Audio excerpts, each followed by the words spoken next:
that has about, I think, 1,940,000,000, give or take. So there's like a third dragon here, basically, and there's a lot more healing checks, or dispel checks, everything in this fight, DPS checks. So it dies today. I don't know when, but I think it does. Yeah. And I think it's fascinating with these fights where there's so much stacking mechanics on top of each other that it's also just a kind of a sensory overload. I don't know if you've experienced that too, where you turn dialogue on for the Paladins fight. It's too much. You see like voice line after voice line after voice line. Yeah. Of like, what is happening? Got to turn it off. Yep.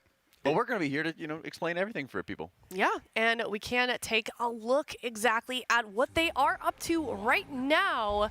We are getting in the 15th pull on Light Blinded Vanguard. All right, let's do it. So, we were mentioned before, there is a wealth of mechanics from these different Paladins going out at any one point in time. We're going to have some damage starting off with the War Chaplain Sen and her Searing Radiance, which is going to deal some pulsing damage, while we're going to have General Bellamy putting out those Avenger shields, dots onto the entire raid. And I think we have one of our first revivals going out to start clearing out those debuffs as rapidly as they possibly can.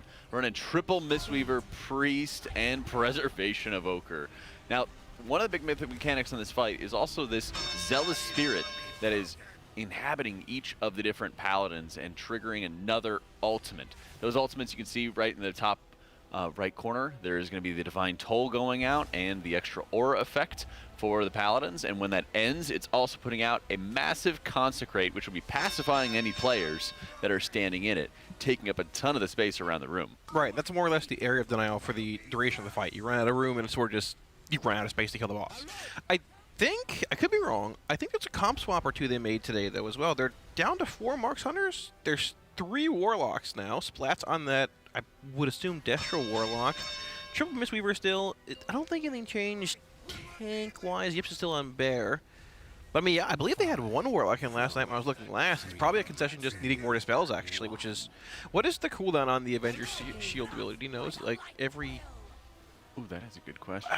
I don't know if Revivals cover all of them, or is that... So, Revivals will not cover all of them forever, but then they have Dwarves, Warlock Dispels, Priest Mass Dispel, and then 5 individual Dispels. So, I'm already not seeing the entire raid getting hit. I thought that might be a part of the Zealous Spirit later on, but I only was seeing about 8 players getting hit by those Avenger shields right there. Okay. They do need, just in general, a wealth of dispels, because look, they're already on, I think that was spread number 6 for these Avenger shields. Okay, that would make sense. Yeah. So possibly, yeah, the actual spirit and powers for a full raid. See in the middle of THD screen, spread 7. Yeah. Going out right there, spread number 7. Okay, yeah, so you cannot cover those dispels as a Warlock back-to-back that quickly. That's actually pretty insane. What's the Warlock cooldown on dispels? I think it's 24-30, I'm pretty sure. Okay, and keep in mind, whenever those spreads go out, it puts out a dot on players, and they can also get it again, and it stacks up a 2-stack dot as well. Here's spread number 9. So 2.5 minutes into the fight, look at this. 2.5 minutes into the fight, they've already had 9 rounds of Avenger shields, which I think are targeting about 8 players or so. Right, okay. Yeah, and the scary part about this is that basically everything one-shots. The Elephant, from what I understand, also basically one-shots. It hits pretty hard from what I understand. I mean, there's like some things you need to heal through, obviously, these spells. Yeah, that Blinding Light, they're about to get disoriented. That right there is another DPS check where the Chaplain Sen is running out onto her Elec, putting a shield on herself, and then casting that Blinding Light. So you have to break the shield in order to interrupt that cast and avoid getting disoriented. Yeah, it just spirals so fast, too. One DPS goes down. The check on the shield's very real. We've seen them miss it a handful of times, and I mean, that is a pretty good first pull. They were having trouble last night. The last overlap I saw was the execution sentence with the shield overlap coming out. You had those like 4 massive soaks with all the dispel shields coming out, or I guess dispel effects coming out, and it's a split soak across the whole raid, plus half the raid's debuff with the Avenger shield. Like, this might be something that Jack would like to deal with as a healer. He's giggling. He looks giddy over there. He looks happy to deal with it. Fine with some dispels, but the level where you need to have multiple rounds of revivals dispels, and then mass dispels, and then dwarfs, seems a bit much. So with that being said, I mean, it's early in the day. It is. It's not beginning of the day. Do you think Blizzard would look at changing this fight once a handful of World First Guilds kill this encounter? Like next week on Reset, similar to a Raz, for example, maybe? I need to find the exact number of dispels, but I wouldn't be surprised if they increased the cooldown of the Avenger shield and made it put out less, and both less often and a lower quantity, I think would be quite likely. Okay. Because, I mean, that's what they did on, on Farak. Because remember when he would have his, like, knock-up that would trigger the intermission phase? That would actually put out magic debuffs on everybody. And they completely removed that, and it was just more damage. To understand. Yeah, that's fair. It was like every time they kind of forget about these things. Well, you know, they get like 2 expansions and they forget. maybe not, right? It's like the load-bearing pillar, right? They forget like why that pillar is there, and then they remove it, and they're like, oh. Oh, this is like the load-bearing wall videos. But don't move that wall, your house is gonna fall down. Yeah, exactly. They're like, oh, like why is this wall here? I want to make like a bigger kitchen and everything. And they remove it, the house starts falling apart. Sagging. Yeah, exactly. That's fair. That's fair. That's how it feels sometimes with some of these encounters. And then you just get to see, you know, lots of endless revivals, lots of dwarves, and very, very specific compositions for hunters. But I think that's, you know, a damage thing. I mean, yeah, I would assume if they had... So we saw Splat swap to his Warlock. I don't know if he was playing it late last night. It might have been a comp swap today. I mean, Marksman is the best back in this fight. It's not even very close. That and probably Aug to buff the Marksman Hunters a bit more as well. But the problem is, like, I mean, we've already done... like our Chimera splits, and at a certain point, I mean, it brings the question, like, if you're bringing in Splat's lock that might not be saved to this individual lockout, are we saving too many characters, or how does that really play into like our plan of if we kill Crown this week? Obviously, all speculative. Do we have enough characters to bring in for like a first split of Voidspire, second split of Voidspire, or is it more important to kill bosses now and just get the Crown as soon as possible? I'm kind of of the mindset that they want to get to Illyria, maybe go dark for an hour, get a little view as to how the fight's going to go, and then they'll be able to kind of carve out their next direction. Because every time they get to a new boss, it seems like their decision tree kind of expands. Okay, what's going to be the most valuable thing that we are able to do? Hey, we knocked down first 5 bosses in pretty short order, and it's like, wow, we could probably do that in splits. With the quality of the characters that we had going in and killing these the first time, well, now we've got more practice. Now we have a wealth of time. You know, think about it. We're only on Thursday for the week. You got 2 bosses to go for the rest of the entire week. Right. Let's see how long it's going to take us for Lightblind Vanguard. Then we get to Crown of the Cosmos, and it's going to be the question of, okay, how difficult is this boss? And how do we feel Midnight Falls is going to require comp swaps so that we could potentially kill Illyria, Crown of the Cosmos, and then start doing some splits afterwards? It could be a really weird scenario This whole tier is weird. Yeah, it could be a weird scenario where Crown of the Cosmos could die this weekend, and then there's a day or 2 of splits for Voidspire to prepare for March on Quel'Danas. Max discussed it a bit last night in his interview as well. He said that, I mean, that's very likely a possibility, but the main goal is getting Crown down. Yeah. Right? Because there could be a world where, let's say, if they went in to try and split Voidspire early on and they didn't kill Crown this week versus Echo killing it, then Quel'Danas opens up and Bellerin dies in a few pulls and Midnight Falls isn't that bad. You just lose the race automatically because you haven't progressed Crown. So it's like a required, we defeat Crown or, you know, push as much as we can as long as we can hopefully kill it, you know, and then have the last 2 bosses left next week. And I don't know, it's about a week away. It's 5 days away, 5.5, but I'm really curious to see the tuning on Quel'Danas. So I'm hesitant to say this race goes past Friday next week. It's interesting to think about. Also, I'd love to be able to see Drini's point of view. Look at those darker frames at the bottom of the screen. That's all the healers that are getting in a position very close to War Chaplain Sen to get those Tears Wrath, those negative healing absorbs stacked up onto players. And when you're running with triple Mistweaver, every single target that is receiving any of these absorbs is getting a huge layer of enveloping mists upon them. And you can just see how much his frames are jumping. Now, this is from all the various ticking damage onto the encounter. There's so much that's coming from like the Searing Radiance from War Chaplain Sen. The General Bellamy is also putting out just a ticking aura upon herself that is also increasing every time one of those spirits is jumping from the Mythic mechanic.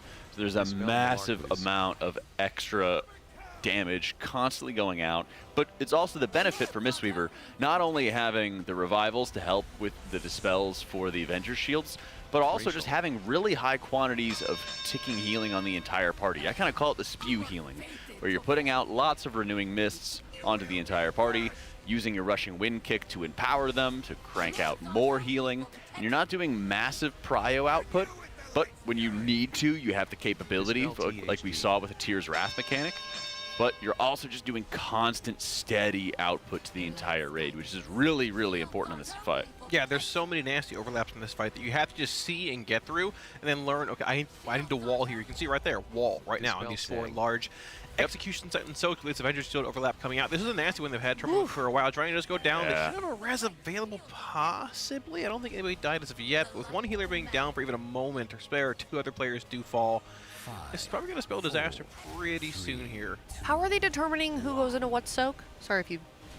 I mean, I don't know Is if it you have just, just proximity based? We'll have to watch out for the next round, because they might have some kind of assignment set up. That's what I'm wondering, because there's Set so in many advance. of them. Like, how do you ensure? Like, I've been in groups where everybody goes to like 2 of them, and then Right. the other 2 guys are like, "Hey." I would be, let me see, 1, 2, 3, 4, 5, 6, 7. I think there's 7 Avenger shields that are going out, by the way. I'm trying to get a good accurate I think it's count. 2 per alive players. I think it's 8 total. Okay. There's 18 alive. I think it's 8 total, unless the big 20 shield comes out, which I think is empowered, but I'm not totally sure. Okay. I believe that's the empowered one that they're using revivals for. Okay. The other ones, they have 5 personal dispels and a mix of like dwarf and warlock dispels. Okay. I mean, they actually broke the shield here, though, which is interesting. So Yeah. this is going to be a decently long progression pull for them. They do have a hunter down as well as a couple other DPS, but they should be able to possibly see the next blinding light coming up right about here. As long as they break this shield, this should be uncharted territory so far, but they're barely going to be able to beat it. Oh, Oh, they they got 2 it. seconds left. Chungus hold the interrupt. Holy moly, Jack. Can you see that? That was a big interrupt. I'm looking for ways to call it out whenever I can. I'm sorry. Just how it is. Okay, here's the empowered one. Here's where the entire raid is getting their Avenger shield debuffs. And then there's the revival triggered there. Make sure it gets cleared out. I'm trying to see if he has an encounter timer. Some of these guys Yeah, have as the well. encounter timers and some of them don't. He's What if we like switch to a quad set DPS soak point of here view also. and then get a look at the execution sentences? Yeah, they unfortunately lose about 3/4 of the raid there. Yeah. Remaining raid with those sentences coming out. Also, look at their like space management here as well. I mean, the bosses are like relatively low, probably an average of like 40-ish%, but they're running out of space here as well. Like, there's little cracks and crevices to go into, but not a whole lot. Speaking of, Yeah, look at that's a nice edge crevice. here. That's a nice crevice. That's a nice boulder. Yeah. What is that from? Shrek. Wreck. Oh, okay. No, I didn't know that. Because he goes, yeah, who would want to live there? And then he's like, that would be my home. That's the swamp. That's a nice Yeah. I'm all alone. No one here here beside beside me. My problems have all gone. There's no one to deride me. But you gotta have friends. Gosh. So they were awake for the morning show today on Aya's channel. I strolled in about 2 hours later. Stop singing. I'm up. I've been up. I've had my Monster Energy Mango Loco. Yeah, I've gotten my steps in. Oh, I you did a did? full face of makeup. I am ready to go. I rolled out of bed at 9 for a 9:30 call. Tell. Yeah. No, what do you mean? Okay. I'm just trying to. I don't know. We can't. We can't. You know- didn't sing with us. That's how I could tell. Well, That's right. He's not in the mode for the sing-along. I don't sing. Never be in. So I is of course doing all kinds of content on TikTok and Insta and everything like that, and she did this cool like get ready for me with the day and everything, and it's similar to what you might have seen from other influencers about like get ready for my day doing this or doing that. Use the I word. It's on brand. Thank you. But I would Thank- love to see a Kalamazoo version Oh of my this. gosh, yes. Roll out of bed. Yes. I don't know. I just can't imagine it. Like rubs the dirt off of himself out of digging himself out of a hole and Gotta be somewhere at 9:30. Wake up at 9. Scroll TikTok Do for it. 10 minutes. Get a shower out the door. Yeah. Yo. hit some smelling salt. Try and do like if you were to do a voiceover of like a get ready with me. Let's hear it. I don't have to think about it. What did you do this morning? What was Get your ready with this me morning? for my day 3 of the race world first. I gotta be on set in about 45 minutes. So I'm waking up. We're gonna scroll TikTok at 15. Gonna look at Okay. the clock and say I really need to get up and scroll for 5 more minutes. Okay. Then get out of bed, quickly get a shower, wave at the spider on the wall who's been there for 2 days. In your hotel or is Yes, this in your house? In the hotel. Spider friend. Spiders are Yeah, friends. he's chilling. He's Spider drinking some bro. water this morning. Okay. Get out of the shower, put on some pants, contemplate what shirt I'm wearing, run down to the center, or the, facility. Here we are. Yeah. Grab a monster, grab some breakfast. Yeah. Okay. With the chef, and then sit on the couch, and here I am. Wow. Wow. Very exciting time. We love a good spider bro. Yes. We're getting We so all know that Kalamazi's day starts with destroying a bathroom based on his dietary war crimes. he destroys the bathroom, but he drops the water bottle into the toilet. That's how he destroys the bathroom. I did actually eat 3-day-old meatloaf last Oh. night at 1 in the morning in the hotel room. Oh my God. It was in the fridge in a container. I put it in the microwave.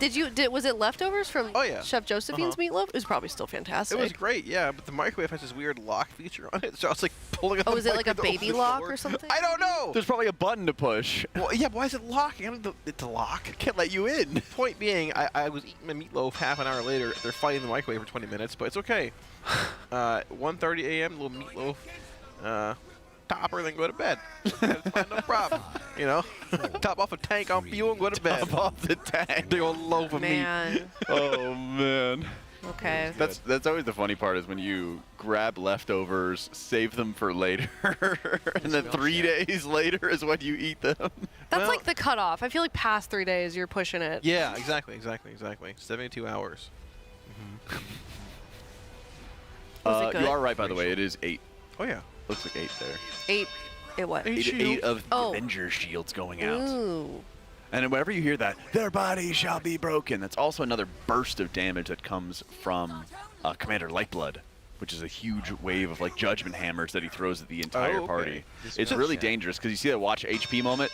Here it is. They're going to have the Sacred Tolls, Right. another burst of raid damage from Commander Lightblood.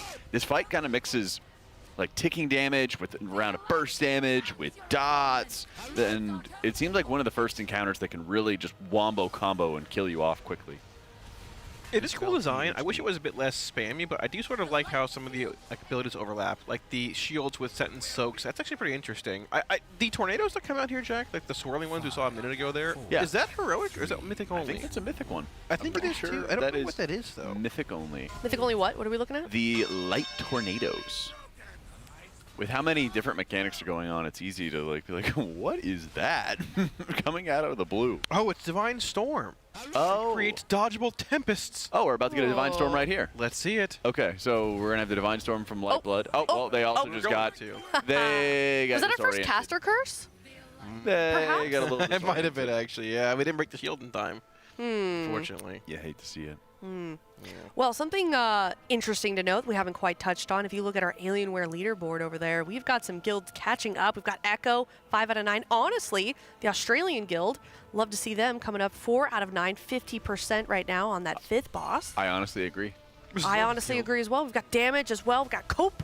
Also, somebody told me this morning, I haven't verified this, Cope is 3 eye level ahead of everyone else. They're very. That sounds like Cope. Wise. They're very what? Okay. I know. Just ignore them. Their eye level is very high. From as long as this morning was correct. Yeah. It was Jack or Tettles that pointed it out. That was my chat that told me. Oh my gosh. Yeah. Okay. Well, chat would never lie to us. Never. What's that? Are they? There's a lot of Copes. What realm are they on? Do we know? I am not. You can always check Raider.io Well- and go to the worldwide leaderboards. Yes, I could do that. I was just searching on Raider.io, but that's probably more efficient. Very true. Very true. Easy game. U.S. Frostmourne. Here we go. Yeah, so it's OCE. Yeah. Okay. Let's see here. I think they're I like cut you off. 270 Keep or going. something. No, I think they're like, Yeah, from they're- down under. right. Well, I mean, it's important to note that a lot of Liquid, and I would assume Echo and Method Raiders have not sent like a lot of their Hero Crest and or Mythic Crest at this point. So there's a lot of crafts that have been done. Casters can craft staves pretty easily without there being any other staff until Midnight Falls, which is not even out. Right. But some other people might have held their crest a little bit, so we're not seeing full max eye level yet. We want to hold as long as we can to make the best informed decision possible. But once you hit a wall, start seeing them shift a little bit. This is not really a wall, but this is not like a clear path either. It's like a hill. So. You want this? Oh, so I maybe, pulled them up. I pulled up Well, Cope. thank you. Yep. Oh my gosh. You're welcome. They've got a 272. Ooh, Wow, look at that. W. Let's see. I don't know if that's the take right that out. page. Yeah, sure, sure. I don't know. I know there's one that it like tells you the average eye level, but You could go by that's the boss. all the fights. characters. Oh, that's a better That'll idea. do Yeah. it. Yeah, a lot of the Raiders So- 272, which is pretty crazy. Yep. So I think what you would probably end up doing is just look at how they performed on Chimera 6 hours ago. So when Cope got their kill, their average eye level was 270.05. Oh, they sent after this, though, it looks like. 270.05. Yeah, so I think you're right, because a couple of them have some more eye level increases. So they might be... Okay, so they'd be working on dragons, probably sent everything, and then they're working on just getting some attempts in there. Okay. Yeah. Which Still we pretty high. Yeah. could also look at their Warcraft logs. Ooh. And then Also one of our Jackson's sneaky. sponsors. Lots of shout out Warcraft tools. logs. Yeah, have you tried their Archon app yet? No, what's that? It's really, really nice because, unfortunately, with all the add-on changes, the worst victim, I guess I would say, would be details being just really, really bad now. And so they have like an Archon app where you can basically just look at logs in an overlay while you are playing the game. And you can actually see realistically how much healing you're doing or damage you're doing It's or like anything a like super that. lightweight app on your computer. It just runs on the side and will, like, the moment you, like, wipe or kill a boss, other monitor, death, here's the log. It even records your gameplay, too. It will, like, sync the log to your video's recorded gameplay. You can just pull it up and see your cast sequence, everything that's happening, of you and the whole raid. It's super cool. Yeah. Use it a bunch of home. It's very, very convenient. Oh, so we get to see Velgor and Ezrak. Yeah, they're still about 270. Okay. So looks like they've sent everything for their Chimera skill, where they were 269.6, and they went up 0.1 eye level after they killed the boss. Ooh. So That's got to be pretty snazzy. Gaze of the All-Seer. Hey, you know what? Hundies count. That's right. That's right. That's right. That's right. Oh yeah, we got to look out for. I want to see the Divine Storm. It's coming up in. Oh, it just jumped. It jumped again. What are we looking at? Trying to find it. THD 's Okay, Divine Storm 3 seconds. countdown. 3 seconds. That's okay, it. okay. All That right, should so we have run the Divine Storm 10-bit coming out in a right? couple seconds, and that's going to be creating those tornadoes. It should, I think, momentarily here. Is Divine Yeah, Storm- so he's Sacred Tolls, Right. and then he's putting up his Aura of Wrath. Here we go. And then this is also causing our Divine Hammer Soaks. So it seems like they just have, maybe if there's not an assignment, they just kind of know relatively where they're standing every single time. Almost like an old school Exorcist raid tools where they say, hey, go to like relatively this area. Right. Go to relatively that area. You're going to soak that position or this one. It would make sense just forming like a large square pattern. The unfortunate part Yeah. with that is like if multiple players in the back, left, or right get soaks, but at that point, hopefully you can communicate and adapt. We do see a couple go down. Splat goes down, unfortunately, on that Warlock. We do get one, I believe, back up with a Battle Res, if I caught that correctly. We have Searing Radiance being cast here, and we should, in a moment, have that other Divine Storm cast coming up, which we should hopefully be able to see queuing right about now. Yeah, there it is. There's those Yeah. Tempests coming in, right? I was So- expecting to see something in Melee. Did you see anything? I didn't. No. Okay. That's what I'm saying. It's tough to see, though, because there's just so many things yeah. happening at any one point in time. I don't play a Paladin either. It makes it even worse. Like, Oh, no. hammers and wraths flying everywhere, but Yeah, this must look awful to you. Dispel Empire Ugh, there's you know- not enough Fel and Void. I mean, you're not wrong. We do unfortunately lose two other players here. Both Wolf Disco and Sang go down. But I will say that's one of the choke points they were wiping at last night, midday, and they're getting through in a much more efficient manner now. Still losing players, but that's one of the difficult choke points to get through. That Sentence plus Divine Shield overlap there. Which Wrathwars after Divine Shield comes out. There's no leeway. Did this go through any changes yesterday, this boss? There were a couple. Yeah, so that they buffed the shield, I believe, by 20%, give or take, which you see actually right now, the Blinding Light shield up, which they need to break momentarily or it's going to veer the whole raid. It's going to break. Okay, they got it. There we broke the shield. Ooh, close. That was buffed by 20%, and they increased the Avenger shields that are thrown out. Like the little debuffs are being dispelled, basically from 4 players to 8. I don't know On if you want this. I've got the blue post from I yesterday. remember it. I pulled up on remember it. I my- remember it. Oh, okay. I think. Just in your brain. Oh, perfect. I think so. Yeah. Well, it Press helps to have the proof. F11 and maybe we could pull it up after this boss dies. Or, well, if they die. I think it's on. I think it's a matter of when. Between pulls, I suppose I should say. Yips is down, and Lip has 3 stacks of the Tears of Wrath heal absorb. His health is not going anywhere anytime soon. No, it is not. Oh, well, it's going down, Dispel Scar. actually. I found the post for you, yeah. Oh! But F11. Is that not the... I don't know. Is it a different post? Oh, there you go. Yes. So, Oh, okay, okay. Thank you. Ooh, they even increased the healing absorb too. You want to take it away? Well, so, I don't know if I can show this. I don't know how to. Well, you can just read it. F11. Does it not work? Function 11? No, it's making Function it and then 11. Oh my This gosh, button. I live in And Florida. then I'm sorry. Here we Okay. go. All There we right, go. look at Very that. exciting. Yeah, we've got Wowhead, one of our lovely sponsors, pulled up for the Blue Post. Or, well, I guess that's not technically a It was like data mine changes. Data Well, I mine, had yeah. comments today. So these changes were pushed a couple, I think an hour or so before they killed Dragons, right around when they broke for dinner last night, actually. Dragons wasn't dead yet, but Blizzard came in. We assumed they buffed the health of the bosses, being Lightblind and Vanguard here. Sacred Shield was buffed by 14%, which is, is the blinding light cast, which you need to break to not mass fear the raid. Break it, kick it, and then you're good to go. If you don't break it, you get feared. The Avenger's Shield was increased from 8 targets, or from 4 to 8 targets, so you're seeing that happen every half a minute. Yeah, that's going to get reversed. Yeah, that's what I was saying earlier. Yeah. By the time you and I get to it, that's going to be reversed. Thank God. Right.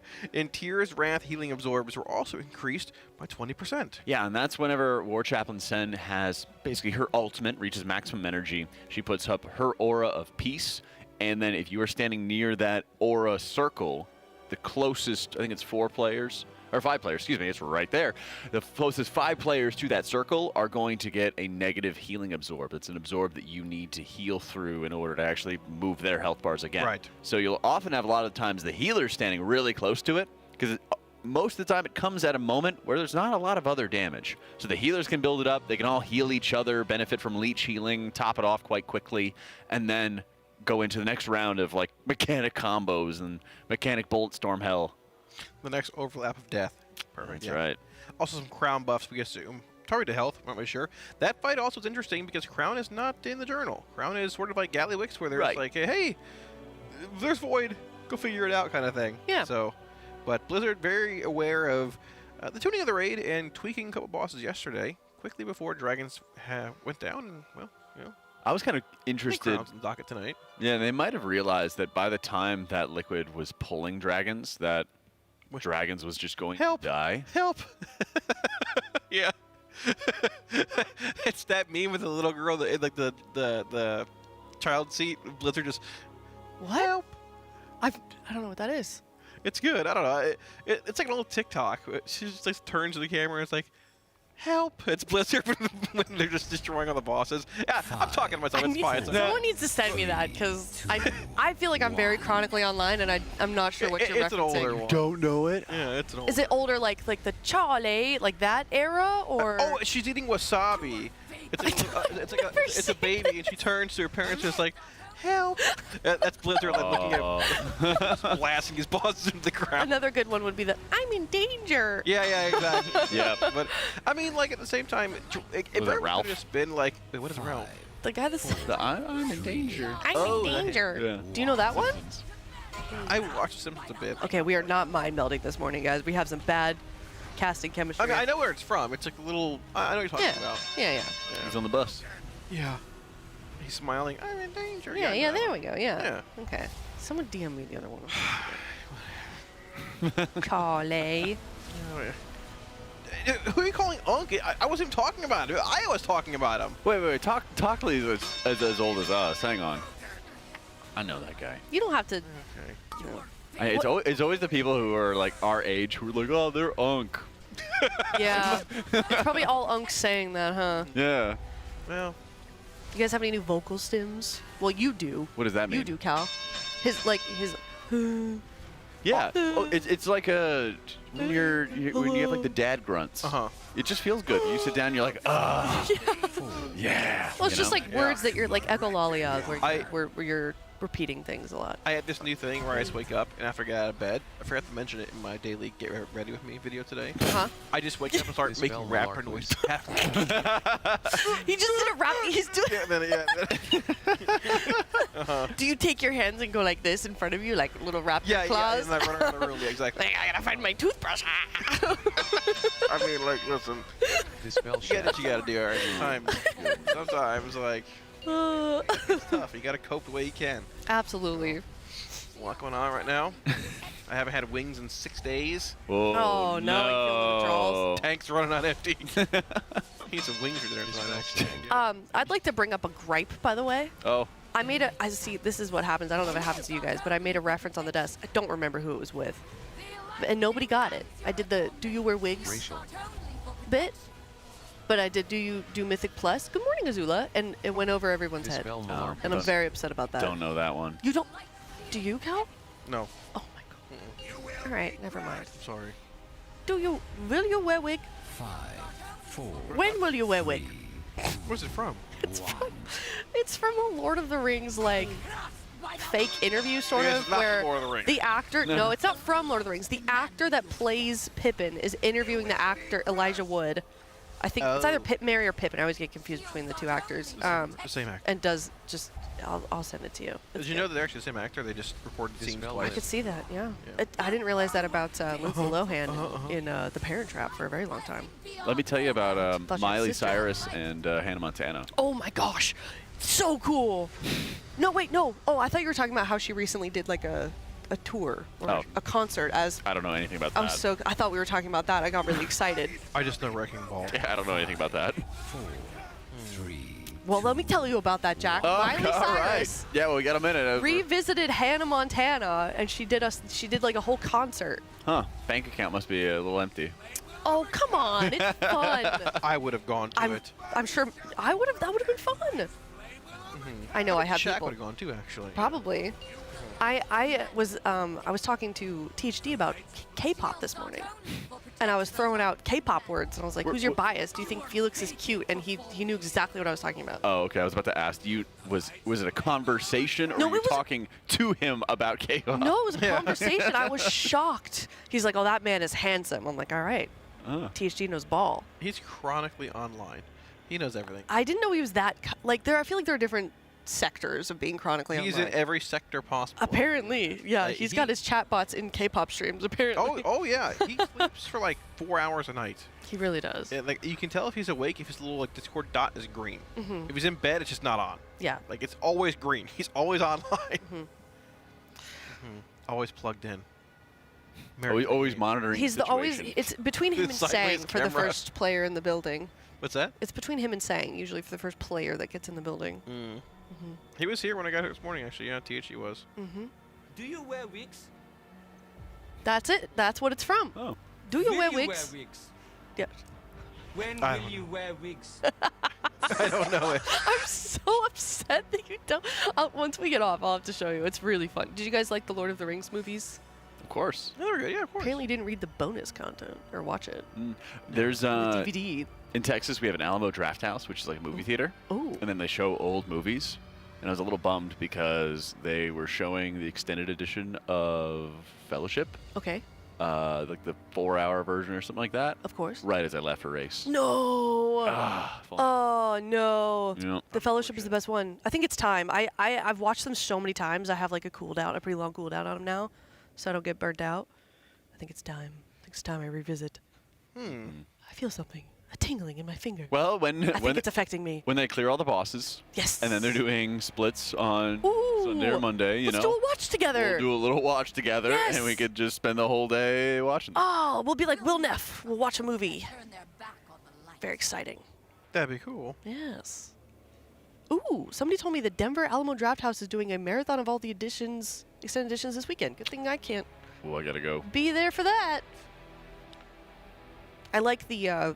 I miss when there were DVDs and the DVDs had like the bloopers and the bonus scenes, and like interviews and stuff. I miss when bloopers were featured in the credits. Yes, me too. Remember like Rush Hour and Oh, had all yes. the bloopers and everything like that? Yeah, I thought about making a bloopers video like once a year on my channel. I'm like, yeah. I used to. Do they do well, or is it like? They're funny. I don't think know. like my chat liked it, but they didn't usually do a lot of numbers outside of just watching it on my Twitch stream. Oh my god, the Toy Story bloopers. Oh, yes. So good. Hey, we do bloopers in the credit scenes here at the Race World First. That's true. Really? You guys take Yes. the credits, guys. You've never seen them? No. Tell them what? I have. Oh, okay. I'm sorry. I never know when you're joking or not. I have. Are we making some comp adjustments? I see Driney has his talent tree out, or is he just is he just adjusting his talents? a little He's bit? just looking What's and going on? considering. Right now, monks are also not running their Apex talent whatsoever. They're not running. Phenomenal. Weird. Fine. Yeah. It's like damage mercy. It's very, very strange. So whenever you would activate your Thunder Focus Tea and then cast an Enveloping Mist, it would basically channel 5 Soothing Mists into targets. And then once you top that target off, they would go find new targets to start healing up some more. But Monk also has a lot of different ways that it can blast massive amounts of output. And so he's probably just kind of studying some of his talents, rereading some of them. When you're running Master of Harmony, that's also some of the higher DPS option that Monk has at his disposal. So he's kind of going over a few of his talents. You'll see Misty Peaks, which is spreading around, renewing mist. The talent right below it is Mist Line, if I'm not mistaken, which is increasing the renewing mist healing. So he's probably just going to be experimenting a little bit, seeing what he wants to do and some of the talent options. I guess going back to Misty Peaks. It's really tough Kind of to considering it. try and flex this comp anymore. It is very, it's stretched super thin. You've got 4 Marksman Hunters, 3 Destro Warlocks. I mean, like, I don't know what you really would even prune at this point. Like, somebody was trying to make a case last night to pruning the Mage, which you would lose intellect for healers, but you really didn't have any caster besides the Mage and the Warlock in last night. But now that we have 3 Warlocks, I think it's even more required to keep the Mage in. There's a Rep Paladin and an Enhancement Shaman, but the Enhanced Shaman brings Wind Fury. You need them in the raid for a plethora of reasons. The Rep Paladin, I mean, I don't know. You really can't cut anything here. Yeah, it's very difficult. And I think what Drani is also doing is he's changing his reminders to start cocooning himself. Because there's some moments where you just have to have your Fortifying Brew at very, very specific moments. And they did make Fortifying Brew quite a bit better than it was in previous expansions. So it's enough to keep you alive. But there's also multiple layers of like mechanics stacked on top of each other. So it's not just one thing that kills you. So one of the most deadly things is Commander Vanel Lightblood and the "Your body shall be broken," where he just slams a big judgment onto the entire raid at once while you're taking ticking damage.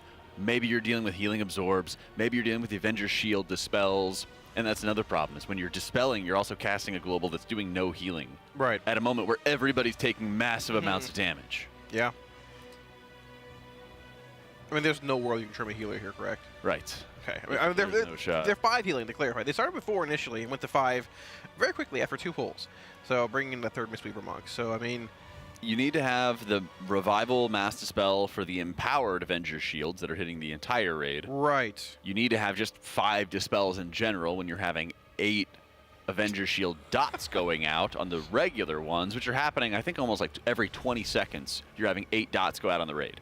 And so you're going to need to have Personal Dispels. You're going to need to have Warlock Dispels, probably mixing in Sevi's Mass Dispel at certain points as well, when that gets a little overwhelming.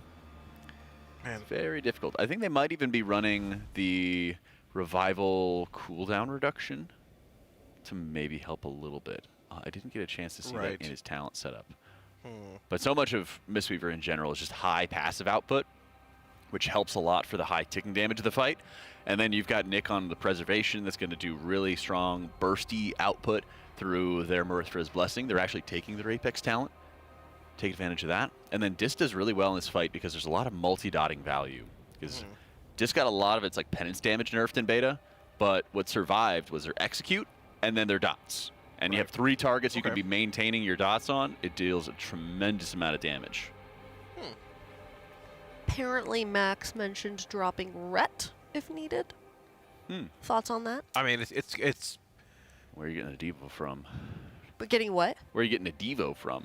Yeah. what does Diva Aura bring exactly? 3% DR. I mean, it's just 3% flat DR, correct? Right. I mean, is there a world where you... I was thinking if there's any class you drop, it would be the Rep Paladin. You can't drop Wind Fury. I mean, they went from 1 lock to 3 for Imp Dispels. At this point, you can't drop the Mage because that's intellect the Warlocks and the healers, as well as, I guess, like, various things the Mage can do. I mean, you can't... I don't know if there's a world where you drop an AUG for, like, a 5th Marks Hunter, because, like, they're buffing the Hunters as well. And if you want 1 AUG, typically you want 2 due to Ebonite stacks. It could be their Ret, but then what do you bring in? Because their 5th Hunter is Splat, who's on a Warlock now. So what would you even bring in? Is there a 6th Hunter in reserve, or is that something that, like, you consider? But at the same time, if you bring in an unlocked character, it's 1 less character for maybe a split through the week. But it's more important to kill bosses now. And when It's you start tough. pulling, you have to lock that character. And you can Exactly. Right. The Rep Paladin will be locked for the rest of the raid, and the new person brought in, Maybe they're in for Crown, maybe they're not. We're not. I would be very surprised if you're playing 4 or 5 Marks Hunters on Crown of the Cosmos. So you're probably playing a couple Shadow Priests, and there's none at all in Yeah. So We really haven't seen the Shadow Priest rolling. I wonder if Shadow would be good in this fight, actually. It is Council Cleave based. It might be worthwhile.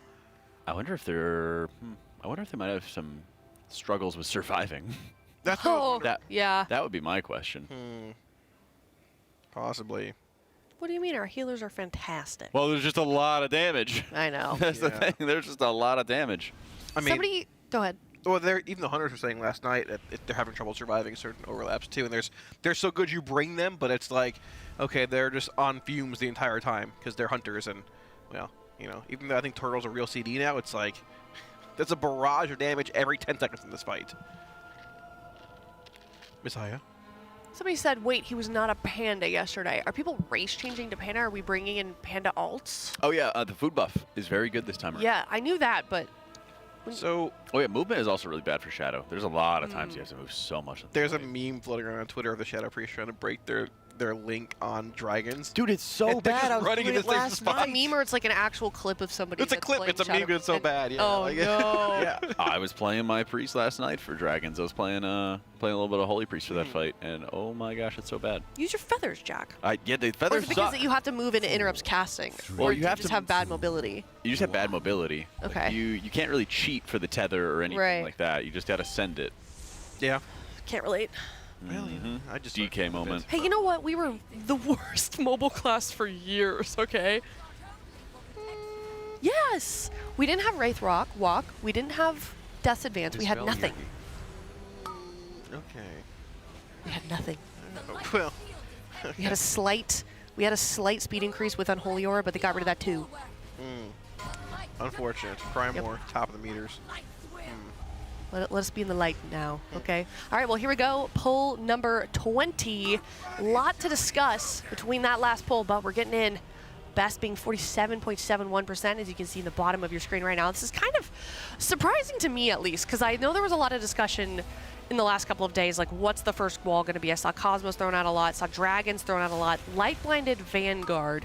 How has this met your expectations, either of you, Kalamazoo, in mean, terms of difficulty of I what think we're seeing? everybody thought Dragons was going to be the hardest fight in the Yeah. raid outside of Crown. Just looking at how heroic even normal was. It was like a 9-minute fight on heroic with a Yep. bunch of weird overlaps, but they changed it so both dragons Racial. are on the ground Dispel Scott. the entire time of Mythic, so you can get full melee cleave on them.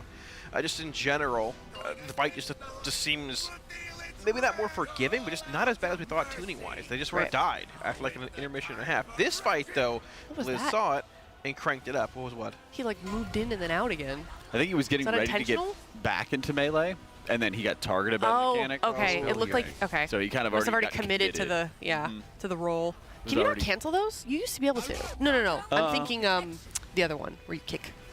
And you- Flying Serpent Kick? Yeah. Ah, never mind. I don't play monk. He was rolling, trying his rolling. He got worried. Cue the music. Oh, that I extra doubted burst. him. I You hear should. that? Their body shall be broken. It's always a huge burst of damage. If people are not topped off for that, they just get destroyed. I don't play with voiceovers. Maybe I should. It's very tough on this fight because Yeah. there's a I lot of realize voice lines. that I can't just have a. Never mind. Oh, there's another one. Yep. That is the Commander Vanel Lightblood big burst. What is that sound of the yelling? I think it's his Sacred Toll. The microphone peaking. Dispel THD. You don't hear it? No, I don't. It's Oh, some yeah, kind of here's this reminder. But So- the sound is really funny. Go ahead, Jack. Sorry. Yeah, so Driny was adjusting his setup so that he would always have Cocoon for himself at certain moments. So monks are That one. That's no, CHD. CHD, I think. CHD Or- audio, actually, I think. Unless Johnny has the same pack. Dispel THD. Funny. It's from a YouTube video. Hello. It's an old one. Yeah. Hello. Sorry, I didn't mean to No, you're interrupt okay, you you're mid-sentence. It's from an old YouTube video. It's from a movie. Okay. It's something Captain Alex. Save Captain Alex, I think. It's THG's Weak War pack that he took into the add-ons and that might have passed it around to the guild. He uses it for like important abilities. Harkening back to the Panda thing, though. Yeah. Panda also increases stamina. So Yeah. it doubles the benefit from food, whether it's stats like secondary stats or main stat or stamina. And the feast gives stamina this time. That's right. So not only are you getting more stats from the food being panda, it's doubling the stam effect as well, which makes it even more powerful in this fight. Everything just almost one-shots, right? So on top of it just being good damage-wise, it's early in the tier, stat which is here. Har&R Celebration is a bunch of like main stat plus stamina. It's pretty solid. Have we seen any? Oh, that's the. Never mind though. Sorry, I thought it's you were the talking food. about the racial, and I was like, well, never mind, that's the food. It's the food. Okay, because I was gonna ask, like, I really want to see Haranier, but I don't think anybody's playing that. Me too. At least in Liquid. They look pretty good. They look pretty sick. They look pretty good. Sick. But just to clarify, they haven't changed the panda racial itself. Just the food buff No. specifically with how it interacts with the panda racial is important this year. Yeah, so there's like Hardy Foods back, which Yep. gives you like a through death persisting effect, right? There's Hardy Personal Food that gives 50 main stat. There's also Hardy Feast, which gives 50 main stat, but the Feast also gives like 84 stamina or something. Right. The Personal Food is not. So Feast give like 160 stamina, I think, if you're playing Panda, plus 100 main stat versus 1580. So on a fight like this, where there's you have to exhaust every resource you can on this fight. I mean, it feels like they've been here for 8-10 hours. They sort of have been in a sense, but there's only 20 pulls here. Yeah. There's so much to discuss as far as like overlaps are concerned, and everything is like on the cusp of one-shotting you. Every little bit matters. You know, Panda's good in the first place, and I'm not surprised team swapping to it. But if you can play a dwarf possibly for stone form, it's good as well. But I mean, Lock closet. oh yeah, swap. What are we doing? Possibly. Maybe an upgrade coming in. Oh wait, is it? Ooh, what are we doing? Fired Up's getting a summon. He might just be Oh, running okay, back to town. boring. He's cheating. He's upgrading his gear. Okay. Somebody, I thought that the mages were going to be playing Arcane, and now we're Frost. Was I given the wrong information? Frost was doing well towards the end of beta, and I think the tuning came in and changed that even more. Okay. I'm not a mage connoisseur, but I do know that Arcane was good in certain settings for a while, but then also like Frost took over at the end. I think this is like a good Frost fight in general. Stack cleave, ice lance cleave, or whatever. Ice block, throwing ice tickles. You're a caster. You can't name every caster ability. Yeah, Ice name block. name every Frost ability. Jack can name. Blizzard, I feel like every ice healing lance, ability. Ice spear, ice rock, ice. You're doing Any of yeah. them. If you say ice something, you're gonna land on a Frost ability. Exactly, I feel like. exactly. Ice But- ring? No. Ring of ice. Well, they're Ring all of Frost. some damage. Ring of Frost. Keep in mind, Commander Lightblood has, whenever he pops wings, he takes more damage. I actually didn't know that. Yeah. You didn't know that? No, I didn't. You're a Didn't know DPS. what? Say that again? That's Anthem damage told me, amp. didn't know it. No. Yeah, whenever Lightblood pops wings, he takes like 30% more damage. Interesting. Okay. 4, 3, 2, Big value. 1. Big value. Speaking of big value, there's THT. Yep. So they lust on pull. They also mass dispel. I don't know Yeah. if everybody knows about that. Whenever you bloodlust, the paladins will also cast Divine Shield, and so you can mass dispel the bubble off. It's very, very important for that priest to be there. So he burns his mass dispel, which is a 2-minute cooldown off the pull, but then he will have it later on. It's kind of a nice setup too, because by the time he gets his mass dispel back, then all of the monks have burned their revivals. He hits his mass Right. spell, and then they're about to get their revivals back. It's a nice sequence. Interesting. Sequencing's the name of the game in this fight. Everything is sequenced. I swear, like, I don't know. I don't think this fight lasts in this form for Guild outside the race for more than a week or so. What do you mean when you say it's sequenced? But everything just has, like, I mean, there's no RNG to this fight as far as, like, mechanical cadence is concerned, I don't think. Unless there's some weird spell queuing that's happening, which I don't think there is. You hit Not really. every overlap, right? And, like, there's The some, like... soaks, I guess. I mean, well, yeah, there's some, like, That's not, sentence like, it's Avenger hard. Shield overlaps that are pretty nasty, but it's just like, all right, we made it through this check by adjusting X, Y, Z, like this mass Avenger Shield coming out right here, which I've gotten through pretty well for the most part now. Dispel It's THD. not too bad, but, like, when you get midway through the fight, like, there's checks you haven't seen and overlaps that aren't really known yet, and just, it's getting through, like, that progression point every 2 or 3 pulls. Yep. It feels like it should be pull 50 or 60, but it's pull 20 still, which is actually pretty crazy. Well, I think it's just such a long fight. And Yeah. you see a lot of moments too where it's like, oh my gosh, like Dispel what THD. combination of mechanics do I have to deal with this time? And since it's so on the rails for what's happening, it also is just allowing them to highlight the reminders tools and how important they are for this fight. And just being able to show like where are the specific moments that I need to have Dispel Dread my Echo. wall? Where's the specific moments I need to use an external on somebody else? Who's managing that? Is it still Bart? R.I.P. Bart's no longer with us. I know, it's really sad. How But would he manage it? I, that's a good point. Yeah, I don't know. That's why I'm wondering who's managing Dispel it. Anarchy. I'm not sure. I don't know either. Sorry, the grunting came from me and Cal putting down the, the laptop onto the desk. 100 meters, Aya watching me struggle the whole way. Yeah. Hey, I It's helped okay. you at the end. I'm used to it. It's fine. What does that I'm mean? used to the struggle. Oh, okay. I thought you might you were used to me not helping Married you. to the game. Used to the struggle. Okay. That's how it is. It's odd that you thought that, Aya. I'm just a selfish woman. Sorry. Well. Well, Racial. Back on the old dusty trail. Yeah, we got more paladins to go, and another burst. I think this is the sacred toll. Nubis, maybe. That is Sorry. I got racking up excited. a bunch of deaths. It was, yeah. Let me And see. now we have the blinding light shield going up, which needs to be broken in the middle of this Avenger shield overlap, which they did Dispel indeed Shade. break. Here's just the dots. barely. We have And 5 then, points yeah, now. it's Sacred Toll. So Sacred Toll is probably the mechanic I would most watch for. You see it in green with THDs right at the bottom middle in the nice green line. It's always the burst of damage. This is the spike of damage that really just finishes off a lot of players. It's kind of like the bosses toss out like an execute onto people. So watch like Wolf Disco, for example. It gets really low. Same thing with Malarcus as well. When those big bursts of hammers roll out onto the raid. It's hard to see there visually as well, but yeah, it happens every 20-ish seconds, it seems like, which is pretty Yes. taxing on top of all these just overlaps and things happening. This is going to be a progression pull for them, though.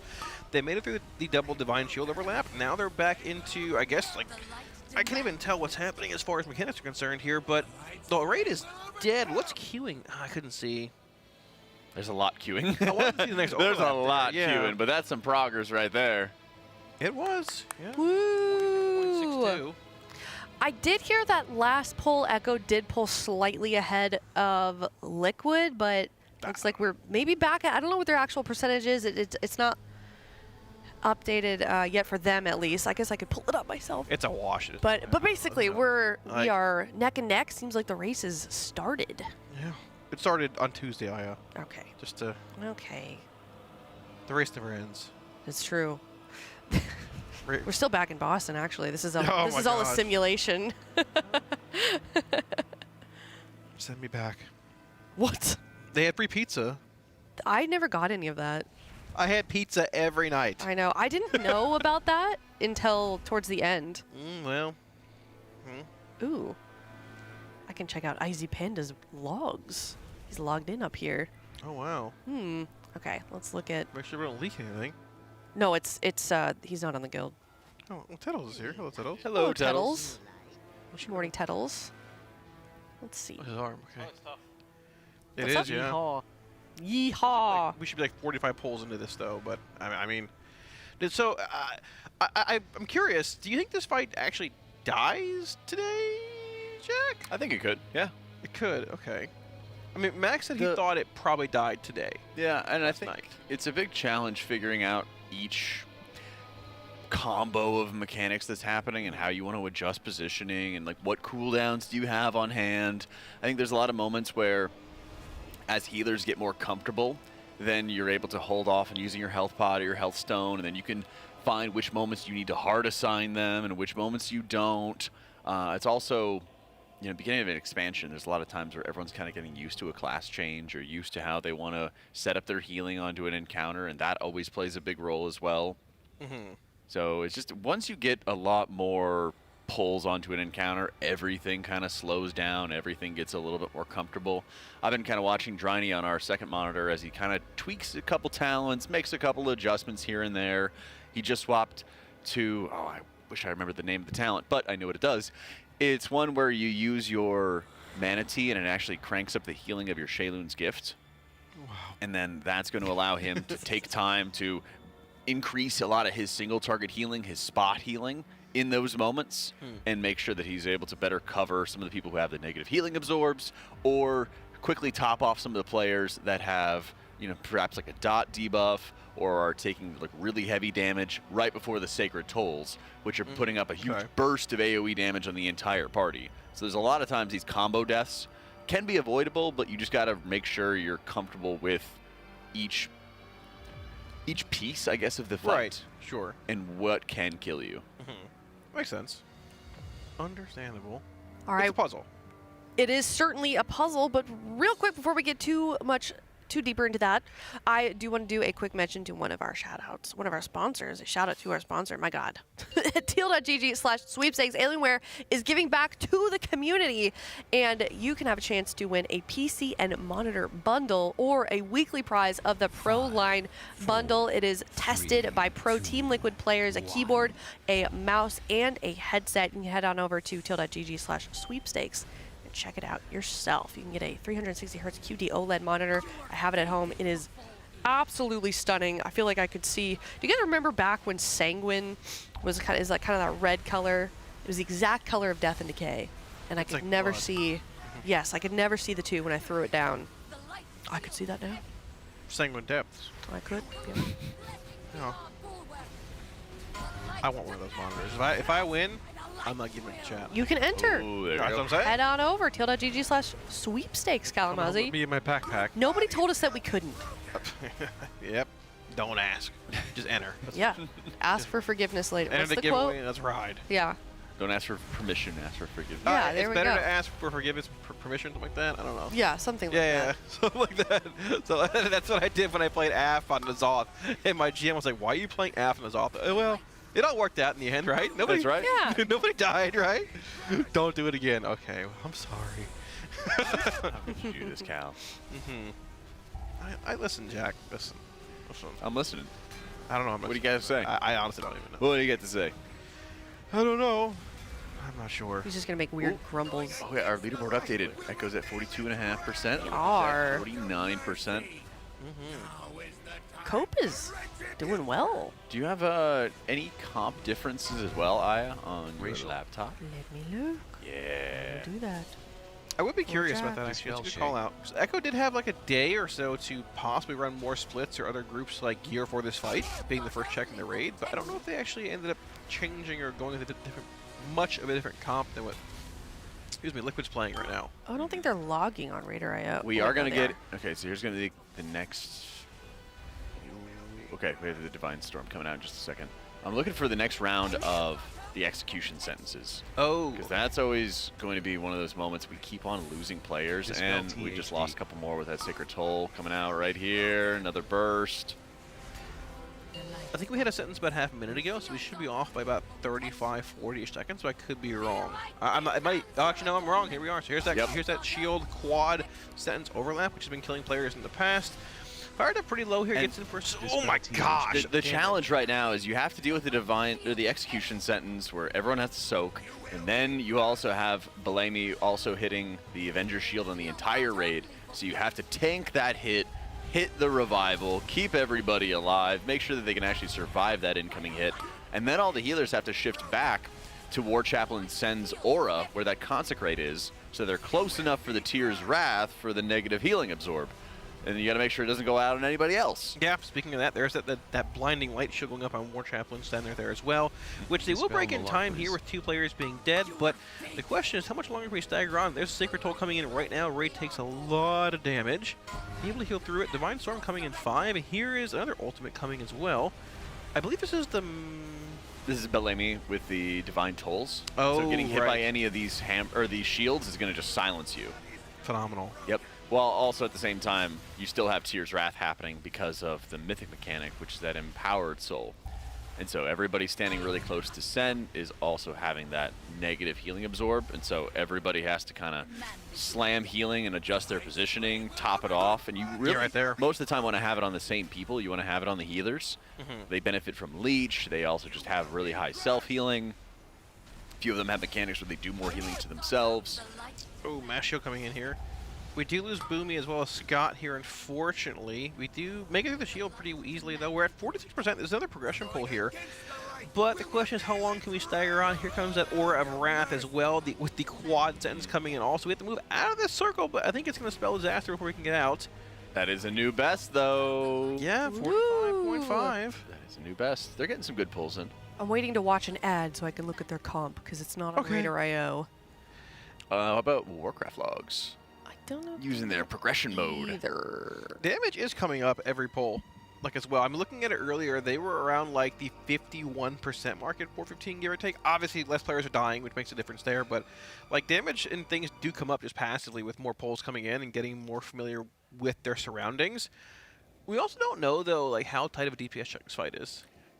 Well, Imagine we get there and it's like, oh, we're at 20% and the boss is enraging or what? We're out of room. Like, at that point, I mean, you have to readjust a lot of things. Well, I think we see that all the time in World First, where they're missing lots of damage. Remember in Nerebar Palace with Anzarek, where they were missing something like 15% or HP? And they had to go find it.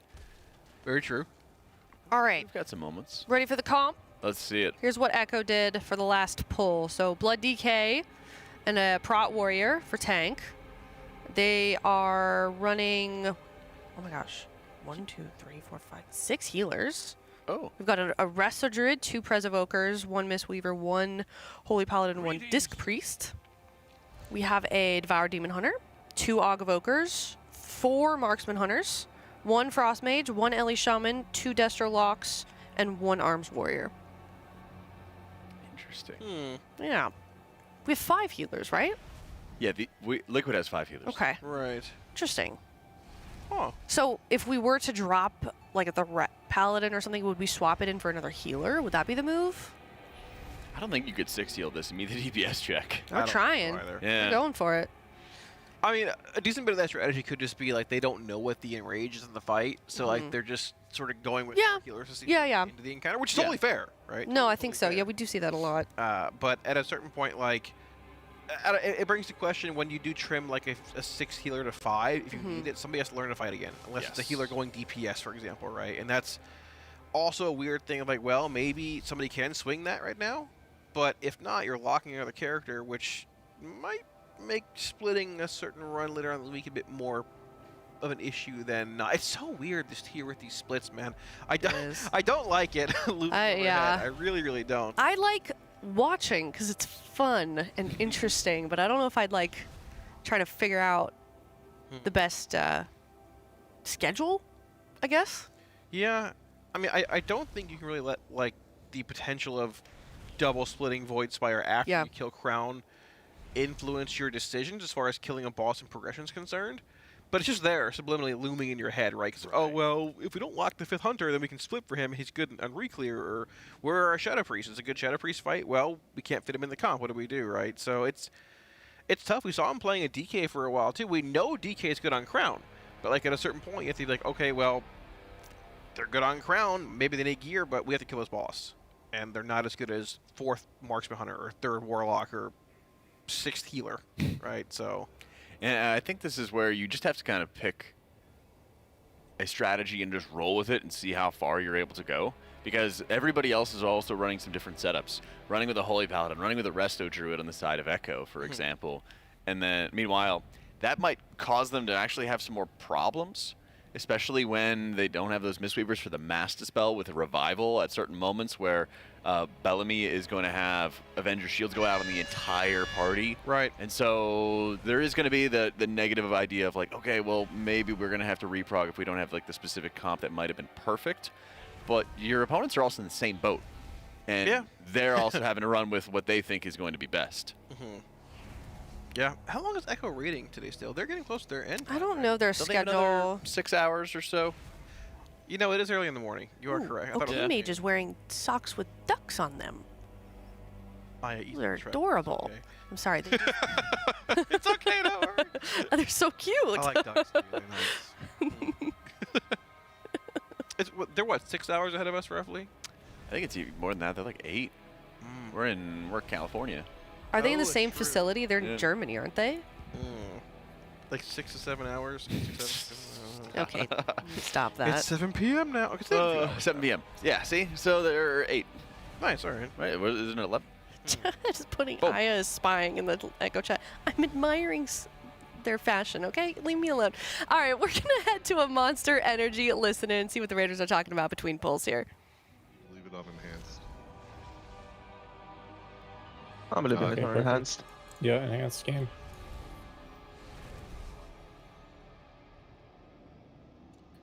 Eat the feast. Do it real quick. How much again is it of your targeted healing booms max that goes on the player you decide? Like Sorry. 60%. When you're targeting who you want right now, aka yourselves, when you're healing the healing absorb buff because you have 15% increased crit on yourself. Yep. This is a 10% increase direct healing to ourselves. Is it possible that one of you feel confident like just targeting Gibbs like when he has it? I mean, We I all get try like to- one we- bonus yeah, global at the we have, end. like extra globals we put into Yeah. them. Just But we one can't of you just, like, making not- sure that it's on Yips at least, or maybe it needs Yeah. to be 2, but at least 1 does it. Yeah. Yeah, but Insect. okay, so you 2 do it. Yeah. If it's overkill, then one of you go away, but let's just say that's you that go away if it's overkill.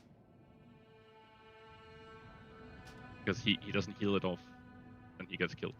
But if you heal him, he takes a lot of healing. Yeah. Is every shield, the vendor shield set, being dispelled? Like, is it like everything's assigned? Everything but 1, right? There There's are gonna be some. 2 people that are gonna have leftovers, right? If there's No, it 80. should actually be No. all. It should be all. Like the last Nah, 2 but polls, I've disposal. died by having a vendor shield be ticking on me while the sacred toll goes out and I just die because I don't have a personal up. Every single thing should be dispelled, right? Like well, that's not true. There are sets where warlocks don't have their dispel ready. Yeah, I can show you where. It's right after the first execution sentence is when the boss starts going like crazy style with the shield absorbs. And And that's where I warlocks- died because I didn't get Yeah. dispelled. Yeah, so I mean, we just don't have. Well, actually, let me see previously. Warlocks dispel. That's for No. So that they That's use their sick. dispel here at 134. it's set 4 and set 6 right now has like a 14 and a 12-second interval, and you said that the dispel cooldown was 15. Yeah. 15. So there's like a chance to get a little ticked. I mean, that shit's on me for like 5 seconds and I die. Yeah. Then it's like a. Yeah, there's no way anyone That's just an issue with the person not dispelling then when he should dispel. has to be. Yeah, right. Like these go out.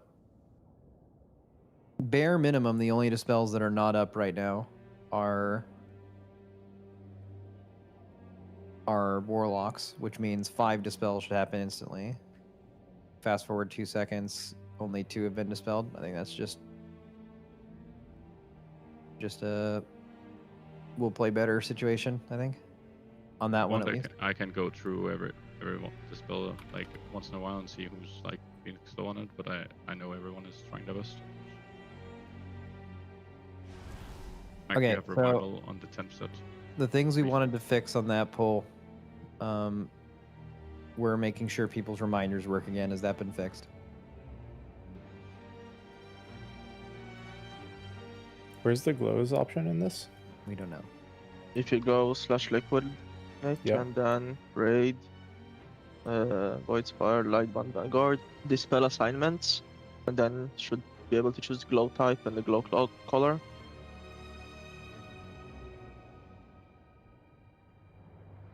That's a good one to see. Like fucking yellow. I do pro glow and I set mine to red. green.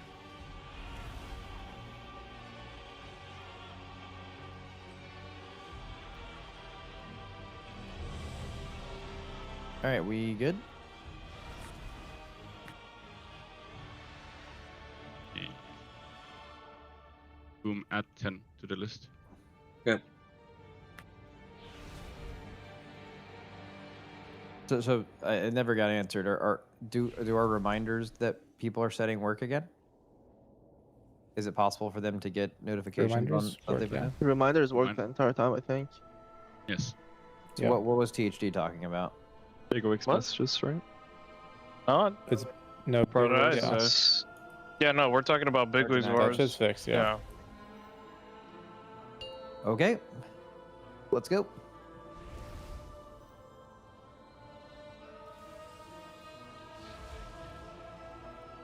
Five, 4, 3, 2, 1. I do think we should consider 6 healing just until we see the enrage, though. I don't know what the best option for that would be, though.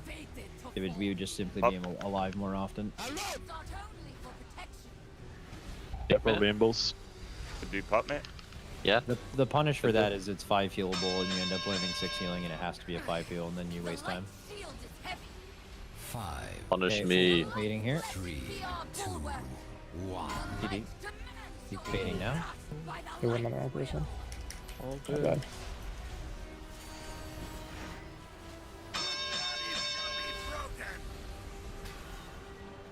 Thank God the gunshots back. Yeah. The absorbs fuck are with out. this shit. Do we have a? Is there a bar that could show the absorb ticks going out? By the way. Oh, that would be sick. Holy shit. We had one. Big boom. Soon. Big boom. Now. Yeah, let's get that spread out here. This is a revival.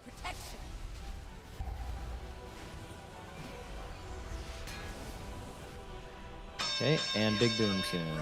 3, 2, go. Oh, it's doing the thing again. Locking in on that. Execution sentences. 5, 4. I feel like we're kind of almost in our old position now. 2, 1. Maybe not though. Girls charging and dodge. We giga dodge. Dodge, dodge. Racial. Dispel Shay. Probably leave lip down, honestly. Safer healer. We should be moving tanks as far as you can before Searing Radiance, especially the girl. Big boom. TD Munich.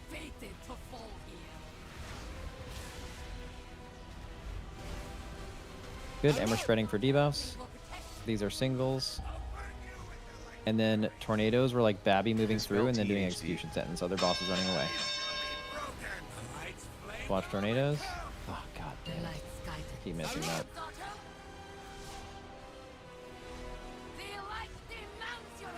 Okay, getting your soaks. Front left is gonna need God. Front left needs God here. Okay, and revival. Nice. We're trying And to move in slowly. Healing absorbs are out here, and then we move forward. Don't get more than one stack of healing absorbs. Don't let the tanks get fucked. We don't need them to do it. 4. Okay, shields here. Coming And for the then mass. everyone get close to the boss. We're gonna bait. Get close so he can mass. Single dispel the rest, and don't get hit by the elephant. Don't get hit by the elephant. Don't get hit by the elephant. Hello, elephant. Didn't get an assignment there. Probably because got masked or something, maybe. Massive fucking nuke. We shouldn't have warlocks dispel in that set, right? Kick, kick, kick, kick, kick, kick. Don't need revival. Okay. Big boom. Sorry. Doing really well.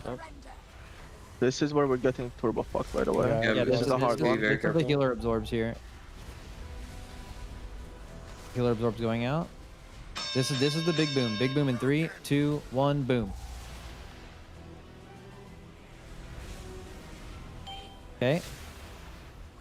Charge. Oh my god, no. Oh. Fuck, that killed Nick. We can res him in a minute. Get a lot of help on me. On it. Kick. Big boom. Get him next spreads here. Maybe won't take those healing absorbs there. I don't know. That's just Those Yeah, those you don't are need, so those, hard. those you don't need to take right there. yeah. I'm not taking those. 'Cause I'm Racial. just dying. Dispel him fired up. I feel like we just Someone need have- like the biggest ramp of all time during that one. If ramps work how they used to work, and you just like spread just- one stacks on the whole raid and you just fucking giga heal. Don't know if who has one. I can't like really hold my cooldown because I'm Yeah. using it on the previous radiance, like with the tornadoes, and then it's coming up like 15 seconds after this. So I'll just be holding for the next radiance. Can I get like text on Fire Duck's up screen that just similar to like Tether on the dragons, or similar to Illyria that says bait that just simply counts down big boom 5 to 0, and I'll call it perfectly every single time and it'll be amazing. Yeah, I can start working. I don't know why I just got fucking one shot while I did my regular soak. I don't know what I did there, to be honest. Fuck, another bug. Cool. Might have been someone not in. I mean, no one else took any damage in my group though. Oh. I just got one shot. Did you get run over by the dog? No, he just took. Okay, I can think my death as well. I don't know what the fuck is me. He just took execution sentence for 500k. What? Well, that's not one person soaking. That's split at least with one other person. It did move at the last everyone second. was I there. wonder if that griefed it. No, everyone was in there. Oh, you already did. Oh. Were you in the aura or? No, I was in this execution sentence with everyone else, and we're all chilling in there, and then boom, dead. That'll happen. Game is straight dog shit. Weird, because Yips didn't take any damage to it, but you took. If But I feel like there's no way Yips wasn't in it. I think they missed. It has to be that the animation is slightly bigger than the actual mechanic, because Dryny like kind of kept stuttering in a direction, and everyone was on the very edge of it. DC, and then like you guys are all like very much on the edge, and Yips didn't take damage, and he's the most on the edge. That's not me, right? Oh, Yeah, I no, could that's be me. wrong. Sorry, it's Boom. Yeah. Yeah, that's not. Should the convention always be to move towards the boss? There's the one like flying right through us. That's why I was doing that. I mean, I'm pretty sure that's the only thing that explains how he died. That's probably what people will always do is go to the boss. But he's all Lips also on the edge. Yeah, like I'm with everyone else. I don't get why I In got fact, fucking... you look like you're the farthest person from the middle. I'm just that big. Yeah, I mean that's. Boom almost got one shot too. Well, I mean that's because Yeah, I mean, there's I'm multiple looking at the people who log. weren't If this is the correct log, and yeah, it just said Yips wasn't in. But it's just weird. But Yips, I mean Yips is in the animation. It's just Yeah, like he's just on the edge of it. Yeah, I don't know how it works. Alright, safety exactly, hat. but yeah. Fucking being right in the center of that Go shit from again. now on. That was a really good pull. Let's just look at the part where we're getting blasted here. There's a couple scary ones. This one I just didn't call the big boom. I'm hoping that that will be fixed so they can just see it better.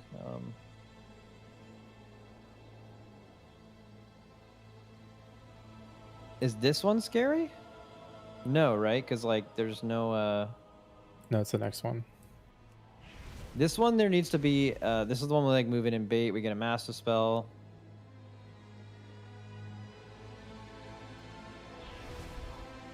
Okay, what happens to Smack? Was this the set that never got assigned?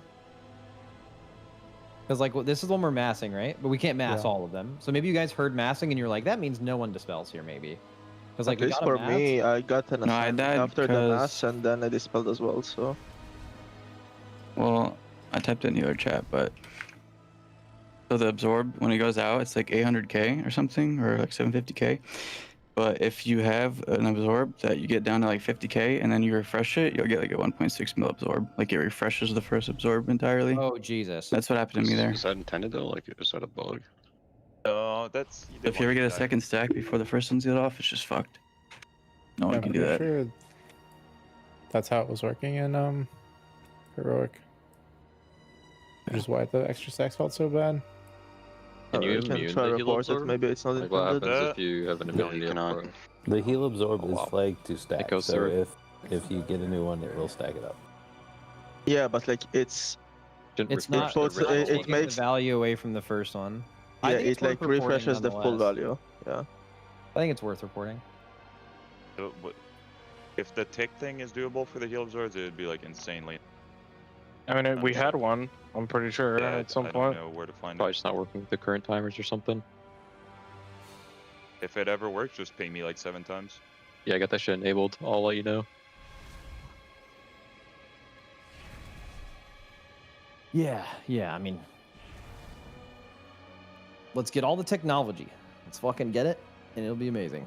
I love Well, AI. I mean, they banned the add-ons, so you shouldn't be too much technology this time around. Not really. I have all group CDs and every. All right, so item let's turned figure out on. what people were. So right now, Hippie is working on the big boom timer for me, and we do have a healing tick thing, and it's not updated, or it was working and it's not working. Like, what is that? Like, what's the status on that? Well, I see like a liquid tier wrath soak assignments thing under the raid with a note, but the note, I don't know if that's supposed to be. Yeah, there. that's a different thing. There's a bar for it. Oh. Yeah, the one right above There's that red one cast bar. should be yeah, the that's thing. probably this one. Oh.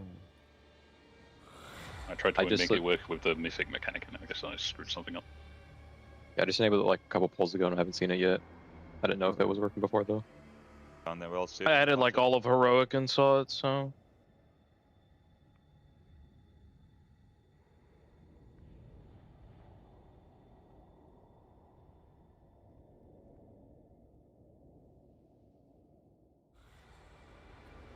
I didn't really get an answer on a few of those things, so we just pull. Make sure you guys are using augment runes. Unknown information. 5, 4, 3, 2, 1. Mushroom.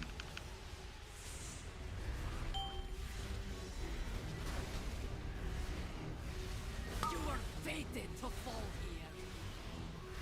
Shields are only for protection. Okay.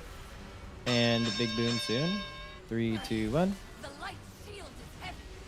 5, 4, 3, 2. Okay, and we're baiting. Bait. Elephant mode now.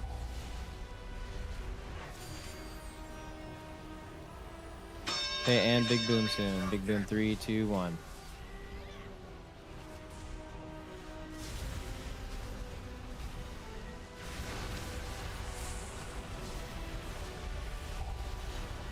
Big boom in 5 seconds. 3, 2, 1, big boom.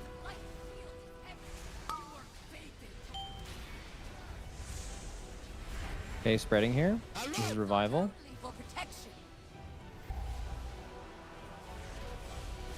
Okay, and big boom right after this. Big boom in 3, 2, 1, big boom. Okay, and we're getting execution sentences now. We're staying still. 5, 4, Perfect positioning tanks, by the way. There's gonna be elephant going back right here. Back right, get ready to dodge. Everyone else watch shields. Elephant mode now. Break shield and dodge, break shield and dodge. Dispel Everything will shade. kill you. Break, kick, and let's move back tanks. Single dispels here. Big AoE in 3, 2, 1, big boom. Dispel We'll anarchy. have quite a few debuffs. Okay. After this is going to be execution sentences after the tornadoes. These are also singled. Shaq is only one with. Fine. Shields are only for protection. Very close. Okay, we're getting execution sentence spots right now. Dispel anarchy. For protection. Okay, get in. And revival. And dodge. Watch healing absorb stacks here. They're going out. If you have a 1 stack, get away. After you're done dodging, move in. Try to get a 1 stack. 5, 4. You can never get a 2. 3, 2, 1. Okay, Dispel Shaq needs God. Shaq needs God I'm for good. sure. Don't even stress Okay, about it. charge, dodge. Shaq needs fucking actual Jesus. Okay, Great break job. this, and then kick. Shields are only for protection. Okay, and Searing Radiance here. There's no timer for the Yeah, big innervate. Euro timer. Fucking surprise. Light demands your Ready to dodge soon? We're dodging with healing absorbs here, right? We're super. I don't know why we're super far. Big hit coming in, big hit. Yeah, big hit soon, probably. Big boom now. Big Big hit. boom. Try to do not get a 2 stack. Like, move in and try to get a 1 stack if you guys can. If you don't have one. by the light's will. Dodging. Oh, the bait, dude. Oh my god, that worked. Break it. Maybe a big boom soon. No one knows. Yep, it is. Big It boom, is. big boom. Right now. Impact. Yonk. Goodbye. Oh, perfect. Honk. It's fine.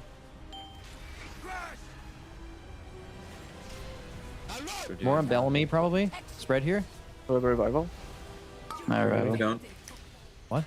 Mass. Oh, No, you oh, guys we don't. do. That's my arrival. Lies. All right, here we go. This is an execution sentence. Execution sentence spots. Oh shit. Front left, Rennie. Front left. Okay.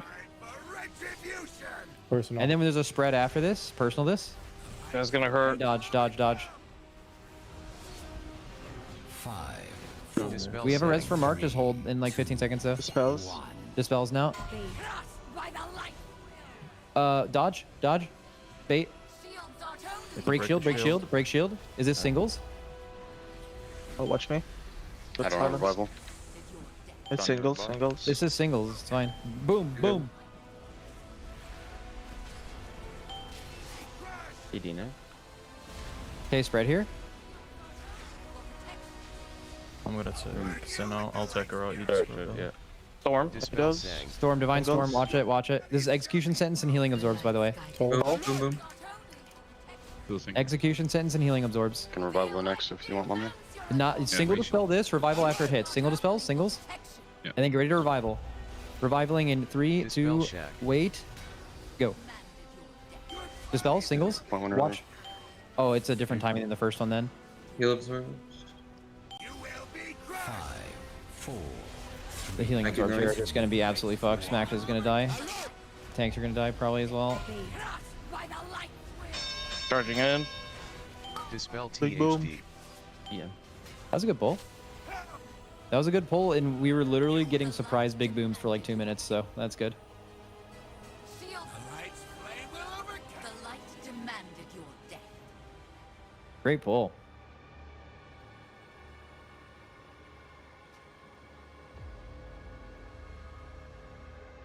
Big boom text should be there after you reload. Oh. If it, does anyone else want that, or is that just for me? It's on by default. Okay. That You guys sounds want the big amazing. boom timer? I think it's good for everyone. Yeah. Yeah, I mean, I have a boxing Renegon playing. That's just crazy style, bro. I Bang, have bang, a bang, reminder. boom. I got your bodies will be broken. I have a reminder for every big boom in the entire fight. How do you adjust the volume of those? Say that again? It's a bit loud. How do you adjust the volume of those? No idea. Anyone know? Isn't it only master volume that can change it? I reduced master volume, but it sounds the same. Change the Windows sound as well, maybe, I don't know. Yeah, maybe. It's really loud. I got my ears blown out a few times, that was fun. Yeah. Or I got the gunshot noise. Now and that it's the big fucking boom sick. thing is there, I think the next best thing would be like an execution sentence bar consistently counting down and showing when the execution sentence is hitting is like crazy as fuck. Yeah, that'd be nice. And then what else would we want? Healing absorb ticks is also massive, crazy, huge. All of those That things need to should happen. also work. Like right now? Yeah. Oh my god. Do you have to enable it or something? Fire it up. Turn that shit on. If it was enabled, it should be enabled again. The toolbar, yeah. But it's rough, sorry. Whatever the fuck it's called, healing or something. I saw a bar, but there wasn't like little marks on the bar to signify when they're going out, so you like kind of know when they're going out every 5 seconds. It should have ticks on it. Oh, because that on that pull or from now on? Res far? Should always have had. Let me check my box. I didn't think I saw ticks on there.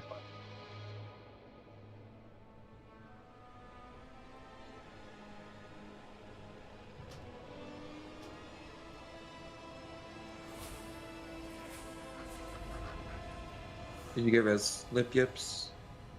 Yeah. I just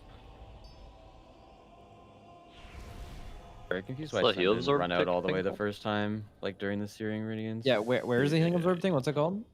Really annoying because you have Tears to Wrath, I think. I think if you can live Tears it, Wrath, you Caspar. shouldn't do take her out because I can leave.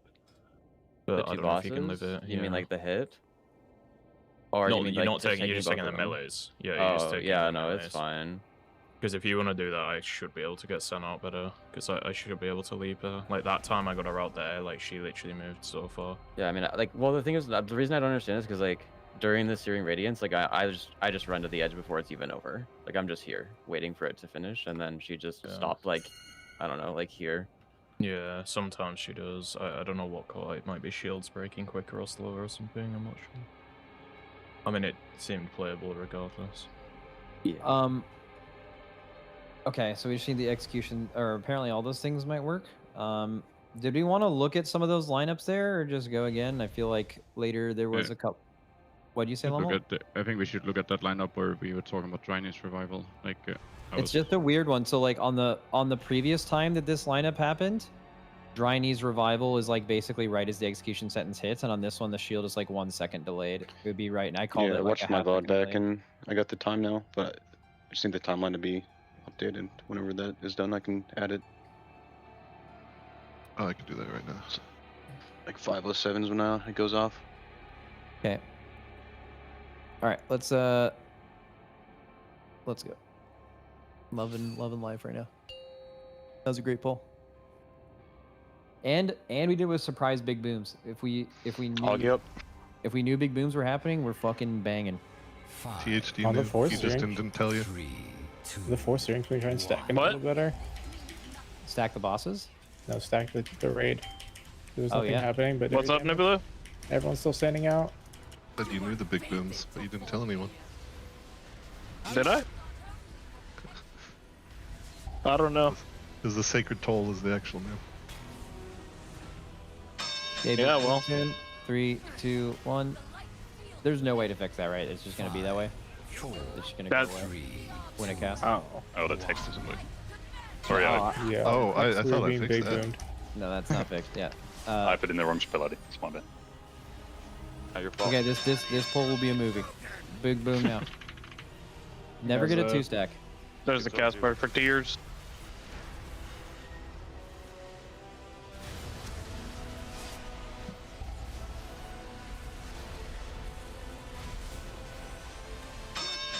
I feel like if the monks feel like they're gonna be slow to heal off their healing absorb, you need to like roll away and not get it.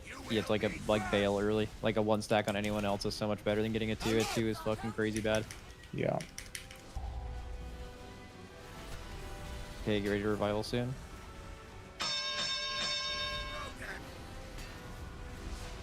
Yeah, Dragon Sync. Okay, execution sentences right now. 4, 3, 2, 1. Okay, and baiting to the back right. So we're dodging elephants and we're dodging shields. Keep dodging, keep dodging, keep dodging. Break the shield. Dispel anarchy. Light's flame will overcome. Shields aren't only for protection. Kick. And res THD. He's at a spell. Big boom. Rebuff him. Just down to spell. Spreading here. Yeah, we'll be down to dispel here. Just let Dranaco eat this. Just take Bellamy back. Oh, we late dispelled, so we're going to be kind of chaining this, right? Dispel Dranico. Oh, maybe not. I don't know. You take Bellamy. Watch yourself with debuff. Anarchy has an absorb and personal. Just let him sit this. So we don't get behind on dispels. Yeah, she doesn't. I don't know why. Fine, that's what. Take one of them. Dispel Shack. Really? Okay, I get to your don't think soaks. you're weird. Revival. Nice. Dodge, dodge, dodge, dodge. Healing absorbs are going out. Second tick is going off in 3, 2, 1. We're moving in. Third tick going off in 3, 2, 1. Move in for mass. And last healing absorb tick going off in 3, 2, 1 now. Dispel Goes. Big boom, right now. Boom. Nick is Help Nick, fucking help Nick. amazing. Okay, kick that, break this and kick. Spread for shields. You get Sun back. Yeah, I'm on.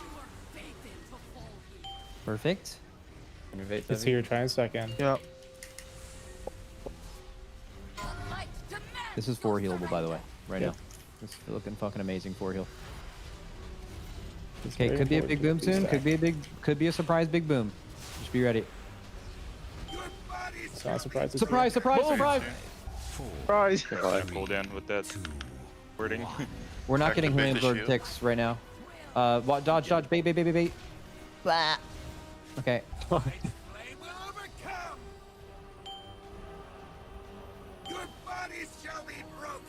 Bang! The light shield is heavy. Ah. The light Yeah, let's just die.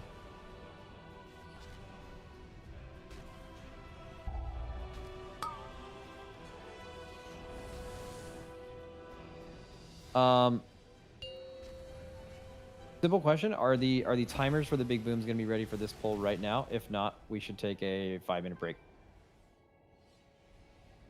Because it's just unprogressible probably until that's fixed. Hippie, do you use big wigs bars for that, or are you doing your own counting yet? Oh, I'm using the big wig spells. Yeah, it's the big wigs bars that are missing later in the pull, which is why the later big booms won't work even if you fix the spell ID, right? Yeah.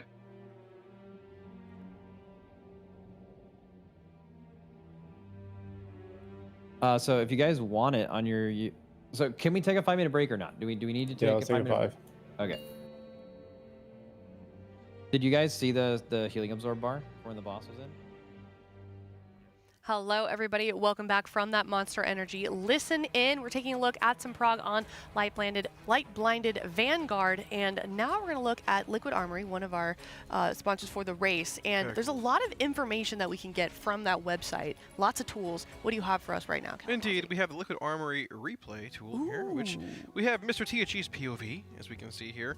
So really cool. You can go through. I was showing Jack this a little bit on our break there as well. So when it comes to like having player POVs here, there's a timeline at the bottom right here that you can add.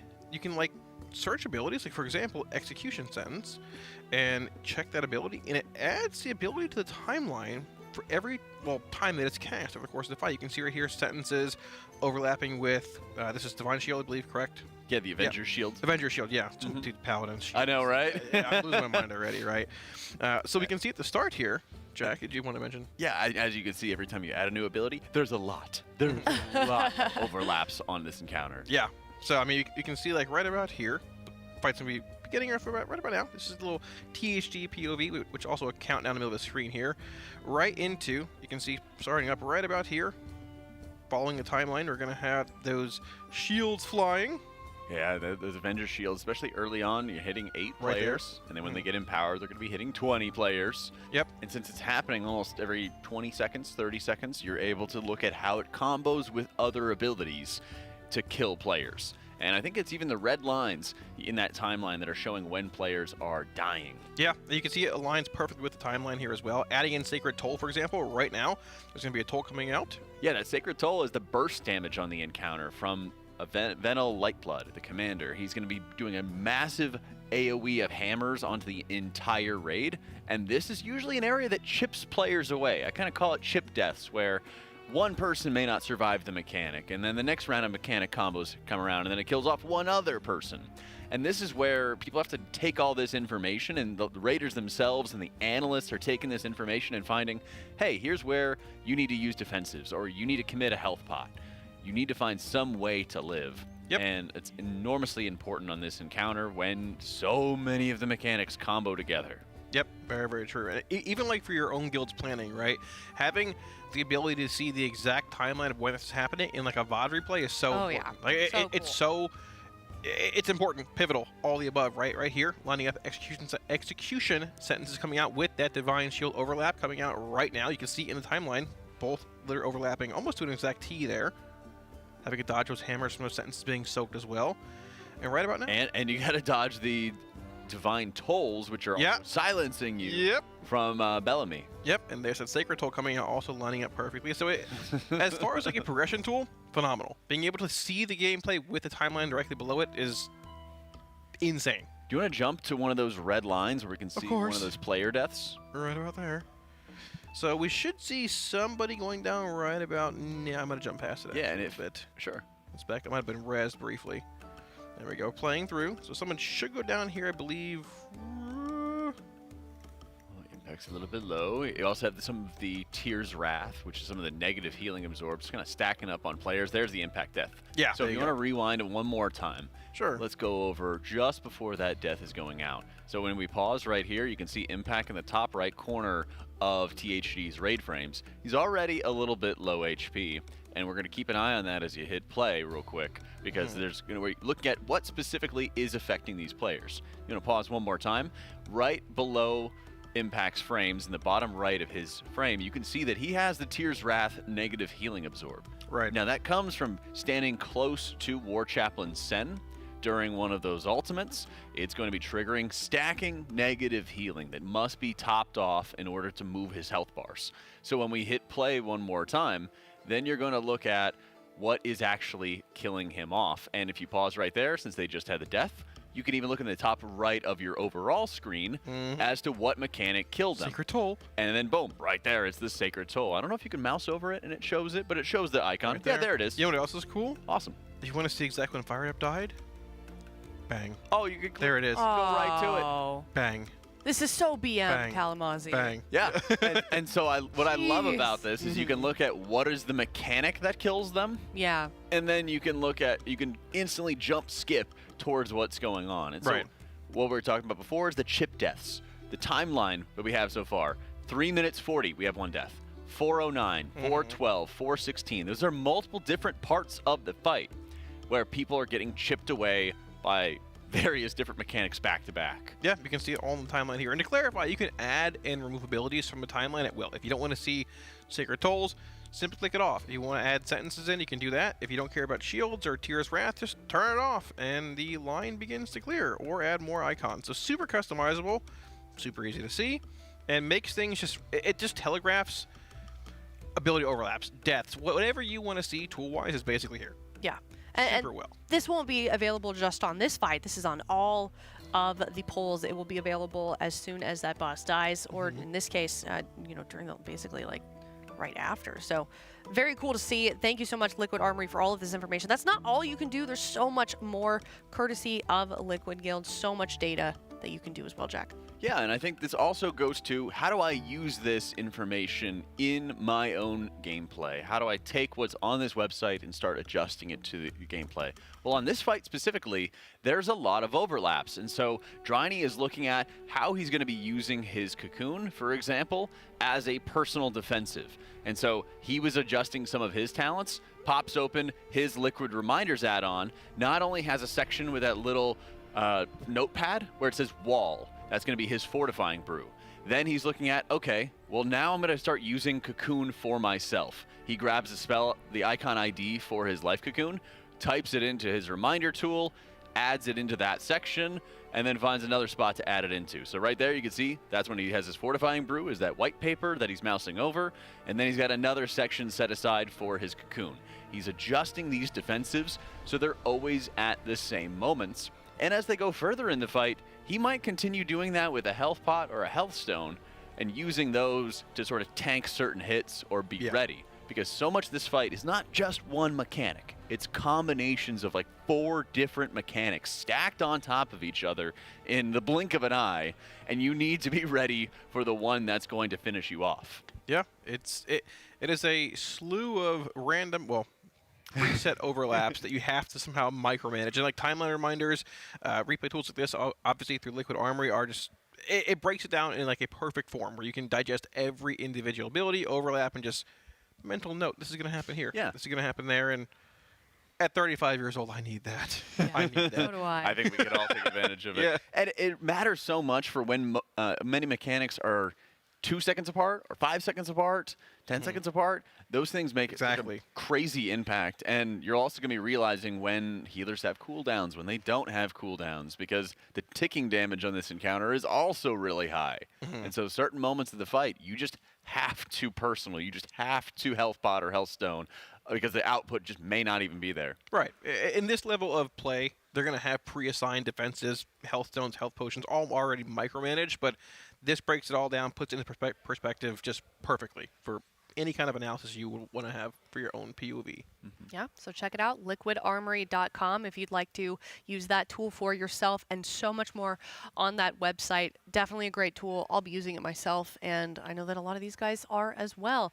So in that regard, if you were just now tuning in, don't worry, you are not missing anything. We are between polls right now. They did just come off a little bit of a break, so seeing some of the Raiders get some Monster Energy, some water, go to the bathroom, and looks like they're going to be getting more polls in. We're approaching, I think, that 20th poll mark somewhere in there. So this is kind of the first bit of difficulty that we've seen. A lot of these bosses have been quite a bit easier than we thought they were going to be, like under 10 pulls for all of them until we've gotten to this point right here. So I don't know if it's hard enough to call it a wall just yet, Jack. What do you think?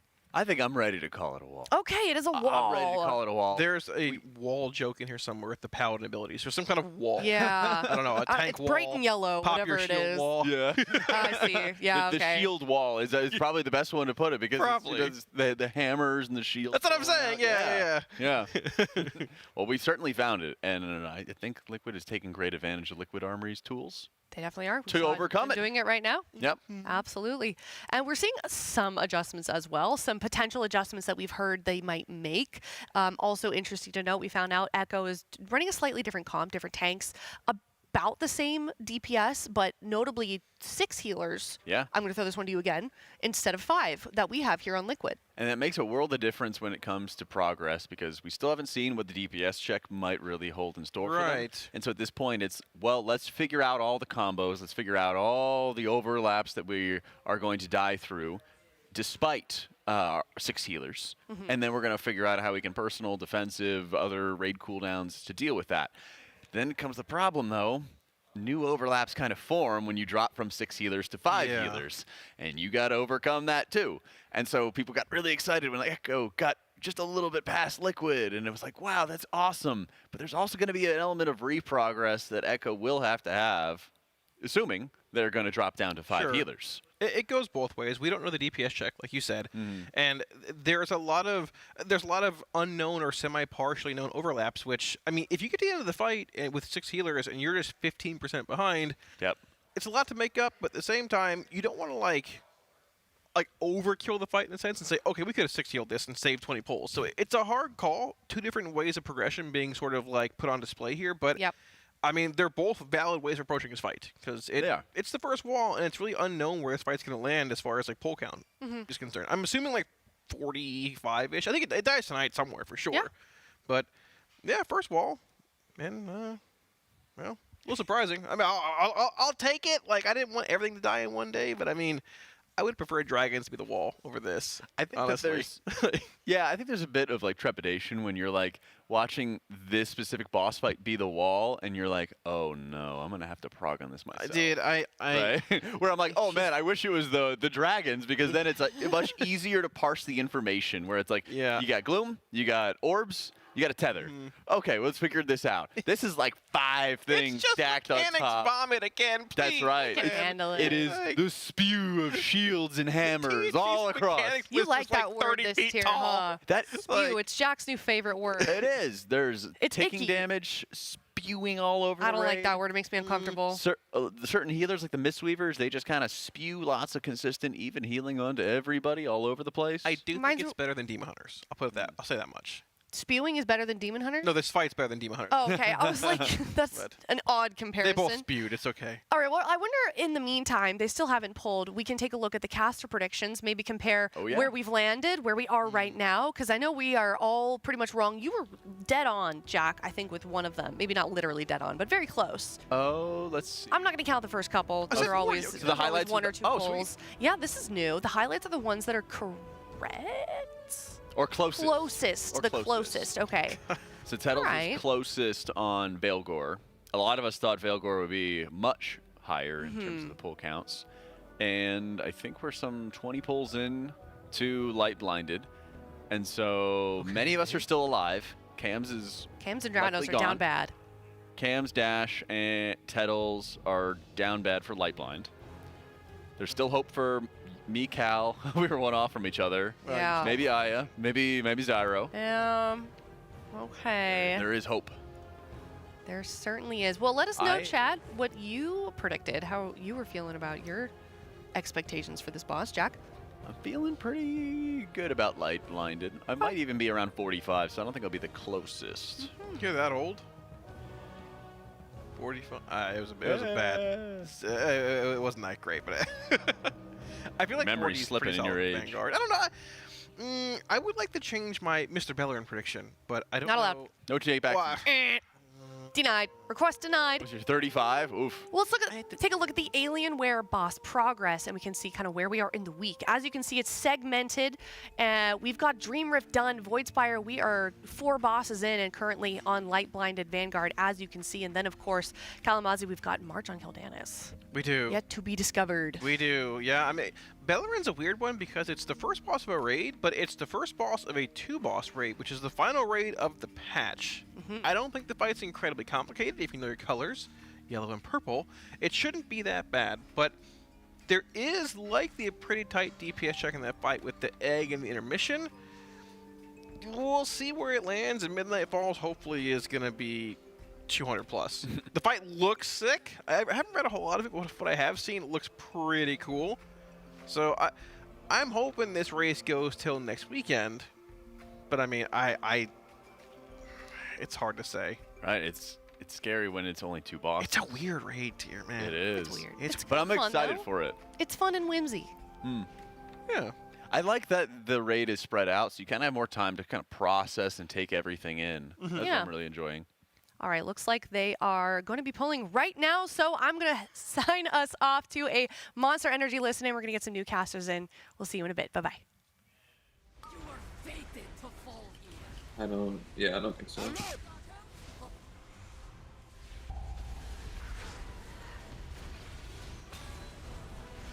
We also want to be more stacked too, right? Oh my god, does this work? Oh my god, the big boom timer works. 5, 4, We're going 1 over. 3, 2. Okay, baiting. Gonna look a little weird, but it shouldn't really affect. Baiting in 3, 2, 1, elephant. Okay, and big boom soon. Big boom in 3, 2, 1, boom.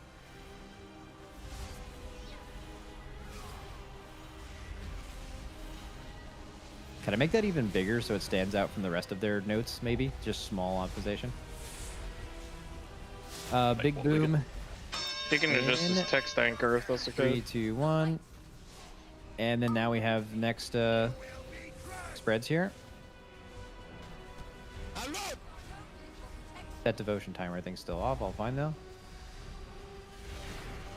Okay, we're getting revival into a big boom. Oh wait, the big boom thing is like. I'll show it to you after, but it's doing some weird shit. Okay, execution sentence here. 5, 4. Okay, 3, there's an elephant bait to back right here. Elephant bait to back right. We're giga dodging. Just fucking dodge. I'll count the elephant. Elephant's baiting in 3, 2, 1. Watch the elephant and dodge shields. Break the shield now. Racial. Keep dodging. Dispel shade. I have something to show after this pull as well. I think leave him down, honestly, just in case of healer. Oh, that's so sad. Move back a bit. Yeah, I'm in sack me. It's not gonna make. Is this a pivot? Yeah, we can pivot topside. It's gonna be a movie. It shouldn't be that weird. Okay. How far she'll move is the issue. Big boom soon. 3, 2, 1, boom. Okay. Okay, it's Chunga's fucked. Yeah, this is fucking. This is fucking. No, do not try to play this. Just fucking blow up this back somehow. Stack them all. Stack them. What makes sense? Plant the tree. You should be stacking. You're an exec. Come on. If you're alive, you did it wrong. I'm getting gripped away. Oh, okay. Dude, you guys have insane confidence because I saw Sen on literally the opposite corner of the room of where it's supposed to go, and the fucking We just could break that confident shield pivot. like a little bit earlier. That would be nice. We definitely can. Also, I wanted to mention. So, do I even need to explain the what's happening with the big boom thing and why it's weird? Yeah, I saw it. You see it? Okay, cool. Okay, so Wolf. I think Wolf made an error that I've seen a lot of people make here, and let me know if you guys think this is something we can actually do better. But he dodged left with the hammers, but I think the hammers are all spinning clockwise. So if you dodge left, you kind of run with them. And I saw him get kind of like chased down by one. And I think you kind of, if you're ever dodging hammers, you kind of have to go right. But I might be cooked by saying this. I just want you to watch it. Like we're all dodging. One second. We're all dodging. I wanted to try something new because it's very clamped when we have the charging guy and we have 3 Avenger shields in our group. Oh, yeah. Okay. I think if the warlocks could like port out, that would be very nice. But I don't know if that's possible. Like, look at the. Can find a place. But look at hammers though. Like, do you notice the hammers are all going clockwise? So if you're ever like fucked by a hammer, and you go, and you choose to like dodge left, you're just gonna get crazy chased down by it. Okay, I don't know why your PV literally every time I need to look at something always just fucking skips, but that's hype. But okay, that whole lesson, God. Yeah, we could have kicked it earlier for sure. Like, I just like got stuck on the shields and I didn't want to move until they resolved, and then it was too late. Yeah. Okay, let's go again, and I'll try to account for the big boom thing. It's fixed. If you give me a sec. Oh yeah, give him a second. I would love that. Also, small suggestion: if this won't take too much time, can you make the text on that specific one red? Sure. Because like I feel like to me it kind of just like flows in with everything else, but it's like I feel like no matter what class you are, the big boom is like the actual single most important thing you could possibly know that's happening. Change it over red font color, but. Telling you, boxing arena gong hits, bro. Right when the fucking gong hits, it fucking hits you right in the head.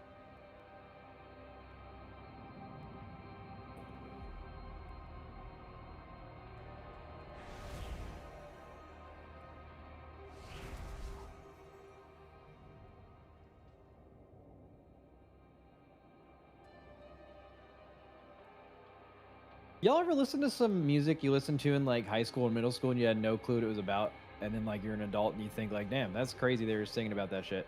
Yeah. Yeah, that's right. I mean, that's the way it is. Like, have y'all ever heard the song BYOB System of a Down? The like everybody's going to a party, have a real good time. Yeah. Bro, I was like, I thought that was just like everyone was just hanging out, bro. Just fucking actually chilling. Nah, bro. That's in Shaq's top 5. Bro, no, my top 3 all time for 2026 right now, new up and comers, CeeLo Green, Michael Jackson, and I actually don't listen to much else. Michael Jackson. Nope. Favorite MJ check? Favorite MJ, probably not the basketball player. Yeah, straight ass. She. Ball heads now. Bro, 100%. Also, any LeBron fans, the only skill he's got is longevity. Good luck. Good luck.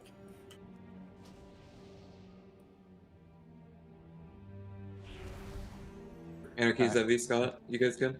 Yeah. Yes, sir. Doing timer. Let's go. I am. Lock in. Welcome back to the Race to World First, powered by Alienware, and huge thank you to our other sponsors in Blacklight, Monster Energy, Raider.io, Wowhead, Warcraft Logs, and our charity partner in UNICEF. Hello, everyone, and welcome back. I'm Jack, joined by Dratnos and Dash, as we're getting ourselves back into some more pulls on the light-blinded Vanguard. Yeah, we are a little bit over 25 pulls now, 26 pulls onto this boss. Solid progression at 30%. As the best pull, and there's not really anything that is holding back the progress from that point, right?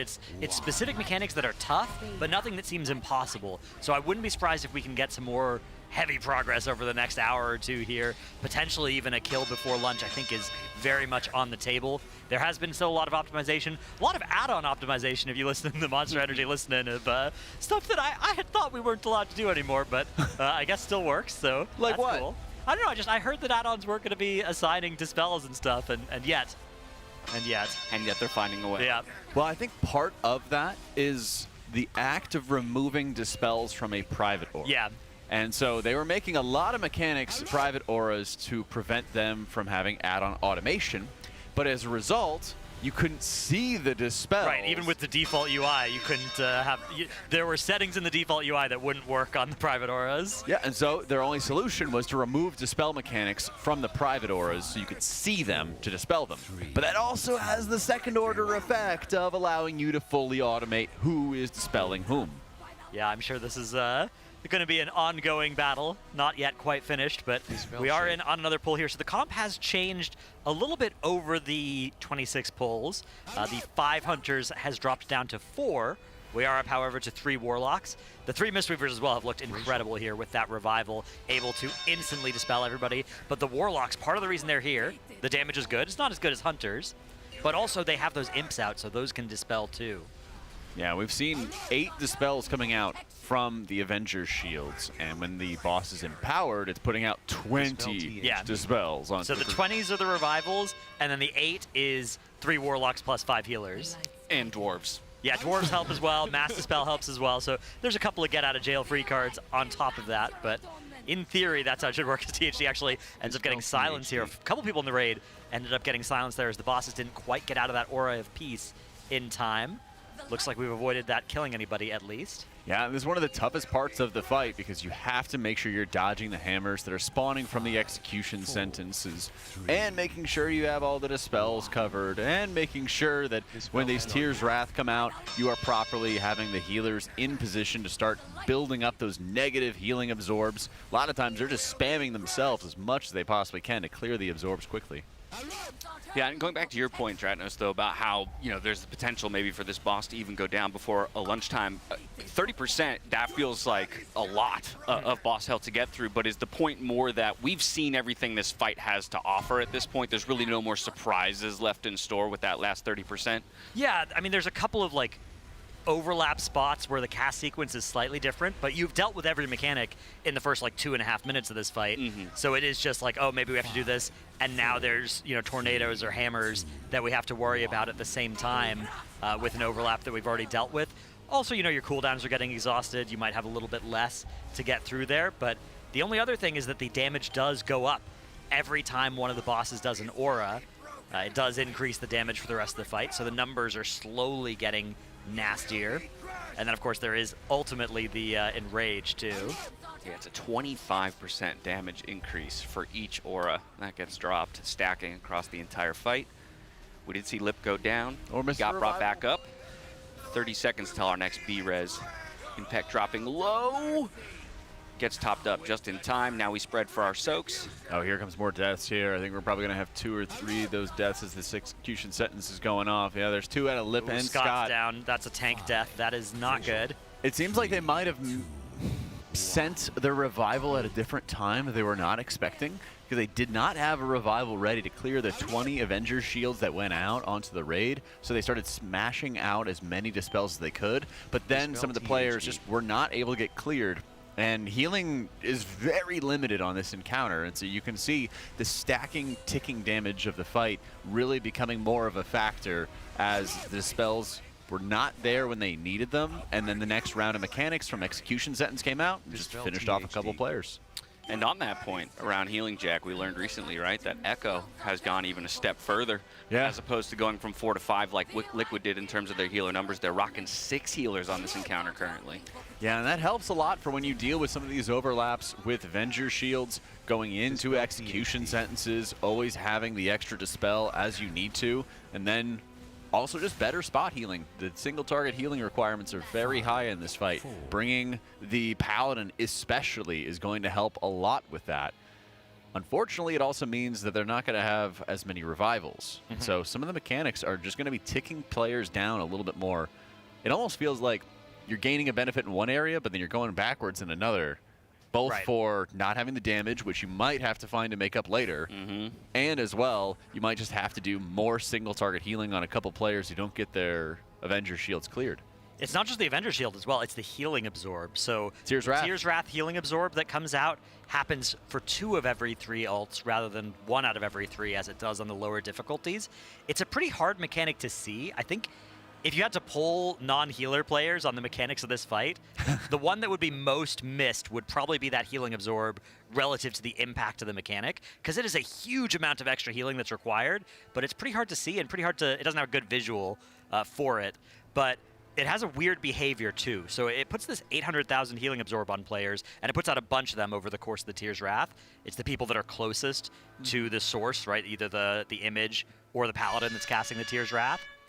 And it has this weird behavior where if you heal most of it off, right, it's an 800,000 absorb, say you got that thing down to 100,000, then a new stack gets applied, it doesn't go to 900,000, it goes to 1.6 mil. No way. It doubles the effect, and it fully refreshes the initial healing absorb, which I suspect is unintended behavior, but the impact of it is that you really need to make sure that you are either bombing a bunch of healing into a single target. Something like the Guardian Druid, if they're pressing Frenzied Regen, first of all, that's going to heal themselves for a lot, and second of all, it's going to increase healing received. There are a couple of other specs, largely tanks, that have healing received increases, so you can try and have one tank sort of out and taking all the healing absorbs and getting bombed single target healing. This healer comp that we're playing without that, say, Holy Paladin, without a Holy Priest, right, we've got a Disc Priest instead, isn't going to be great at that, so you don't have a super expert at pumping single target healing. If you did have a Holy Paladin, though, that could be a good way of handling this, right? Of just bombing Holy Lights with an Innervate into a target that is got that heal absorb on them.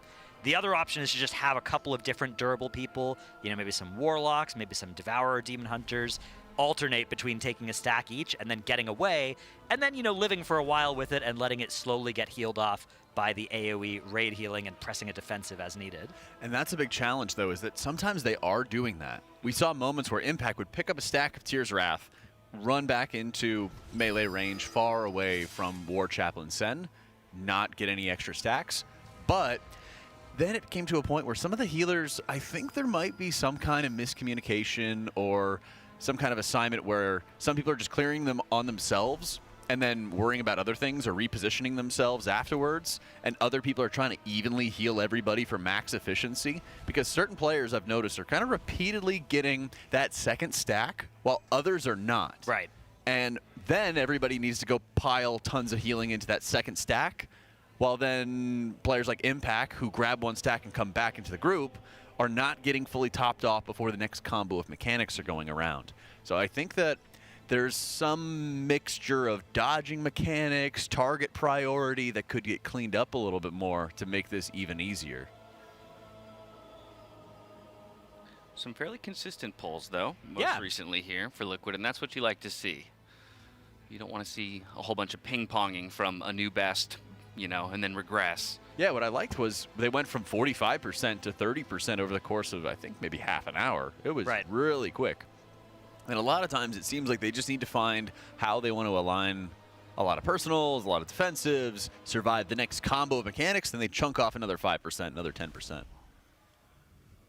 Also, they definitely followed through on what Max was talking about with us in last night's Blacklight Spotlight, just saying, you know, we definitely have some item levels to gain on a number of the people that are going to be in for this fight, and you can see it across the raid itself. The average item level has actually jumped nearly 3 whole points from last night to today. Wow. They're sporting a 270 average item level, just over, where last night they were pulling in the 267 range. Ooh. So that's tremendously helpful as well, yeah. Especially with how specific their comp is. Mm-hmm. Yeah, these decisions about which characters to be putting the gear on, which, you know, you have something like your 3rd and 4th hunters that you're playing on this that may especially have not been... I mean, you probably had a pretty good idea that MM Hunter was going to be good for this fight because you played it last week on Heroic. So I'm sure that they were prepared for this, but those characters are still likely to be a little bit less powerful than some of the others that are in. So they may still have some easy upgrades to go and grab. Yeah, and I think healing in a lot of ways is going to get easier once they get just a little bit further on the fight. Once they get their Disc Priest into Execute, that's really where a massive amount of their output comes from.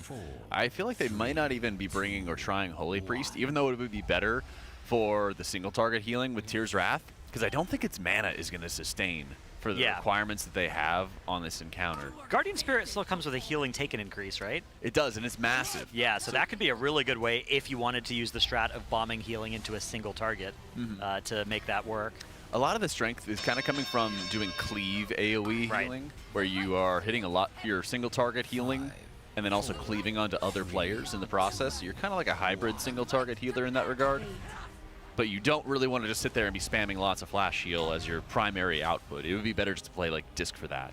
And so once Disc gets into Execute, their mana regen is really, really high, and then their overall output just gets even higher as they spawn a lot of pets. The extra pet attacks give mana and do a bunch of healing. So and this they're fight kind of almost to that point once they get Commander Lightblood into Execute range, because he's usually the lowest one since he has an extra damage taken whenever he pops wings. That is going to make the fight a lot easier for them. Yeah, you can see already at the bottom there that that commander, the Rep Pally, is taking double the damage basically of the other ones.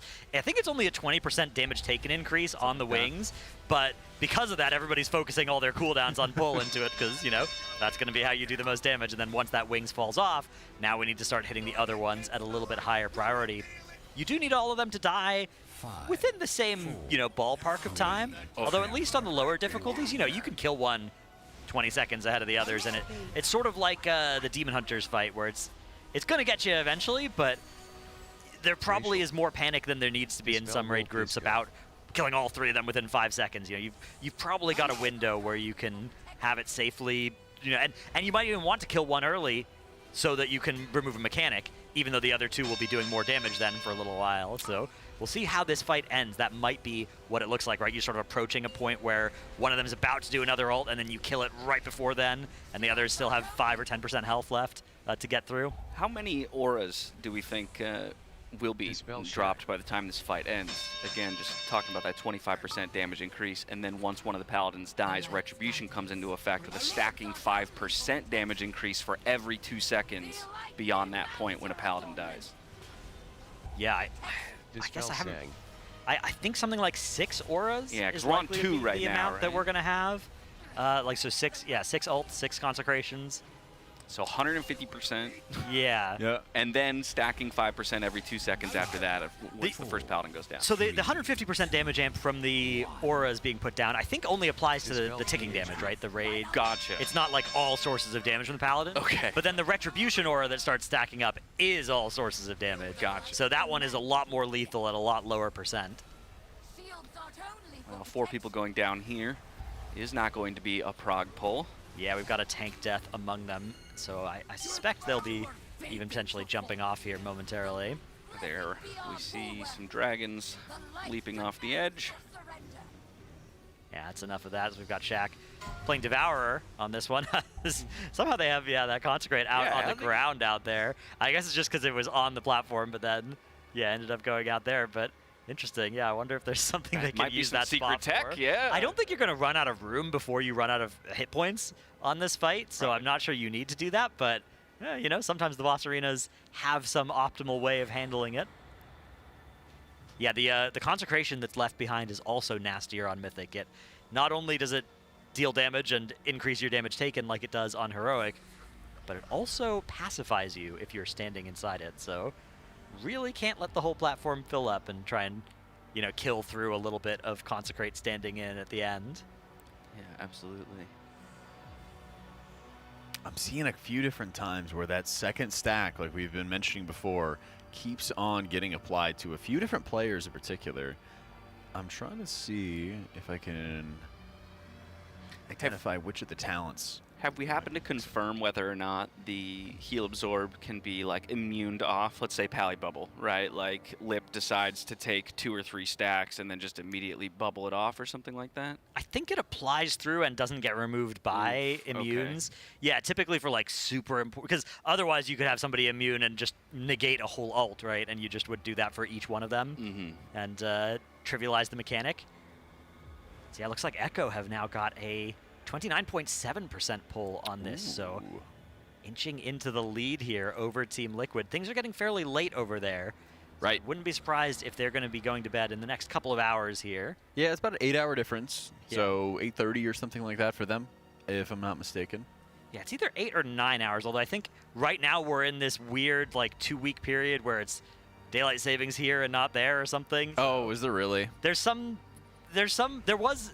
I remember during Sepulchre, there was the daylight savings like desynced, and then that race went on for long enough that it resynced. Oh my goodness. Yeah, that was a whole month. Nightmare fuel. Although I guess that was February, not March. Who's to say? Either way, yeah. Time is crazy. 8 to 9 hours. 8 to 9 hours is the difference. That's impressive out of Echo. Method also on this boss too, so we've got the big 3 at 5 of 9, and then a few guilds at 4 of 9. Cope, Honestly, DMG, and Crimson, which I believe are North American guilds mostly. Yeah, okay, so Echo, even with a new best, it's still running the 6 healers. I'm curious as to when they get to the point where they got a plug pull on that. I think you can play 6 healers all the way through on this. Yeah, maybe. You look at your damage dealers, right? Each hunter is like 1.5 DPS. So you just play a few hunters, and then you build the room to play the 6 healers and still meet the DPS check. And if your DPS aren't fearing for their lives, they're going to do more damage as well, right? Like if you have to go and sit in an ice block, I guess ice cold doesn't require this of you, but in a turtle, right? Something like that so you don't die, you're doing less damage. If you're committing globals to, off healing or even just kind of running around, panicking, pressing a defensive. Here it is. That will cost you damage. What do you got? Okay, I was looking for this talent. I knew Monk had some kind of talent that was increasing their healing whenever they cast onto themselves. So they have it's a hero talent, called Mantra of Purity from the Master of Harmony talents. And it's when cast on yourself, your single target healing spells heal for 10% more and restore additional health over 6 seconds. Ooh. And so this is kind of the challenge that they have right now, where everybody is incentivized for the healers to be healing themselves a lot more when those Tears Wrath are coming out. But you also want to do whatever you can to continuously be keeping a little bit of healing onto your allies to avoid that sort of situation. And so you're competing between, like, I need to heal myself because this is the most efficient option, but I also want to make sure I'm helping other people out to clear their stacks as well. So monks are a prime candidate to make sure they are slamming this output into themselves, but there's also a very high risk that if you're putting everybody kind of on an island of you need to heal that debuff before the second one comes up, otherwise catastrophe, then it can get very, very challenging very quickly. And I suppose because it goes to the 3 closest people, right? 5. Oh, it's 5. Yeah, so they have the monks permanently there. That's what I was gonna. Okay, and that's they what I was gonna say. cycle. I would assume you just assigned the 3 monks every single time, but it's 5 instead of 3. I was working with misinformation. And part of the challenge, I think, is getting enough vitality. One of the biggest problems with Monk is just not being able to track vitality, which is your hero talent, which is kind of building and storing up extra healing. And so a lot of this is going to come from casting Lots of Sheilun's Gift, your upgraded single target heal that's going to do AoE healing. But if you don't have a good idea as to how much you've been building up and how much your other monks have been building up, then it's a little bit more difficult to know, hey, I have stored this extra healing to clear my debuff at this point in time, and this person has 30% more, 40% more. They're clearing it much faster as a result. I think that's where some of these conversations between the healers need to be to make sure that it's as easy as possible for each of those monks to clear the debuffs and then move on to the next person. Yeah, the healing comp there, the Mistweaver is really doing multiple great things because, of course, that revival, one of the biggest impact things that they are bringing, but working nicely against the Tyr's Wrath too. We've seen the monks on a lot of fights too. 2 monks mostly on the other fights for Team Liquid, but looks like a healer that they believe in just in general this tier, and then it has extra utility on this fight. There are a couple other healers that I'd be curious to see how they would do against this encounter, like Resto Druid, for instance. It feels like, you know, you have a couple of hots on somebody, you start getting that mastery powered up. It seems like it would be a really good way to power through that Tyr's Wrath, because it's not like urgent healing. It can be done over 10 seconds if it's somebody who's not going to be getting another stack. And that's the sort of instance where those Resto Druid heal over time effects can get full value. Do you know if there's a good way to see their talents while they're playing, besides just like jumping into their streams? I mean, on Raider.io right here, right? Yeah. If we go into their roster and then click on any name, who are you looking at particularly? I'd love to see Ryson and see if he's running with his Apex talents. Over on Echo? I'm pretty sure. Oh, over on Echo. Yeah. Yeah, I'm pretty sure Resto Druids have not been running their Apex talent on most encounters. But if there was a fight where you would want to have the Apex talent, which causes your Light Bloom to just bloom crazy style and just over bloom like crazy and do a bunch of single target healing that splashes, it would be this fight. Especially if they're going to also have Ryson be the one soaking Tyr's Wrath. That would make for an ideal setup. Looks like maybe we don't have access to theirs. I think, yeah, Echo on... we have dark. access to Liquid's Raider.io unkilled polls, you know, prog polls, but we don't have access to Echoes. So at the moment, I couldn't... Was he in on any previous bosses? I mean, I know that his talents might change. He probably would have changed them for this boss. Yeah. He was gonna, Yep. I was going to try and cheat a little bit, but... Yeah, he was on Veilgore and Ezrak.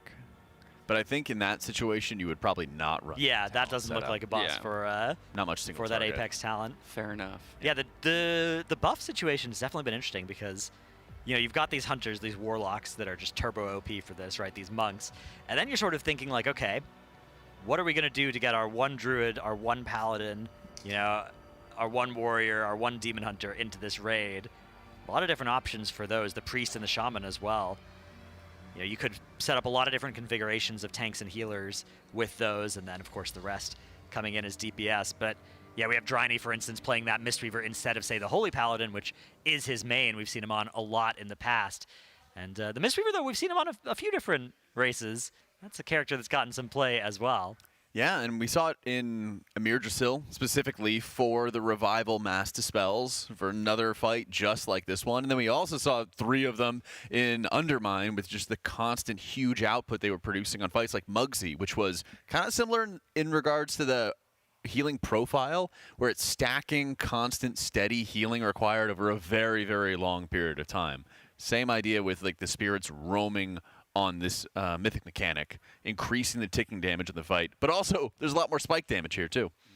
Where are Holy Pally's strengths at the moment? Is there any... single target. Single target, okay. You know, and the challenge is there's so much pervasive ticking damage and rot damage on the fight.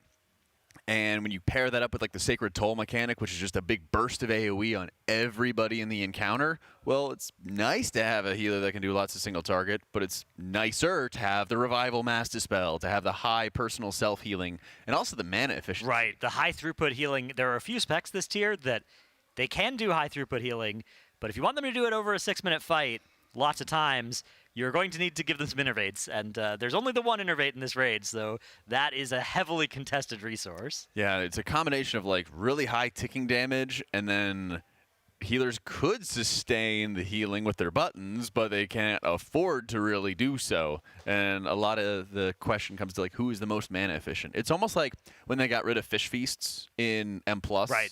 It was, okay, which healer do we bring that's high HPS and very mana efficient? Same kind of situation here for who can sustain their HPS over these really long fights, because a lot of the changes for healing was to nuke cooldowns, nuke healing cooldowns, make you choose between 2 cooldowns you used to have all the time, and now you don't have access to them, and you have to be able to find which healer is going to sustain that output for a very long time. Yeah, they're fast to use the innervate. I know on the rip, Yips has innervate right on the. Oh yeah. Yeah. So sometimes that has to happen immediately. Yeah, if you're gonna want to use it at 3 minutes, 2 minutes. I guess 3 minutes is it's a 3-minute CD, I think, right? So yeah, if you want to use it at 3:10, better use it on pull, because otherwise you're missing a use. Yeah, people kind of meme on that, but it's like sometimes you have these situations where the cast sequence, you would burn like 20 or 30% of your mana in that 10-second innervate window. So yeah, sometimes it is best to just rip it on pull and get it done. On pull as well, it's a great time to have just one healer heal and have the others do damage often. So if you just throw an innervate on that healer, you're kind of getting full value. All the healing in the raid is now being innervated. And it also just, it's one thing that I think a lot of healers aren't really used to of, hey, you have to just sit back and conserve your mana, let somebody else heal, let somebody else take this moment, and then you work with what is kind of like the free healing. If you have procs, if you have low mana costing abilities, or you're just setting up your damage, which kind of goes hand in hand for Monk especially, because their damage, I don't know if they were running Rising Mist where their damage is extending their healing over time effects. I don't know if they're still running with that one, because they might be running with Tear of Morning where casting their envelops are going to increase a lot of their output, especially their single target output. But you have some of the overlap there where just doing the damage is going to help them out a lot. If you just tuned in, we are making a lot of progress on the Light Blinded Vanguard. We're going from 45% to around 30% over the course of about an hour. They have a lot of meetings, and I think we got another ready check coming around at the moment, so we're kind of just breaking down and seeing what kind of changes that they might be having in store for us. So we'll be seeing. But how are you liking this fight so far, Dratnos? Yeah, I think, I don't know, it's weird. It's requiring a very different damage and healing and tank experience than all the other fights this tier. And the fact that that is overlapping with it being the only like hard-tuned fight of the first 5, and when we say hard-tuned, it might end up still being sub-50 pull boss, and when we look back at this in a week's time or something, we might be like, that wasn't actually that hard, right? It feels hard until you kill it, and then you're like, okay, yeah, that wasn't that bad, right? But compared to the, I think, fairly undertuned first 4 of this raid, it is interesting that this sort of unique fight design is where the difficulty, is where the struggle, the optimization is happening. I think I like that, provided there's also some struggle and difficulty on other types of fights, which we're running out of opportunities for that to happen. But of course, Crown of the Cosmos and Midnight Falls, Bellerin to a lesser extent, I think, have the opportunity to offer that to us as well.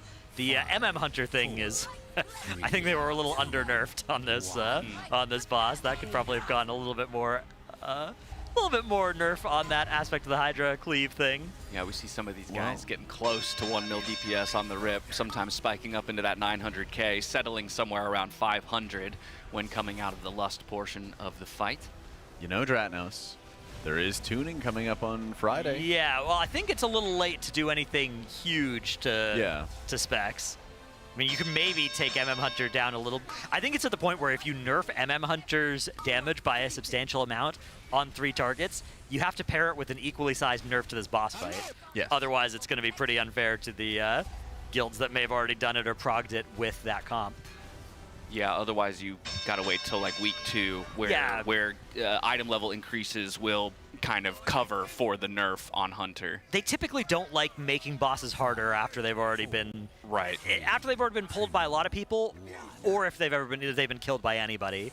and this boss is definitely going to get pulled by quite a few guilds this week. Right now, it's only 3 guilds that are working on it, but most of the other guilds that you're seeing over there on our Alienware leaderboard, I think, will be on this boss this week. I'll wipe it up. That's a quick one. The hammers. Yeah, those hammers are nasty. The insight that Max had earlier during that Monster Energy listen was that they do always rotate in the same direction, so you can get behind one, and that's usually a safe area for a little while. Although, of course, there is another one chasing after you pretty soon. So, still though, one of those things where if you're thinking about it, it's a lot easier. If you're not thinking about it, it can feel like there's just hammers everywhere. And how are you supposed to dodge them? And I think that's part of the area where they really just need to have good eyesight and just good quality monitors, and that's where it makes it very, very great to have a sponsor like Alienware having those amazing 360 hertz QD OLED monitors at their disposal that they decided they're going to make a giveaway for the community. So you right now could have access to one of the monitors that Team Liquid themselves are using, or you could also have access to an Area 51 desktop. We're giving away both of those at the end of the race, as well as peripherals every single week. So go to tl.gg/sweepstakes if you'd like to enter. Huge love to Alienware for making all this possible and fueling our world first progression every year. Hoping for a world first on this one as well. Neck and neck with Echo for the time being. Different approaches, though, for both guilds. I'm glad that they're both at a similar point here, because I think that means that seeing some Crown of the Cosmos today is very much on the table, and that is really exciting to me. That boss has unknown parts of the Dungeon Journal. There's, Phase 1 is in the Dungeon Journal, the first intermission's in the Dungeon Journal. Phase 2 and anything beyond that is not in the Dungeon Journal on Mythic, so very exciting. And the Phase 2 has a different name. It has the Phase 3, title from Heroic, so that means that I think it's going to look quite different than Heroic, rather than just a Mythic version of a Heroic phase. Could you imagine if you were fighting the lieutenants in the last phase while breaking tethers? I was thinking it could be a Rift Simulacrum plus Phase 3, basically, sort of smashing Phases 2 and 3 together. That would be nasty with those shields. Yeah, it would be very nasty. But, Mythic fights often do nasty things. We're seeing some of that right now. Yeah, a lot of different speculation about what might be going on the Crown of the Cosmos. I'm sure that Liquid have some ideas of what it might look like. But the only way to know for sure is going to be to pull that boss. And the only way to do that is to kill this boss. So away we go. Poll number 30. Here for Team Liquid against the Light-Blinded Vanguard. Dash, I saw you were investigating the talent situation there. I was. Remind me the names of the 2 talents you were trying to search for there. It was the Tier of Morning here, so. Is that what you were looking for, Jack? On the monks? Between the monks. So I just looked at Dryny. He's running Tier of Morning, at least on the most recent poll. I can check the others real quick. That's a Tier of Morning, just to see if they're all aligned on what's Okay, maybe it's Rising Mist for Smacked. Interesting. So a 2-1 split. Mm-hmm. And I think that's going to be more emphasis on some the spot healing versus some of the steady healing. And that might be why you're seeing Smacked consistently be on the higher level of healing, because he's extending the duration of his Renewing Mist, which is just your regular healing over time.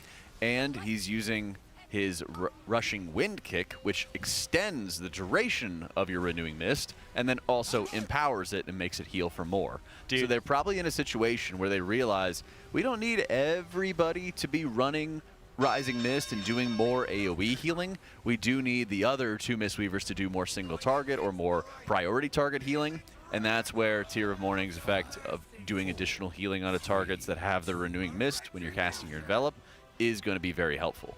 You're just not going to convince me that Rushing Wind Kick is a real ability name. I'm convinced that has been, you slipped that one in there as a prank. It's a real one. Look it up. Yeah. It replaces your Rising Sun Kick. I choose not to believe it. It is a ranged kick that empowers your Renewing Mists, makes it heal more.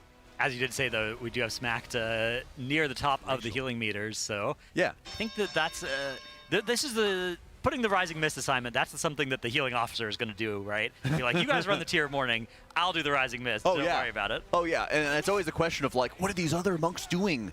They're not doing as much healing as Smacked. Why don't they just run the exact same talents? They're running the wrong talents. And this is the situation where you don't always need just more spew AoE healing. You need more focused output.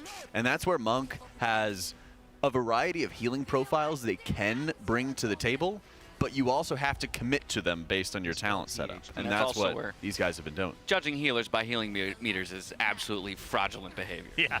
But it happens every tier. That's the funniest thing about it. They're like, oh, look, Nick's on top. Why aren't they bringing more Prez? Right. They should bring more preservation evokers. Well, Prez, a real bad against negative healing absorbs. Really, really bad against that. With a lot of deaths on this pull. The first one was actually a tank death. That one took the B-res. The others are, of course, not going to be savable. So this is going to be a wipe. It's just a question of when, but not if. The tank deaths have been interesting because on Heroic, this boss actually has by far the most tank deaths of any boss this tier. We were looking at it on an Alienware analysis segment a couple days ago, and it's incredibly lethal to the tanks. On the lower difficulties, that's mostly because the tank swap is very punishing. If you fail to execute the tank swap, on normal, it might not kill you if you've got a geared tank. On Heroic, it will unless you press a huge defensive if you mess up the tank swap, and you have to know in advance that the other tank has missed their taunt, right? On Mythic, I don't think that's why the tanks are in so much danger. I mean, I'm sure that over the course of 30 pulls, there have been some taunt swaps that have been missed, but I think that for the majority of it, it's just very high tank damage, even if you are swapping properly. And especially if the tanks are involved in the heal absorb, which I believe Yips is on that Druid with that healing taken increase on his Frenzied Regeneration. Yeah, and you have those moments where when healers are dealing with those healing absorbs, they're often not really focusing the tanks. And so you have these moments where the tanks are kind of on an island, they're alone, and they just have to survive until the healing starts taking over onto them. Because every time an ally with Renewing Mist gets topped off, then that Renewing Mist jumps to a target that is injured. And so you kind of miss out on a lot of this consistent output every single time tanks just get to absolute full HP. And then the next round of mechanics roll around and they don't have that healing flowing into them at a consistent pace, and the wombo combos can begin. Ritual of Summoning going out. Looks like maybe I'm Fired Up is out of the raid. Oh, he must have. Being. I think he released. Oh. Yeah. Yeah, there he's walking up. He's going for a little stroll. The mage is one of those classes that they were playing 2 on a lot of fights, dropped down to just the 1 after pulling this a few times. Not necessarily anything wrong with the mage, but something right about the hunters. Yeah, I guess that's another situation too, where it's like, well, mage is top 5. Like, why aren't they bringing that instead of like the warlocks? Well, you need the warlocks for the dispels. Are there any classes that are going to do much better when it comes to straight execute as well? They did have an arms warrior that they were playing for a while. That has left the raid for the last for today's progression, but yesterday that was being used on this fight, and it would do extremely well in, 2-target execute cleave. That's those words are the only words that make arms warriors happy these days. Everything else is it's all despair. So it looks like Shay is transferring honor to his character here. I suspect what's going on is he's going to put a PvP socket in a piece of gear. So there's a bunch of PvP gear that's all fairly low item level. It's you can either get some champion track pieces or 246 embellished pieces from PvP this time around. And if you get that in helmet, bracers, ring, or well, I guess the rings are already socketed, but helmet, bracers, belt, you can use a PvP item to put a socket into them, but that item costs 5,000 honor plus some gems, which can either be gained from PvP activities or cost some more honor, or bought on the auction house, which is how they are usually done here. It looks like he's now bringing over much more than the 5,000 required. That is a lot of honor. He's up to. Yeah, maybe he's just consolidating for fun. But each time you move the honor around it, you do lose 20%. So you usually don't want to transfer it if there's not a reason to do so. Would there be? Can you do 2? Like, yeah, you could. If he wanted 2? to PvP socket 2 things, he would need 10,000 honor for that. It looks like just flash his character window there. I didn't see if he had any of those pieces or anything that would be upgraded by them. Huh? Is he Pint Drinker? Yeah, Pint Okay, Drinker. Pint Drinker, the hunter. One of our players, I believe, playing from the EU Alienware trading facility. He is wearing the embellished wrists. Ooh. At the moment. Yeah, embellished and non-socketed, so he'll be able to put a socket in those next time a break is called. Yeah, that's his only. Yeah, those Thalassian competitors. Chain cuffs. The male bracers, a very common item, especially for anybody who's going to be using their sparks to craft a weapon, a two-handed weapon, because that uses all of your sparks that are available currently. And every hunter crafted a weapon in this raid. Yeah, so then your other embellishment has to be a PvP craft, or you can do a veteran crest craft, but the PvP crafts are better because you can put that socket into them. Right, off we go again. One thing First door already down. Go ahead, Jack, sorry. Do you know if anybody has any extra damage against shields? So there are a few abilities in the game that do extra damage to shields. There's warriors have the one, but it's not very good, nor are they playing a DPS warrior. Evokers have Unravel, which is not currently very good. It's getting the damage quadrupled next patch. Really? 0.0.5 patch. Oh, so it will be worth using on a fight like this then, but not now. Does AUG have it as well? I think all Evoker specs can access Unravel, yeah. Oh, okay. I think it's on the class tree. I guess I just never took it as Brez. Yeah, you would use it on Razageth, I believe. Oh, yeah. Because one thing is, there is a damage check on this encounter with War Chaplain Sen putting up a Sacred Shield onto herself, then casting that Blinding Light that you need to break and interrupt. But it really has not been too much of a factor unless people have died. Yeah, I don't think there's a lot of other... I don't think bonus damage to shields is currently a thing that a lot of people have access to at an amount that's priced to move, you know. That right. Because I think Unravel is a DPS loss for Dev right now to use even on a shielded target. Shay silenced right now. Yeah, I got the Sacred Toll shield, I believe, hitting him there. Yeah, that Judgment fall by Shield of Righteousness is a quick taunt swap every single time. So you need to taunt during the Judgment cast. As soon as the Judgment starts casting, you can taunt during that entire cast, Gotcha. and it's fine. But if you fail to do it during that cast, it will immediately start the Shield of the Righteous or the Final Verdict, and if that hits the same person that the Judgment from that Paladin hit, they will die. The problem is, both the Rep Paladin and the Prop Paladin will do it at around the same time, so both people need to be taunting the other one. And on Mythic, even if you don't have the damage amp, right, if you just take one Judgment and then the other Paladin's other ability, that's still a lot of damage, even if you don't have the increased damage taken. If you have the increased damage taken, it is lethal damage. All right, well, approaching 50% here. All 20 players alive. 2 auras out onto the field. You can see the Consecration dropped now. Sen will charge in with her Elec to the furthest possible player. They've done a lot better with the positioning on Sen and baiting of the charges from yesterday to today. I'd say that's one of the biggest points of cleanliness for the raid. Absolutely, as we can see again, these three coming out. And Scott, they're going to be taking the boss away into the corner and casting the Devotion Aura over there. That's the Prop Paladin. So this is the 4th aura of the fight now. So we are sub 50%. This one... You can even see at the top of the screen, there's that extra aura, that is the spirit that's jumping around to the different targets. And that's the one that's casting the other ult, right? So yeah, the Tears Wrath. Tears Wrath, in addition to these shields that need to get dealt with. Yeah, as if you don't have nothing to like watch for and look at. Right, Blinding Light cast, got to break the shield. We'll get there. Oh, there's that Plenty combination. Of time, and now we'll fall with a kick. Yeah, you saw how the Tears Wrath just barely got cleared out. It's sort of a timing thing where you know the mechanics are coming out. You have the ticking damage that's ever present on the encounter. You have the Tears Wrath, negative healing absorbs. Then they need to be cleared before the Commander Lightblood is going to cast his Sacred Toll. And that's a burst of damage onto the entire party. That one is always going to be the killer that a lot of people are struggling with or might be finishing off a couple players. You'll see it happen again in maybe like 20 seconds if they have some people surviving at this point. But right now, it looks like they just got to survive some of the hammers. Yeah, 3 people going down. 1 B-Res available, another one coming up in 10 seconds. So we can get back up to 19 players here possibly.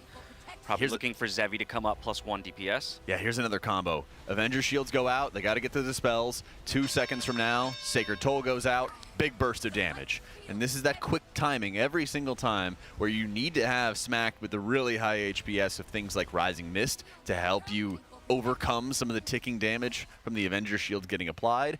But then you also need to have the prio healing for the other monks when those Tears Wraths are coming out later. Another big burst of damage comes out with a Sacred Toll, and that's that constant check that it's finishing off players. That, in addition to the Execution Sentence Hammers, which are coming out right here, they're going to have to spread, Soak while dodge spread. camp. Yep. And the healing absorbs are coming out from that aura as well. Yes. From the ulting boss, the War Chaplain. Proggers. Yeah, things are There's going some well progress. now. They put all those absorbs on the tanks. Look at the tanks. They both have absorbs right now. Yips got cleared very fast, but Scott's got stacked up to 2. Ooh, and he's also got the Avenger Shield. They're trying to fight that absorb. All right, now they've swapped over, but Dryny, I think, has 3 stacks right now. He has about 1 mil in extra absorb that needs to get cleared. It's almost there. He got it. All right, so we've By got far. still 14 players alive here. New best as well. We're at 25% and dropping further. That was a really deadly combo, and while they lost some players, they were keeping enough alive to keep going. Oh, the damage is starting to get so crazy here. Just look at this ticking damage on the entire raid during this Searing Radiance cast. Almost everybody now is dead or dying for Team Liquid. A few of those healing absorbs going out, and they are still somehow getting cleared. Yep, and our healers are starting to fall. That's the combo again. Second stack went out onto Dryny, and they already had some other healers down before, so he had a second stack, and then the Sacred Toll finished him off. But we are kind of seeing the first looks of what the end of the fight might look like, right? Where that's now 5 consecrates out. There's room for 1 more on the edge there. Then we're going to be repositioned to the middle of that platform, and it's kill the bosses or be killed at that point. Yeah, the space in the room is definitely getting tight. You know, you can play with less space on this fight, but when you're dealing with Avenger's Shield and Spinning Hammers and the other shields all at the same time, and you don't want to get too close to, you know, misallocate those healing absorbs, then all of a sudden, if you have only a little bit of space, that is going to be way harder than it is at the start of the fight. Plus, that taking damage is just getting nastier and nastier with each of those aura casts. So, yeah, they're nearing the end there. The light is at the end of the tunnel. A best pull has just shaved off 10% of the boss's HP, which is very good. But there is still a little ways to go. I think if they hadn't had those couple of early deaths, though, there's a good chance they would have been able to stabilize and get quite a bit closer towards that kill. And we are definitely sensing that it is... We figured out almost all the fight, right? We've just got to individually survive all the way through to the end. A lot of personal responsibility in addition to the coordination checks on this fight. Yeah, there's going to be some fine-tuning needed down the stretch, just because, well, yeah, it was a 10% best pull. Looking at each of the boss's individual health, there was still some pretty major discrepancies there, and like we talked about, you're going to want to bring them down relatively even at the end. Of course, one boss will continually be brought out, so if you see one that's particularly high compared to the other two, it's likely because it was just spending 30 seconds off to the edge of the platform, not getting hit. And that's one of those things where as they start to learn exactly when they are on track to kill the boss, you know, they'll know which boss is going to be doing its aura right before then, and then they'll know that they actually want to bring that one down lower than the others, even though it's going to look a little scary because it's going to be auraing for a while. And that's the sort of thing that they will be optimizing over the next few pulls as they close in on this kill.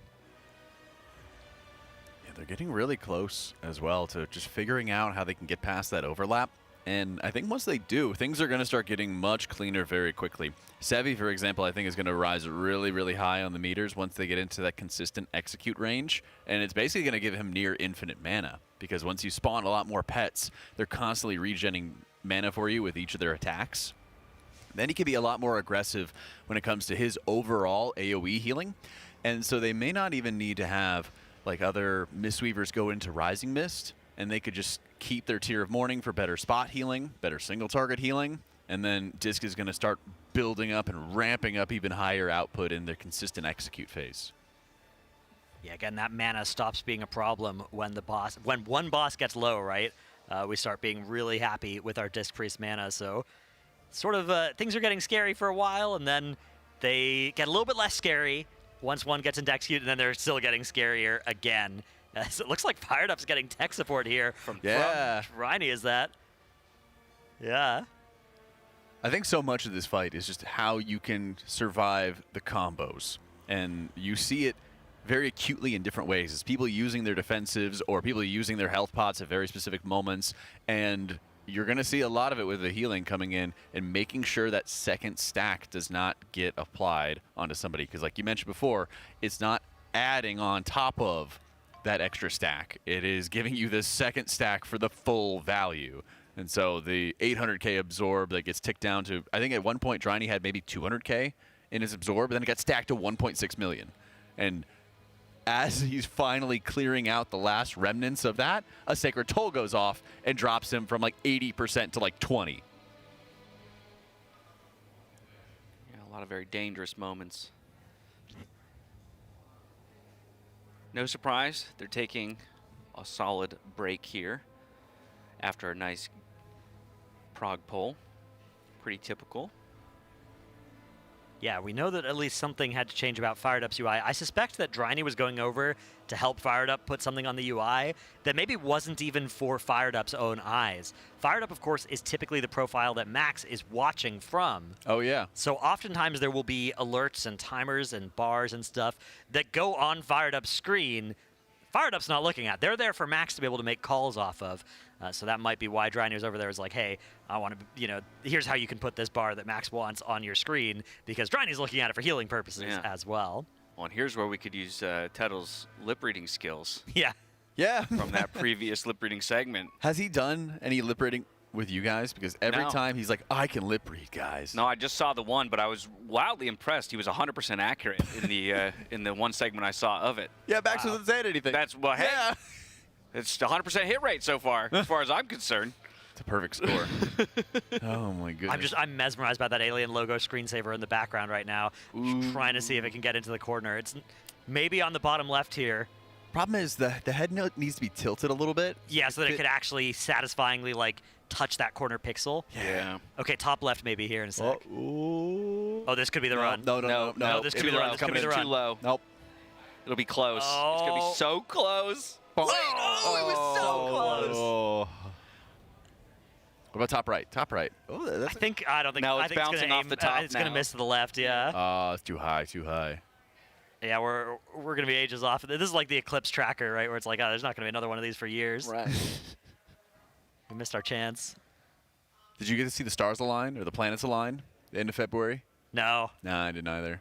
Yeah, typically I for a lot of those launch week. A lot of those astronomical phenomenons you have to go outside for. So yeah, that's tough. It's a tragedy. Often pretty restrictive. Yeah, if I can't see it from my office window, it's very unlikely. Unless somebody brings the moon to outside my window, in which case we've got other problems. Sorry, you're talking about in World of Warcraft that the planets align? The Skull Kid is at it again. All right, as we near the top of the hour, by the way, we are running ads on this channel. Majors. Unfortunate. So if you'd like to avoid ads for the duration of the race, hopefully, you can get it cleared for a month. Use that get Twitch some cool Prime emotes as well. Yeah, the Twitch Prime. We also have some great new merch right now. If you check out tl.gg/RWF, we have our brand new apparel line for Race to World First in our Season 1 of Midnight. Some great mouse pads and some housing mouse pads as well. All kinds of great stuff to be able to see there. Check it out at tl.gg/RWF. Are those keycaps as well that we have? Yeah. Wow. That's pretty sick. Yeah, slot those in on the new Alienware keyboard you're getting. There you go. Yeah, exactly. Enter the giveaway. Win yourself a monitor. Yeah, it all get a new works keyboard, together. some peripherals, followed up with the keycaps, sport the jersey, mouse gliding over the new mouse pad.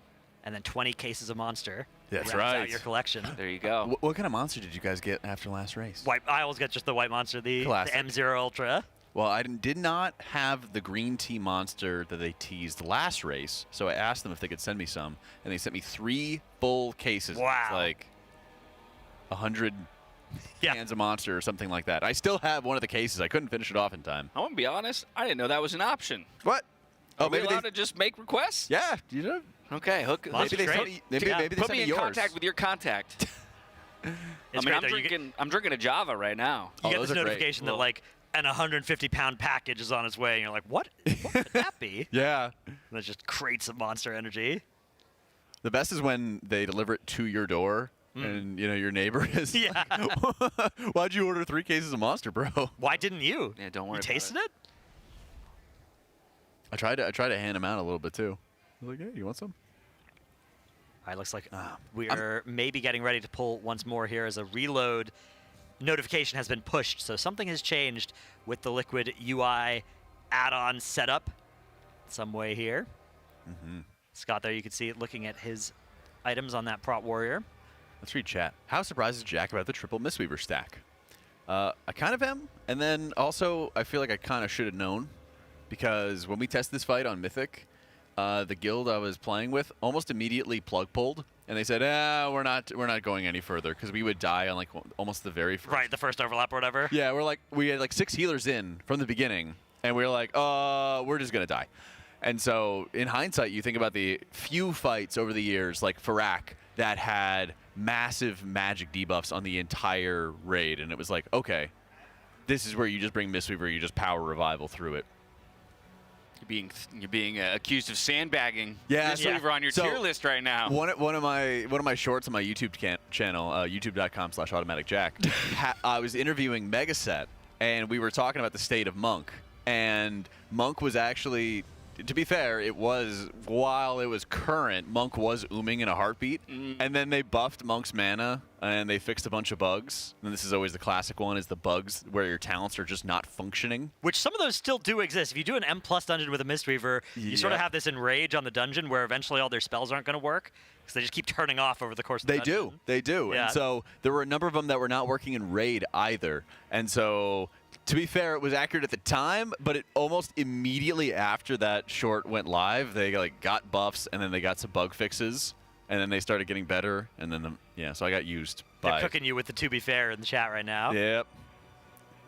Yeah, you know what spec I think is I got deceived by the monks, guys. You know what spec I think is a huge shame that we're not seeing on this fight is Assassination Rogue. Oh, I was gonna say I feel Holy like Priest. Assassination Rogue, like multi-dotting these things, leaving a nice big Garrote Rupture on the one that's just getting pulled out, would be so fun. Like, thinking about it from a perspective of playing, I played a lot of Assassination over the years, and this fight just seems like it would be so fun, but unfortunately Rogue... But add on top of that, a Trophic Poison, right? I mean, yeah. would damage reduction not be that bad on a fight where healing seems to be so crucial? So unfortunately, it wouldn't help reduce the size of the heal absorb. True. So that's some less value. And then I guess it maybe would fall off the one that's ulting, so you'd maybe not get full benefit on that. But yeah, Trophic Poison you'd think would be worth considering, but I think the problem is just that the Rogue does so much less damage than these other specs that they have in, which, yeah, it's a little tragic. They did buff the Rogue specs by 3 or 4%, depending on which spec. So a couple more months of them doing that every week, and maybe we'll start seeing some Rogues in on this type of fight. Hunter damage continues to be disgusting here. Yeah. Especially out the rip. That on pull... Yeah, the Hunters, they're done on pull after the first 30 seconds. They can AFK, and they still will not be bottom damage. The 3 Hunters are, well, extremely valuable on this fight, too. I hope that they have a bug fix coming in for this Tears Wrath double stack, because I keep seeing... I'm staring at like the Mistweavers every single time that the Tears Wrath goes out, and so in that situation, Boomy cleared his first stack of Tears Wrath, and then he got a second one just before, but then both Dryny and Smacked weren't able to clear their first stack of Tears Wrath, and then they got the 1.6 for the second stack. Right. Yeah, I'm not 100% sure that it's bugged or unintended that it works that way, but it's definitely really hard. Yeah, either way. I mean, it might just be one of those encouragements to spread it around and, like, you know, proper gameplay, but it's still very, very silly. It is quite punishing. Yeah, this fight is definitely a step up in difficulty from the first 4, but, you know, I do think that that's probably good at this point, because after this fight, there's only one more boss. You know, it's only Thursday. After this, there's, you know, if they kill this and they kill Crown of the Cosmos by, like, Saturday, you know, what are we going to do with the rest of the week? What are we going to do with the rest of the reset? Like, Bis M+, you know, tertiary socket farming. Yeah, try and make some more characters, like, better than mains with some Mythic splits, maybe. But that sounds a lot less fun than this fight and Crown of the Cosmos requiring some serious progression time to me. You know, it might just be like a time is the flat circle. Yeah. Where we get through Light Blinded Vanguard today, and then we get through kind of the Cosmos Saturday or something like that, and then we end the week doing more Light Blinded Vanguard splits, you know? Ooh. I don't think this boss is getting split. Maybe they'll attempt it at the end and be like, nah. I mean, I guess maybe, but I feel like M+ for, you know, random pieces is probably a better use of time at that point. Bank some sleep hours, you know. I was going to say, come in with a full 16 hours. Oh, you're not fun. A rest day. Yeah. That would be something else if there was nothing to do. It felt weird when, we came in on Monday before the event started, and then the Raiders were kind of just milling around. Yeah, that's the Heroic Week phenomenon. That does happen. Yeah, Heroic Week, however hard you're planning to go on Mythic Week, you don't need all the days of your Heroic Week, right? For the same amount of, if you spent all the days of your Heroic Week, you'd be over-prepared. Now this pole will fizzle out. Just under 50% health on the boss. Got to reset, go again. I like Fired Up's the evolution of his hairstyle over the years. Definitely. He's got the curtains. Yeah, now. I like this one, though. Yeah, looking like Mark McGrath. Medium long, middle part. Hey, Sugar Ray? No? Okay. Yeah. There we go. Every morning there's a, Hello, hanging from the... Ah, my bad. Let's go. Man, we're gonna get DMCA. Because you guys, what were you singing this morning? I was listening. I was listening while I was getting ready to come in. You guys went, "Oh, it was the Shrek." You were doing the Shrek lines, which I loved. My problems have all gone. There's no one here beside me. That's right. Beside me. Sorry. No, the first one is beside me. And then deride me. And then my problems have all gone. There's no one here to deride me. Yeah. Okay, you want to try it again? Okay. What was the first?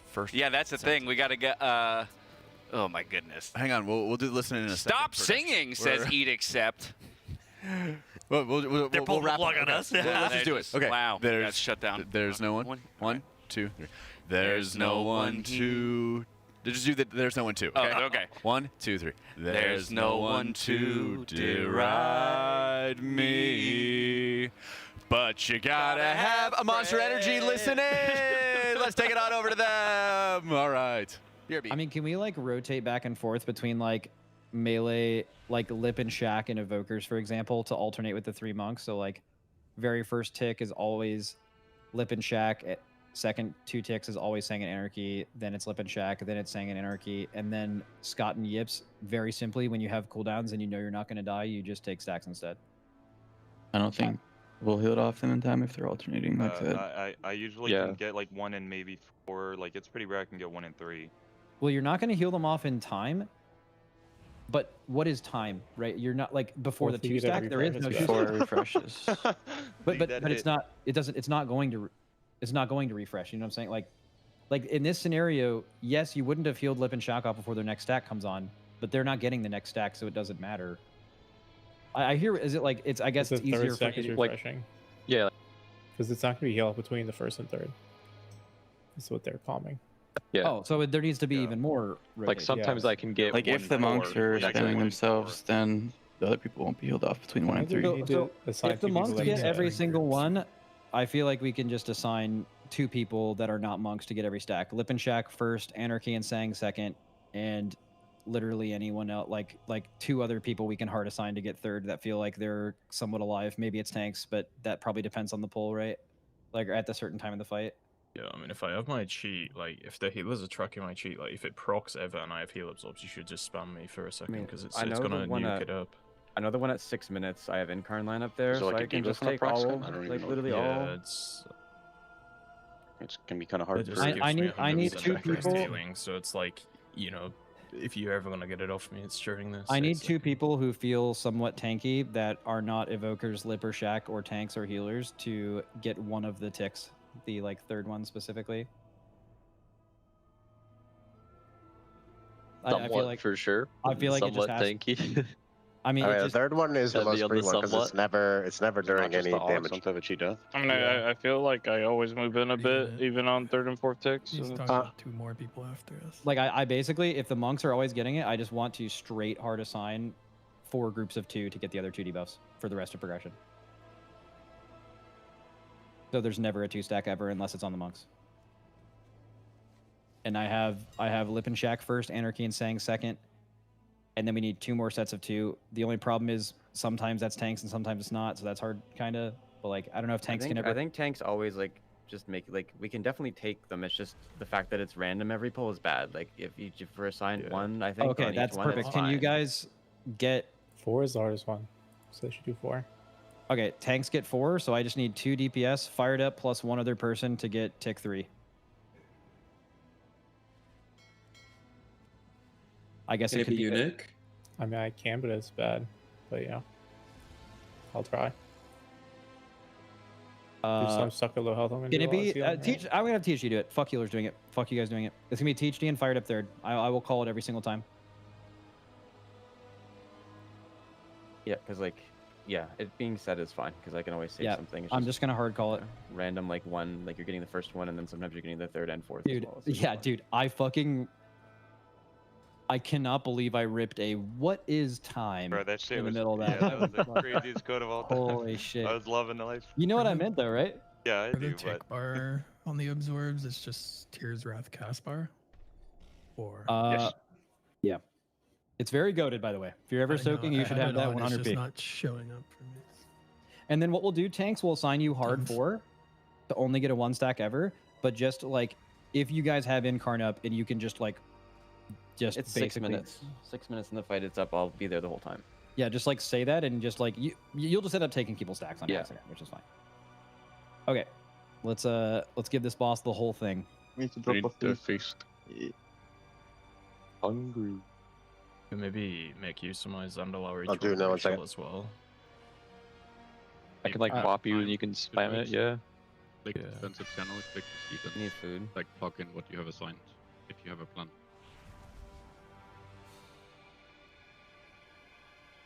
Click the sheet bottom. So this pull, I'm gonna call it Lip and Shack first, Anarchy and Sang second, Fired Up and THD third, and Tanks fourth. If for whatever reason, for like range DPS, the timing for third is bad and fourth would be easier, or anything like that, like we'll adjust. I had to have the convention of if me and Shaq are going first, if I was to get cleared early to like go try to get another one if we were feeling good. Or would that fuck up the monks like not getting theirs if they wanted them? Only if it happens every pull, because what I want people to do is they're probably gonna have to move their personals around because of this specifically. So like I don't want them to like have that be inconsistent. Like I'd rather just hard fucking stick to it. I mean, unless you particularly feel immortal and you're like gonna bubble a raid damage event anyway or something, like maybe, but I think that's just like personal preference. Like if you know that you can take a stack from someone and make it easier for the raid, I think it's just not calm, then you just do it. But also don't be wrong and die. Yeah, I mean, I'm pretty sure the third tick is like the safest. 'Cause it's like a decent amount of time before raid damage. Yeah, 4 usually means you're taking the divine toll Well, with those are going sword. on tanks, so all good. Sorry, can you repeat your saying and I are second? Yeah. You guys are taking the second tick every single time. I mean, I'm literally hard calming at this bowl. I will tell you exactly when to go. Yeah, I just. And maybe this is the wrong order in practice. It won't feel good, but this is what we're starting with. Can we do a ready, check, and go? I'm feeling fucking crazy good, by the way. Loving this shit. Yeah, Dranny. It makes no That is sense. insane. Guy does not know what's going on. It's down. Mixed in. I also recovered today, Lip. Red still? I'm in the yellow now. I'm improving. W, bro. Same. I'm gonna check one random person. If you didn't augment, you're dropping 500k in the bank. Good Oh job, shit. Scott. Holy fuck. I think Sang is using the macro steal. He's using Augies every pull. 3 times. Yep. Oh I shit. think he pops every time he uses cooldown. I haven't stopped. I've started. Fuck it.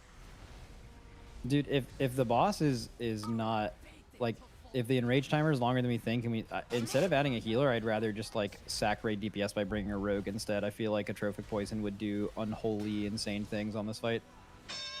Big boom in 3, 2, 1 now. Okay, this is gonna be dodge and healing absorbs. First tick is gonna be lip and shack. And we're baiting now. Baiting in 3, 2, 1, elephant style. Okay. Break the shield, dodge. Lip and Shack's ticks are going off now. Anarchy and Sang. Good. THD and fired up in 5 seconds. THD and fired up's tick is going off in 3, 2, 1 now. Okay. And last tick on tanks right now.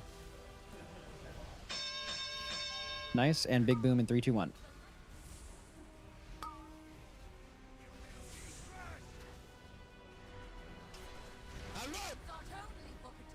Okay, we're getting a revival soon. And then there's also a big boom right after. Big boom now. and execution sentence time. This is dodging, Giga Dodge plus Elephant.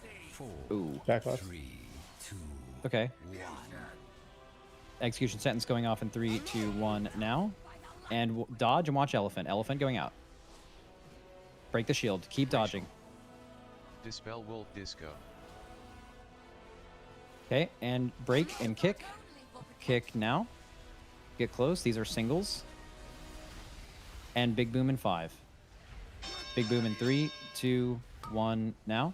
Dispel Lip. Oh, Big Boom timers are fucked. This pull, it's stuck. The texture games work. Oh, okay, very good. Okay, Big Boom is in 3, 2, 1. Big Boom. Nice, get in position for execution sentences now. Lip and Shack, you're the first tick of this, but don't worry about it quite yet. Get in your spots. Dispel THD. Joining. Okay, big execution sentence going off in 3, 2, 1 now. Okay, nice. Get Sang and Anarchy next. Going off in 3, 2, 1 now. Fired up in Close. THD in 3, 2, 1 now. And tanks in 3 seconds. Bait. Or sorry, bait on the raid, move forward, mass dispel, single dispel the remaining, and dodge the elephant. He has Onk and res Journey. Yeah, it's fine. Break this. I just missed the Big Boom call. It's my fault. You have innervates of Big Boom. Okay, this is healing absorbs plus dodge. This is Astro Piss. Except we're down a healer that is clearly doing a lot here. Feeling amazing. I don't have a. Oh, I do. Sang and Anarchy next. Boom. Oh. Yeah, we're just. Hit the horse. Yeah, I can practice that. And then this would be tanks after. Oh, you guys already have a 3-stack. Yeah, this was just with the healer that just cooked. We just die. Already hit the shield. I just didn't call the Big Boom because I was trying to like just hard calm the healing absorb things, and it was just at the same time. I am really glad we fixed that text thing though, to where the Big Booms will still show up in text even if the Big Wigs fails. That is extremely goated. It should also work like out to 10 minutes. The boss just repeats the pattern, so. Love that. We should die. Die quicker when we say die, by the way. There's no reason to continue hitting it. And does the Big Boom actually need to be calmed? Like, we have the text, we have reminders. I've been doing it all progression, so usually how stuff like that works is while people can choose to have a reminder for that or have text, some people are actually relying on the, like, hearing it as, like, basically they've been using me saying it as a way to use their brain to focus on other things, and they're not actually using those other things for notifications. Like, a prime example of this is our live chance when I call Big Boom is, like, extremely high, and when I miss it, it's extremely low, even though all those things are still there. I don't know if you guys feel that way, but there's multiple bosses in history where I've called something for a lot of progression, and then we got some tech to call it, and then there's at least a relearning period for people to, like, have to look at it another way. But I mean, I can do it, and it means you can offload brain power onto other things. But if all of you guys don't want me to call it, I'll not call it, but it seems relevant. It's just a massive hit. I like hearing it. Also, Alright. it's very hard sometimes to move in after that second soak. Oh yeah, because you're in with the all back. the hammers in the back. Well, you're in the back, right? Or Like, summary you're- with the resident release. Yeah, for me it was moving out after the third one. I was trying to move. Welcome back to the Alienware training facility. That was our Monster Energy Listen In. I'm joined right now by Dratnos and Dash, and I am, of course, Automatic Jack, here to bring you our light-blinded Vanguard progression. And we got to see just a little bit more information, just what their thoughts are for how they're automating certain reminders, making sure they're relying on Max for certain reminders as they're still working through the fight. Yeah, if those of you were, I was going to say attending, but not necessarily We're all attending. I guess attending, watching. yeah. Yeah, we're all attending. But for those of you who stuck around for the After Dark last night, it's kind of cool to see the #1 raid leader in the world supporting Dratnos' very answer to one of our stupid questions. I have heard them talk about that before, so right. Okay. The stealing may be happening the other way around. Gotcha. But So yeah, from the lips. Yeah, they of were one to the other. They were discussing the idea of Max no longer calling that big hit, right? Because the idea is a big hit is something that each player in the raid can configure a warning to their own liking, right? If you're a tank, you probably don't need to be hearing that because it's not going to be super relevant to your health bar. If it's a big raid hit, depending on what spec you're playing, depending on if you're going to have a healing absorb at the same time, you may already know when the damage is coming, like instinctually at this point. But the thing that Max was bringing up was, if I stop calling it, the subset of the raid who have been listening to me call it and have enjoyed that, there will be at least a relearning period, and there may be some wipes to that change. So is that worth doing? And that sort of thing where you pull everybody, and you might learn, everybody in the raid might be like, oh yeah, I don't listen to you anyways on that, in which case, okay, stop calling it. Right. But as long as there's a couple people who are like, no, I like that, then you probably either want to keep calling it or explicitly say, all right, I am not calling this.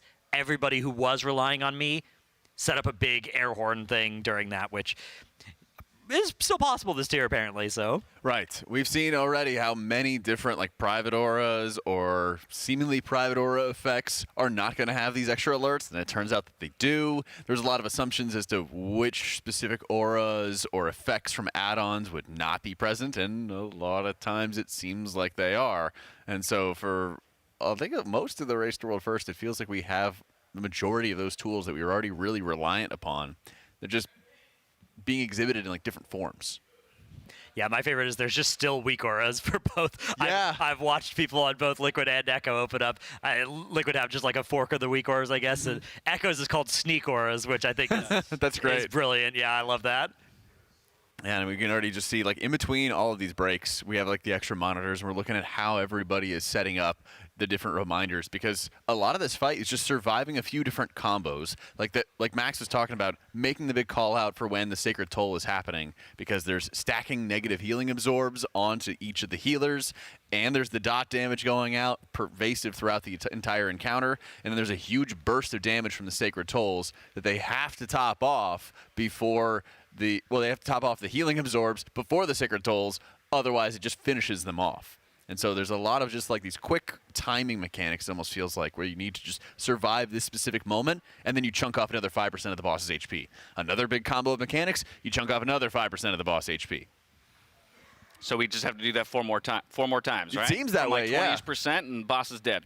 Mm-hmm. And that's where I'm really curious to see when the damage check is going to really start becoming relevant, because it doesn't seem like it's been overly challenging when it comes to that Sacred Shield for War Chaplain Sen. They've been able to break that shield each time, get the interrupt, no problem.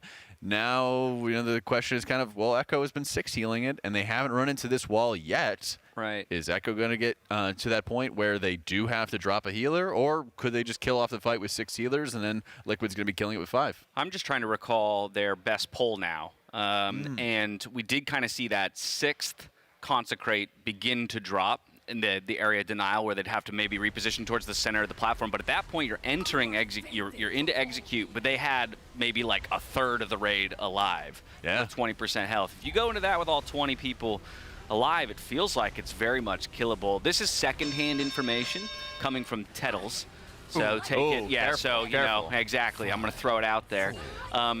He said to me this morning that he had overheard Max say with their current composition, like the 5-heal composition, they would need about an average of 160k DPS from all of their DPS to kill this boss, to meet the damage check. Yeah, that is something that the Hunters are definitely well over that mark. I mean, right now they're over the 400,000 mark, but of course that is the opener, so that will be dropping soon. But Zyro says that seems low. Yeah, I think that, once the openers aside, those damage numbers do start to drop from everybody, but I still think that, they're going to have the damage. Just like looking at the HP relative to the amount of space left in the room, it feels like we're on pace there. And again, the fact that Echo have been 6 healing and progressing with it, and it's usually not the kind of thing where you would do that and then drop to 5, because you're just going to have to relearn all the stuff you've already done. Right. So I think there is flexibility in the damage check on this fight. It's just a question of like what you'd like to make harder, right? Would you like to make the damage check harder or the healing check harder? I think right now the answer is you want to make sure that the damage check is going to be harder, because most of these deaths are just kind of like chip deaths. One person not being topped off enough before like a Sacred Toll goes off, some Dispel's not going off or something like that, and a defensive not being popped at a really crucial moment. Those seem to be the major areas where we're losing a couple people. And we Nick went down. Nick go down, yeah. And we don't have a battle res for him, so now down to 4 healers here is going to be tremendously difficult. Have to wait 2 minutes and 30 seconds till we can get him up. It's a possibility. Yeah, but you're going to be... Yo, might lose Wolf Disco? Okay, he did end up popping... I believe it's his Survival Instincts. Is that what the green defensive is called? Survival Instincts is the Druid one. Oh, right. I think it's Survival of the Fittest. Yeah. There it is. Minor word error. Yeah.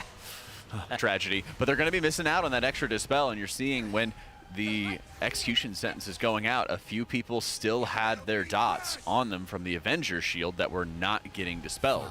And so they're in this really difficult situation where right now they're having to clear out those negative healing absorbs out of the Tear's Wrath. 2 stacks, I think. Yeah, now he has 3. He has a 1.4 million absorb onto himself, and he's going to be back to actively tanking in a second. Yips goes down. I wonder if they just didn't have the tank swap going off in time because Scott may not have survived. Maybe, yeah. We are down a healer as well, which does mean things do start to get sketchy. You know, you can keep going for a little while down a healer, but oftentimes that pressure is going to lead to people starting to die, and often it will be the tanks that are starting to die as sort of the slack in the HPS of the raid goes away. It's the tanks that tend to suffer from it first, at least on a fight where there's high tank damage, or in this case, a 2.4 million healing absorb on a tank. Well, wipe is called. Everybody follows Max's previous instruction that when I say die, die faster. Yep. Yeah, and you get to a point, especially when your 30 pulls in, it may not seem like a lot for maybe an average guild that could just chain pull a bunch, but for them, they're spending a lot of time with these discussions in between their pulls, in between their attempts. And as hardcore raiding has gotten a lot more mature and a lot more organized, they're spending an enormous amount of time talking between pulls. And so 30 pulls is actually... It's been 7-8 hours of progression, something along those lines. Yeah, when did we get to Vanguard yesterday? Do you remember the exact? I think it was near the end of my shift. Yeah. Yeah, so around dinner time. Noon. So I think started my nighttime shift and we were already into Vanguard. I would say around 4. Okay. Yeah. Ballpark, because my shift ended at 4:30 yesterday, so I think it was around 3 or 4. We got to see a little bit of light blind. And they pulled off of it around like 10:30, 11 last night to go do M+. Yep.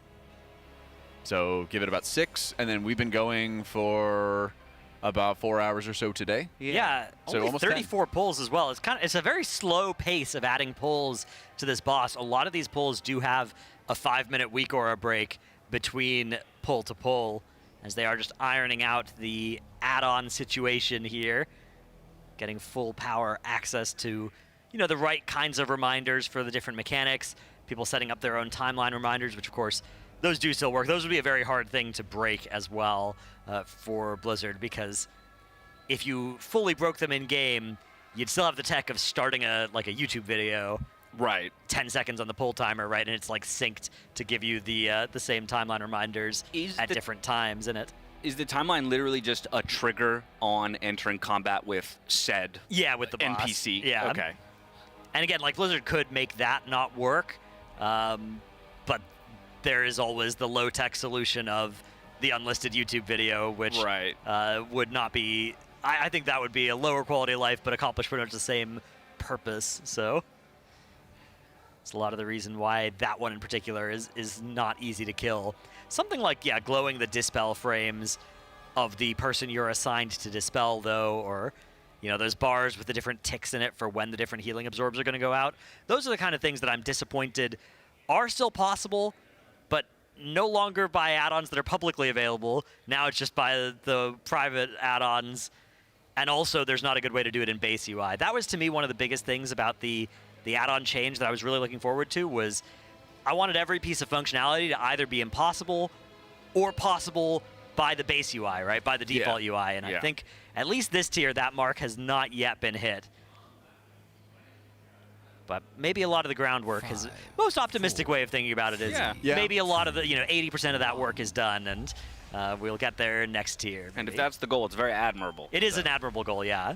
And what do you think of when they would try to push back against some of these add-on tools? Do you think it'd be like a 0.5 or 0.7 patch to get ready for the next season? I think they've said, so they had this post that was basically like, hey, we've made a lot of stuff private auras, this was a couple weeks ago, that is in this raid, because we're unhappy with how like with the other system, right, the secret value system isn't secure enough to stop people from doing things, you know, these assignment type weak auras. And we're going to take another swing at this. We're not happy with it, but to set expectations, it's not going to be like right away, right? This is going to be, I think they said it's not going to be in the 0.5 or the 0.7 for that next swing at, you know, making secret values a more secure system that stops people from doing assignment stuff with it. Because, yeah, you can see the Dispel has had to move back to secret values from private auras, which, if you know, those terms, it's hard to know exactly what they mean if you're not an expert on add-ons, but the secret values are still, it's still possible to do a lot of stuff with them. Private aura is a lot less so, but then they won't even glow on your frames with the default UI options, which is tough. Oh, no. Well, Yips goes down. That'll chew through our battle res. Impact rather, falls immediately after. Doesn't look like he has his Ankh available, so we're 19 mana. Ooh, the Aura of Wrath is in the wrong spot as well. This should have gotten out a little bit more, but this is going to cannibalize much of the middle of the room that they like to play with when the Consecration goes down here. So this pull already has a lot going against it. Is the hunger setting in? Is everybody just getting ready for lunch, you think? We've had a couple of these, like, reprog moments or anti-prog moments thus far. Yeah, currently we do lunch at, it's breakfast at 9 a.m., lunch is at 2 p.m., and then dinner's at 7 p.m., and then they stop raiding at midnight, right? And like that is those times they're trying to adhere to. And so far they've been doing that. You know, at some point that might change if there's, you know, a reason to go to bed early or late one night, but they're trying really hard to stick to a consistent schedule because, you know, there's science that proves that makes people better, right, in these sorts of situations. But yeah, that doesn't stop you from maybe playing a little worse before lunch, hopefully a little better afterwards. I'm sure that's part of the breakdown that they have as a guild, is when do we get our best progress, when do we have struggles with our progress. Yeah, and you're trying to compromise between a bunch of people that have different preferences as well. You know, there's some people that will want to delay that lunch, and there are some people that are already thinking like, man, this is tough, get me through the next 30 minutes.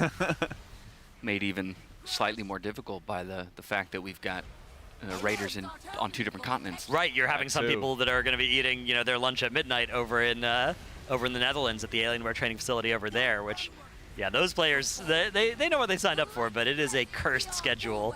The most of it you won't feel while you're inside because you're sort of just on the North American time on the inside, but then you walk out and the sun is either not there or there when it should be. Yeah, as someone who has pulled some night shifts, you know, from North America doing events in China and whatnot, it is a very tough adjustment. It's surreal to be, you know, walking home at 4 a.m. or whatever on the, you know, the empty streets or something. And and then to close your blinds on the sun and try to convince yourself to go to sleep. Yeah. I mean, I remember we were doing that in London where we were walking back at like 6 in the morning, grabbing the entire guild breakfast. was there. Yeah. Grabbing hotel breakfast and then just like, okay, well, I'll just get back to my next shift starting at like 2 p.m. or something. Yeah, there's a lot of logistics that you don't think about as well that can matter if you're on that flipped schedule where there's just a lot of noise during the day in a lot of parts of the world, right? Like there's construction, it happens during, you know, in the 9 to 5 space. If that's when you're trying to sleep, that can be a real challenge. I know a lot of different races to World First have impacted anybody on that schedule in that kind of way. We had street racers the other night. Yeah, I heard that. Wait, what? There were like 2 a.m. There were people just zooming down the street. It didn't wake me because I was still awake. I'd just gotten back. So we're actually not where we are right now. We're not far from where I used to live for like 8 years in the Santa Monica area. I used to live on a T intersection. Ooh. And people would come in and do donuts. Yeah. In that T intersection. So actually, I wonder if we're even hearing it from there because it's not terribly far. It sounded like a full-on like race. Of some really? kind. Like there were loud cars in there. I thought they were bikes. Could be bikes. I couldn't tell.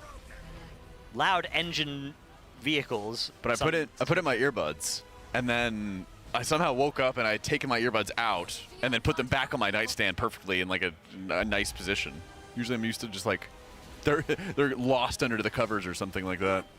Now, we haven't been talking too much about this pull. They've actually managed to go quite deep into the health bar here despite early difficulties on this pull. If those first few mistakes hadn't happened here, if these consecrates had been better placed, if those early deaths hadn't happened, I think there's a good chance this could have been a very serious progression pull.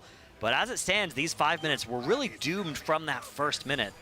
They still maybe learned quite a bit there, and sometimes it's good after you've changed your UI to keep the poll going long enough that you get to the parts that feature the changes, so you can actually verify that they work. So that might have been the reason why a wipe wasn't called when the poll was initially doomed.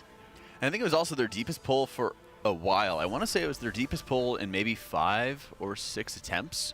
And so sometimes when you get to these like regression points and you're finally getting a little bit deeper, you say, okay, let's just get as far as we possibly can. We saw it a lot with Queen Anzarek especially, where they said, okay, well, we kept wiping in phase 1 over and over and over again. Now we finally got to a point where we've gotten out of phase 1. Even though we know it's going to be a wipe, just go as deep as you possibly can, and that's going to build up momentum for the next poll. Yeah, this is the 4th poll since their best. But importantly, to your point as well, it's the 3rd longest poll they've had in terms of time, duration of fight. Obviously, their best poll at 23% was a 6 minute and 47 second fight. Here, they made it to 5:28. They only had one other poll that extended just a little bit longer to that 5:38 range. A quick little break thrown up here. 4 minutes, maybe a quick water, bathroom, and fixing a thing or two. Yeah, it's weird because this is so close to lunch. This break is going to end and there will only be 20 minutes until lunch. So there must be a reason that this needs to get called. Maybe a connectivity issue or something. Impact's still dead here, so maybe he's got something going on, or maybe a UI change that's underway as well. See Shaken fired up. Yeah. Talking across the room. Yeah, it might just be another really interesting point of just making sure everybody's on the same page. There's a lot of times where they realize, hey, we just needed to fix something else. But like you were just mentioning earlier, Dash, this was their deepest pull in a few attempts. And we were kind of just seeing like the rate of progression that was most interesting. And predominantly around this like 30-25% area has been a lot of the wipes. And that's where I think they're just not having quite as many defensives, and they're having to burn them very, very early on. And this is where you kind of hit to a point where, oh, we need to move our health pod, we need to move our health stone, we need to move another personal defensive to later on in the encounters. And then you start losing a couple players earlier on when they usually had those. And so this is the point of trying to break through the next wall. And a lot of times, you know, you might see some people die without a health pod or health stone usage early on, and they say, oh, why didn't they use them at those areas? And it's like, well, they have to find a way to survive without those because they need it later on. Yeah, in these top-level guilds, those things are assigned, right? The usage of health stones and health pots in the majority of cases are actually assigned to certain specific, mechanics or points within the fight, as opposed to, well, just use them whenever you feel you need them. Especially with like a healing absorb, putting a big health pot into that healing absorb will basically get half of it done for you. So having people cycle that cooldown to minimize the difficulty of that Tears Wrath mechanic, I think is a very worthy thing to think about doing. That's right. And since we have some extra time, I'm going to just talk about monk stuff. I don't think this is the exact same build, but I wanted to go over... Actually, it's definitely not the exact same build because they are not running the Spirit Font talent at all. They were going into... I'm just going to start filling it out. They're going into Veil of Pride, which is giving you more cloud generation. This is Sheilun's gift right here, which is upgrading your Vivify and causing it to cleave some additional allies. And I think they were running with Legacy of Wisdom. I'm going to have to double check. I wish I had taken a screenshot of Dryne's talents when I had the opportunity to do so. But I did want to also highlight how Smacked has been, we mentioned this earlier, he was running with Rising Mist, which is causing your rushing wind kick, which he has right here, which usually you'll see as called Rising Sun Kick. Right. And that is extending the duration of your Renewing Mist and Enveloping Mist to a longer duration. And when you pair it up with your Rushing Wind Kick, that is also going to be triggering additional healing, and it's going to be making sure that your Renewing Mists are lasting longer and healing for more. And so this is going to be causing Smack to do a lot more passive and consistent healing than the other Mistweavers, where the other Mistweavers are going to be running with Tear of Mourning, which is causing their Sheilun's gift to be healing for more. So that's going to help out their spot healing. And whenever they're casting their Enveloping Mist, it's also triggering an additional heal on targets that have Renewing Mist on them. So as best as they possibly can, they're trying to control and make sure those Renewing Mists are on players that are about to be dealing with those healing absorbs out of Tears Wrath. it can be a little bit difficult because of how spiky the damage is on this encounter. But they're going to make sure they're doing their best. And then, of course, slamming those big enveloping mists onto the targets and benefiting massively from that additional Shayloon's gift. Oh my god, dogs! Golden Retriever party. We interrupt this healer talk with dogs. So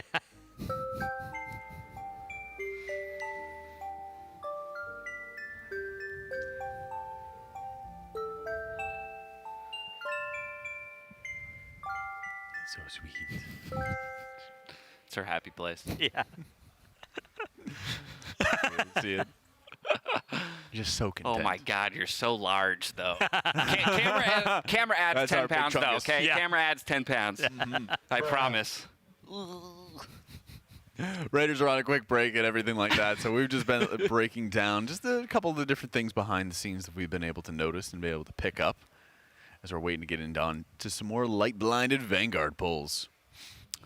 She chunking up, that's right. Oh, yeah. Big Chungus is coming. Oh, that's great. Well, we've got Chungus in the raid, and we've got Chungus over here on the couch. Yeah, ready check has gone out, although we still don't have everybody rezzed yet, so maybe still a little bit more time before we're able to get the next pull underway here of Light Blinded Vanguard. Sounds like a great time to tell you guys about our charity in UNICEF. If you didn't know, our charity partner this time around is UNICEF, and you can go to tl.gg/donate if you would like to support our charity, because we not only are trying to support a great cause, but we want to give you some great incentives to do so, as I believe we've already made our UNICEF house late last night. And then we have some other great challenges. Oh, we haven't done it yet. I know we showed the Legos.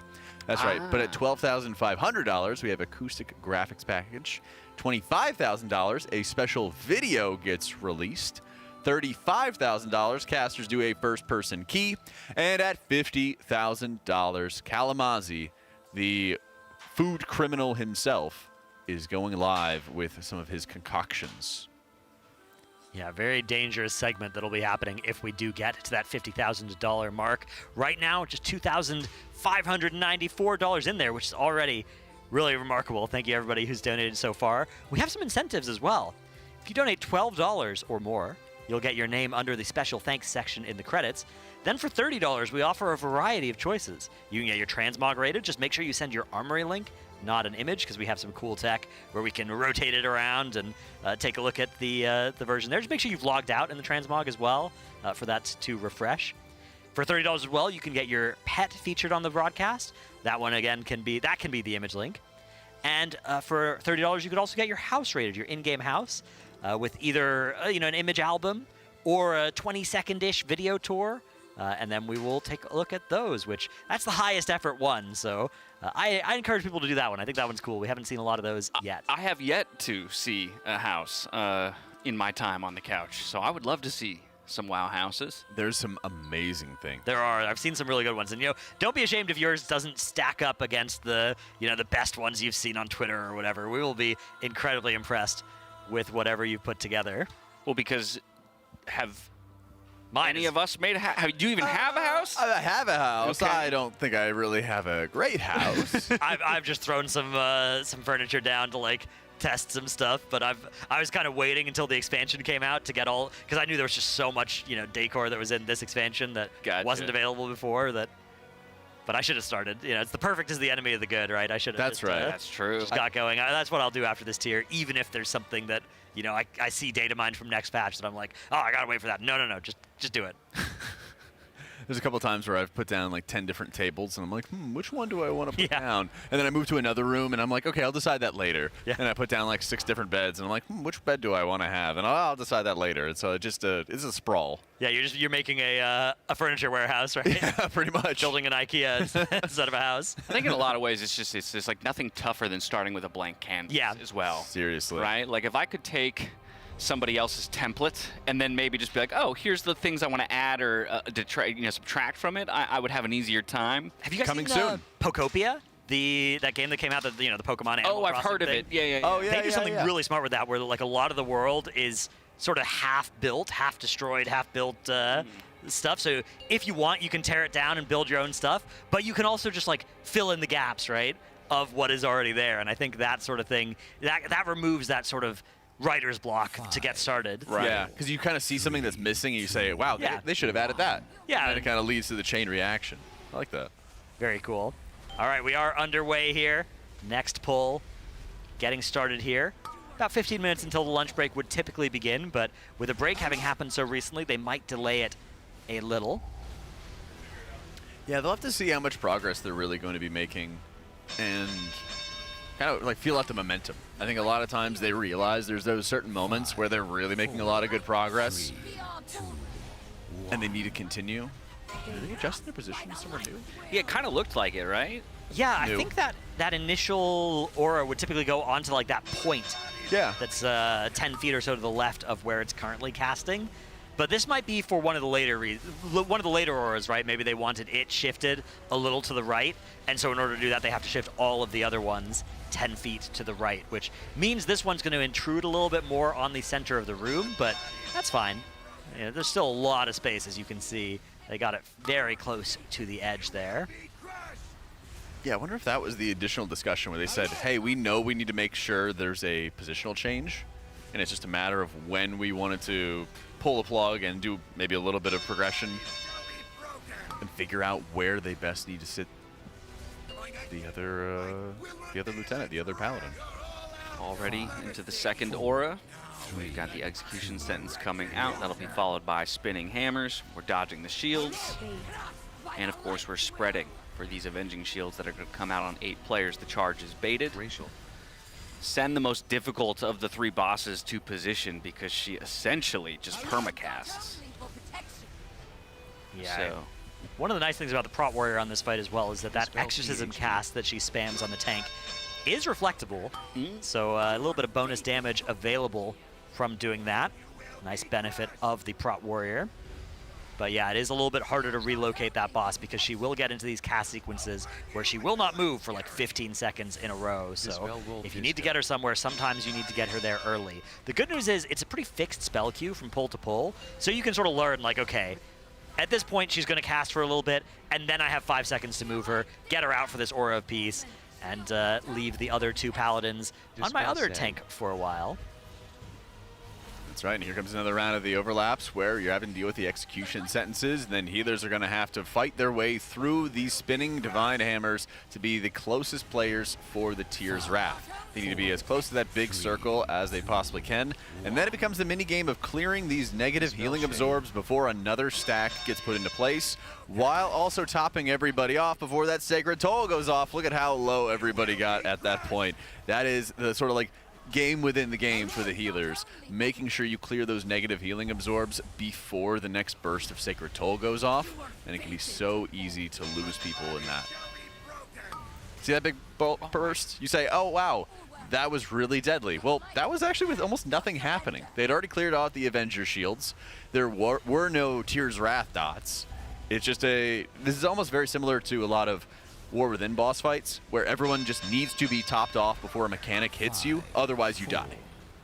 Yeah, it's one of those things that as we start getting more gear over the next few weeks, I wouldn't be surprised if this mechanic feels very different for non-raced world first guilds progressing this encounter. Oh yeah. Where it's just a lot more forgiving, but with these health values, the fact that they are not going to be sending the Vantis runes either, many guilds I think will probably progress this boss with a Vantis rune active. That 5% versatility, not only making the DPS check easier, but also making everybody substantially more durable. But yeah, of course here they'd like to save that Vantis rune this week for Crown of the Cosmos. So did they send any last I've night? seen a few getting sent, I think from those like extra hunters. Right, okay. I was gonna say, because in one of our Monster Energy listen-ins last night, we did hear Max kind of offer up that as an idea that we might be sending a couple Vantis runes here. Yeah, I saw at least one Vantis rune laser beam earlier today. So at least one has been sent, but I wasn't quite able to identify which character did it. But yeah, my money would be on a hunter or 2. Those quick dispels there. You saw Dispel Yourself and Dispel Malarkus was the call out for THD. Blinding Light cast. Got to break the shield in order to kick it. Oh yeah, they have so much time. They've been destroying those shields so quickly. All right, that's 2 B-reses, so we're not going to have another one for the remainder of this fight, but we do still have all 20 players alive, nearing that 30% threshold. Boss Execute abilities are now getting enabled. That Disc Priest mana starting to look a little bit nicer. Yeah, every time come out. Every time they hit a Shadow or Death when one of the bosses is below 20%, they spawn a Shadow Fiend that's going to do extra attacks and regen a lot of mana. So they're very close to that with Commander Lightblood. Almost here a little difficult. This is going to be the deadly overlap. They're going to have dots coming out. There are a new wave of Avenger Shields and Tyr's Wrath getting stacked up. A lot of the healers were not right at the edge. They really can't be at the edge as they organize their execution sentence soaks, so they have to fight their way through the hammers to get into the right position. It looks like only Nick has a healing absorb. Okay, they have one more stack. He didn't get a second stack, thankfully, and they got to clear out these last Avenger Shields. Fired Up does tick out from Avenger Shields dots, and now they've gotten it themselves into execute range. All the healers alive, 4 DPS down. And we're already in new best territory, though. And the room is looking rather good in terms of the placement of all of the consecrates. You still have the opportunity to place even 2 more, one more after this one here on the edge of the room before you'll be kind of locked into the arena, the cage with the bosses to finish out the fight. Sen, unfortunately, refusing to move just in the edge of that Devotion Aura. I think Devotion Aura, we could have gotten that one a little bit further away as well, but things are really starting to fall apart now for Team Liquid. 10 players still alive, 10 dead, as the new best is going to push the combined healths of the bosses just under that 20% mark. Bellamy there, the prop paladin, and Sen, the holy paladin, of course, quite a bit higher than Lightblood, the rep paladin, which does take the most damage on pull and typically stays the lowest health of the 3. Yeah, we really found the crux of this boss fight. We're having some of the overlaps where a lot of healers are or close to it, and our defensives are just super incredibly low. So I think we're almost at that point where if they can figure out a way to get over this combination of mechanics, they might be able to make some even greater progress and just bring the boss down. Because you saw once they got past around that 25% mark, the next 7% or so, even with 4 players down, went by very quickly. Well, you said the word earlier, Jack, momentum. And that might be the decider as to whether or not they, go for a break for lunch or decide to push a little bit longer if they feel like they've got it in them.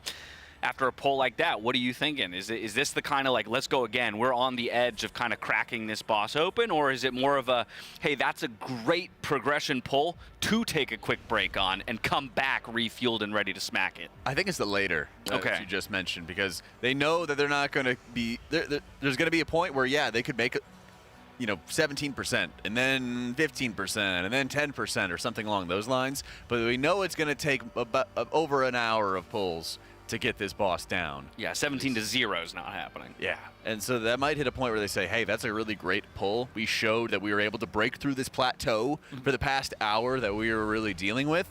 Now let's figure out what are the timers, what are the things that need to get cleaned up, that we need to get figured out with those deaths, and then we're going to get into a substantially easier position because a lot of cooldowns are coming back around this 6:48 and 7-minute mark. So many of like the revivals, for example, mass dispels, and hopefully the mana economy for a few of the healers is going to get a lot better. Yeah, I think they're going to do another pull here, but we do have a replay of that last one, as you can see when we started entering the progression point here. So this is that Aura of Peace from the Holy Paladin off to the edge there. And yeah, all of those Avengers shields plus this Executioner's Toll. And with this one as well, they're trying to set it up so that the healers being targeted by this execution sentence are the ones that move theirs closest to that aura, so that they are also the players that are getting that heal absorb stacked on them. But that did take a little bit to set back up, and you can see players did start to... This is when the people started bleeding out. Yeah, and this is a really tough time for healers to deal with. When you have the execution sentence going off, they have to, like you mentioned, fight against the hammers and be running against them to make sure they're getting as close as possible. You see right up at the top of Fired Up stream, you're seeing Dryny, you're seeing Smacked, all these other healers, and at the bottom of his raid frames, you can see those negative healing absorbs getting stacked. Here's another one about to hit. Boom. That's another 800,000 healing absorb. And since each of the healers does more self-healing, they do more healing to themselves than to others, they are spamming the living daylights out of themselves to clear that healing absorb before the raid damage of the Sacred Toll is going off.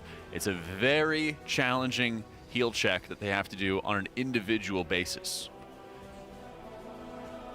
All right, looks like we are getting ready to get another one of these pulls underway after a previous best of a progression pull.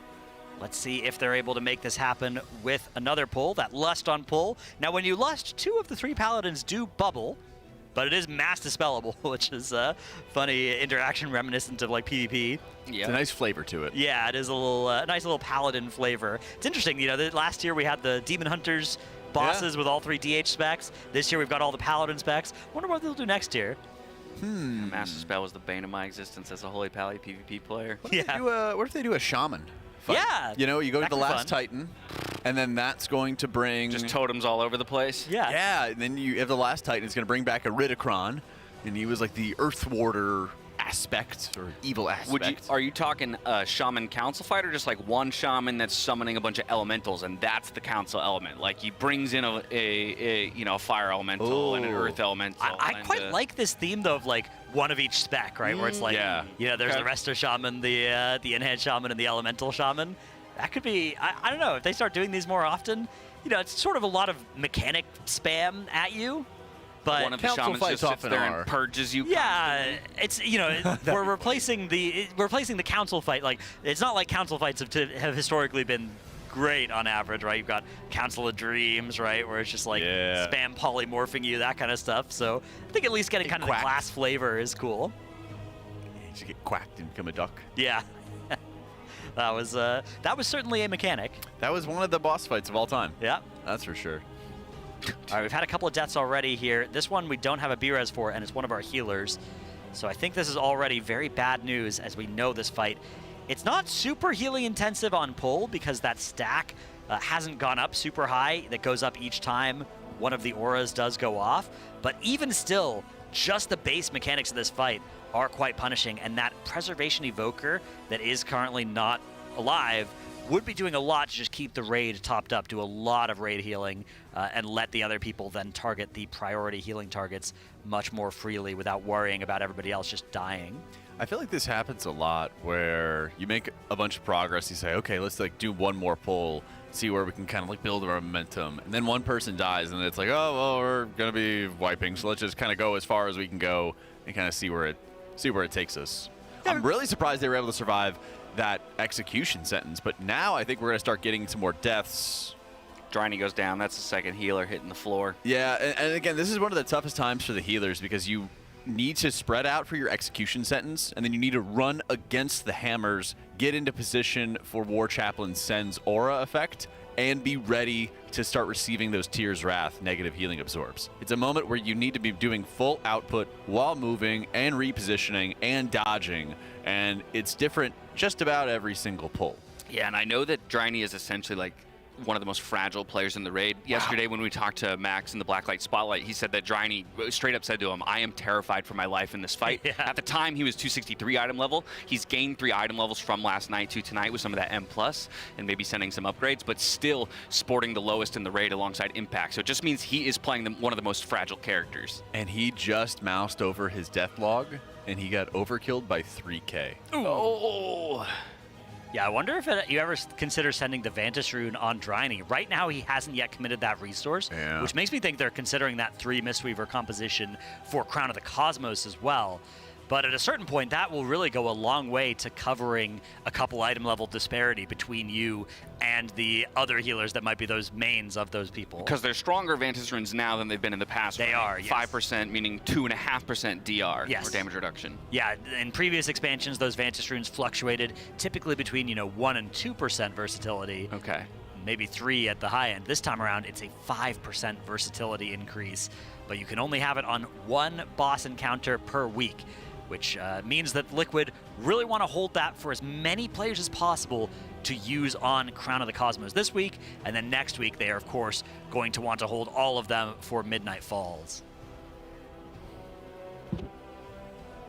Looks like no break timer has been put up just yet, so we may be in for at least another pull here before the lunch break, which has typically been at that 2 p.m.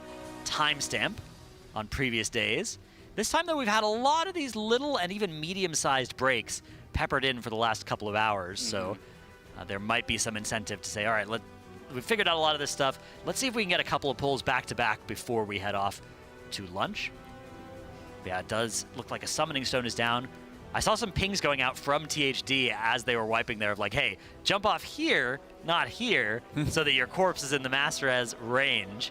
This is one of the most awkward runbacks of the tier as well, because once you kill this boss, you can release and then instantly port to Crown of the Cosmos, but there's not a good way to get here quickly. It's like a minute if you want to run back all the way to this place from the closest teleporter. Well, the summons went out, the pull timer's up, 2 seconds till we go. Yeah, THD kickstarting his rotation there with a Soulfire. Everybody else is going to be doing these huge openers as well. 4 Hunters quickly making an appearance on those damage meters as they've set up their AoE and are now blasting off in those true shots. 1 million DPS. Are we going to see it there? From Malarkus, not quite cresting it this pull, but getting almost all the way there. He's got to lower his refresh rate on details. Yeah, single-handedly going to be causing them to do another stat squish here, I suspect.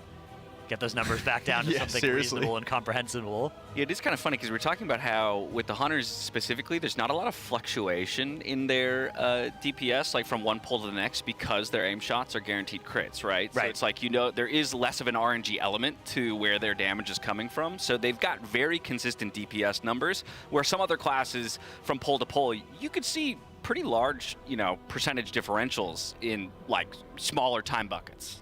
Yeah, exactly. There are some classes and specs are really looking for, you know, certain procs in the openers.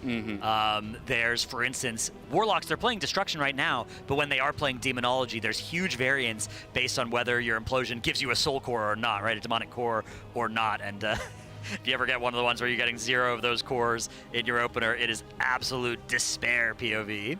All right, big execution sentence coming out. You're seeing everybody get spread out, and you're also going to be having to deal with the Tyr's Wrath immediately afterwards. So this is where you're going to start seeing a bit of the battle to start dodging some of the sacred tolls, or sorry, the divine tolls, which are the silencing shields, in addition to the sacred toll, which is about to happen in 5 seconds and doing a huge burst of AoE right after these Avenger shields go off. So it's a quick dispel into a big burst of raid damage, and you still have a couple dots on a few of the players that are dropping them even lower. So they might not have had some of the dispels available for people. And that's part of where we've seen those dispel assignments coming around, with add-ons designating who needs to get dispelled at each point in time to better organize making sure nobody overlaps on a dispel. Because if 2 players are dispelling the same target, only one of them goes on cooldown, whoever dispelled it. But it also feels really, really bad having to trigger a second dispel when there's so much raid damage going out. Yeah, which is tricky because the dot ticks every 1 second that you're dispelling, right? So like the expediency there really matters. It's part of the reason why these assigned dispels, these extra Warlocks, making it so that they have a dispel for each Avenger shield, is so valuable. Here comes another set of those those Avenger shields rather. You can see very quickly handled. Anarchy nearly dying there through that heal absorb. Sang still with that healing absorb on him. Does get the life cocoon to prevent death. And also, life cocoon also increases healing taken, right? It does. Is it just from the Mistweaver or is it from everybody? I think life cocoon... or maybe it used to have that functionality. There's some talents for it whenever the life cocoon bursts and it gets consumed or expires, it does a burst of healing. Some of the talents will also apply... I think what you're thinking of is when the cocoon is applied, it also applies enveloping mist, which increases their healing received from the monk. Yeah, just the monk. I wonder, I'm looking at Johnny's POV, and I think they might have fixed the Tyr's Wrath stacking mechanic while we've been talking. I've seen it once, and it was really, really close, where they had almost cleared out some of the stacks, and it looked like it just added instead of multiplied the amount of absorb. Yeah, so for anybody wondering, basically it's an 800,000 healing absorb that is being applied to players. And at least a couple hours ago, what would happen if you cleared 95% of that healing absorb and then got another stack is that it would go back to the initial value and then double that, rather than just add a new 800,000 to your absorb. So you'd get a healing absorb of 50,000, and that would still go all the way up to 1.6 million. But this time around, that may have been fixed if that was unintended. And that would make this fight a lot more forgiving on the healing side, because there'd be a lot less danger if you had somebody assigned to take multiple stacks, that if you didn't clear them perfectly quick enough, that they would then reach an unhealable amount of healing absorb. Yeah, we have another one in 30 seconds, so we're going to keep an eye out for that, because I think that they've gotten it, or they've just gotten goated at clearing the absorbs before the That's the thing, is that when you kill this boss, whether or not it has that behavior, you're not going to see it because they are going to be expertly managing it. But we can try and identify it. So Dryne's frames are definitely the best to do this. The healing absorb show on the frames as a red number that shows how much heal absorb is still on that player. As we get the next ult here, we will be able to get a idea of that. So here it comes, the Aura of Peace from War Chaplain Sen, soon to be followed by that Tyr's Wrath cast. Okay, so they have Fortifying Brew up for Dryne. You can see it's expiring in 4 seconds right now. He needs to survive. He's already burned the wall. He needs to stay alive at this point. The stacks are going up for Tyr's Wrath. Smack goes down. Smack does indeed go down. We're going to have back-to-back stacks going up onto the healers right here. Might be watching Smack take a little bit longer to deal with his, so watch his frame. It looks, okay. It did not multiply. It went from 160 to 960,000 there on Smacked. Yeah. So that means that behavior has changed on this fight and has become a lot more forgiving. What that means is you can put your 3 healers there, and if they miss clearing their heal absorb by a global, it's no longer a punishment of an extra 800,000 healing that needs to get done. It's a lot more reasonable, and as you can see, the boss is quickly melting for Team Liquid now, sub 20% at the bottom of our screen, although I'm not 100% sure of the combined health here, as we do have 2 deaths now coming out for Anarchy and Sang. That's 2 DPS evokers going down, I believe both playing AUG. And whenever Bellamy is getting empowered and hitting her ultimate, this is also triggering an increase in the ticking damage. And this point in the fight, just around 6 minutes, is a massive increase in the amount of ticking damage onto the encounter. That's so surprising that we've always lost players at this point. 14% being a new best onto the encounter. Really, really strong damage. They're now getting into Execute, which is also causing the Disc Priest to be spiking up to 200,000 HPS. Yeah, they've got to get everybody spread right here as that Avenger Shield's going out on the entire raid. We're going to be having the Mass Dispel being triggered from a revival. And so we've got everybody pre-spread with execution sentences going out. Fired Up does tick down and die, and they have to make sure they're dodging the Divine Toll, which silences players while spreading out for Avenger Shields, while the healers are making sure they're getting all these Dispels triggered, and everybody getting away from those Divine Hammers as they're just expiring. Now the Sacred Shield comes out from War Chaplain Sen. With this many DPS players dead, breaking that shield might prove to be impossible here, but it looks like they've really identified that that's what they need to do to continue progression here. That shield goes down, the kick happens, and they dodge out of the way of these tornadoes. Now the next important thing to happen is going to be taking the next boss to do an aura. In this case, it's going to be War Chaplain Sen, and getting her out of the middle of the room. Are they going to be able to manage this as the tanks here? They're all running to the edge there, and it looks like it's going to be Scott able to take War Chaplain Sen right to the edge. Down. Yeah, Lightblood is down. Now we can kill Bellamy during this Aura of Peace maybe, and there will just be Sen left over. This is the most difficult part remaining. It's the execution sentences. A lot of players are already dead, so these are going to do so much damage. They're sacrificing the targets of these to prevent the other players from dying, it looks like. The Turtle is out as well to keep Wolf Disco alive. 7% on Bellamy. Lightblood is already dead. 9% on Lightblood, and that's going to be where they wipe here. Well, that's an incredibly impressive best poll so far. Probably in part because of that change that we saw. Makes it a little bit easier to deal with the heal absorbs. It's definitely a consistency factor. We saw Smacked go down, and each healer is doing more healing to themselves, so they are the ones predominantly clearing their own negative heal absorbs out of Tyr's Wrath. And so, when he goes down, he also gets rezzed, immediately jumps into position, and he was a little slower in terms of topping himself, but instead of getting a 1.6 million healing absorb, he got to around 200k or maybe 150k healing absorb remaining, and then got another 800k stacked up. Now, that's expected that you're going to have to deal with, and so the punishment of an extra 700,000 healing, which is probably 2 or 3 globals, didn't end up having to happen for him, because they finally have fixed this overlap mechanic, which is really great to see. Well, and there you go. The 30-minute break timer goes up. I think no surprise after a fantastic poll like that. Go get the food buff, come back, kill this boss, and we'll move on to Illyria. Yeah, absolutely. It's break time. It's lunchtime. You know, we're not gonna lose sight of our lunch schedule, right? Our food schedule for the purposes of killing the penultimate boss of the penultimate raid of the tier, right? Let's not get too crazy with this one. If it was an end boss, I think we'd maybe see a little bit of continuation. But it is going to be lunchtime indeed. That's right, which means that we're going to get ourselves ready for a Raider.io recap. Each day, around lunch and dinner time, we're going to be breaking down all the news and all the info that's been happening all around the world for the race to World First. So right now, I'm joined by Hula Hoops, letting us know all the big changes. What's been going on?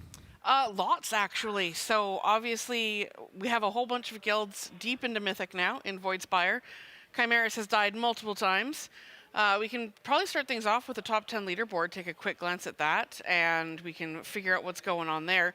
Obviously, Echo and Method, since last night, they did all of their Mythic splits. Echo did 4 Mythic Chimera splits, and I believe they got 2 trinkets out of the deal. Method went in and did 5 Mythic Chimera splits, and then both guilds went straight into Voidspire and managed to get World 2nd and World 3rd on Veilgore and Ezrak, respectively, for Echo and Method. And then Echo went in, steaming right into Light-Blinded Vanguard as well. We saw them battling this morning, and they did get, I believe, to about 27%, right around there. And so they're doing pretty well there. And Method did just, I believe, 4 pulls off stream at the end of their night. So they still have progression to do on the Paladin boss there. One guild I do want to call out here on this leaderboard, Incentive. So we've been paying attention to them today. They were World 31st in Manaforge Omega. And they actually just got World 4th Veilgore and Ezrak earlier today. Wow. And then they went and started working on the Vanguard. The only reason they show us 4 of 9 is they never went and did Chimeras yet. But considering how well they've been doing so far, that should probably fall pretty quickly tomorrow. They are a European guild, so they'll be back tomorrow. So that's just a guild to keep your eye on, see what they're doing. They might stick around in the top 10. They might get taken over as more guilds get into Mythic, but we're keeping an eye. So good job, Incentive, doing pretty well there. The other thing I wanted to talk about is obviously the Vanguard. So now that we have multiple guilds on it, an interesting thing we're seeing is differences in the roster. Right. So we have a really great tool over at Raider.io that you can pull up at any time at home and take a look at what's going on between compositions. You can look at your own guild, you can look at the top 3 like we've got here, and you can get this on the Race to World First Analyzer, which is on the main Race to World First page, or just through the Raid navigation tool. And this is our roster comparison tool. So I think, Dratnos, you've got this here, and we're going to take a look. One major difference that we can see right off the bat, I know that you were talking about this earlier, Dratnos. What do we see in here? Yeah, so we've got the 6 healers being played by Echo compared to the 5 for Liquid and Method. Crucially as well, Liquid are heavily indexed into this revival strategy with the 3 Mistweavers, whereas Echo are saying, no, we're going to get our Paladin buff from a healer, we're going to get our Druid buff from a healer, and then we are going to play more of the OP DPS specs, right? These hunters that you can see coming out down here, right? Now, if you sort by item level for both guilds, right, the lowest eye level people on Echo, we've got these extra healers and we've got some of these hunter alts, and that's going to be pretty similar here for Liquid, right? Healers and hunters being sort of the lower eye level ones, then you've got your OP DPS, and in fact Smacked somehow leading the charge there at 274.2 for Team Liquid, 272 going to be the top 2 for Echo. You can also see the average eye level, though, of the guilds in this feature. So if you look near the top here, we can get a summary. The other thing to note about this fight, very few melee DPS. 1 for Echo, 2 apiece for Liquid and Method. And yeah, the average eye level, 270 for Team Liquid, 268.7 for Echo, 267.8 for Method. So there may be a little bit more Mythic Plus debt owed by Echo and Method than by Liquid right now, who did spend some time at the end of yesterday gearing up even further. Yeah, I think what's most interesting about this overall composition is going to be how deep each of these compositions is going to get onto the encounter with the damage check in mind. We got to see just the tail end of the fight for Liquid, and it also looked like they were really ahead on the potential damage check if they were going to have everybody alive. It didn't seem like we got to a point in the fight where the entire room filled up and they were missing like 15% DPS onto the boss. So it could really be a great strategy for Echo, bringing in that 6th healer to make things a little bit smoother. But then we've already seen so far, Liquid is very close to getting that kill. Yes, they are. And I believe Echo will be starting up again probably around 6 o'clock. Local time once more for them. So they'll be heading right back into the Vanguard, we expect. and then we'll see what they can do. Method, of course, as I mentioned, they've only got 4 pulls on it, so they've got a little bit more work to do, and it'll be interesting to see if they make any roster changes as they go through, especially seeing what Echo and Liquid have been able to do so far. Yeah, it's really interesting with this week, especially not being the end of the Race to World First whatsoever. This is the opportunity for a lot of teams to look at what other guilds are doing in terms of their strategy, make sure that they're tailoring it to what they expect March on Quel'Danas to kind of throw at them. So I'm really curious to see what kind of composite adjustments, Stratnos, there's going to be tomorrow for Echo and Method as they're kind of winding down their day. Yeah, we'll expect to see them starting to progress again around 9 or 10 p.m. local time here, as that's, the morning for them. And they tend to start earlier in their day as well, because their reset is earlier on the Wednesday than ours is on the Tuesday. So that has rippling implications across the entire week where, if you're a morning person, you want to be a Race to World First Raider, maybe you want to be in Echo or Method. And if you're a Night Owl, maybe be a little bit more oriented towards Team Liquid. Maybe that's why some of the EU players are coming to NA. Yeah, a lot of Night Owls in the community. Absolutely. Well, these Night Owls got to get themselves ready for lunch, so we're going to be taking it on over to a break while all the Raiders are getting some food into them. And of course, we want to give a special thank you to our Alienware training facility, as it has been powering them throughout the entire Race to World First, as well as thank our other sponsors in Blacklight, Monster Energy, Wowhead, Raider.io, and Warcraft Logs, as well as our charity partner in UNICEF. We'll be taking on over to our lunch break and bringing you a brand new round of casters. See you soon. Oh, excuse me. How much do you pay for rent in LA? I don't pay rent. I'm a professional World of Warcraft player. I live with my parents. Oh, can we see your place? I can show you where I game. So this is my setup. Nothing too crazy, but it does have my Alienware 2725 Q monitor. Nice. Liking the vibe. Yeah, and then here I have my manifestation station. It's where I like to envision myself winning the Race to World First. Totally get that. What's that? Oh, that's nothing. That's just my Alienware shrine.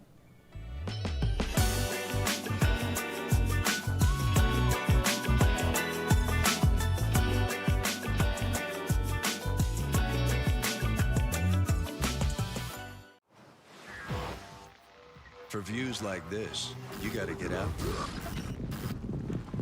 In a Ford Bronco, where pavement doesn't exist. It goes over any type of terrain. Enjoy open-air freedom and capture another day.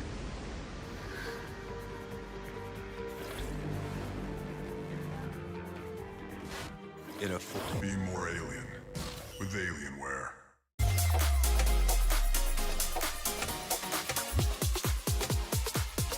I am every do like this when you are the boss. It don't matter what the cost. Game changer, raise a bar. Let them know who's in charge. Independent, making noise. I do everything with boys. I'm a ghost, I'm like a Royce. I don't do no work and force. See me killing it, yeah. I am the boy, so one in the mirror. I got the ball, I'm killing it, yeah. Take the stats and really appear. Ooh, see me killing it, yeah. I am the boy, so one in the mirror. I got the ball, I'm killing it, yeah. Take the stats and really appear.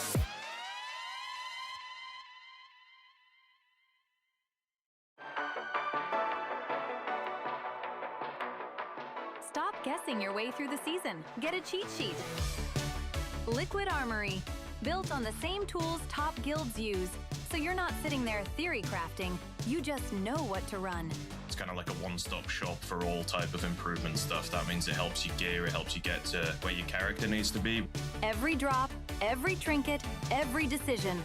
Filtered, ranked, optimized. The trinket tracker is a very useful tool to look at all of the different trinkets that are available. It can take time for players. And so we've done that all in advance with template characters where you can see how every trinket performs for every single specialization. No login, no friction. Just the data that actually wins fights. New season, you're caught up in seconds. And on top of that, we also have a new VOD feature called the Watchtower. The addition of the Watchtower actually helps you improve as a player, giving you access to VODs from the Liquid Guild members throughout the Race to World First. See how the best in the world actually do it. Pull by pull. Unlock Watchtower for just $4.99. Not guesses, not opinions, Guild-validated data built to get the kill. Liquid Armory. Get the pass. Enjoy the access.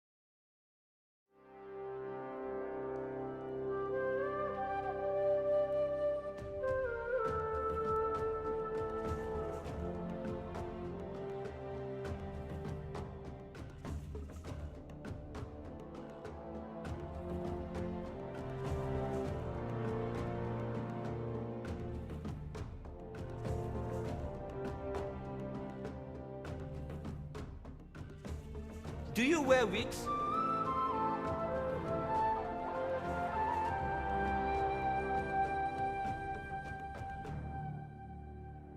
Will you wear wigs?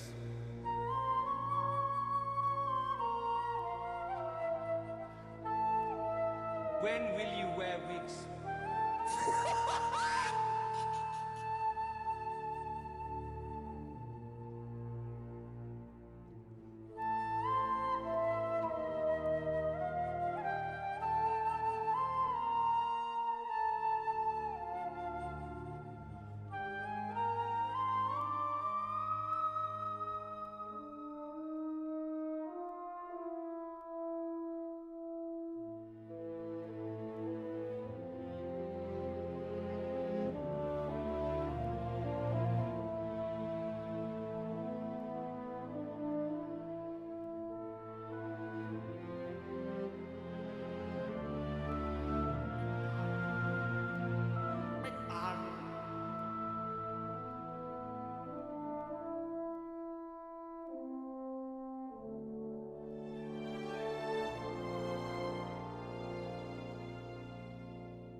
Welcome back to the Team Liquid Race to World First, where we are seeing some great progression on the Vanguards, the Paladin boss, and I think there's an opportunity for Liquid to potentially down this boss World First. I am Tettles, joined by Dratnos and Zyronic on the desk. And Dratnos, what did we see within the last 2 hours on the Vanguards? Yeah, so progression was very quickly going from 40% down to 30, down to 20. We actually got one of the bosses killed on the most recent pull. Okay. The biggest news is that there was a change push to this fight of the behavior of the healing absorb. So during the 2 of the 3 ults, the boss will put these 5 healing absorbs out, and they're 800,000 healing each, and it'll do a bunch of these over the course of the channel. And if it hits somebody who's already got a healing absorb, what it used to do was it would refresh that old healing absorb back to the full value and then put a new stack on. Correct. So somebody would have an 800,000 healing absorb, it would get healed down to 100,000, and then if they got a new stack, it would go all the way up to 1.6 million, right? Because it would go to 800,000 and then get doubled. Now it's behaving much more friendly, where it will, if you have it at 100,000 and a new stack gets applied to you, it will only go up to 900,000, which is a lot more manageable, right? It's a lot more, I think, probably expected behavior. So that old behavior is gone, which makes this fight a lot easier to manage on the healing side. It's a lot less punishing for if you are trying to bomb healing into somebody and then you fail to get that healing absorb off. It's not a big deal anymore, and in fact, it's probably optimal to aim for it to still have a little bit left on it when the new one gets applied so you don't waste any healing. Yeah, so over the last couple of hours, we've actually seen Liquid continue to chip away, just 5% here, 2 and 3% there. What do you kind of expect to see over this casting block, Zyronic? Do we expect a kill to be potentially on the table here for Liquid? I mean, judging off that last pull and the fact that they now have a nice little food buff that they've acquired from our chef, I think we'll see a kill. I mean, if you look at that 7% wipe they had, roughly around there, they had 2 bosses at 9% each. They, struggled to the end of that kill with, 14 people alive for the last 2 minutes. Yeah. You keep everyone alive, that boss is turbo dead. You reach a point in progression where you realize, there's a finite number of things we could have done differently on that pull, and the boss would have died. For the start of progression, you don't know how big that chasm is between you and the kill. And that most recent pull, they are aware that there's, 3 different things they need to change, and then it would have died, right? A couple of the early deaths didn't happen. They would have been able to prevent the future ones, and the boss would have just died at that point. So I think we're going to see a pull, not just in this casting shift, I think it's going to be in the next couple pulls. Well, I mean, we can take a look at the Alienware leaderboard as well and see just where Liquid kind of stacks up against the rest of the world. And you see that them and Echo are at that 5 out of 9 marker. Then we have other guilds that are joining them with Method and Incentive. You guys kind of talked about that in the Raider.io recap right before lunch. Echo, I think, also had fantastic progression today. They were running a little bit of a unique comp in terms of running 6 healers, but I do think something that they did a little bit different than Liquid was they saved a lot smaller amount of characters to this instance ID. And that could actually be something that we look to see in the future as to how that pans out. But if Liquid are able to bump up to 6 out of 9 here and see that Crown of the Cosmos today, that sets them up quite nicely moving into the rest of this reset. Interesting. Did they just, off-spec some healers to see more progression into the fight? Yes, Mace was healing on a Preservation Evoker as opposed to him playing AUG, which he had been playing for the majority of this tier. Sometimes he's playing Dev. Yeah, so Echo will have more ability to use their other potential mains in a, say, 3 out of 6 run of the Void Spire later this week. Get them a bunch of gear, get them a 2-box, right? Because they'll have that Chimeras kill as well. And that could be pretty valuable as we move into the second week here. As it stands right now, Liquid do have the item level advantage over the field because they've done some more Mythic Plus. But I wouldn't be surprised if both Echo and Method end up taking a few hours to do that at the start of their next raid day before they get back into the raid. Echo's also done something that's kind of interesting. They didn't do as many Chimeras as I thought they were going to do. So Liquid yesterday, whenever they were doing their Chimeras, they ended up killing that boss 5 times just to be able to get a bunch more gear. Obviously, the Dream Rift is on its own ID, and so since it has its own loot lockout, you can do things like splitting that boss for some of the best loot. Echo only did it 4 times, and that's kind of weird because you would expect them to do it 10, right? You wouldn't expect it to be less. You would expect it to be more, given the fact that we've already kind of seen what the script looks like for Liquid in terms of how many times that character or that boss was going to be killed by them. That's usually what we expect from Echo, right? They'll wait to see what Liquid does, and they'll be like, okay, we're going to do that, but double the amount of times they did it. With they could have spent an extra day and a half, just do a whole bunch of extra Mythic Plus, gear up some characters, do more splits, try to get more trinkets, and, Mythic level gear on some of your stronger characters. But I mean, also you have to think about time spent this week, because as we talked about with Max last night in the Blacklight Spotlight, you really need to make sure, if it's possible, to kill Illyria this week. You don't want to go into the second week thinking about having to get that Illyria kill, because that removes the ability to potentially do like 4 of 6 or 5 of 6 Voidspire splits just to try to get like extra trinkets on your character, and then go into the new raid. Yeah, that trinket that comes off of the Dragon's boss as well, pretty valuable for a lot of intellect users. A lot of those Warlocks that might be extremely good on Midnight Falls, because the beautiful thing about Warlocks is you have 3 OP specs, so it's just a question of which one you use on a fight, rather than are Warlocks good on this fight. Okay, Dranos, I was talking to Siori a little bit earlier today. How do you feel about this? He was telling me that while Echo is saving fewer characters to this instance of the Voidspire that they're doing, Liquid has 120 main quality characters that they can flex into, while there'll be like 267, 268 potential item level without having committed crafts. Even though Liquid might have used some better characters for this Voidspire D, how much is that just number of main quality characters really matter? Yeah, I mean, there's only a few different things you can do that really prevent a character from becoming a main, becoming useful next week, right?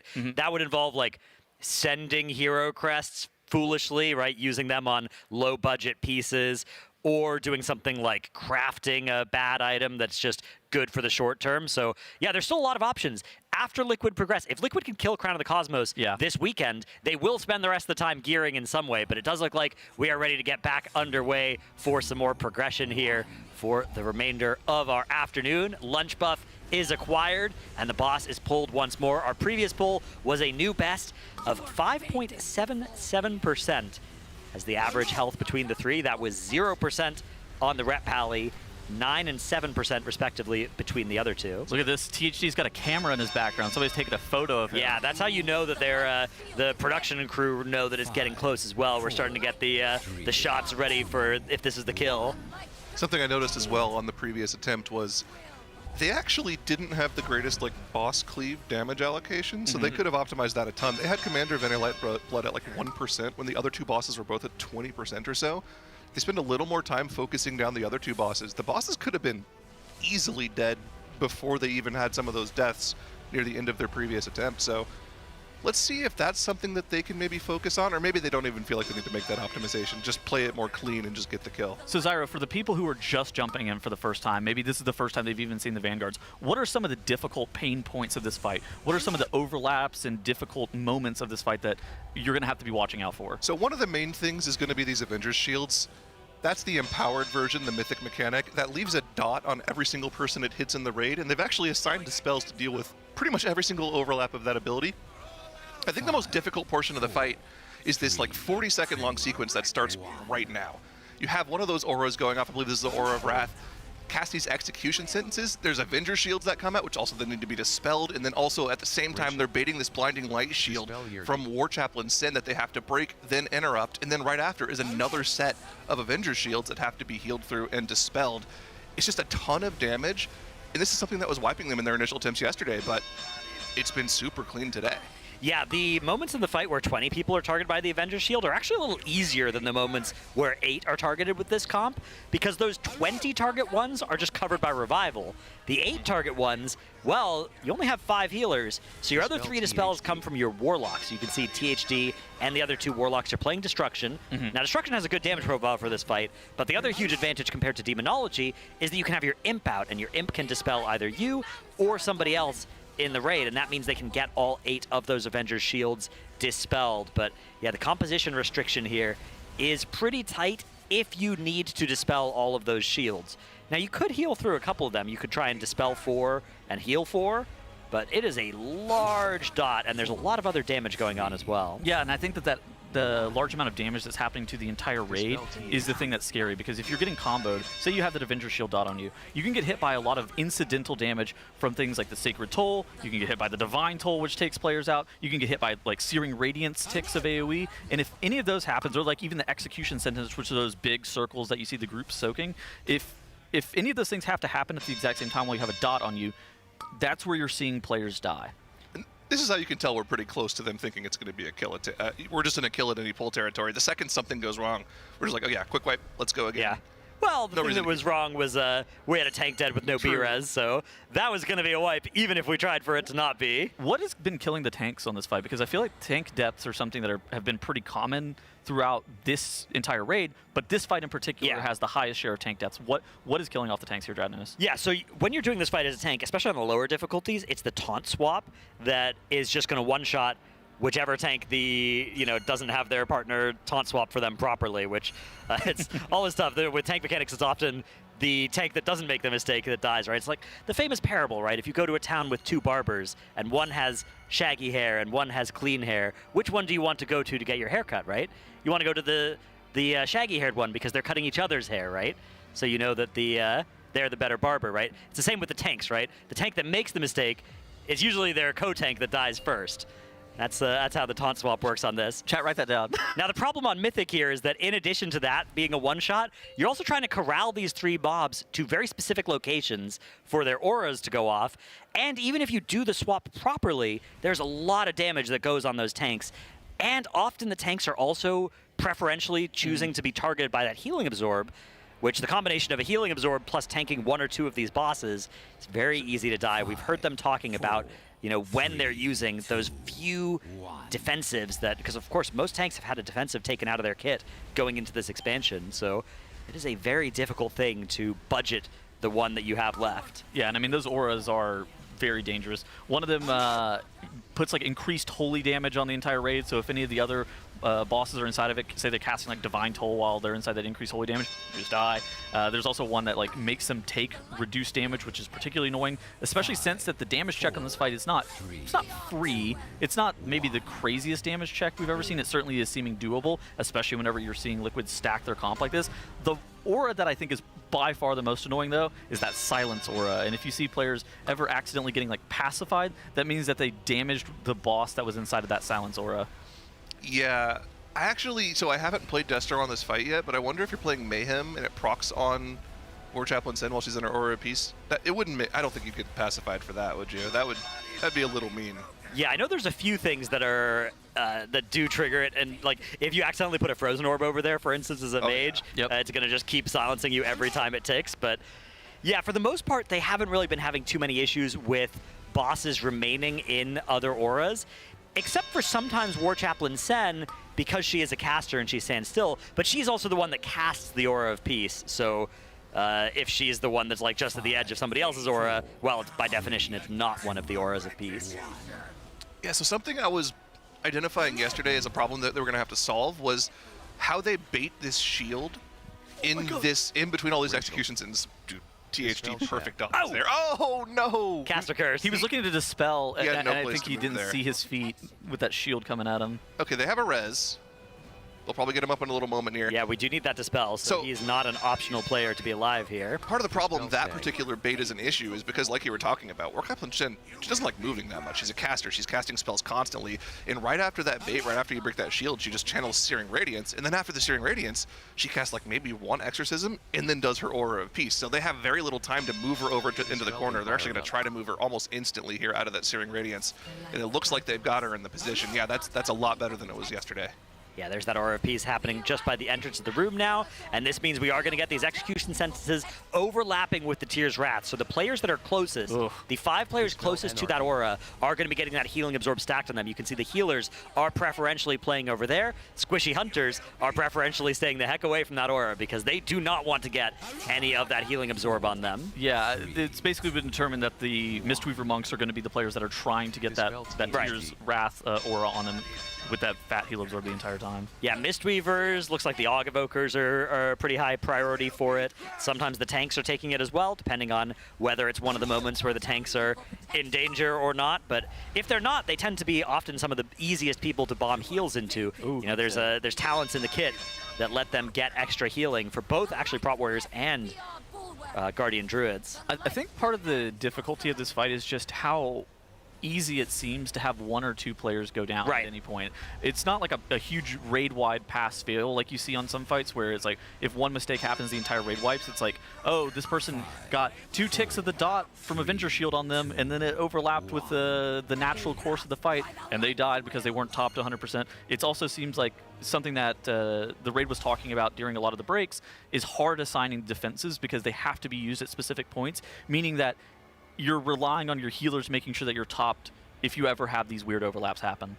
Yeah, we actually saw there during that final devotion aura as well, War Chaplain Sen just kind of stubbornly standing right on the edge of it and getting that damage reduction. So a good example of just how difficult it is for the tanks to navigate those bosses properly. But I mean, the other thing as well that we saw there, 1 healer goes down. Yeah. Don't have a battle res for them.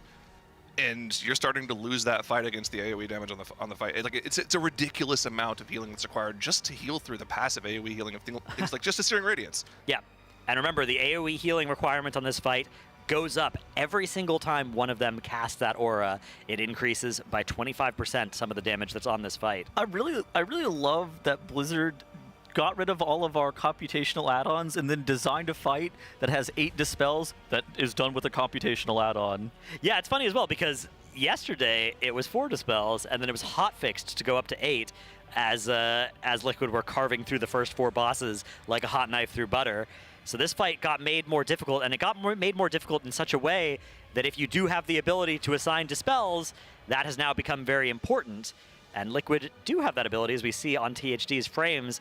It does glow the target that he's assigned to dispel. So, and it says in the middle of the screen like who he's dispelling as well. Yeah, which, you know, I'm not sure I'm a fan of that. I'm less of a fan of it because I know that like guilds like ours are not going to have access to this proprietary add-on that they have. Yeah, we're recruiting a software developer right now. If anybody is out there wants to apply. I mean, by the time we get there, it'll probably be nerfed to like 6 shields. It'll be back down to 4. Back down to 4. I wouldn't be surprised. You're out of luck though, bud. Have fun with that. Yeah, I mean we're potentially pulling this boss tonight, so that's gonna be a fun challenge. Yeah. So what do you plan on doing? You know, just do some 5 and 9 splits. Yeah, we'll figure something out. 5. Lots of dwarves. Yeah, scream if you need a dispel. I don't know. Yell.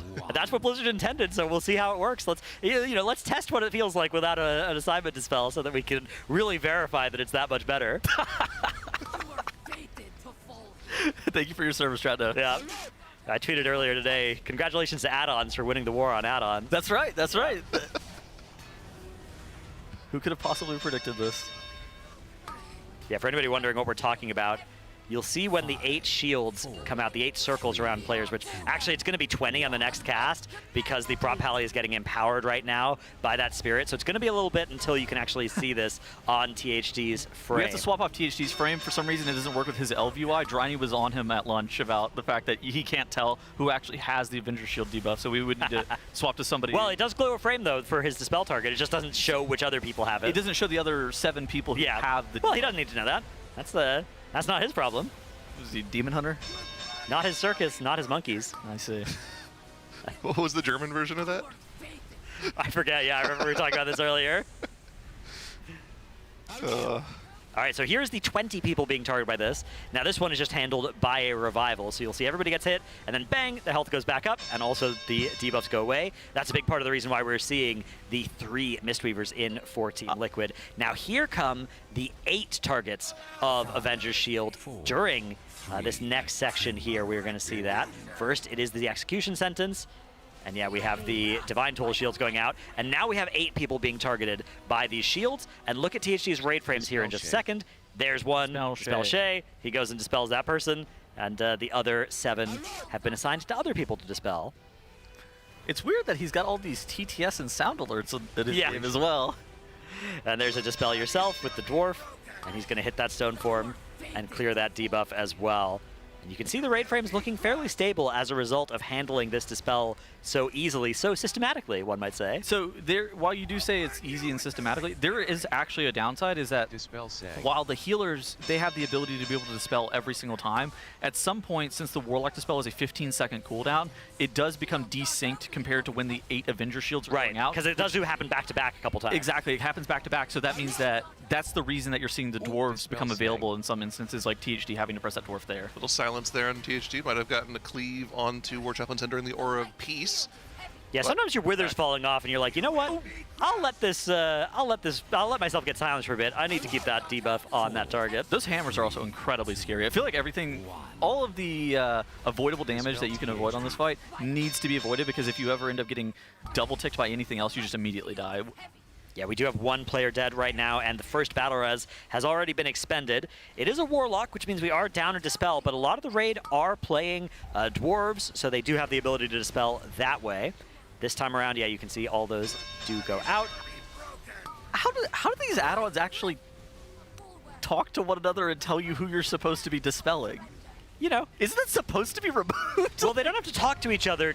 You can just configure it so that you, like, say you're looking from 1 through 20 in the raid, right? Yeah. And you just have each person's hard-coded to be like the second or the third person on that list. Now, they're a little bit smarter than that as well, because I think it's preferring for people to dispel themselves if they're ever targeted. So you also kind of have the add-on hard-coded to know which people have dispels as well. And know whenever you don't have your dispel up and when you're supposed to actually press that stone form too, and who's supposed to be stone forming versus dispelling. Yeah, it's again, is this what's supposed to be gone? looking for software developer. Okay. We're recruiting healers and software developers right now. What about hunters? Yeah, those look very good on this fight as well. Nice thing about the hunter here as well is that the second and third hunter are also bringing a really potent raid buff, right? Oh, yeah. Hunter's Mark is by far one of the strongest raid buffs, and on a 3-target fight, the second and third are also really, really good. Dude, I was unaware that they changed it to just be always up instead of just like over 90% or whatever. Right.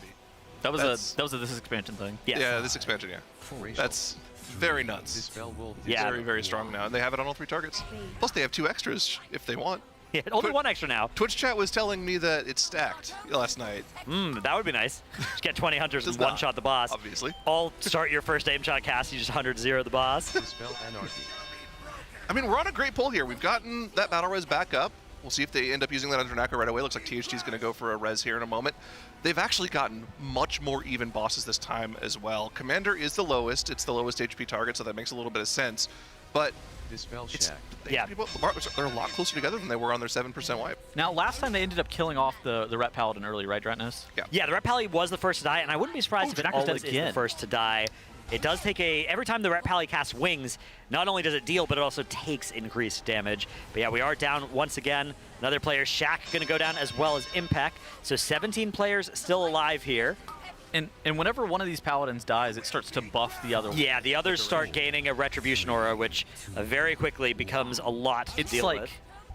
Every 2 seconds they gain 5% damage or something. Right. So, you know, it's sort of like, if you think about it, though, you're taking a third of the damage out of the fight by killing one. Yeah. And in fact, if you kill one that's about to do the dangerous mechanic, you might still make it more safe for the next 30 seconds or so, even as the others are stacking a damage done increase. It's not a hard requirement to kill them at the same time, but it's basically... I'm reminded of Soul Hunters, right, where everybody kind of thought you had to kill them at the same time, but it turns out actually, if you kill one of them early, you actually have quite a bit of time before you can kill the other two, and it still works. Yeah, just depends on the lineup, I think. Yeah. Right? I feel like the best one to keep alive would be the Ret, for sure.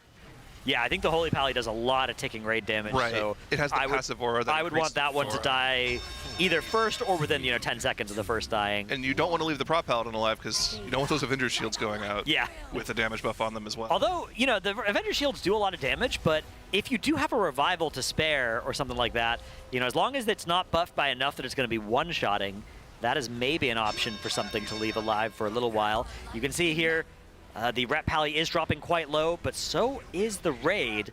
6 players now dead. One of them a healer. I do think the Divine Toll is like, you cannot have that buffed in any capacity, otherwise you just end up dying. Now comes another set of those shields. That one is still, we still have a revival for that one. Okay. So Vanilla Lightblood went down. This is Execution Sentence mob, right? Yeah, that one does the execution sentences, and actually it looks like it may have canceled the execution sentence. Oh, that's nice. So Okay. that's kind of nifty. Well, now the ticking damage is going to start to increase significantly. It's interesting. I mean, they killed it. The other two bosses are at 20%. Yeah, so maybe, I suspect that that's not how it's supposed to look, but I wouldn't be surprised if that is when they want Venal to die. I bet they probably just wanted all the others to be lower because they wanted the rest of the DPS to have been alive for longer. 15. Yeah, if it's something like 10-10-0, yeah, I bet they can make that work. 20-20-0, and I'm a little more worried. So what they removed there was the Sacred Toll and the Execution Sentence. Those are the Right. two abilities that they are getting rid of by killing Venal first. Yeah, and the Sacred Toll just throws a hammer at everybody. It's just, passive raid wide, chunk of passive raid wide damage. They're referring to that as the big boom. That's right. It's like half of everyone's HP with it. Yeah, it depends on if he's got wings or not, right? Because when he's got wings, he takes more damage, which is nice, but he deals more damage, which is not nice. Either way, another great pull. Yeah. Seeing essentially the end of the fight, just need a little bit better damage allocation, a little better survivability, and we could see a kill. Some add-on updates. Yep. We need more of those. That's right. When did we add Review Bra to the to the Yeah, add-on? I love how there's all those different pictures, and it keeps cycling all the different ones between it. Is that the Another refresh has been pushed here. Yeah, there's Dryny.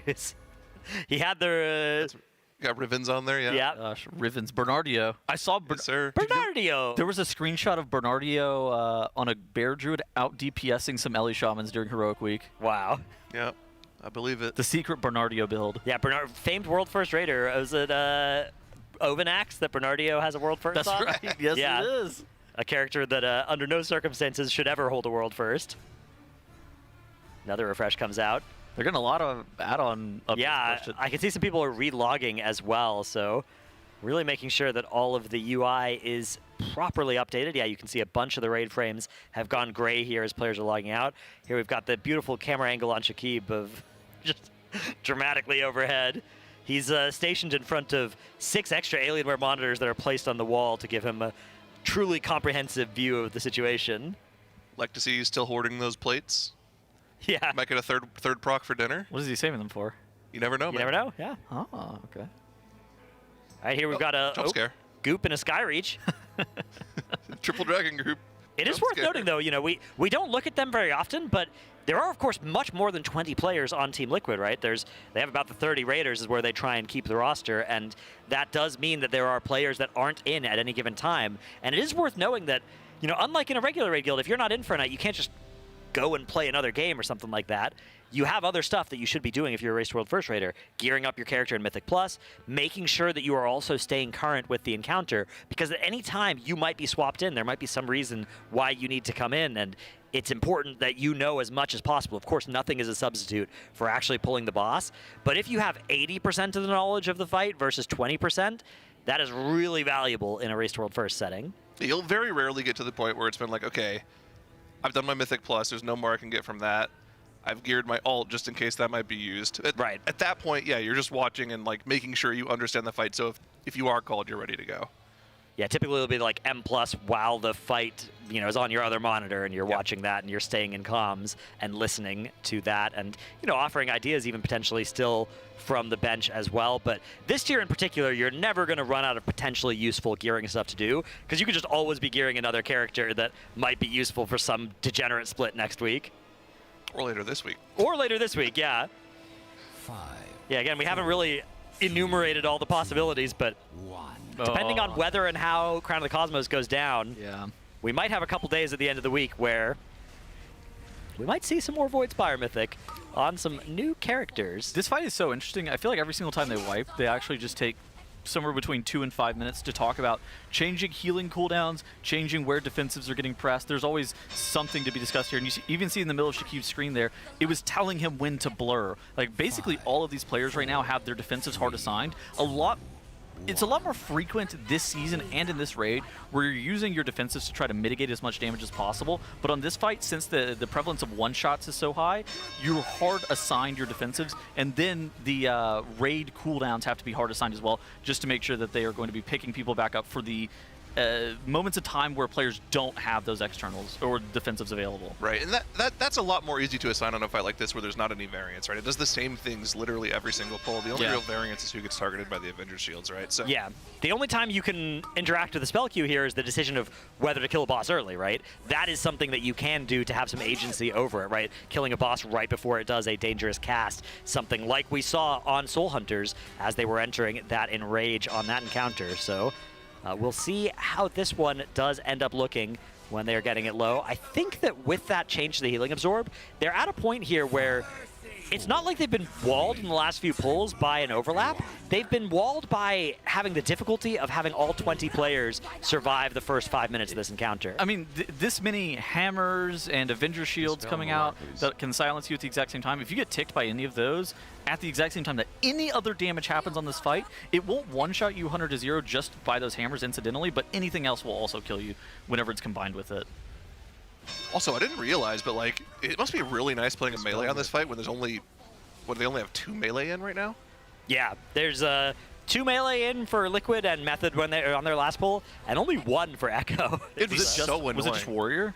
Yeah. So now it is worth noting that you do have Mistweavers, which do prefer being in melee range. Although I think that a lot of them are playing a pretty castery build that is fine being at range. But yeah, it's It would be very painful to have a lot of melee on this fight, but because you were playing so few, it's actually quite cozy in melee. There's not a whole lot going on there. I would have expected, like, you saw Lip get the Avenger shield. It's like, oh, I have to position perfectly. Right, exactly. But it's like, hey, cares. let's consult with both of the melee and see where I should stand. Do you think he's at a disadvantage by using this character model? His tail, it could actually get him clipped. So many people are playing this these various like animal mog things this tier. I don't know what is this lizard? I don't know what it is, but you can see we've got a like a caster out there over on the top left of the screen, now top middle of the screen, that's playing. I think it's Dryny. It is Dryny. Yeah, it's just also one of these like pangolin things. It's like blinking around too. Oh, yeah, is it a pangolin? Yeah, it is. Yeah. I mean, I don't know what that is, but I think the other tank in my guild is playing is that. It's nice because it's easy to tell where he is, but I could not play with my character looking like that, TBH. Those 5 turtles used right there. Yeah, those two have always been a big fan of using Mogs. Like, I remember one of Lip's favorite one is the dude that rolls around a ton. Oh, yeah. The one from, like, Blackrock Foundry? Yeah, Blackrock Foundry. The Ore Gorger guy? Yeah. Is that Gorin? Is that what those are? I think so. You have a Hunter Death, but we have a res for them. Yeah, Malarkus going down there. Ooh. Anarchy was dropping incredibly low. It looks like he had 1 stack of the heal absorb. Yeah, the Aug Evokers are prioritized for the Aug, or for that heal absorb when possible. Yeah, I think it makes sense. Renewing Blaze got baked into their scales, so they can actually just if they're ever going to press defensive, they have some ability to be able to reverse that heal absorb that also gets pressed onto them. Right. We're already through kind of the hardest part of the fight. Like the hardest part of the fight I've seen so far really is that overlap that happens right around the 2-minute mark. There are still some pretty nasty sequences, and anytime execution sentence comes out and you have this to one features the heal, or this one doesn't have the heal absorbs, right? This is the this is the only ult combo where it's just Giga Dodge and some dispels, but no heal absorbs. Ooh, Shaq ending up go down. Yep. Yeah, I mean that's the thing. That's a huge like just make it work sort of section of the fight. Just dodge everything that's going on. It's okay though. We have a B-res coming up here in just 3 seconds, so we will have had 20 players up for pretty much the majority of this fight. It's just any further deaths now we will not have a B-res force. Now I know you guys have heard me say this a lot, especially with Hunters in the last MDI, but a Devourer death is actually like pretty brutal. Yeah. They start over again from like 0 souls and have to build all the way back up to 50 to get to their next Void meta.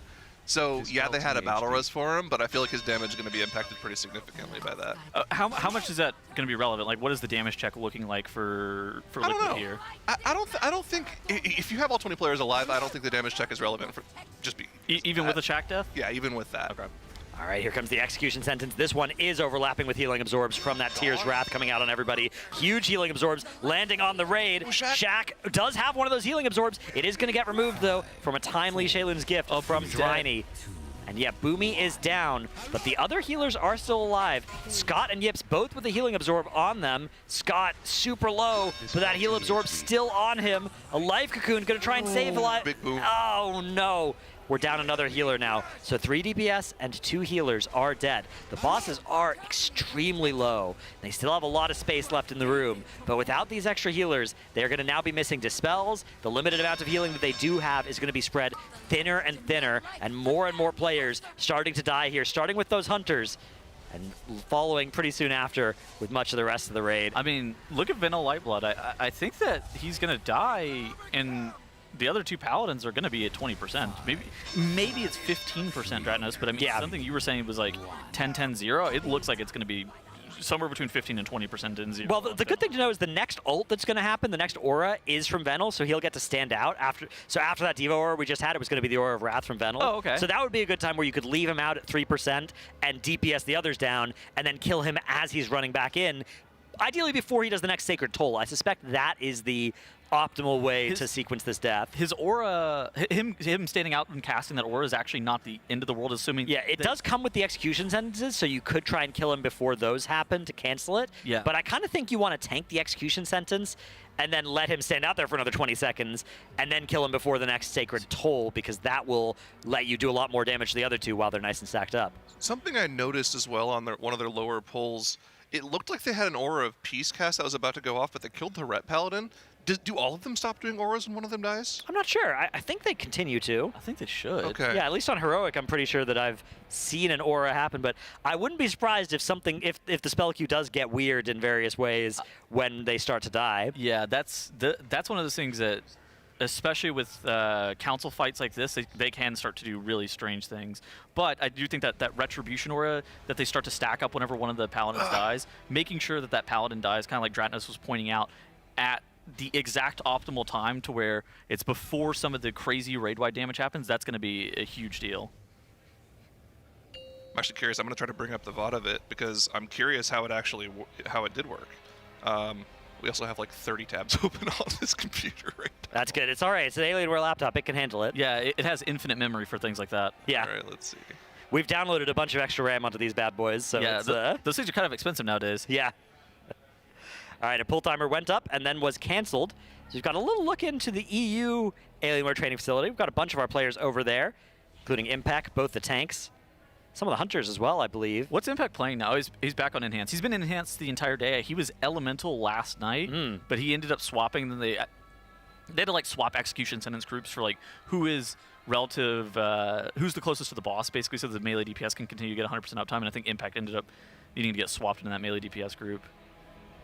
Yeah, this makes it so that he, as a Shaman, so Shaman are a little bit squishy, but one of the things that they do have that's nice is a fairly low cooldown on their wall. Yes, sir. So that can work to their advantage. But Zyro, what do you got for us here? Yeah, I was just kind of curious to see what exactly it was that I was looking at. I was a little wrong. I was wrong. It was the Aura of Wrath that went off, and they killed it like right after it started. Right, and look, it cancels those execution sentences, I think. Like, we don't see any hammers coming out here in a second, I think. Yeah, you're right. It completely canceled the ability. So, okay, that's really good information to know. Yeah, so I was thinking you maybe let that happen still, and then you kill it before the next Sacred Toll, and then you could just leave it kind of out there, ideally farther away than this, right, at one of the edges, while you are DPSing the other two that are higher health and they're stacked up.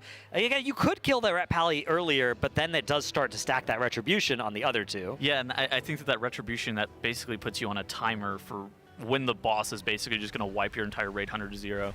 You're already a little bit low on defensives as is, but basically you can't save them for anything. It seems so far like you're going to need to be sending those defenses almost on CD for very, very dangerous overlaps. And so it's very interesting to see where Liquid's going to land in terms of being able to kill off Venal Lightblood.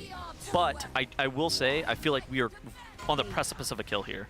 Yeah, I think we are in any pull territory here. What we really want to see is like 445 on the encounter timer and 2 on the B-Res tracker. If we can see all of those numbers at the same time, I think we are going to be in a really, really good place here, because what's happening is we're losing 1 or 2 or 3 or 4 players before that 5-minute mark, and then we're entering with either a not full raid, which is just really bad news, or with no B-Reses, which then means that as we're entering kind of the novel part of the fight, the part where there's the highest ticking damage, we have no safety net. I think one pull with that safety net and the boss will die. B-Reses are also a hot commodity here. Some fights, you know, that have pass-fail mechanics that just wipe you 100 to 0. Battle reses are, while they're nice, they're not really going to stop you from wiping. On a fight like this, there's just one-off deaths that happen over and over again, and those typically are the things that are wiping you. Like we saw last pull, I think Boomy ended up dying, and that ended up spiraling into a wipe. If there was a battle res available for him, you're able to battle res him back up, and then you're able to continue to move forward. I mean, this just seems like, in general, a very difficult fight. Not only mechanically, because, I mean, dodging all these hammers plus shields from the boss at the same time, it's a lot to dodge, but, you know, if a healer has to move a little bit too much and they miss a cast because of it, that could be a player dying to just incidental extra raid damage. there's a lot of really nasty like cast combinations that happen later on in the fight where there's like an empowered Seared Radiance into a big boom that could actually just 100 to 0 somebody if they're not topped, that don't look as like crazy as the double ult combos that we're seeing happen, but are just as dangerous, especially later into the fight. Damage and tick-wise, you know what fight this reminds me of the most is Rashok, where it's like it has a bunch of dodging from waves that is completely avoidable, but it's so hard to be able to meet the HPS check that was required on Rashok. And also, you're not tunneling your healing frame and then accidentally getting clipped by this one-shot wave on Rashok's case or this hammer in the Vanguard's case. And just like that, I mean, one player goes down, there's just a lot going on. You have the battle res for him, that's fine, but we're not going to see that 445 with 2 battle res like you're Yeah, as long as we can get there with 1 battle res, I won't be elated, but I will be happy. Let's see how I'm feeling in a minute's time here, 2 minutes time.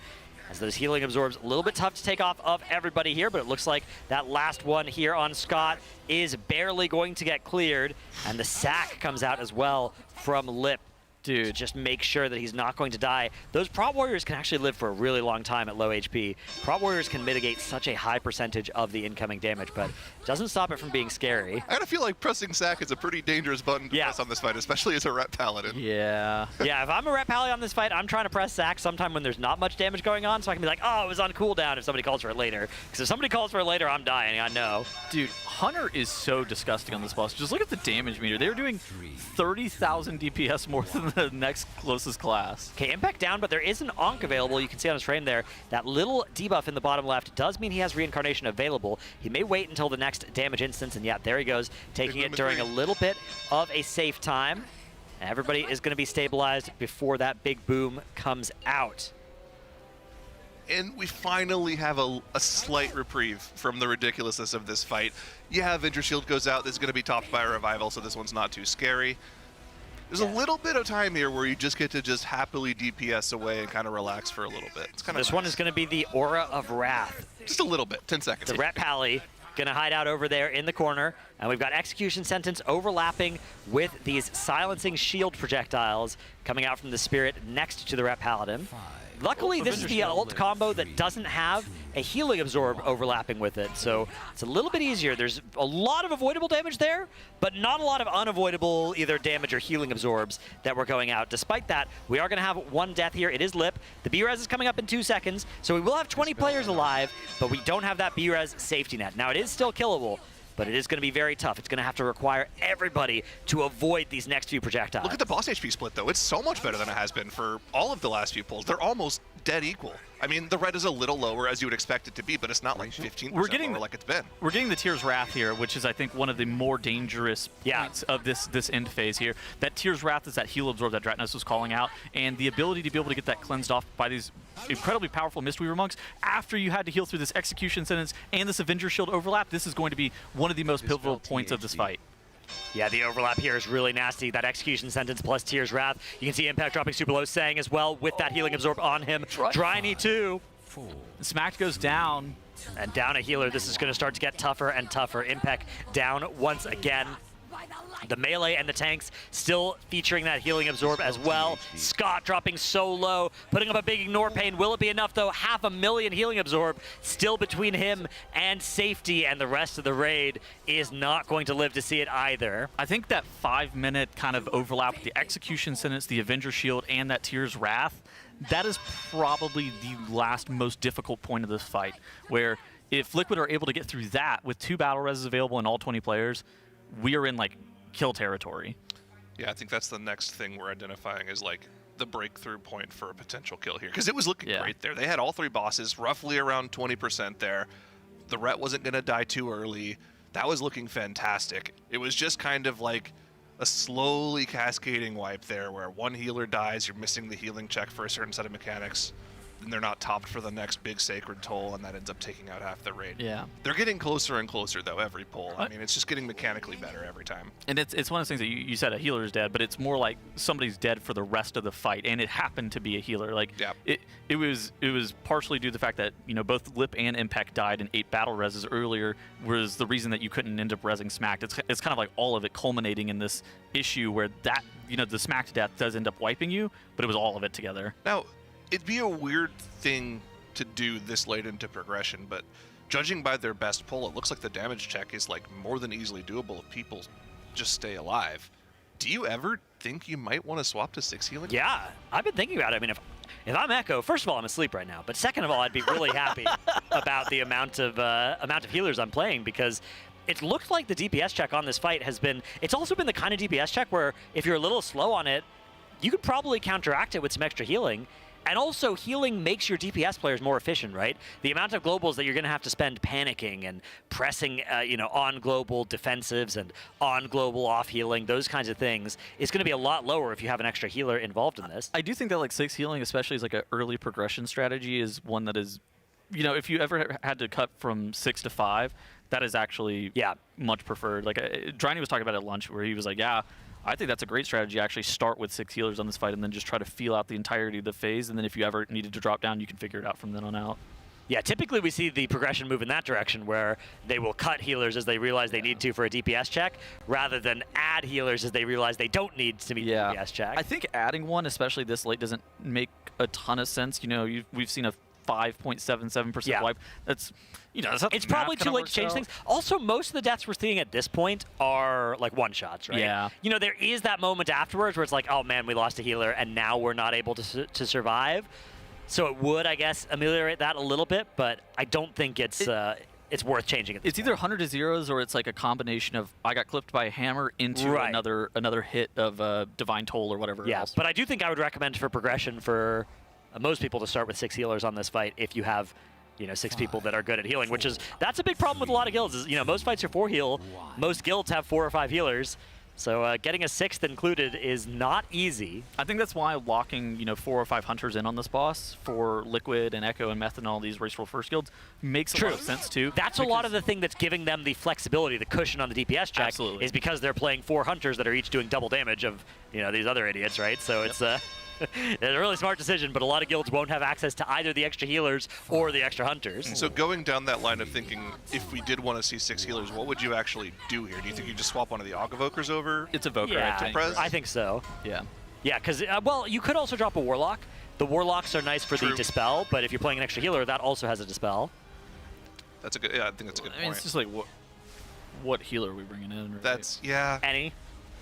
but specifically, who? Right, that's who the problem. Who's that person going to I mean, you could make Lip play holy. Tobo? That's the thing, though, does Lip play holy. I guess you could make Dryny play holy paladin and then bring in, a Tobo healer of some kind. Yeah. But then you're kind of running into the issue of, Tobo's healed we've already saved so many characters. And is it worth changing like 3 people onto specs they're less familiar with? At that point, are you really realizing any gains, HPS-wise even? I think we're kind of committed to this comp. Yeah.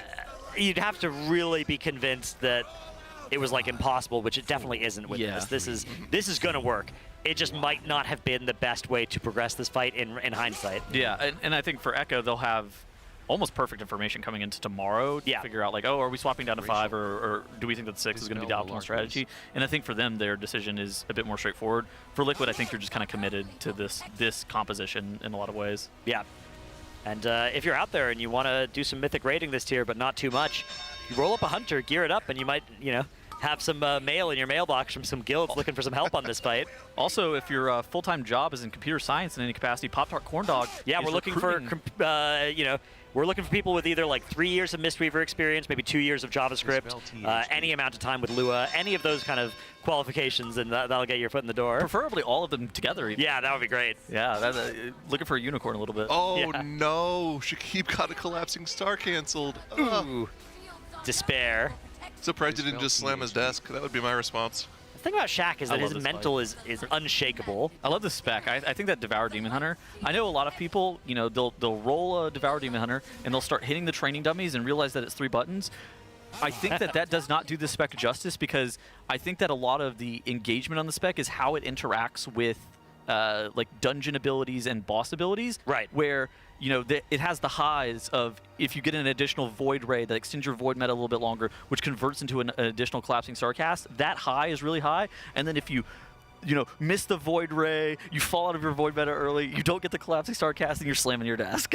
And I think that, you know, you have the, it's kind of like a Surrender to Madness in the past, or maybe like the Venthyr Moonkin ability, where whenever you have these like super high points, you also have super low points. What is that thing? What are Drydy and Lip doing there? You can see just at the bottom of the screen here next to those raid frames. That's definitely the animation for picking up health stones. What is just spamming it? What is Lip's character named? Chungus mode. Chungus Hole? Chungus Hole, I see.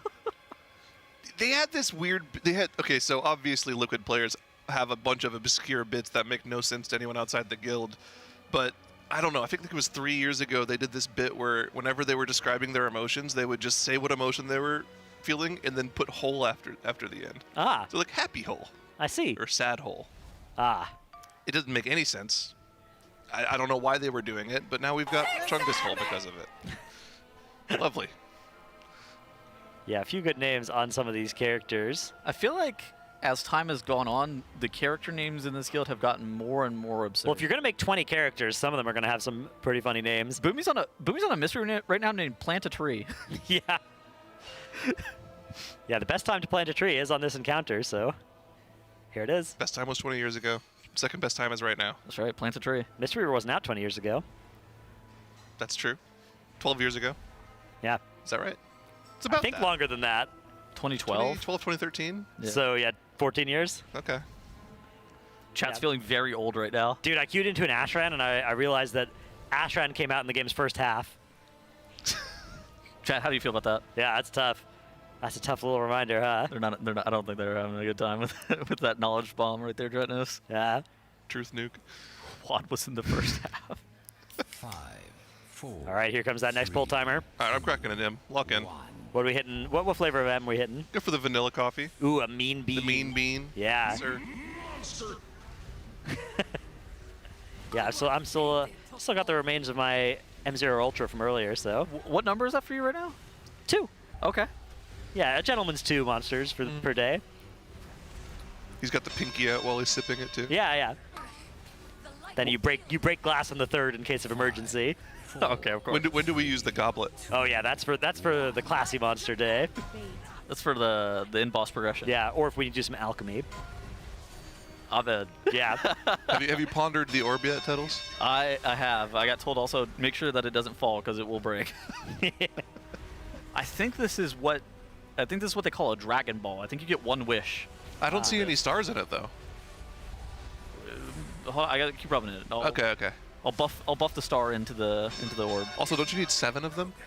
No, I think you get one per orb. No. Do you? I don't know. What you good? So I had some sort of insect on my leg just now. It's gone now. Zyro looked like he just got stung by. I just didn't know what it was or something. I was shocked. Anyways, Zyro has yeeted a small insect halfway across the room. It's not my problem anymore. Yeah. All right, well, we are into another pull here. And to avoid jinxing it, we haven't talked too much about it yet, but I'm breaking that trend. As so far, so good. First minute and a half. Dispel Malarkish. Yeah, featured 0 deaths. See Yargi a little bit lower than the field here. He actually didn't end up getting dispelled, so he is needing to get healed. And you can see on his health frame just how much that was causing damage to him. The intended way of doing this fight, I guess, with only a few dispels and then healing through those people, seems really, really difficult, especially if you're trying to 4-heal them. I don't think it seems possible with the current stamina levels. I like from a race to roll first perspective, it might end up being one of those things that it does as you get more stamina, especially at like 278 item level or whatever, it's something that's livable. But at 268 average item level, it's something that plus any incidental damage on top of it will just end up killing you off. What do you guys think the "Don't Be Sad" reminder is for Fired Up? I think that's a defensive reminder would be my guess. He's got Ice Superior showing up occasionally. Maybe he's like, it's like Ice Cold or something. Or maybe it's to avoid like hitting into the aura. Oh. Because I think Frost Mage does have the Orb of Frost. Yeah, it's like if you put a Frozen Orb in the wrong place, or I think even if you're like Frost Mage in particular has some spells that might cleave onto the one if you're not careful with how you're targeting. Yeah. Because sometimes, the way you play Frost Mage, right, is look at his mouse cursor, right? It's over on the right-hand side of his screen right now. You're targeting the one that doesn't have the frozen debuffs and building them up on that one with your Frost Bolts.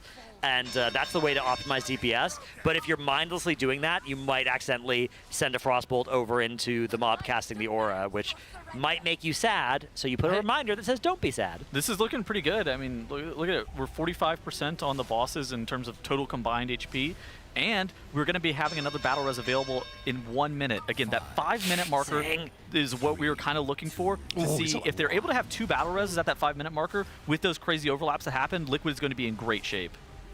Yeah, War Chaplain Sen hopping on that Alec and running into the middle of the room there as they break through this shield.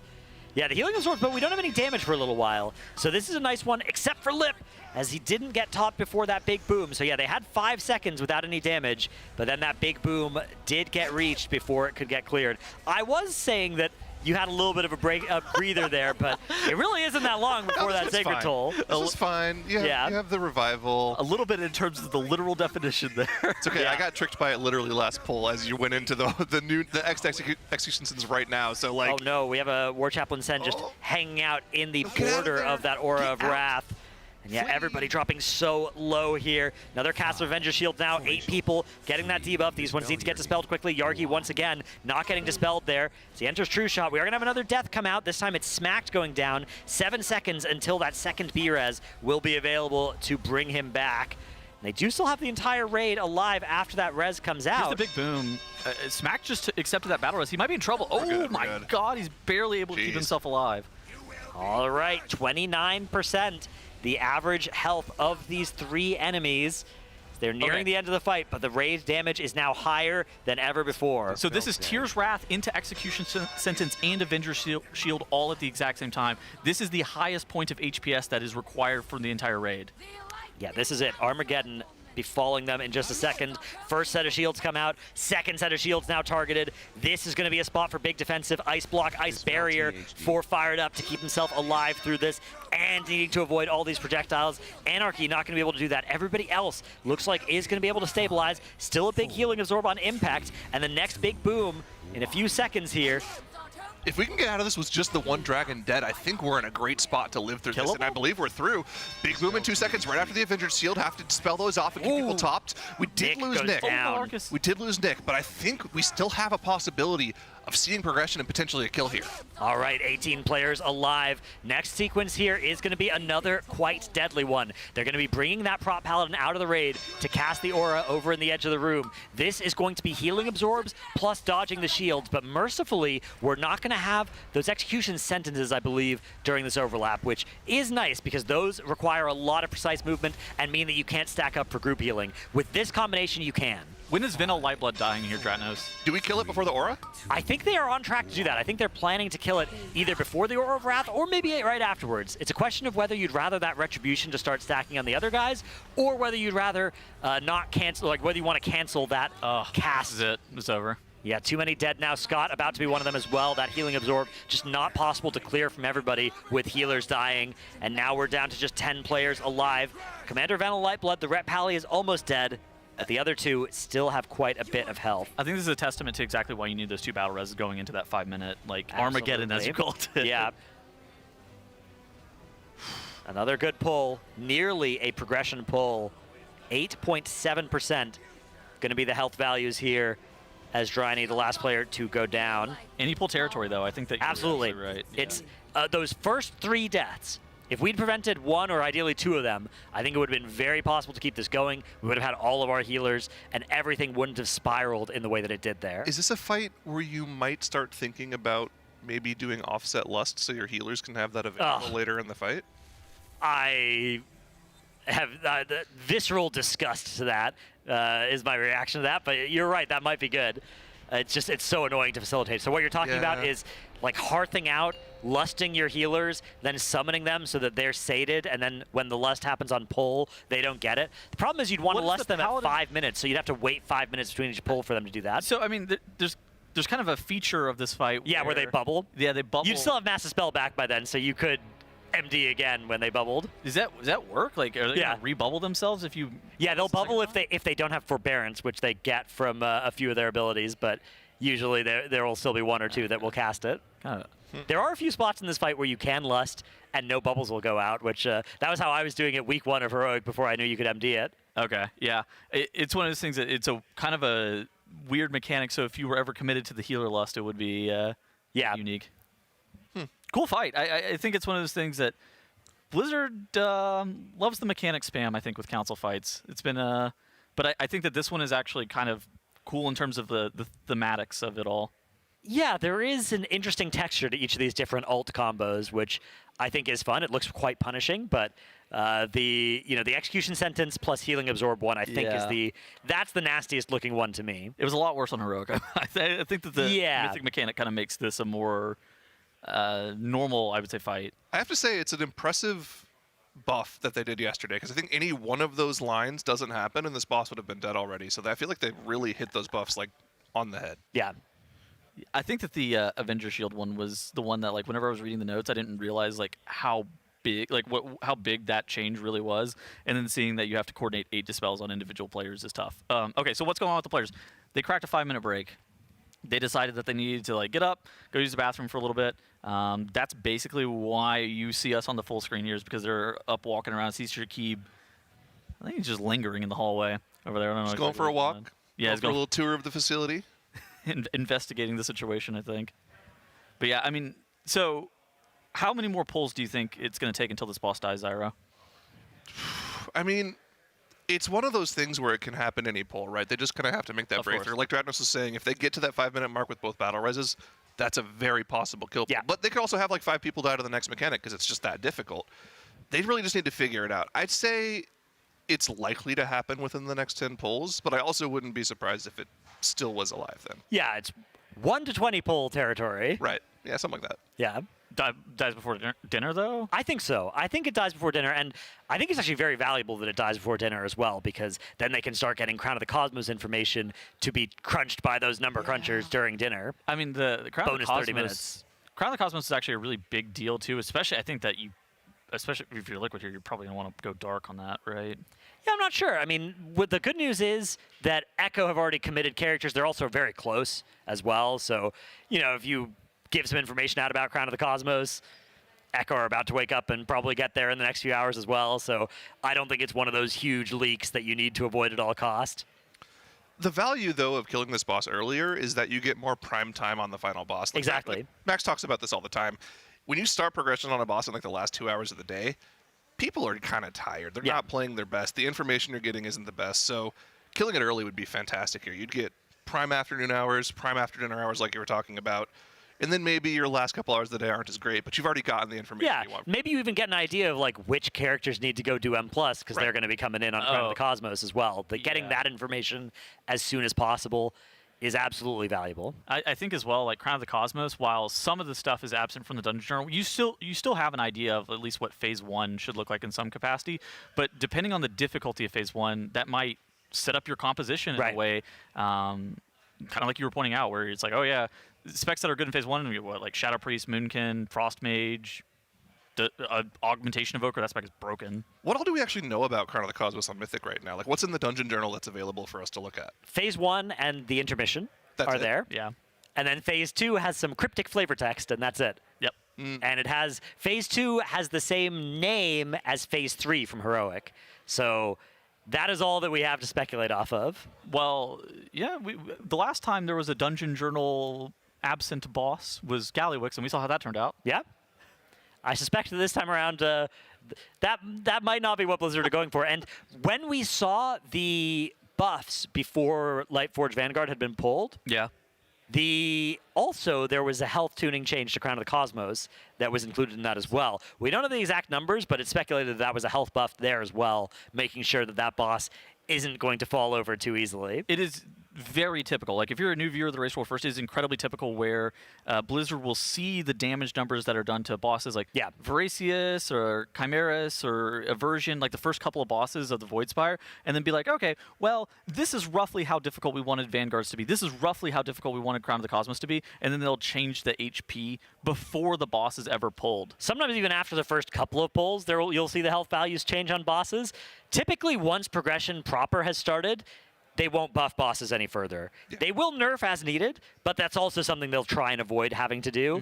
But we do see sometimes the midweek nerfs if there's a boss where it's truly unreasonable.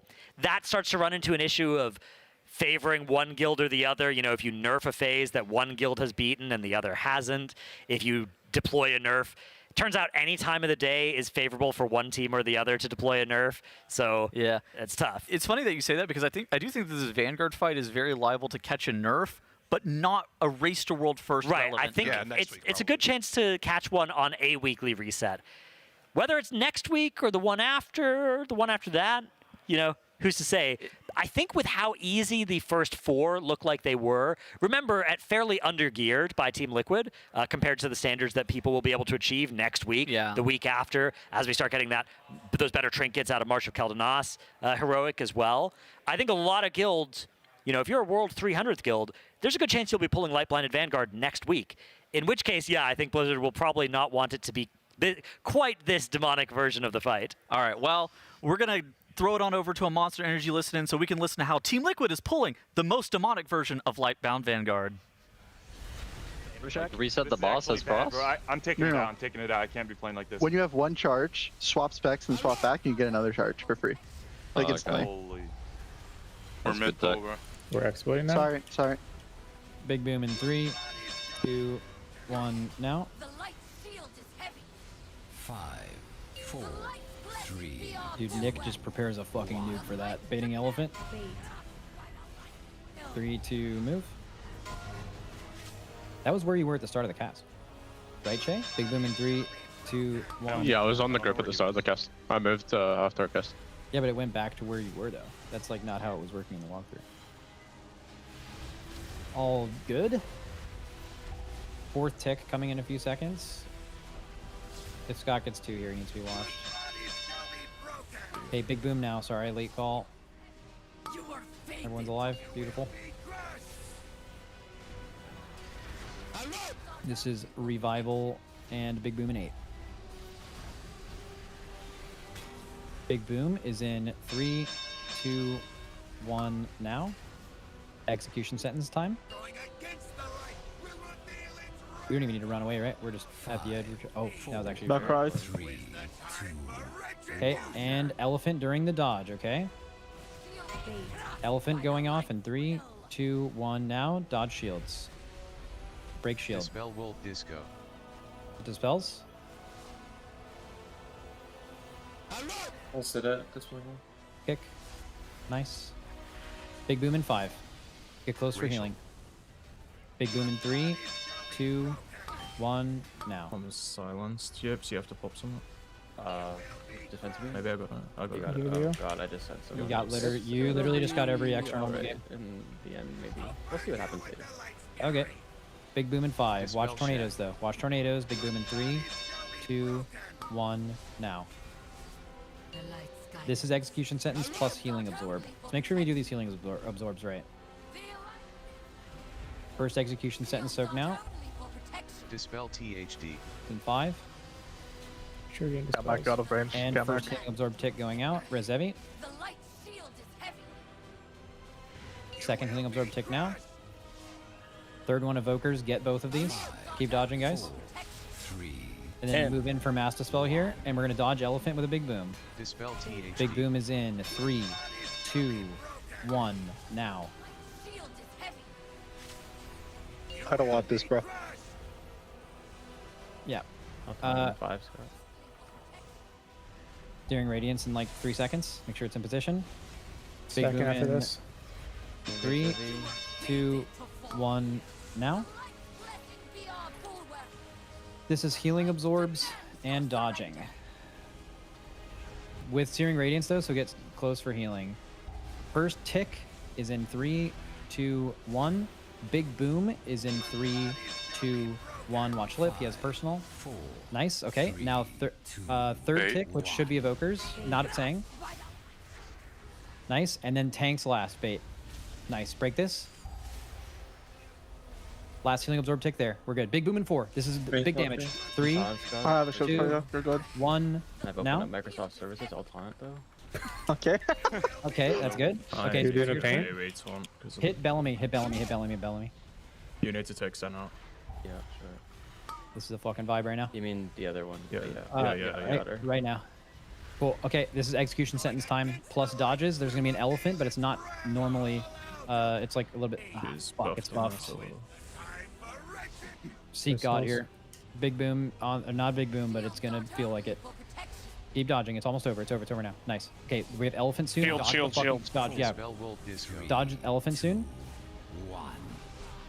Elephant is in 3, 2, 1 now. Break. You're so far. Yeah, I mean, that one is just cursed. Yeah, it's okay. Raid Watch damage. my Big keypad. boom in 3. Big boom in 3, 2, 1 now. No dispel for him. Just res him. I was my only spell. I was Yeah. silenced. He's silenced. Oh, okay. Buff. Right here. I'll get Bellamy off you in a sec. You just run out, Yips. Yeah, sure. Dispel Big boom in shaft. 4. Watch tornadoes. Big boom in 3, 2, 1. We're pretty healthy. We're good. Okay, healing absorbs plus no execution sentences. Yeah. Back right. Single. I'm gonna. Yeah, and then this is just revival. one here, Scott. Listen. Big boom in 3, I'll taunt Bellamy off you 2, there. 1 Yeah, now. I'll reflect below. We need extra soakers here with him dead. There's one tick going off right now. Can't be like the same melee where we get fucked. I'll take We one. need someone else to get these last ones, maybe two. Well. All right, and watch the elephant coming in. Okay, big boom in 5. Big boom in 5. 3, 2, 1, boom. Maybe we can. I mean, no, it's just a death, right? Maybe try. I don't know. Kick. Nice. Okay, so you don't kill Vanilla yet. You Big can boom in evade, 3. Oh, we're so fucking dead, dead. we're dead. No That's dispel up at plus 15. no. Yeah, It's fine. never up before 6 min. It's like at Okay. like 6:05. Yeah, that's fine. Yeah, I Keep think that we in sent mind. a lot of extra stuff during the buffed Searing Radiance, Yeah. and we were behind. And then it was just a simple goof. I think there was a shield hit. Yeah, I tried know we're moving, crossing like, a the le- hammer like, field to get to the absorbs This and I is like died. kind of like a fundamental problem, sort of, but like not really. But the tanks being on the left is like not great for movement and positioning in terms of like just generally being in the room.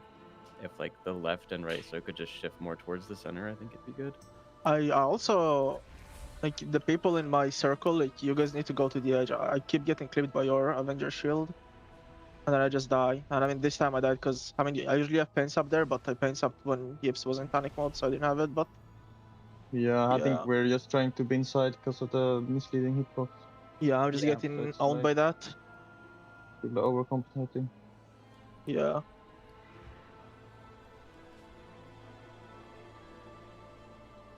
I feel like those healing absorbs like feel like the most dangerous part of the fight. Just get Like, silenced by fucking Galactic Guardians. Anarchy and Zank gets it, like, it feels like they're one of them is going to die unless they press personal, and they are dying later because they don't have that personal. Possible to heal them more.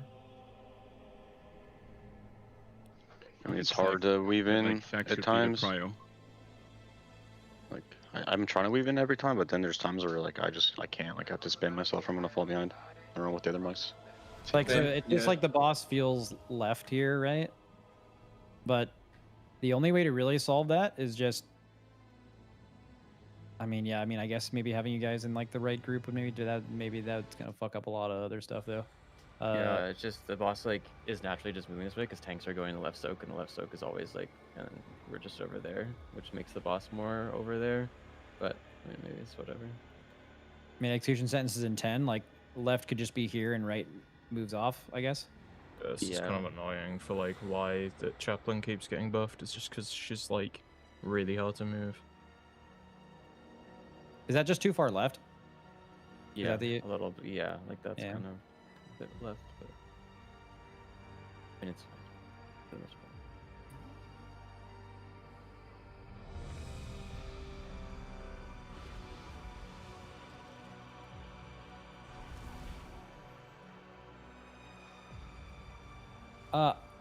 There was a revival I saw that seemed extra. It was like, I don't remember exactly how late it was, but it like we were moving. It was It's right after before. the double. There's like one we do that's kind of nothing happening. Yeah, it feels like nothing. It's like, is it this charge? Like, when is the next big boom? Oh, it's before Smack Die, I think. Maybe not. It's during the next Divine Storm that gives you tornadoes, wherever that is. Like, we're just so healthy.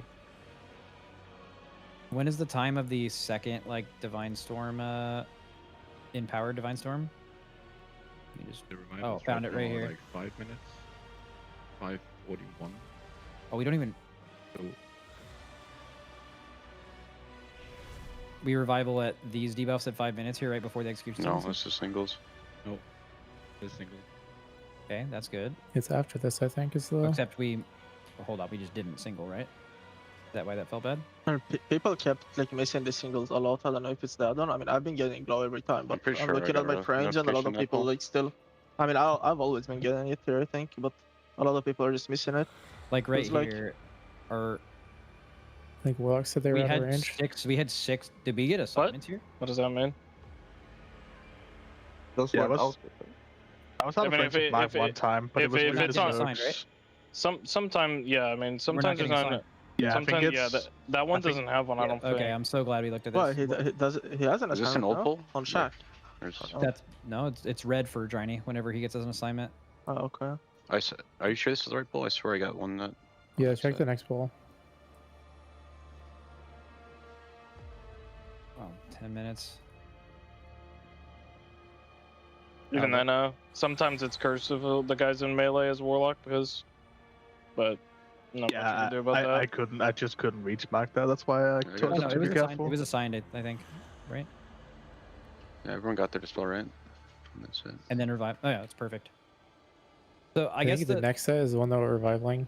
So We played more. this is a weird healer absorb, right? Because like this healer absorb, the healers cannot get the first stack because they're in their soaks, right? And like naturally, just like all the fucking melee got I mean, it. also I got picked here some far, and I tried to run across and got hit by hammer. But you I have mean, to run. you just can't do that, right? Like you can't get one of the Yeah, I first just couple have to wait. debuffs. Yeah, but like all the melee get it here. This is just so like on set 2. What are we doing on set 2 here? Because like set 2 is in like 2 ticks, and all the melee have one. Let's see what happens. Oh, you can't even Might be see. thinking of a different time. I'm pretty sure it's like Boom's like revival that nothing's happening when he presses it. Yeah, You know, it's Boom? just when it comes up. It's it's literally the next set. Oh, right after that. Let's see. Pretty sure. I don't know if we made it there this fall. I died it pretty quick. Do you know what time it's in your thing? Yeah, it's at 5. Yeah, you're dead. All right, let's go. It's probably fine. There's not really many more sets.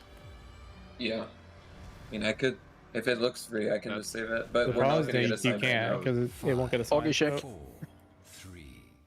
All right, tab on in, chat. We are back from that Monster Energy listen-in, and Dratnos, we are on the precipice of a kill. You heard them at the end of that listen-in talking about the healing sequencing for the very end of the boss, and it really feels like we're in any pull territory. Absolutely, yeah. We've got a few of these pretty low pulls back to back, and a lot of these as well. It is just a few battle reses that separate us from that world first kill of the Light Blinded Vanguard, which would bring us to the last boss that's available this week.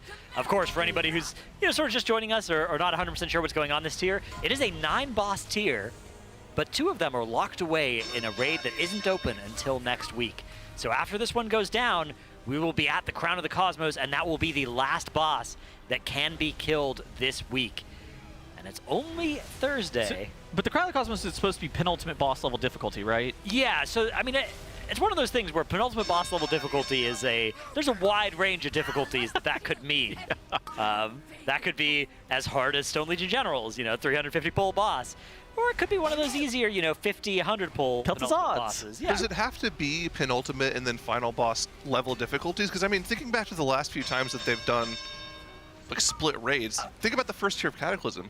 Nefarian, Cho'Gall, Alec. Yeah, they were all like co-equal. Yeah. Blizzard said that it was supposed to be that Yeah, I mean, level they of haven't. difficulty. It's not. This is like like random one-off, one sentence in an interview type things, rather than like a detailed blog post with the exact difficulty targets of each boss in the raid. Yeah. So I do think there's a pretty wide range of difficulties that Crown of the Cosmos could be. They also drop 4 out of 6 myth gear, right? Right, which is the same as Midnight Falls and is higher than Bellerin, which is the first boss of Martian Keldanos. That one drops myth 3 out of 6. Yeah, so it's, I mean, again, in quotation marks, supposed to be, but like Ratnos mentioned, it is a very wide margin for like, what does a penultimate difficulty fight look like? It certainly seems like they're treating it like an end boss with the dungeon journal information we have about Yeah, exactly. Right? That's you know, a hidden dungeon journal, and also not being tested on the PTR. Every boss was tested this tier on the PTR on Mythic, except for Crown of the Cosmos and Midnight Falls, which weren't tested on any difficulty. You know what this reminds me of? This reminds me of Anduin. Do you remember when people thought that like Anduin was supposed to be in boss level difficulty or penultimate boss level difficulty as well inside of 7? And it was. That was as hard as the regular end boss. Yeah. It's just then there were 3 more end bosses after it and 1 more before it. Yeah. But yeah, I feel like this narrative surrounding Crown of the Cosmos also kind of surrounded Anduin in the same way. Yeah, it is a huge question mark because, you know, if that boss dies in 100 pulls, we're going to have a lot of time left in the week, and things will get pretty weird. If it dies in 300 pulls, on the other hand, then this will look a lot more like a regular Race to World First. I think this narrative also surrounded Rosticon, too, if you remember that guy. Oh, yeah. Because, really? Yeah, Battle Desarler was supposed to be set up in a way where, like, Rosticon or Jaina were supposed to be the end boss, depending on whether or not you were Horde or Alliance, and then Blizzard was like, no, that was stupid. We were going to go for something different. Yeah, then they made it so you sort of phased into the and saw the other factions version but then of it. But then everybody thought that Rosticon was going to be end boss level difficulty, and then you just like 10-shot Rosticon and you got out of there. Yeah, it turns out you put down a Brewmaster statue and negated a mechanic on that fight. So you also stood against the wall. Yeah, such a weird. Negated a different one. They killed 8 of 9 in like the first day. Yeah. Yes, that does happen some of the time. Yeah. Yeah. I think there was some worry when the first 4 bosses fell in a combined total of like 13 pulls for Liquid that this might be another such tier, except without even the ability to pull the last boss this week. Yeah. That would have been something. But we're definitely encountering a bit more resistance here as we're approaching pull number 50 for the Light Blinded Vanguard. Now, I think my prediction for this was 53, so I'm feeling pretty good right now. Ooh, I don't even remember what my pull prediction was. Can we pull those up? I might have said like 15 or something. I'm gonna be honest. I think you might have had a 9 on this boss.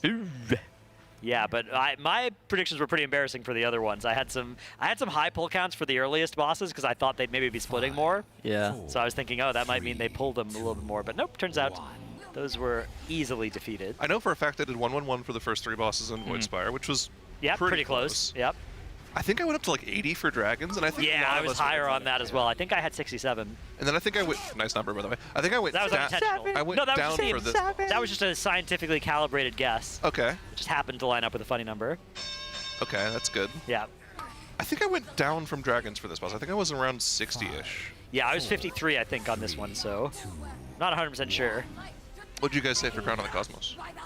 Tennels is on like 400 ball or something. No, that's on Midnight Falls. Oh, Midnight Falls. Okay. I think I said 250 for Crown of the Cosmos. Okay, yeah. I think I'm around a 200, yeah. I slammed 400 for Midnight Falls because it has basically Fire pass-fail mechanics, which tend to be pull accumulators. Right. It's sort of a carbon copy of the Fire Seeds mechanic. Exactly. So the Fire Seed mechanic and like the Halandras bombs, the insta pass-fail, fully wipe your raid mechanics, those have a tendency to, get your pull count up all the way up to 250 minimum in most instances. So I was like, all right, whatever, 400. That was based off of like, oh yeah, it could be. I love watching the hardest bosses though. I really like large pull count end bosses. Those are my favorite. That's why Dimensius, that boss pwned. Dimensius was an insanely great boss. Oh my goodness, yeah. The experience of watching it was already great just from the fight, and then it was enhanced by the fact that both Liquid and Echo were like sub 5% for hours. I loved playing that fight too. I thought that fight was really, really fun. That was one of my favorite end bosses in a very long time. That was a joy to play. Dispel your Did you play Ellie that tier also? Of course. Oh, it was so much fun to play Ellie on that boss, man. Nobody in my raid was having more fun than me. You take that to the bank. I was 100% having the most fun in my entire raid. There was so many satisfying moments playing Ellie on that fight, especially like in the intermission platforms. Getting back-to-back DRE procs while all those Void Walkers were out, just seeing the lava burst spew across the room. Oh, wow, yeah. Okay, you're talking about the intermission platform. The most fun I had was chain lightning through the boss. Oh, P1. Oh, yeah. P1, yeah. That's good. That was my favorite moment by far, and it was not close. It was actually a great fight to tank as well. It was the last phase of the tank. You just have so much responsibility on your shoulders, right? The location you're standing dictates where everybody else in the raid is getting gripped, and you have to be very quickly managing that while also handling a huge amount of tank damage. Is this the hardest tank raid tier in a long time? So by statistics, it's the dyingest the tanks have been, especially on the lower difficulties, in a long time. how much of that is due to difficult tank bosses versus relative tuning of tank specs being, you know, quite squishy versus taunt reminder add-ons not existing except for people that have them still, but for most people they don't?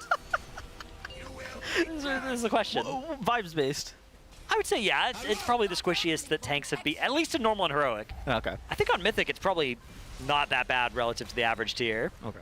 But yeah, if you go into a pug, I think the odds that you're going to be having tank issues are higher than usual. All right, so focusing back onto what's on screen here, Zyra, what are we kind of looking at on the light-blinded vanguards here? Well, we're kind of looking at one of the tamest portions of the fight right now, where really all they have to do is kind of dodge shields. There's a little bit of extra rate damage going out here, but this is pretty tame for the more difficult portions of the fight that we're seeing. Pretty much right now, we're just making sure we keep everyone topped for the next Sacred Toll. The point of the fight that we're kind of identifying as the biggest crux for Liquid to get through right now comes at about that 5-minute mark. It's just back to back to back, huge abilities that they have to deal with, and they haven't gotten through that with everyone alive in Dranos.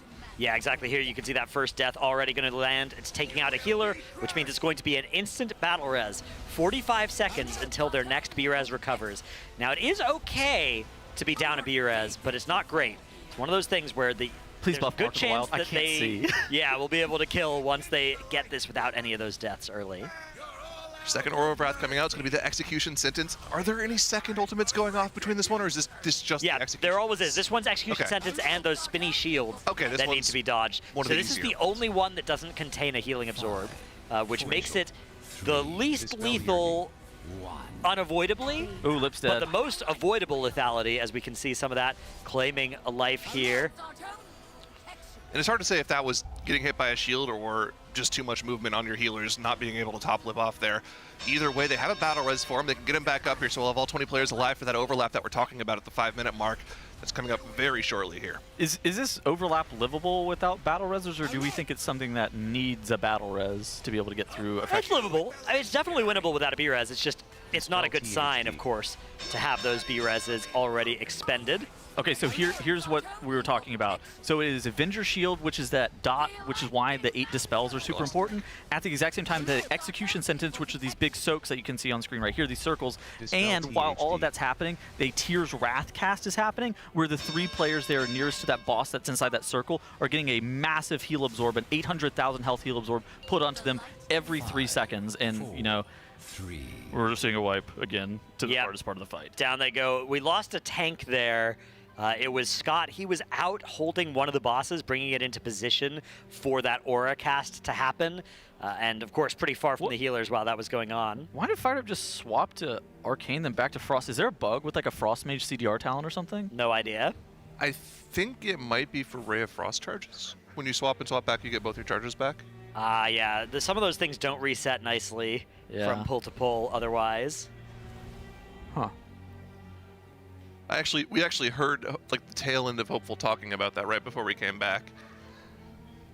I think that's what they were talking about. Yeah, the swap specs is not very Oh, fun. it might be for the Ice Cold charges, actually. Could believe that too. Balanced Druid had something similar where you'd have to like talent out of a bunch of stuff last expansion and then talent back into it. Yeah. Balance was the worst because you had like 2 charges of a 90-second CD, so it didn't reset on boss pull. I remember putting up some pull timers and getting the bad news from a Balance Druid in my raid that's like, no, I need a minute 40. There was also the, you got something that gave you like dynamic cooldown reduction as well. And you'd have to talent out of it and back into it to actually get the CDR working at all. It was really stupid. But yeah, seeing him swap specs, that's what it reminded me of. I was like, oh gosh. A couple people in chat speculating that we might need more hunters. I don't think we could. I think that more hunters would be nice. I don't see any downsides of more hunters. I think you'd have to drop the Aug Evokers though, because everything else has feels required, a buff that they. Well, I mean, what is this mage doing? Or a here? dispel. It's buffing the warlocks and the healers. Yeah, they don't need that guy. The healers definitely need that. that blue class is bad vibes, anyways. That is true. And everything in the top row provides a buff or a debuff. Yeah. The mage provides that. The warlocks are dispels, and then I don't see how you're not 5 healing this. We have 10 green classes in the raid. Can you believe it? Yeah. Why don't they have those 2 in a group together? Yeah, that'd be nice. I guess that would move a healer out of the healer group, so that would not be great. That's okay. You know what would be great, though? What? I have great news for you guys in chat, by the way. So Alienware, this is great. They're giving away a 360 hertz QD OLED monitor and an Area 51 gaming desktop at the end of this race, and they're also giving away some peripherals each week. And you can get that as a viewer if you go to tl.gg/sweepstakes for more details onto how to enter. Dratnos, I know you need some more peripherals. I've seen your keyboard. That thing is crusty. Oh, dude, I bought it. I have a new keyboard with me here, so because I was thinking of bringing my current one from home, and then I was thinking about like, man, if I get stopped by TSA, they're gonna think this is like a biohazard or something if I try and bring this this keyboard with me here. You know they hit it with the swab thing to see if it has like bomb residue on it. Yeah, that thing is. It'll test positive. It's gonna test positive for things they didn't even know they were testing for. Yeah, and you know, we do have the blacklight spotlight. If your keyboard got put under the blacklight spotlight, it would show things that... yeah, not be good. Yeah, not very good. Yeah, luckily there's a lot of great Alienware keyboards you can pick up. We have giveaways running for those as well, but you can also give one away to yourself by buying one. So. Is that a giveaway then? Well, yeah, from you to yourself. It's Merry Christmas. Yeah, okay. Think about it. I've been using one of those keyboards. They're very thocky. I like the Ooh, feel you like the tactile, like mechanical response? Yeah. Yeah. Thocky. Yeah, that's one of the terms that keyboard heads like to use to describe their mechanical switches. They've got like the clicky switches and they've got the more thock feels. Yeah. Okay, noted. That's cool. But yeah, so yeah, Alienware is giving away that QD OLED monitor and an Area 51 desktop plus peripherals. So yeah, again, tl.gg/sweepstakes. 5, 4, 3, 2, 1. All right, we're into another pull here. 90 seconds so far have elapsed. And these are some of the harder overlaps mechanically, but the damage is quite low on pull compared to later. That's because every single time one of these bosses does an aura, it increases a buff on Sen that it's 25% more damage on that AoE ticking damage. So very nasty as we start getting more and more of them.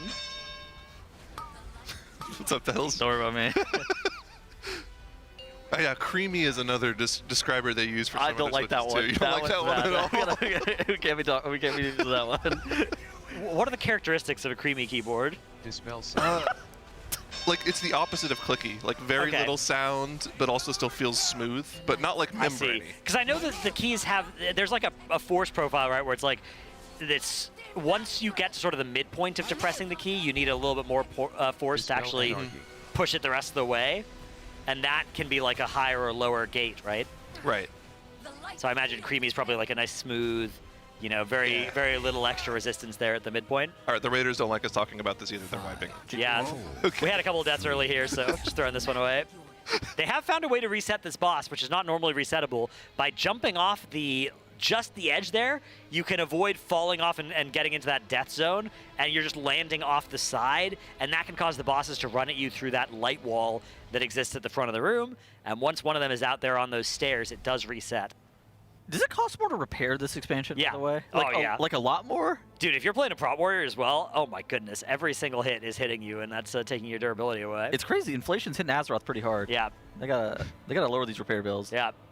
It's like that one enemy in Slay the Spire. Every time you get hit, it takes 10 gold. Yeah.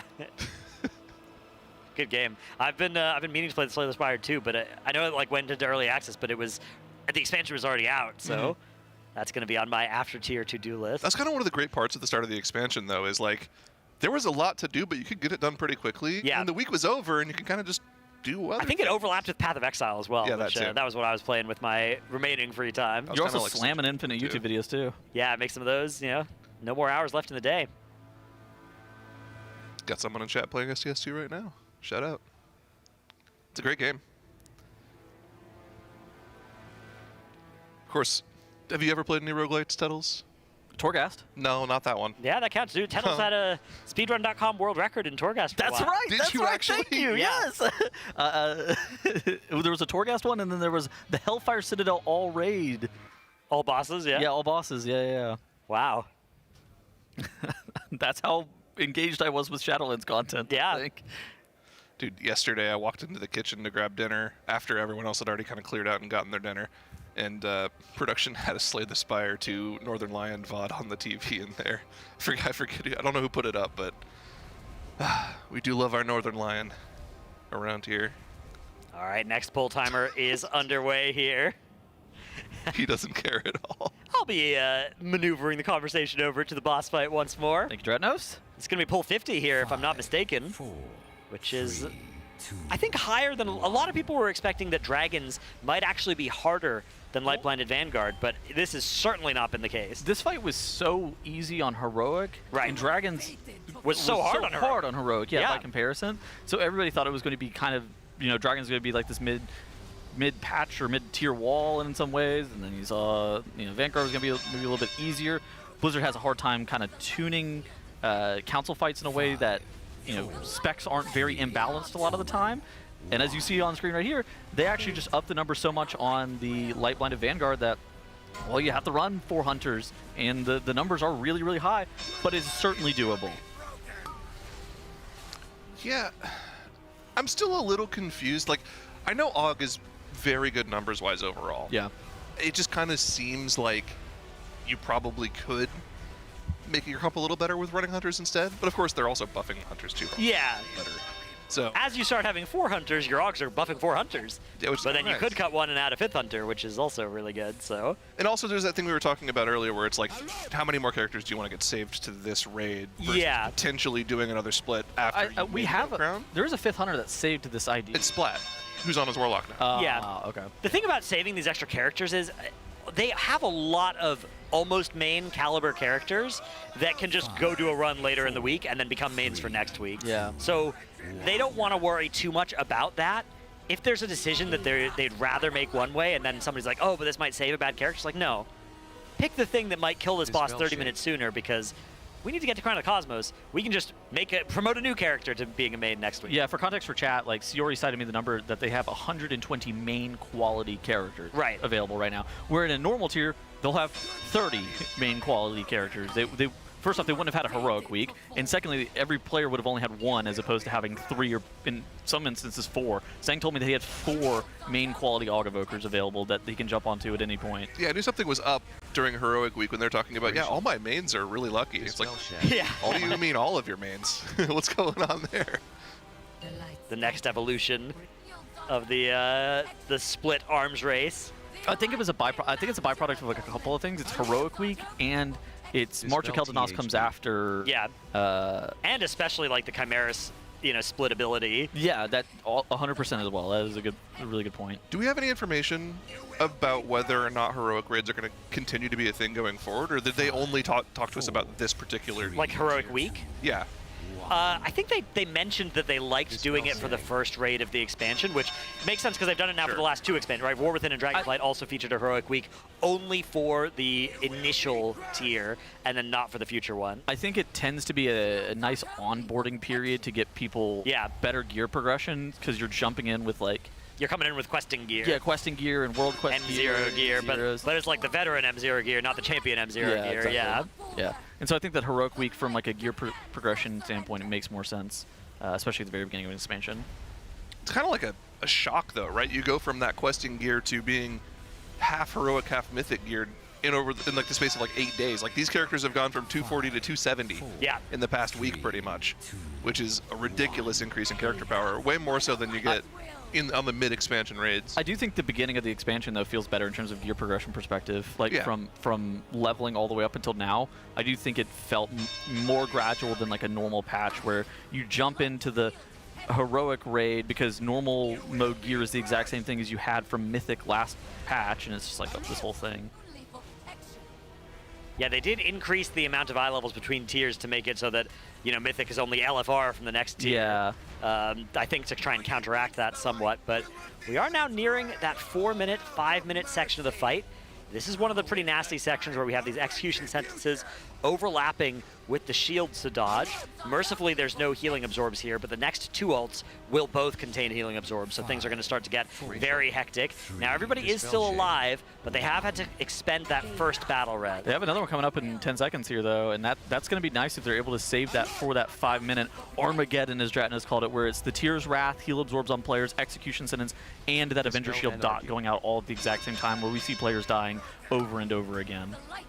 It's about to come out right now. Whenever the Aura of Devotion goes out, this will be, like you said, heal absorbs plus dodge, pulling that mob over to the edge of the room. One last Avenger's Shield that needs to be dispelled going into that, and then it's just a barrage of abilities that they have to somehow find a way to live and heal through. Yeah, this is going to be the spreading for those execution sentences while the healing absorbs are coming out from Tyr's Wrath, while players are obligated to spread within these execution sentences. Drani's revivaling this. Even though it's not the mass Avenger shield that we're actually saving the revivals for most of the time, Drani actually elects to press the revival and that makes sense because there you get 8 shields and then 8 back-to-back. So your dispels will be on CD, especially your imp dispels will be on CD if you tried to single dispel all of those. Oh, and look at that Impact and Lip dropping pretty low, but I think that for Liquid, they're going to be able to get through it, and they still have that Battle Res available. The shield. Anarchy dropping super low as well, but all of the healing absorbs have now been resolved. The shield does get broken, and the interrupt lands 14% on the Ret Paladin. The other two at 25 and 30% each, as we are going to be taking that Prop Paladin out of the raid. And unfortunately, I think Sen might still be a little too close. Yeah, that Devotion Aura get out of there. Just a little bit awkwardly placed. At least it's only a damage reduction and not going to be pacifying everybody. But yeah, this is that really fiddly tank positioning that you'll have heard Scott and Yips complaining about when we've gone to those monsters. Oh, nice bubble. There we go. That Lip with a bubble against the heal absorb from that Tyr's Wrath. Impact and Nick both end up going down. I think you have to battle res Nick here because he's going to be required to actually heal through all of these heal absorbs from this Tyr's Wrath. You're just going to have to leave Impact dead, and it looks like one of the bosses is about to go down here, Zyro. Looks like it's going to go down. Are they going to... We've been talking about this. Do we know if they're going to try to kill it before the Aura of Wrath, or are they going to let it out? In the Aura of Wrath. So it's Venom Lightblood right there. Yeah, this Judgment is going to be the tank swap, and then after this, they're burning it. They're going to be able to take it out of the raid if they want. But no, yeah, you said they're going to be trying to burn it down, and they exactly are doing that. So down goes one. Now the others, every 2 seconds, are gaining a 5% increased damage done. Oh my god. Now that means after 20 seconds, the total damage output of the fight is the same as it was when all 3 were alive, and beyond that, it is increased relative to before. Sub 10% for both of these Malarcus bosses. is dead. Malarcus goes down, Impact's also down, 18 people still alive here, but we aren't going to get an Aura for a while, so we're not getting an ult for a while, and because we actually killed it before it started that Aura cast, that means we're not going to get this Spirit here either doing anything relevant. They kick the Blinding Light, and the next thing to beat is the Aura of Peace. 17 seconds to the Avenger Shield take War people out. Chaplain Sen. We really want to kill War Chaplain Shen before her Aura because she's not going to be able to be hit at all once that Aura goes off. You'll be pacified for 5 seconds, which is going to be annoying. They're going to have to heal through that ticking damage. Can they burst her before she gets her Aura off? They're trying their hardest. They're burning her down. Are they going to be able to beat it? They are. Oh, the Avenger Shield's taking more now people it's out. just the Prop Paladin. These Avenger Shields are going to be trucking them. 8 they targets need to with get this. instant dispels. Oh my god. Can they kill the boss? And bang! It's going to take out almost the whole raid. 1% on the Prop Paladin here. 3 players alive, all 3 being targeted by these Avenger Shields, and they've all already spent their walls on the previous ones. Even Yips here on this Bear Druid nearly killed by that debuff. Wow. 1% on the Prop Paladin, the only one left standing. That's going to be a very, very close wipe. The total health was 0.14%, but it was 0.6% on one individual Paladin from the light-blinded Vanguard. This is so close for Liquid here. This shows their strategy as well. So basically you get them low enough that you can start killing them right before each would do its aura, and you just don't have to deal with any ults for the remainder of the fight, right? You're just killing them off and you're dealing with their own regular damage, which starts to become a big problem as that Retribution stacks up. But if you had a couple more people alive, they would have killed it right there with that strategy. I mean, the Avenger Shield, you saw, like, Shakib, like, leapt out and tried to dark as many people with the Avenger Shield as possible just to make sure that they didn't die. And it just, the initial hit of that Avenger Shield just took some people out. I think Fired Up even got killed off by 100-0. Those dispels, if you do live the initial hit, have to be instant, or the ticking damage afterwards. Right. These things have been in Retribution Aura for like what? Almost a minute. 20 seconds. Yeah, you can look at the amount of stacks there. It's like almost 30 stacks there. 25? Which is almost a 300%, I guess 150% damage increase on these bosses. Here comes that shield, and bang, bang, bang, bang, bang, bang, bang. you get one frame to dispel, otherwise everybody's dying. And that was so close. Again, 1 fewer death earlier in that phase, and this would have died on that pull number 50. But alas, it survives at least 1 more. I feel like this has got to be great for morale, though. Oh, 100%. I mean, the strategy works. It's just a little bit of execution better. I think now is a time that they're taking a moment, they're talking through some of their healing CDs. Like Dratno said, they've seen the blueprint for what the end of the fight looks like. It obviously works, especially with those special abilities. And I think that you just take a moment, you're like, all right, we're going to put our revival here. We're going to place all of our Shayloons and our other healing CDs here and here. This is where rewind goes. And for the healers, I think that this has been probably the biggest point of progression, is just talking through your healing cooldowns and trying to make sure that both healing cooldowns and defenses are allocated properly. If anything, I feel like you might want to try to kill off War Chaplainson a little earlier and leave a little extra HP on the prop paladin, right? Because you remove the ticking damage of the fight by killing off War Chaplainson. Right. Yeah. The Avenger shields really are kind of the enrage that starts as soon as you kill any one of them. Right. Yeah, I'm not really in love with the Avenger shields just hitting our entire group. Yeah. Well, I think any of the paladins surviving to a 30 stack of retribution, they're going to wipe you with something, right? It's either Sacred Toll, it's the ticking damage, Tears Wrath insta kills you. Yeah. Yeah, or it'll be the Avenger's shields. Yeah. Yeah, that's... Again, I mean, we were... Couple crits. 2 globals on with the entire raid being alive away from killing that boss, so just a slight bit of extra execution and that boss will die. Probably going over exactly what they could have done better in the final moments of that boss to potentially get a kill for the next pull here, going over the VODs. I wouldn't be shocked if they're like importing new defensive timers on their timeline and maybe even some new like prompts for when to kill each boss. Because if you could have delayed that Rat Pally dying for another 3 seconds and it wouldn't have started its aura cast, then that would be 1 less stack of retribution on it. we already saw in one of their previous pulls, you can actually let the aura go off and kill it. But then the image starts casting the other ult. So that's true, actually. You might want to kill it before that process begins. Because you don't want the shields to be spammed. You don't want the other ult to be going off. Or maybe you say, yeah, we'll take that trade. We'll deal with that in exchange for 5 fewer stacks of retribution on the other 2. I think that whenever we saw those like Avenger shields like getting thrown across the room, not like the ability, but like the shields themselves getting thrown across the room, that did seem like that was really annoying for anybody who's basically playing a caster, particularly your healers there, where it's just like having to dodge that much is obnoxious. We're back into it though.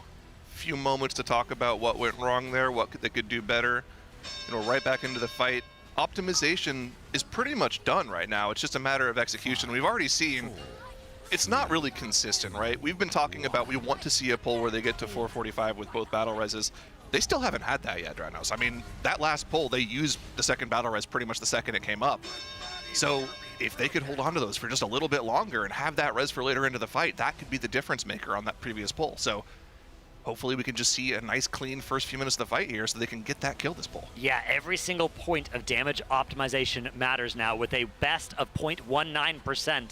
If you end up dying and losing a little bit of damage even, that could be the difference between this boss dying and living another pull. And as we are approaching now the middle afternoon, the late afternoon, the early evening, this is starting to be the point where getting to Crown of the Cosmos sooner rather than later is extremely valuable for Team Liquid, for the prospects of killing that first, killing it early, and getting a lot of extra time potentially this reset. Or if it ends up being a really hard boss, then of course, every second of progression is even more valuable. This is one of those early pain points from yesterday here coming up, a pretty nasty sequence. Of course, the fight hasn't ramped up to its full power yet, but you can still get clipped by one of these many hammers and shields here fired up. Happy Feet getting through all those mobs there and able to dodge everything on the Frost Mage. Could have been really bad. I don't even know how he dodged all that. That was kind of crazy. That last blink as well was, that was a non-cowardly blink. Oh yeah, he knew exactly what he was doing. He's one with the mage, knows exactly where that shimmer will take him. Get a good bait on the charge, so War Chaplainson is next to where they want to drop that aura. We lost a tank, that's unfortunate, but we have the battle res for him. But once again, I mean, that's what we're talking about, right? Having that battle res for later would be so valuable, but they're just going to go for a reset. They're like, you know what, we want that battle res for later. Let's get the reset right now. I feel like losing a tank is like... It's pretty bad. Yeah, that is like mission critical. Like, yeah, and you could res, but it's 2 minutes into the fight. I think they're at the point now, once you have a wipe at 0.19%, your interest in continuing these pulls that go wrong early goes down quite a lot, because you're just like, look, we're going to wipe again at a low percent and be like, yeah, if we hadn't had that early mistake, we would have been fine. So let's just wipe anything with an early mistake, and then we don't throw away another 3 mintes on that pull. Proc to 3 minute break, though, and fired up's in Dalaran. Legion Dalaran. Even. What are we doing here, bud? I don't know. He's like, he also probably wants to know what he's doing here. Big smile on Fired Up's face. Hops on his mount. All right, let's see what happens next. Visits a mailbox. Okay. Okay, nothing needed there. Now taking a look at another teleport, this time going to Silvermoon City. Okay. All right. Well, a brief visit to Dalaran, keeping the Kirin Tor apprised of the situation. He had to inform Khadgar as to what's been happening. Yeah. That's past Dalaran, though, Yeah, right? that is, Current yeah. Dalaran is non-existent. No spoilers. Whoa! All right, this time in Silvermoon City. Gonna hop again on that Fire-Act mount. I think this has been one of the most popular and like high longevity mythic mounts. The Fire-Act one is just so beautiful. It's a great one. Helps that druids can also make it their like flight form, so you see a lot of these. Going into the... Line of the Void Storm. The Void Storm, yeah. Quick little stop off at the tree. Thank you, tree. Yep. He's making his way back to the Void Spire, so he actually lost his entire 3-minute break by taking a detour to Dalaran to what? Inform the Kirin Tor going on, I guess. Yeah. Send them a warning from the future. Guys, you might want to get some more city defenses. Guys are going to try to take you out. Yeah. Was he trying to summon someone and accidentally clicked a mage portal or something? But he would have to be the one that put the portal down. Yeah, he's the only mage. That would be, unless somebody has like Jaina's Locket. But then it would have been the other version of Dalaran, I think. All right, luckily I think he still has time to make it back. It is quite a long run back, but he's got longer than that. Summoned. Nope, summoned, okay. All right. Well, it's a mystery what exactly happened or what the point of that was. But here we are, once again, in front of the Light-Blinded Vanguard. Do you think that was a world record? Like For what? Like a Dalaran to Void Spire speedrun, of course. Well, I think if you just got summoned directly, that would probably be the best. Huh. It's the summon list category. Ah, yes. But he got a summon at the end, which would invalidate that. But he didn't get a load screen for it, so it didn't count. Ah, I see. True. Yeah. Yeah. No load screen summon list. Yeah. Hops around again. 47 seconds left on this break. Yeah, I wonder what the 3-minute here was for maybe a bathroom thing. I do see Probably a couple people Smacked in is the bathroom. offline right now. So, okay, so while we're in this break here, you were on earlier, Dranos, before this shift. Did we see them send any extra upgrades before they started pulling the boss today at all? I know their item level has increased now to like 270 average, so Okay. I think there has been some combination of upgrading and M+ing. I also saw a Vantis rune go off. I think it's there's at least one hunter that did send that Vantis rune. Okay. That makes sense. Echo was on some like terrible gear, weren't they? Like They're 267, so not that far behind, and they have spent fewer hours in Mythic Plus than Liquid have. 3 item levels behind those is kind of a lot. Yeah, but you know, you have upgrades that are just sitting there waiting to get committed, right? Mm-hmm. Yeah, I mean, that's interesting. I think we'll see. I wonder what Echo's going to do when they log back on today. Right, because we did see both Echo and Method lower item level. Are they going to be going more Mythic Plus? They're going to be sending more crests? Does Liquid feel like they have to send more? Certainly after that wipe, you don't send more here. Right, you wouldn't send more. And I think people are looking at the loot table for Light Blinded Vanguard, and everybody wants to save those crests for this boss, and then the next boss, and then until next reset. And at some point, you have to tell people, guys, come on, let's get this power so we can actually kill the bosses. All right, quickly, we're kind of at the end of our caster block.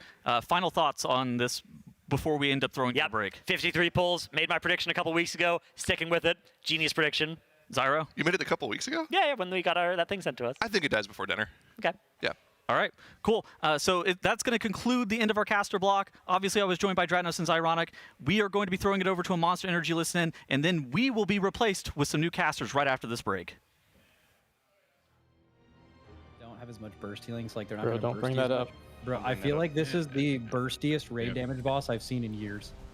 Yeah, well, I mean, Because they removed the burst Big boom. right? well, no, it's because they removed add-ons, so now that you can heal a little bit easier.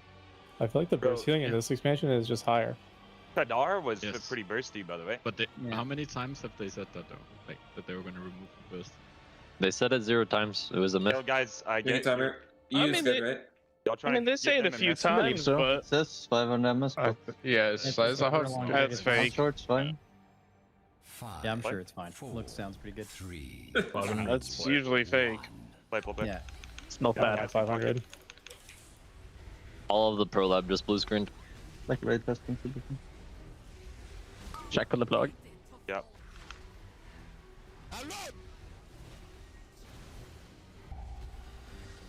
Oh shit, my monitor just went black and then went back. Big boom Bro. in 3, 2, 1 now. 5, 4, 3, 2, 1. Okay, and we're getting a Got a nice elephant. PC alert. Big boom in 5. 3, 2, 1 now. Second tick incoming in 2, 1. third tick, healing absorb coming out now. And the last tick plus a big boom. Big boom in 3, 2, 1. Bellamy.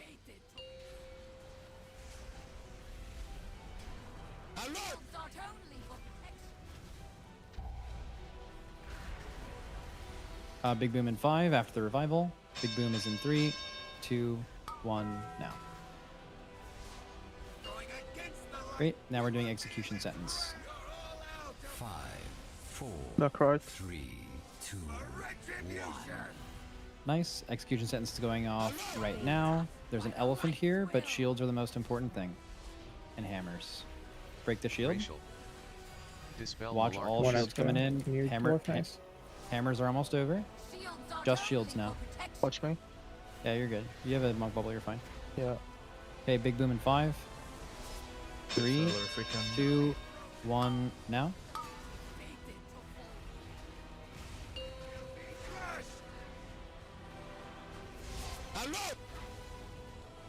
Okay. This is gonna be singles and big boom in Dispel 5. THD. Big boom is in 3, 2, 1. Watch the divine storms. Yard has a debuff, but it's fine. We're good. I just missed. Never doubt the yard, bro. Okay, sorry. Okay. Dispel We're getting anarchy. soaks here plus healing absorbs. Okay. Dodge hammers. Oh, Shaq just didn't get dispelled and got a debuff. Super for slow healing. revival here. We can rest Shaq if Impact lives. 5, Third healing tick now. 3, 2, Good close. Bait. Close here and big Dispel boom anarchy. plus charge. Big boom is in 3, 2, 1, boom. Nice. Break this. Make sure you're hitting Bellamy. Big boom is in 3, 2, 1 now. A little close. Probably in the deal.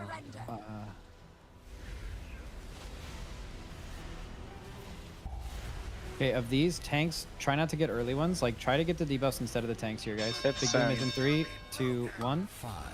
Tanks, I want you to get the next 2. If you you're already getting them though. Bait, bait, bait. This is big bang though. It's a big boom plus the boss is coming in. Oh no, no big boom. Sorry. Last healing absorb here. Big boom in 5. Lip. Actually, I think most people are fine. Just the 3 little personals. We're good. Big boom 3, 2, 1 now. Nice. Nah, I can res him in 45 maybe. Bellamy. Yeah, hit Bellamy. We're gonna have a healing absorb plus searing and radiance thing, I think. They can't be in the thing here.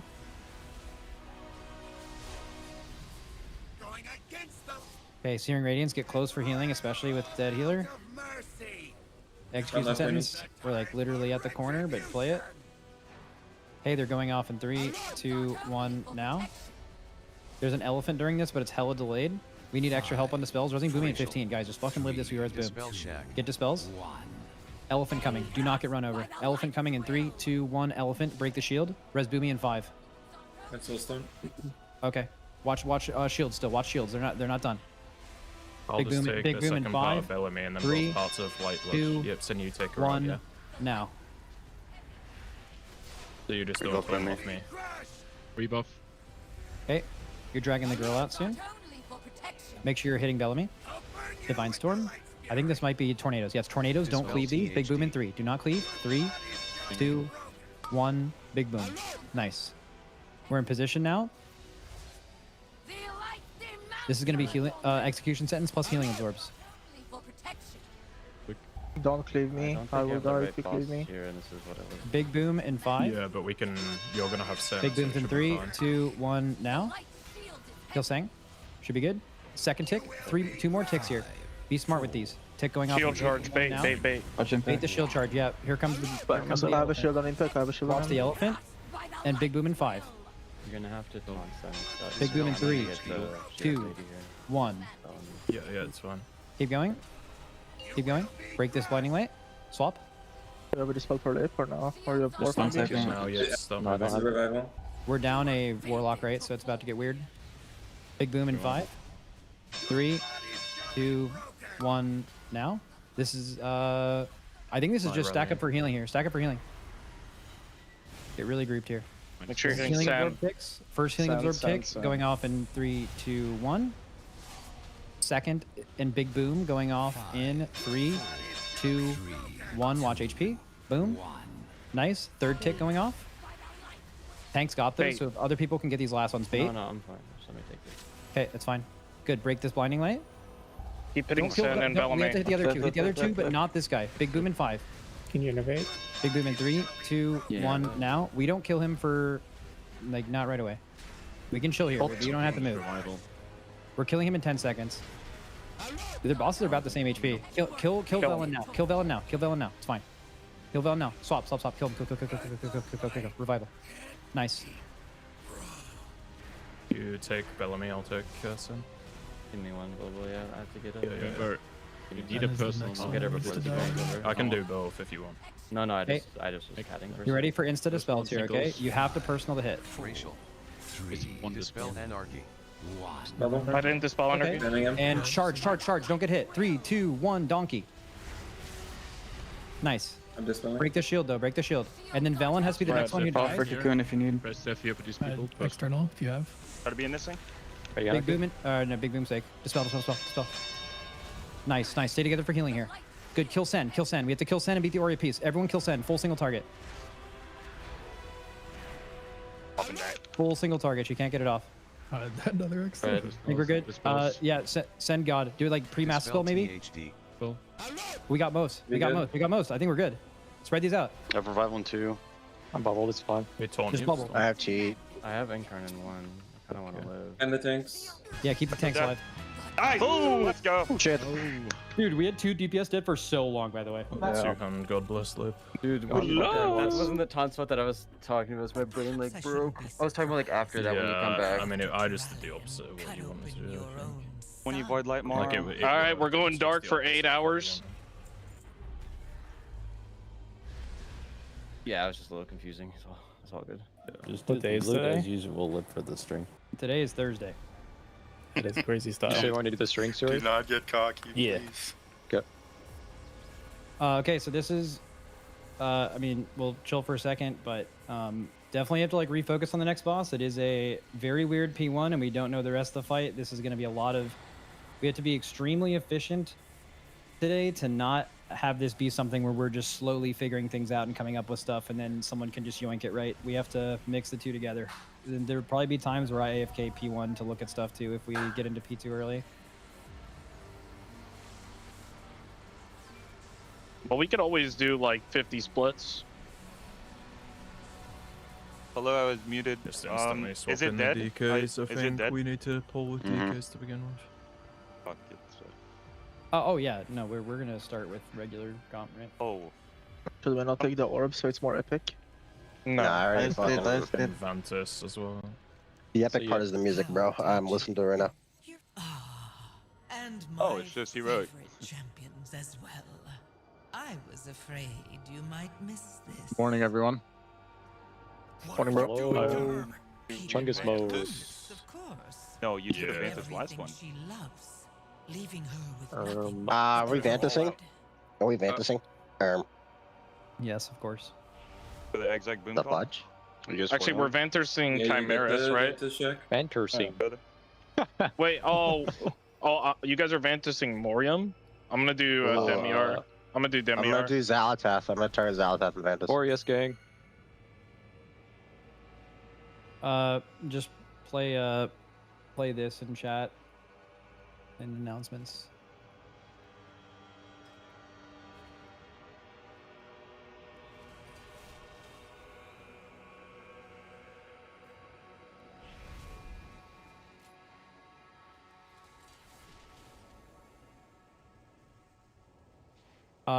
Question: what is the availability of a Shine, Atlas, Cine, and Hopeful? Yo. I'm there. All here? Okay. Alice, your hello didn't come through. Did you say hello on TeamSpeak? Didn't come through. Yo, on that point, we had 2 DPS dead forever, go. and also we had didn't we also like have the bosses in like a damage reduction for a while too? Yep. I think. Yeah. That was banger. Doesn't matter. Just Would have died way quicker with 4 heal. It works. Who is the litany trinket actually good for, by the way? Like, do any of the healers actually want it? Me. I feel like it's I want it. stacked. We would maybe? use it. Yeah, I'll go on it. One of the I monks. want it. Maybe. War it, by the way. Do you not want to Yep. do him? Well, I feel like Smack should just get everything right. He 'cause already has one trinket, everything so already. he might get another one in his vault or something. And you don't have 2 trinkets, you have 0? Yeah, take it then. Okay. Who's the last person we're missing? Me. Litany goes to Boomy then. Oh, well. Could I? Wait, isn't I'll wait for the break. Orcs are playing that trinket? Are they? Yeah. Yeah, we played it on the kill. Oh, I didn't realize But, that was like, good it's- for Og. We should give it to Og then, right?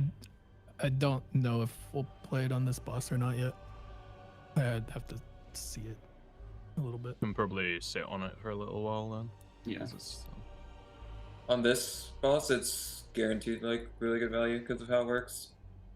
For Dorvan, I healer. set my upgrades, right? Yeah, you can upgrade Hopeful. Yeah, I mean, if it's 100% going to be used on the healer, it's probably fine too, right? As long as it's getting used. Yeah, man, I think not too big of a, I mean, obviously it's a mythic trinket, but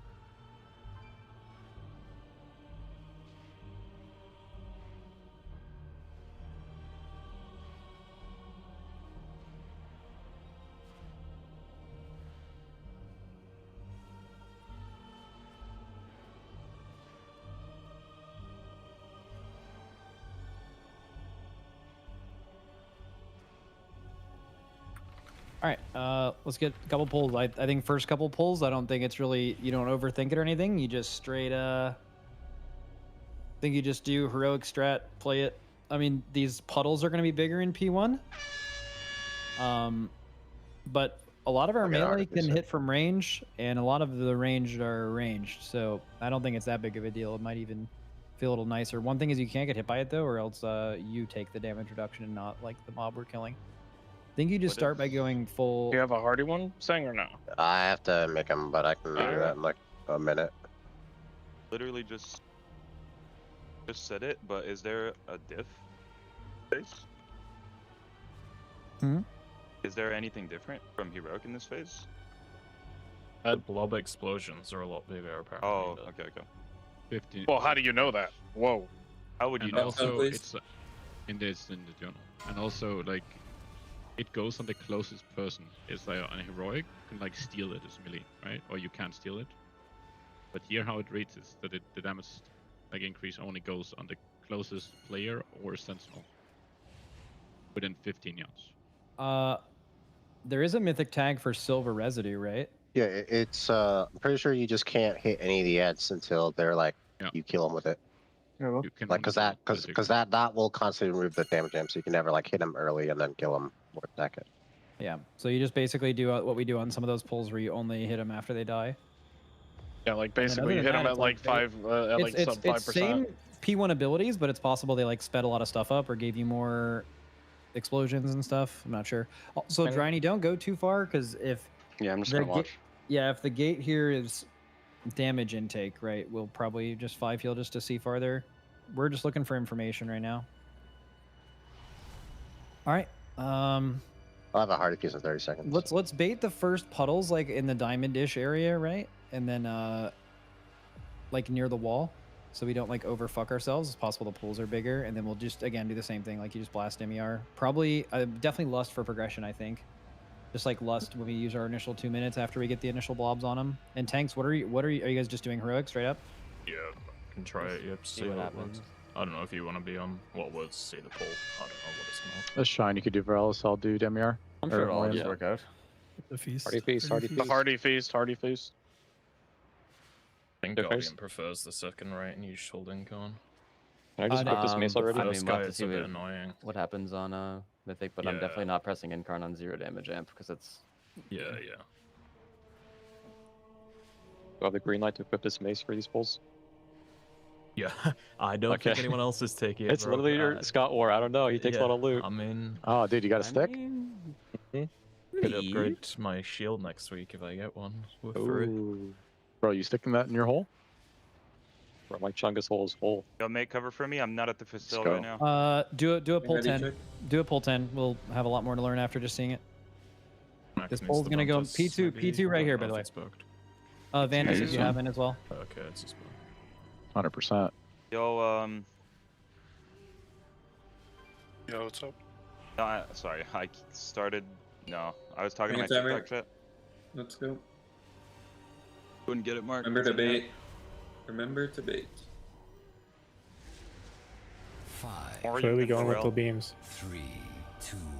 You just can't hit anything until it's like ready to be killed. Like Yeah, with make the sure we arrows. get the first couple ads on as well. Stop cast.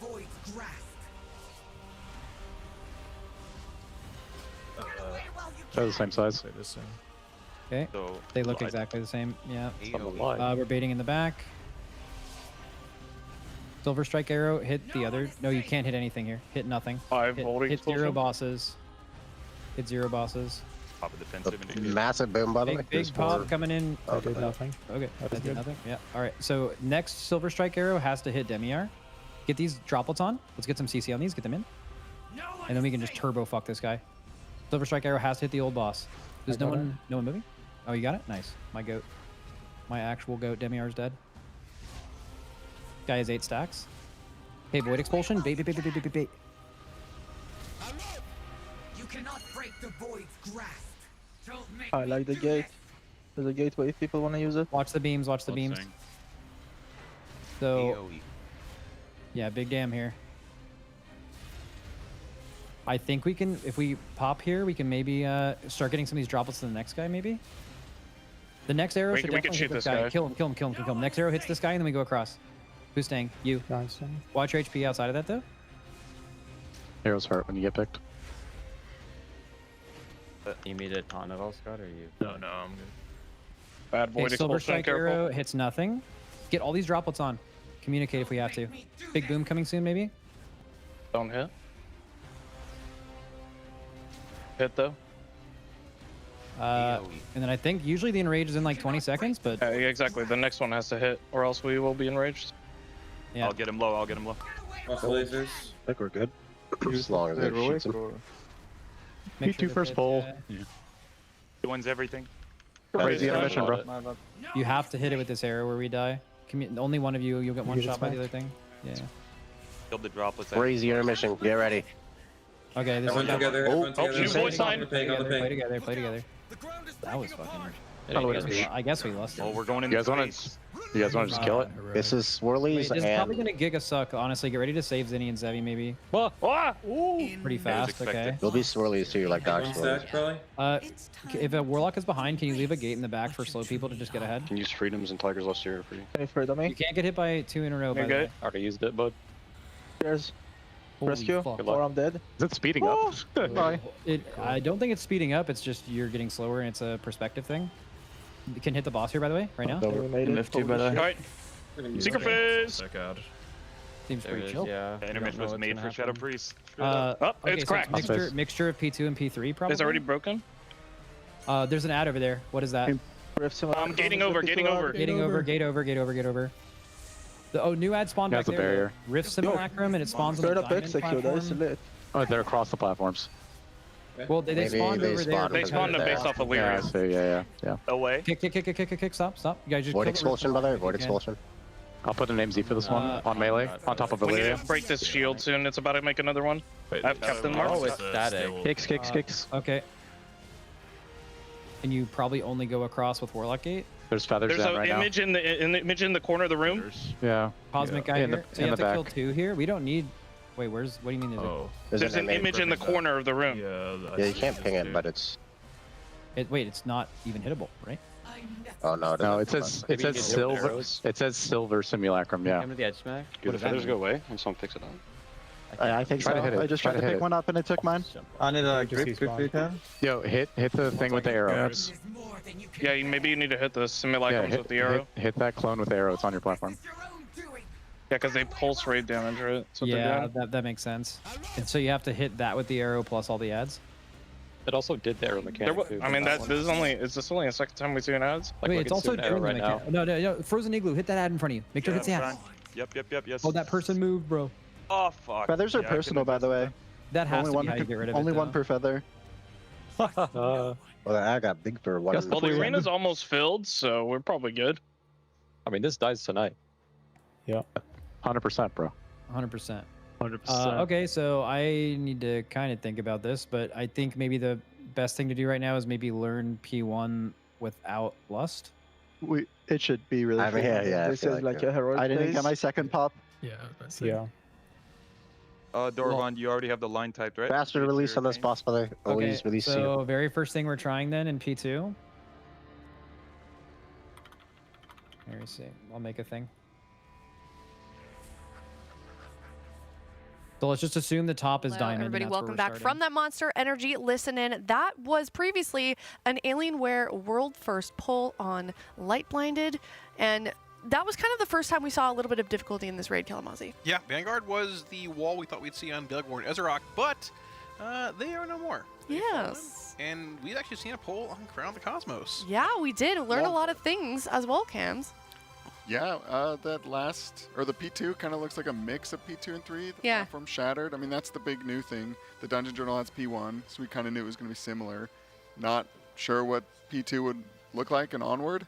I don't know how people are getting across the platform. They were using gates. I don't know if they were then like, you know, Demon Hunter double jumping and movement speeds Probably. over. It was hard to tell. Everyone was like scrambling all over, pinging ads all over the place. Yeah. Just their channeling. So phase 1 seems to be the same. Exactly. I think the arrow might apply a dot to the ads when it goes through. It said in the journal. It looks the same as heroic and lower difficulties. The intermission, once phase 1, the 3 large ads die, has that second intermission wall. Oh, Cam's also, by the way, this is his second monster of the race. He started cracking them today. Oh, okay. He's locked oh, in. yeah, because you've been on a caffeine break for what, 6 months? Yeah, 6-8 months. Something Okay. like that. So you had your This is the first fight to one. lock in with. When? Yeah, this is. I had a little bit last night. Okay. How did that feel?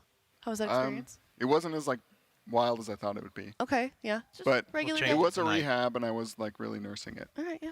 So you're having your celebratory Monster Energy for. You know, Yeah, ultraviolet. It makes sense because it's But- kind of the same yep. color. Yeah. Was that on purpose? A little bit. Okay. And also, I just like coordinated this king. one, yeah. Love that. And then you're drinking. You poured it into a glass. A but is it chaotic, this one? yes. A A chaotic. chaotic. Did you leave this here on purpose so we can still have the Monster I might just Energy? need 2 because I am so thirsty. Oh, this boss is gonna make me lose my mind. So Hold on. I have the Ultra Fiesta main. that's a good one. It is a great one. It's a good one. Yeah. Anything blue? It's my new fave. It's top tier. Yeah, it's good. But yeah, let's talk about. There's a lot of unknowns with this fight. Moving from heroic to mythic, there's a lot of blank sections.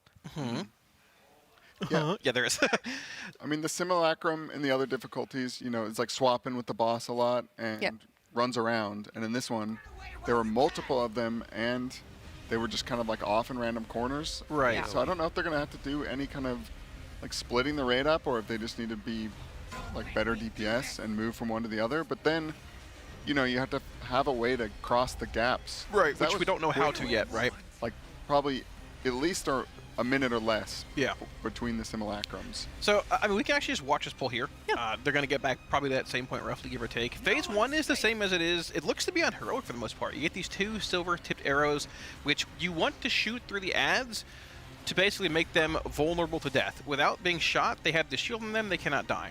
But you don't want to shoot them too early. It's killing the void slimes running around on top of the ads, makes them take 30% increased damage per void slime. So you want to like milk the damage amp, then shoot the arrow through the ad once it's dead or close to being dead, which then causes the ad to die. There's only 2 of these like arrow triple-pronged shooting effects here on Mythic. I thought there'd be a lot more. But there's only 2 here. There were 3 on a 30-minute raid test in Heroic as well. So The ones that you're shooting through the ads? so that arrow there is Only going 2? through the ads, right? So that basically is like to pierce ad shields if you need them. Those in the back, these spawning right here, these. Oh, these, I like, see. I don't know what it's called actually. The fans. But yeah, I mean, we know what you mean, yeah. the triple prong poker. Call it that. Yeah, that works too. Those are both good descriptors. So okay, there's only 2 that's of those. the same as Heroic. This phase looks to be exactly the same. They're choosing to kill Demiar first, which is the AoE interrupt ad. And then once this phase is done, the intermission is basically the second intermission on Heroic, where she'll be pulling you in, and if you take if you eat an arrow that's coming out of her, it'll remove the debuff, like your basically the increasing tether speed, but you're being chased by walls of void, and there's random pools popping as well. That's not present on Heroic. So intermission is the first real change we're seeing for this fight in Mythic, and then Phase 2 is not even in the journal. It's basically Gallywix, so you're going to be learning as we learn. And here's that first intermission as well, Cams. Yeah, they're going to have to get together here. You know, they're wind rushing. You can't hurt the boss, so there's no reason to try and, like, milk some damage. And every time they cross this line, no. You maybe build some resources and stuff, but when you cross the line, you get a dot, and you need to get hit by these arrows to clear the slow debuff, but not twice in a row. And this phase is like pretty short. They kind of do like 2 of the pie slices and it's done. Yeah, so he has to kind of get that arrow, not get hit by the pools. And the wall of orbs, they just kind of keep you moving, crossing the lines. They're not too much of a big deal. Yeah, but that's the whole intermission, right? Now, going into this phase, this is unknown. So as far as Heroic is concerned, there'll be Illyria and a Simulacrum that spawn that when you break, like, basically they take a combined health pool worth damage. The Simulacrum here is spawning right there across the room, pulsing damage already with a massive shield. A gate needs to be used to get over this platform, and we need to break this shield ASAP. It's pulsing damage onto the raid until that shield's broken. At the same time, you have these arrows coming out, you need to dodge here, and there's these weird, like, silver Simulacrum spawning that look like Dalatath, I recall her name, in the back of the room here every so often as well. Or no, that's the captain's, the arrow. Yeah, so they're going to shoot the Simulacrum here with the arrow to see if it does anything, which I don't believe it did. They're going to kill it regardless here, so it goes away. But you're going to see these larger apparitions spawning. What is that? Right there. I don't know what that is. It looked like the captain's arrow came from her, but maybe that was just a coincidence on the positioning. Yeah, because they have to get that arrow. Ping is that what you're talking about? Yeah, that guy. So they're going to try and pierce it with the actual arrow here, which they're going to do and see if it does anything at all. It might... it didn't do anything, actually. No, it didn't do anything. Interesting. It's just pulsing raid damage. But there are feathers. Feathers. Or the puddle from other... Oh, it's gone? In the back of the room is feathers there, Cam. Do you see? So you can hop platforms all the same. So there are feathers. Okay. It might just be a passive pulsing raid damage. Because, like... each sector? Possibly. It looks like the Simulacrum, but it has no nameplate. Huh. Yeah, I don't actually know. Interesting. And that's not present on Heroic. No, not at all. So even when you enter this phase on Heroic, that shielded ad is there, but it's basically being tanked by one tank, and the other tank has the boss. And you're swapping boss and Simulacrum, like based on, I think it's stat count, whatever, but it's not static like that. Like, and they share health in Heroic as well. This is a totally different phase 2 so far. This is a different fight. So yeah. Take a look. This is, I believe, when they're entering phase 2. Yeah, so there's that Simulacrum in the back. They've broken the shield, which it like grows larger and then just fades. Oh, it drops feathers. There it is. So killing a Simulacrum drops feathers. So that's the DPS check on each platform. Oh, can we go? Oh, can we watch it again, possibly? Yeah, I want to see how many feathers popped out, and was it just like one per player? I think there were 4 or 5. You can take. Okay. Yeah, on the other difficulties, multiple people can run through the same one. Right. It seemed like they disappeared quick. Maybe I just didn't notice them. Yeah. So this down. So there's 1, 2, 3. I think 5. 5 feathers. Yeah, I think 5. So while that's dying, obviously you can kill it whenever. So timing varies a bit, but you want to have that dead with feathers out before the actual like platform's filled with garbage. Okay. Does somebody look in the back? It's spawning there as well. That Simulacrum off to the side. See that ghost figurine in the back? I don't know what that is. Huh. It's off to the right side there, basically. Yeah, keep going forward. I want to see somebody pick up a feather if it disappears. Yeah, so right in melee there's one, right? Yeah, there's That'd one. be rude, is that what you said? Yeah, because then you'd have to like assign people who can't cross the gap to grab the feathers. Yeah. And be very careful that they don't land on your head. Okay, so running into it, it looks like it's not going away. I don't think so. We can play forward here. Yeah. It got consumed. It was consumed. Yeah, because the other ones are there, so it didn't despawn on time. I think that was consumed. Yeah. Consumed as in the thing disappeared? Like when he went through it, it consumed the effect. Yeah, so like you won't want your dragons to grab one because they can just double jump over. You know, anybody who can use a gate shouldn't have one. Yeah, also on Heroic, by the way, in phase 2, the platform's not cracked in 3. This is oh, sorry. It cracked early. Yeah. It's a little more breakable on the mythic difficulty. This is very reminiscent of Gallywix, where you just skip into like the later stages of the fight. Yeah. Some hybrid effects. Yeah, but interesting. I mean, it's cool. You can see in the back there, THC running on the top left of the screen. They're trying to like spear that Simulacrum with the arrow. Doesn't do anything. Yeah, they don't know what it does either. Yeah. Yeah. No one knows what this thing does. Maybe that's like a Simulacrum that becomes active later. No, it does despawn. Like at some point here, I think it kind of disappears. Yeah, there. I think it's just pulsing raid damage. Maybe you just want to get away from it before it pops. It's possible. Yeah. I mean, maybe you time it in a sense where you like leave it behind on the previous platform and you hop over after killing it for feathers. Yeah. I'm not sure. Yeah, it's something we heard Max say it on the listen in that they want to try and do P1 without lust. I think they lusted there because they lost some people. So that's something they can improve on, in this current part. And another thing I think they need to do is make sure everybody ends on the same pie slice. Because they started spending gateways and stuff like that, getting all together back onto Illyria. And I imagine the gateway is a resource right now. For sure. We don't know how long each phase or each pie slice is going to last, right? Gateway debuff is 2 minutes, so you can only gate once every 2 minutes unless you're a warlock. So, I mean, unless... I'm trying to think. You have to find some way for every player to hop the gap without a gate, unless it's like a 2 minute segment per section of the room, which I doubt it is. No, I don't think it's 2 minutes. So I think all the Drakthers can get over. I don't know for sure, but I imagine the jump and glide take you. Yeah, it's fine. Then the Demon Hunters, they're fine. Priest can rescue somebody. Yeah, you could rescue somebody. You could even rescue the Priest because they're going to have a hard time getting over and then grip the other one or something like that. Yeah, you can figure that out. Or they... Yeah. I mean, disengage, the little wolf leap thing on the Gust of Wind on Shaman. Wait, so I'm sorry. If that's still there. Why isn't a gate reliable? Because you can't do it often enough. Yeah. You need to go back? Or you just need to go to another section because those simulacrums. Oh, I see. Okay, I was confused about that. Okay. That's okay. So we have 2 gates, or how many locks do we have? With 2. So and there's more sections than that. Yeah, it's like a shared 2 minute cooldown on the gateway. But I mean. And you can't go further down to where it's like a shorter jump because it gets sucked down there, right? Yeah, it's you don't all wanna the same. go in there, so you can just do a little hop. I don't know if the simulacrum is spawning in a static location in phase 2. I assume it is, but they've started basically they've come out of that intermission a platform away every time. So they've been moving a lot. I wouldn't be surprised if they try and just hang back one less section on this pull here and see if it spawns in the same location or not. If it's always one platform away or if it's just where they basically start at. Because that's a huge time save there. You're saving half the raid to gate charge, right? Yeah, exactly. So in this phase, you can see this counting up on the nameplate there. When they kill these droplets, it debuffs the boss, takes a damage amp. And if they hit it with the silver arrow, it resets the damage amp. So they want to only hit it with the arrow when the boss is probably under 10% HP or something like that, because they need to hit it to be able to kill it. Right. So they're just going to shoot these ones off.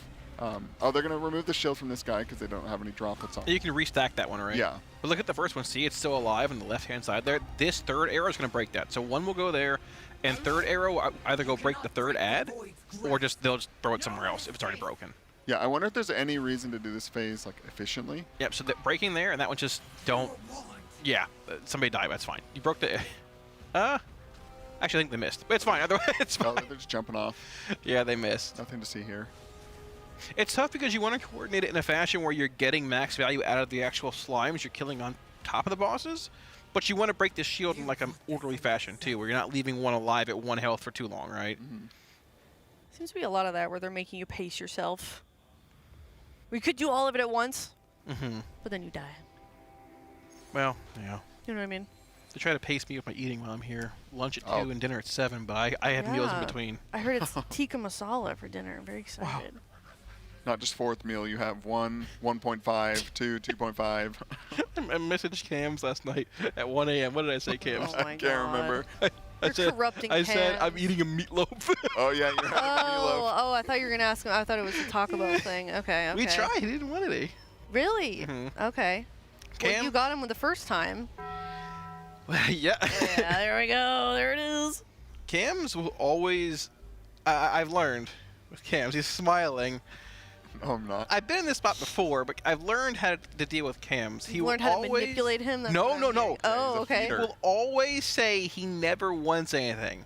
And then when it gets here, he'll look at your food and be like, gosh, I should have got the thing. So I get him some food every time. He's like, oh, I'm so excited. Thank you. You guys are like a married couple. Yeah, it's like, I'll get you some fries, Cam. Yeah, it's a typical, your girlfriend doesn't want anything. Yeah, she's stealing your fries. I'm guilty of that. Well, what do you, you're hungry. It's 2 a.m. You've been up, we're here pretty late and for a long time. I get here at maybe 10 to noon. Yeah. This race, and then it's 2 a.m. Haven't eaten since the 7 p.m. dinner. And then you hand me a taco. I just cannot help it. So. Yeah, you gave me a quesadilla the We other are night. corrupting you. You're back on caffeine. Yeah. You're eating Taco Bell. You just enter You gotta watch your anabolic window cams. This is what happens when you're dad. You just eating Taco Bell at 3 in the morning again. Wait, that's not supposed to be No, what yeah, you're that- doing. It's supposed to be the opposite. Yeah, it's been the opposite. Yeah. But now I'm getting degened. Back to my roots. No, Yeah. you just As a watch raider. your I'm in there yelling You're just at my showing your pugs. child how it's done. You're like, you see this? No, don't ever look at any of this. You're training your pocket healer early. If you ever see this sweet little girl, turn it off. 5, 4. I'm hungry, man. I want some Taco Bell. Gosh, I know. I've got 2 hours till dinner. I know. Showers. It's tough, but I put some food aside for Did second you? dinner tonight. I also For put second? Oh my god. And what? Would you bring your own Tupperware? She got some at the back for me. Oh. She's very nice. W. Josephine. We Mhm. love her. Mhm. W. Josephine in the chat. All right, well, here we go. On to poll number 4. Maybe we can give like a kind of a wider picture overview of people that haven't done this on any difficulties, sort of what we're looking at, how we're bouncing through the different phases and intermissions. Yeah. If you'd be so kind. I mean, the phase is Or the same as cans. heroic. Either one. So, like I mentioned to Cam's like last poll and stuff, the arrows, the silver-tipped arrows, it's like silver spear. Those two like silver lines are coming out, right? You use those to break the shield. If you look at the top of your, well, he turned away, but whatever, they're wiping. Okay. We can run through when it comes around again. Yeah, but yeah, yeah. The ads Don't have worry, like guys, we got you. a black like shell around them, and that indicates that they're still shielded. You can get them to basically 0 health, but they won't die until you like pierce the shield with the silver arrow, and that will then. What happened? Oh, we got the brick. That makes it even worse. You don't know what's behind you it. know. It makes it even I'm worse. so sorry. Keep going. Keep going. I don't know what I was saying. I get distracted. I don't know. Camping the screen. I don't know. Could you be a goblin and use rocket boots? Yeah. Yeah. That should get you across. Hmm. It's not that big of a gap. Okay. Because even when you get the feather, it's kind of spooky. Yeah. Yeah, yeah. I don't think slow fall would take you because I think the feather, maybe slow fall and a speed boost, but I don't know if Whip you get out a enough goblin vertical. glider. Yeah. Can you use those in combat? I think No, you they can. broke them. No, you. Oh, You okay. can't use them in like instances. Perhaps You a use parasol. these challenge modes. I don't know if Parasol will do it. Dang Maybe it. some height there. Oh. But there used to be engineering belts you could use to like jump across things as well. Mhm. But unfortunately, They're going in here, and you'll see on the so it's start, they do a lot of gripping of these little droplets to stack the damage amp onto this first guy over here. Oh, we got Zyro joining us. Here he is. Do not interfere. What's the difference? It applies a dot. Yes. He's telling us the difference on the arrow. Oh, I just wanted to give some information. I don't know if you guys noticed this, but the Silver Strike arrow on Mythic, it removes all void debuffs for the rest of the fight. So that's why they're waiting until they're at 1 HP to hit them with a silver arrow. Oh, so you can't they can restack it. never It'll get- remove the void droplet damage taken debuffs. Okay, forever. They're So you couldn't specifically trying to restack it, wait. basically. Yeah, you cannot restack it. after Gotcha, you get it. gotcha. Okay. What if they have 0 and they strike it? It continues ticking and reapplying the debuff, so it'll remove all the. Oh, that's what the dot is for. Yeah. Oh, we saw the dot in the journal. Yeah. But every time it pulses, it removes the effect. Got it. That makes sense. Okay, yeah. Okay. Because like, the Silver Strike arrow on Mythic does like it applies a dot to one of the 3 adds it pierces, but it does like a minuscule amount of damage. It's like 7k a second. It's nothing when they have 15 billion health, whatever they have. But that pulsing effect every second constantly causes the game Little ghosties? from the arrow hitting the big guy. Oh, from the arrow cover. It causes the game to check if there's like a void effect on the target and then remove it if it is. That's why it pulses every second. So that's why, probably why they're wiping a bit early here. Yeah. If they remove the effect early or missed or whatever, it's just a bit more coordination required. So there is that, but I mean, theoretically, as long as you do it right, it's the same as heroic, right? Yeah. Right. You can see those the droplets drop like little puddles.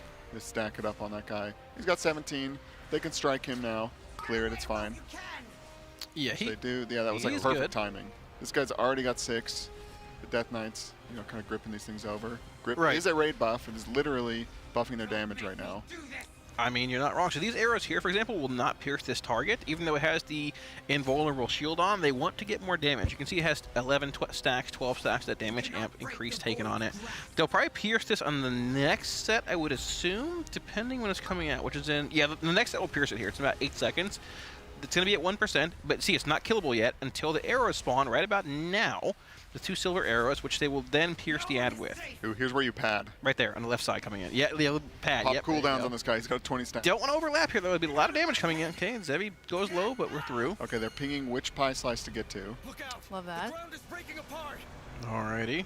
Yeah, this part, I mean, I think as long as you all end up in the same section. I think they're rotating. Over, it's fine. Yeah, they're just going to 2 follow right slices behind. here. Yeah. They want to start on basically the slice behind them, I'm pretty sure, where they started initially, I believe. But they have some markers down. So when we get to this phase, keep an eye on where the actual ad spawns. If it's around star or diamond here. I believe it's static, but I could be wrong. It looks like they're hanging out here, likely. We should have one more arrow set coming in, I think. And so it's pretty much 2 full rotation, or 2 full slices of the rotation. Roughly, yeah. Give or I take. think Shaq got double arrowed. That will kill you. So Star, now they're circle, all in the diamond. same spot. It should spawn. Okay, it's on circle.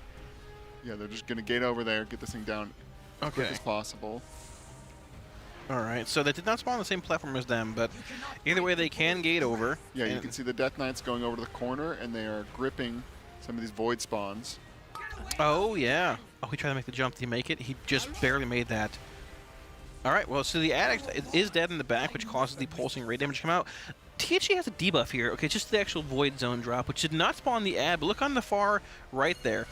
Oh, wait, is there an... Oh, it shoots an arrow. Was there an arrow coming out of that ad? Try and keep an eye on it for next time. They're pinging it right now. The next Silver Strike arrow, I think a line comes out of that ad. I could be wrong. They're trying... Oh, wait. Oh, did they... No, it despawned. It despawned. The obelisk, though. I think it despawned, but I could be wrong. I think they shot it with the triple. Did it jump? It's on their platform. Look, there's an arrow coming out of it, though. There's an arrow. Oh, so yeah. one silver strike arrow comes out of that every set.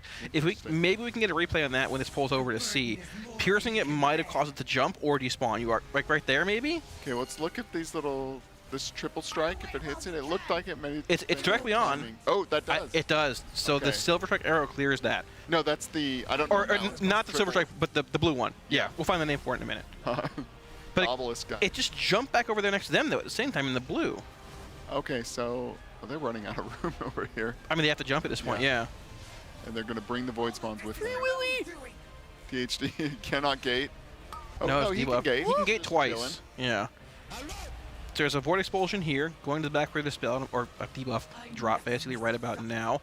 They're not trying to pierce the ad on the far left over there, but there's a silver strike arrow coming in here as well. Get out of my head! Get There's multiples. There's 2 back there and 1 over there. I saw 3 of them actually.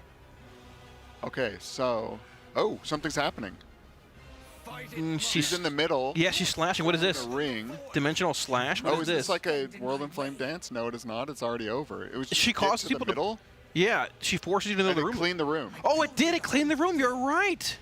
Okay, so that's kind of a reset. Oh, we're getting the P3. Oh. Yeah. So these. Oh, okay. So this is new as well. Yeah. So this is the phase 3 ring. This is present later. Guy. Phase 3. Oh, that's one of the ads. Was it one of the ads? Yeah. From phase 1? Yeah, it was one of the phase 1 ads. The big circle guy. Oh, okay. We need a replay of that whole phase, basically, because that was insane. Okay. Do you think they are... Like, how long was that P2? A couple minutes? Do you think Probably. they're about that far away from the Enrage? Like... No, there's no shot. It can't be that short of a fight, right? I don't know. I don't know how much damage they're actually doing in all the chaos. All right, well, early impressions. How are we liking this fight? It's better than Heroic. Heroic it's a lot of aiming. So yeah. Heroic is cool, but it's a little messy. This looks pretty cool. Yeah, we've got some FPS shooters in here. Very true. Yeah. Okay, so we're back looking at the Void spawn. This is... I'm trying to see if the actual Silver Phantasm or whatever thing is up at this point. I don't see it. What are we looking at here, Cams? They are... Oh, so right there. To do the silver arrow. Yeah, it's right there. And see, an arrow's coming out of that simulacrum in the back, right? So, and it jumps between 2 players, I think, and the ad itself, it looks like. But here's the actual push we're talking about with just Scott alive. So she jumps to the middle, slashes. It's a dance outwards and then inwards.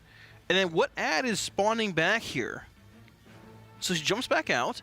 There should be an ad spawning. You said this is the ad from phase 1, Cams? I think so. It at least looked like one of them. It was a big void lore. Aspect at the end. So this okay. This is the 3 circles from heroic you see in the last phase. So you'll break these. It typically range, I think, melee and tank. It might be range healer tank. What's that? Voracious? Vorelis? Is Vorelis a phase 1 ad? I know when it popped back up. Oh yeah, he is. We can see on the other monitor. Okay, that's the one name I didn't know. So they literally are respawning the ads from phase 1 in the phase 2. Okay. That's pretty sick. Huh. Interesting. Yeah, so he obviously has like a handful of mechanics on him here because he's like the only player alive. So he actually has 5. Okay, that has to be a mechanical overlap, right? Pause that there. There's additional arrows shooting out of him, right? He has. I think it's just because he got multiple of. That's what I'm thinking. It does look weird that it's going at that angle because you can see there to like his left. So right. These ones are going off to his. But look, there's Varelius with 21 million health. What does it have right now? 200 million. So it has like 8. I don't know. Because you don't have the droplets. Right. So, I mean, it is spawning the ad from phase 1 again, which is pretty sick. I mean, Dude, this fight's crazy. Mm-hmm. It's completely different from heroic. I mean, it's basically Gallywix. You're getting like all the mechanics that you see in phase 3 super early on. It's a brief intermission. You're in phase 3 basically. Yeah. So the P2, it looks like they have to have that. They need to know where the image is because that's when they're going to get the captain's mark from. They need to keep it alive long enough to get the captain's mark to kill the void spawns, and then they need to shoot it with the purple arrow, and maybe then jump to the next platform. There's going to be some like cadence to this where we figure out, like do these in this order. But right now it just looks like chaos. It does. Like you cannot kill it, I'm imagining, until you've gotten rid of the void spawns, because that is killing the thing that gives you the void spawn killer. So is there a reason to knock the, what are we calling the ghost ad, like the phantasm? Which one? The little ghost. The one that or whatever. It's either Zaltath or Illyria. The ghost in the back that shoots the arrow out. That shoots the arrow? I don't know if you can move it. Ghost ad. I thought it was moving with being shot by the. It didn't look like it to me, I'll be honest. It looked like she was casting something. Okay. Because it kind of like, she'd put her hands up in the air and then it would get kind of purple and a little bit bigger and then she'd be like, bloop, and then it looked like she spawned somewhere else. Yeah, maybe it like blinks her, it teleports her to a different That's what I was spot. thinking it could be. And there's always one up. It just And maybe moves that- where it is. Maybe that like determines the zone you have to be in. Can you even Possibly. control that? That's what I'm saying. I don't but know. then wouldn't it just do a like captain's mark just from like across the world? I don't know. Yeah. Or maybe it's maybe the pulsing AoE, so proximity. you have to keep them under control. Maybe the proximity that you are away from the ghosty is how much damage it does to you, so you have to be in like the opposite quadrant or something. Mm-hmm. Like you can't prevent it from doing the arrow, but you can get further away. I don't know. So if there are 3 ads from phase 1, assuming they have same abilities, right? Yeah. Demiar is the one with the AoE interrupt, like the interrupt ability that pulses, interrupting tremor, right? That wasn't seen there. There's Vorelis, which is the one we did see, with Ravenous Abyss, which like pulses damage at 15-yard AoE. Sorry, you're saying the ghosty thing has different abilities based on These where 3 it ads, the big positioned? ones here? These 3 ones. Yeah. Okay, sorry. One of those 3 respawned at the very end of that fight there. Okay, I thought we were still talking about the little ghosty. Okay. No, I'm sorry. No, it's okay. Just So, clarifying. I'm just curious if they're going to retain the same abilities that we see in phase 1 for them. It's possible. I mean, I don't know. We'll probably see further here, but there's so much to dissect here. We've seen There is. so There's a much lot. in a matter of 4 polls already. This is really fun. Yeah. I'm having Yeah. a lot of fun. You know what? I'm glad that they didn't go dark. I'm also surprised that they didn't go dark. Yeah, I think it's... Are you guys? Maybe just because, there's so much time in the week left. If this boss is Yeah. killable, I think both guilds are just killing it this week. That's a good point. Yeah. And yeah, it I didn't is want early. them Maybe if to, there was like an hour left in raid, maybe you go Yeah. dark just because it's kind of fun, a little 'Cause- cheeky. But yeah, I think just so much time left in the week. They're just like, let's just show it. Just for reference, for anybody that might be new to this scene, other guilds are watching this. They're giving valuable information, not only us, not only themselves, but other guilds as well. You can bet that even though Echo is asleep, they are taking this information, and that's just a part of the race. Liquid does it, also Method does it. It's just part of the competition. So we're learning so much with the world right now, not just Liquid Guild. Yeah, it wasn't PTR tested, and Right, Journal yeah. does not have any of this stuff in it, so we are all figuring this out, like right now. Yeah, we're learning this fight at the same time you guys are. Under traditional circumstances, we probably would have gone dark, but like you mentioned, it also being early in the day, like you said, if there was an hour left, and because If it was like Saturday, time gating, yeah, or I'll see something, it- something yeah, I'll like see it that, later. yeah. Either guild probably would have gone dark, but here we are, and we get to discover this alongside them. So very Yeah. exciting. Very exciting stuff. Man, there's so much happening within the first, like, what is it? Probably 4 minutes of this fight or so. Let me see if I can find the Yeah, how long was that? actual Fez? duration here a little The bit. timer on the screen says 4:24. It's probably somewhere around there then. So we can find a couple things here on Raider.io. Yeah, there's a lot. This is a look into Cam's eyes mind dissecting fights. How Sort of scary. about how long is a heroic kill? 9 minutes? I think it's like Kind of varies, right? Or is it an average? 8, 7.5. I could be wrong. Like 6-7 minutes. 7, I'm so sorry. So sorry. I couldn't help. Let's see Train here. of thoughts. So they've had 5 or 6 polls. Let me see. Recent polls. There we go. 517 was that last poll, Cams. Oh. At 77.3%, which is, Okay. man. I mean, I think you could make an argument that they have, 3 minutes left of the fight, and it's just. That's what I was and a gonna minute say, per Cams. platform? That's what I was gonna say. Okay, sorry. No. I don't mean it that way. I'm surprised. Stolen Like, valor. no. I just mean because like, it's crazy. And you do That's like already 1 fast. minute per pie slice, and it does the like big black hole thing from like normal and heroic. Yeah. Okay, can we real quick, because I'm confused also, can we go over the phases and intermissions in Heroic and what we know now about the phases in Mythic?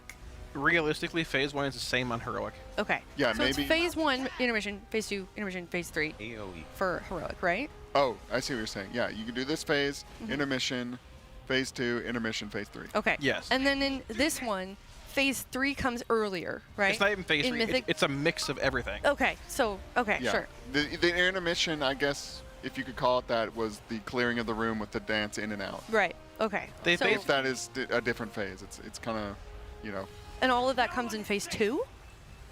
yes. Okay. Yeah. So it's, phase 1 is relatively the same. Yeah. Intermission, we're going around the room. The room is already broken, which is earlier also than Heroic.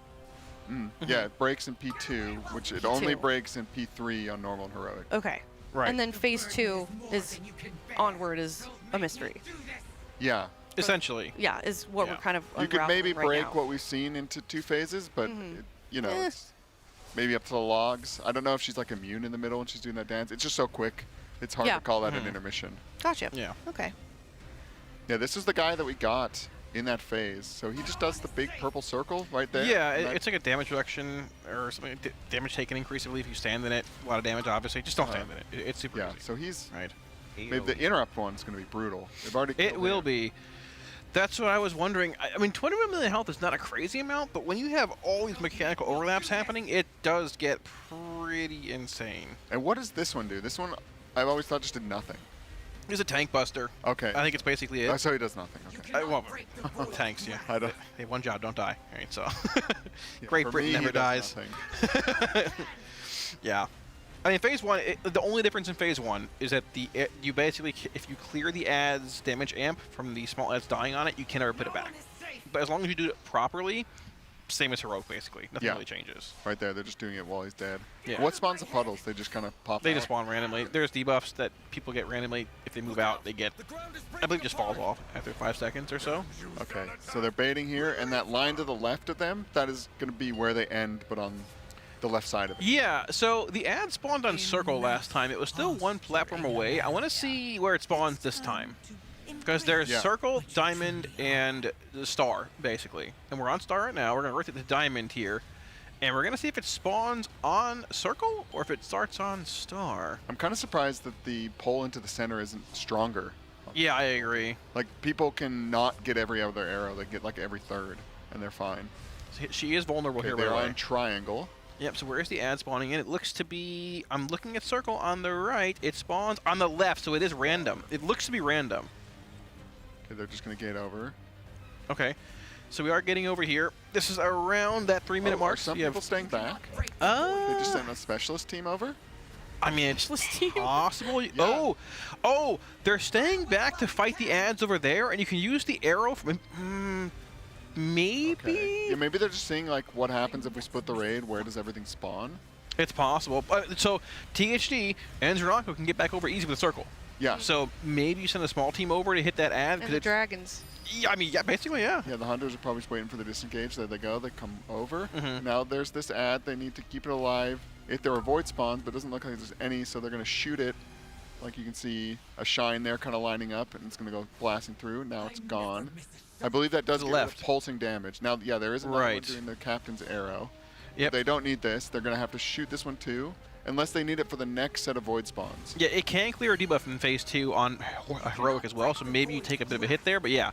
So once again, TH gets his arrow here. He lines it up with the ad in the back purposefully. Maybe they're saying, no, we have void spawns. We need it. No, is he going to hit it? No, just, okay. Yeah, I think he took a step to the side to keep it alive. Okay. Okay, yeah, they want to use this. So is there an arrow coming out of Captain's the ad? mark.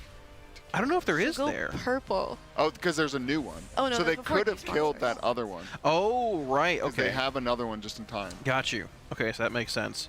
Okay, so this set of the actual like ads here that got pierced by the arrow, I think they. There's watch. She's going purple. Right. And then She's If you want pulsing to damage kill there. that far one, there's still that far one alive. maybe you have to pierce her when she's doing that. It could be. Because I swear, because it's like they're timing it. Oh, it's like floating in the air. Oop. Yeah, it's a little weird there. This is when it comes to U.S. raid testing, obviously, for the rest of the world. Oh, was that a little knockback? Okay, she's phasing. Yeah, so this is going to be that phase we saw a moment ago. It's not that bad. So it was initially dance outwards and dance inwards. Looks to be the same here. We're going to have that first ad spawning in also, which is going to do that 15-yard get out kind of AoE around it, which should be spawning in right after this set of breaks and arrows come in. How many breaks do we have here is the question. We have 3 on Heroic. How many do we get here on Mythic? The boss said 60% as well, just to clarify. So we have 3. Range. I believe one always goes on the tank. Yeah, it's range tank, I believe, either melee or healer. I think it's melee. Okay, same ad here. 2 arrows are out, same ad here, dancing around these, moving towards the edge of the actual arrow barrier right there. Yep, there's that pulsing AoE. Adds at half health. People are gating or hopping over here already as well. They leave a team back to quickly kill this ad off, and we're going to hop platforms here also. Okay. One more it's AoE. happening over there on the right. It is. It's hard to. So yeah, it's another image they're pulsing over there, I believe. Plus more drops are going off on the left-hand side. The ad needs to die here. Ooh, lips back. Unfortunate area he has to break his tether. So the ad. I think they may have double popped. Yeah, it's quite possible. Okay. My question is, so they're gonna die here. See if we can get a bit further into this dance and spawn their ad possibly. Yep. Oh, there's the P3 void zone. Was that it? Oh yeah, look at that. It's taking over the platform. What's the timestamp here? It's got to be like 6:18. 6:18. It might be like a 10-minute enrage. 9-minute enrage. Yeah, 2 more. 6, 7, 8. 6, 7 minutes. Yeah, So, did we need to pierce the ad with the arrow to kill it there? I don't think so. I didn't see any kind of shell on it, any bubble. Okay. I don't know if this fight's that bad, actually. Doesn't seem. They. Don't say that. You're gonna jinx us. It's so quick, and it's just. I mean, at some point they'll. I need to write it down, but it was like, void spawns come out, you captain arrow them, and then you purple arrow the like image that spawns the captain's mark. Then the next image you can just arrow right away because there's no void spawns. Then you get the void spawns down, use the third image captain's mark to kill the second void spawns, and then kill those 2. And then you can do whatever, like the third, I think there was a third set of void spawns you don't even need to deal with because she just phases and despawns like all the other stuff. Like, yeah, that's like one of the benefits is like when you phase on this fight, all the ads kind of just disappear. Right. And then they're in that phase, and that looks like it's the last phase because, I mean, it looks like the last phase platforms from the other. Yeah, the platform's unless like, she filling cleans up it with again. void.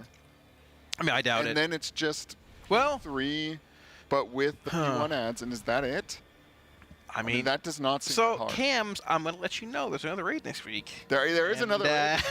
I'm just saying there's 7 pulls in, and they're seeing a majority of the fight. Yeah. At least, I mean, the DPS check could be ridiculous. Maybe she cleans the room another time. Maybe there's like another intermission part. Okay. The dance and everything. And I mean, you're totally right.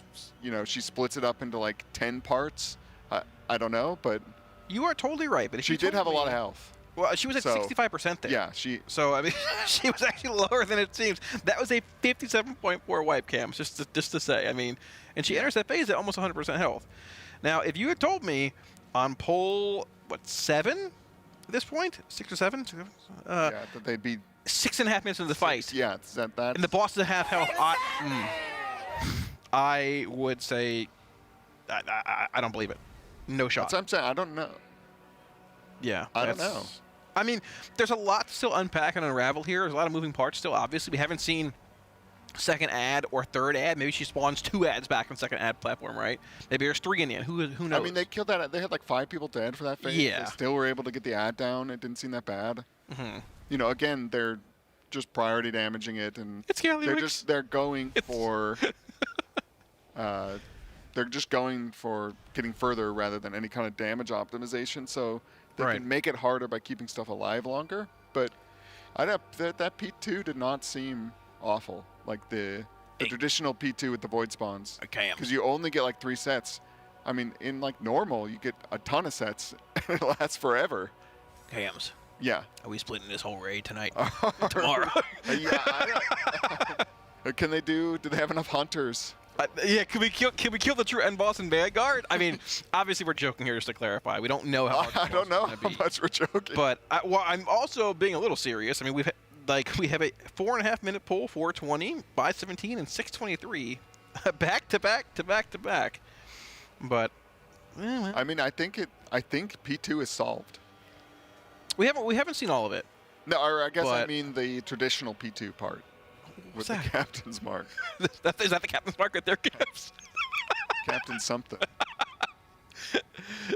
Yeah, I mean, more or less, you're right. Yeah, so we do think they're using those. I need to find the name of the ability, but the blue arrows. Yes. To those kill the images. Right, and so images are spawning every so often, regardless of them killing the previous one. I believe, correct? What seems to be the case. Yeah, I think so. And they also drop the feathers, which they don't really seem to need. So. Yeah, like you would think you'd have to kind of kill them to give people feathers, but so many people have so much movement. Right. Yeah, I'm surprised they didn't split the platforms up a little bit more. It's so called that people had to grasp use emptiness. Grasp. Okay, so we'll just blue lines. Blue lines. It's also called blue lines below it. So, like, yeah. Grasp, aka the 3 blue lines. It's like a barrage. Yeah, it is a cool looking mechanic. I really like that one. And it's actually really cool. Like yeah, it adds extra elements. It's not very impactful, if you're being honest, but it does look sick. Oh. During my first few races, I made an effort to know the name of every ability, like Cosmic Obliteration, Galactic Smash of Doom. Yeah. Now it's like, hey, yeah, blue line, silver arrow. Yeah. I feel like it translates better for I think so too. like players. Yeah. Also, but because if you're calling out all these cool. like lore names, they'll be like, "What is this guy saying?" Yeah. I mean, there's some mechanics between not going like too slangy, but also blue line makes a lot more sense than. Dementis was really cool though. Everyone's like Galactic Doom, Intergalactic Smash. I got confused between all of the names. They were so similar. Oh yeah, there was one that was like almost the exact same. I forget what it was. I can't remember either, but I was just like, I'm not. Inverse gravity, reverse gravity. Yes. Yeah. What the heck is that? Yeah.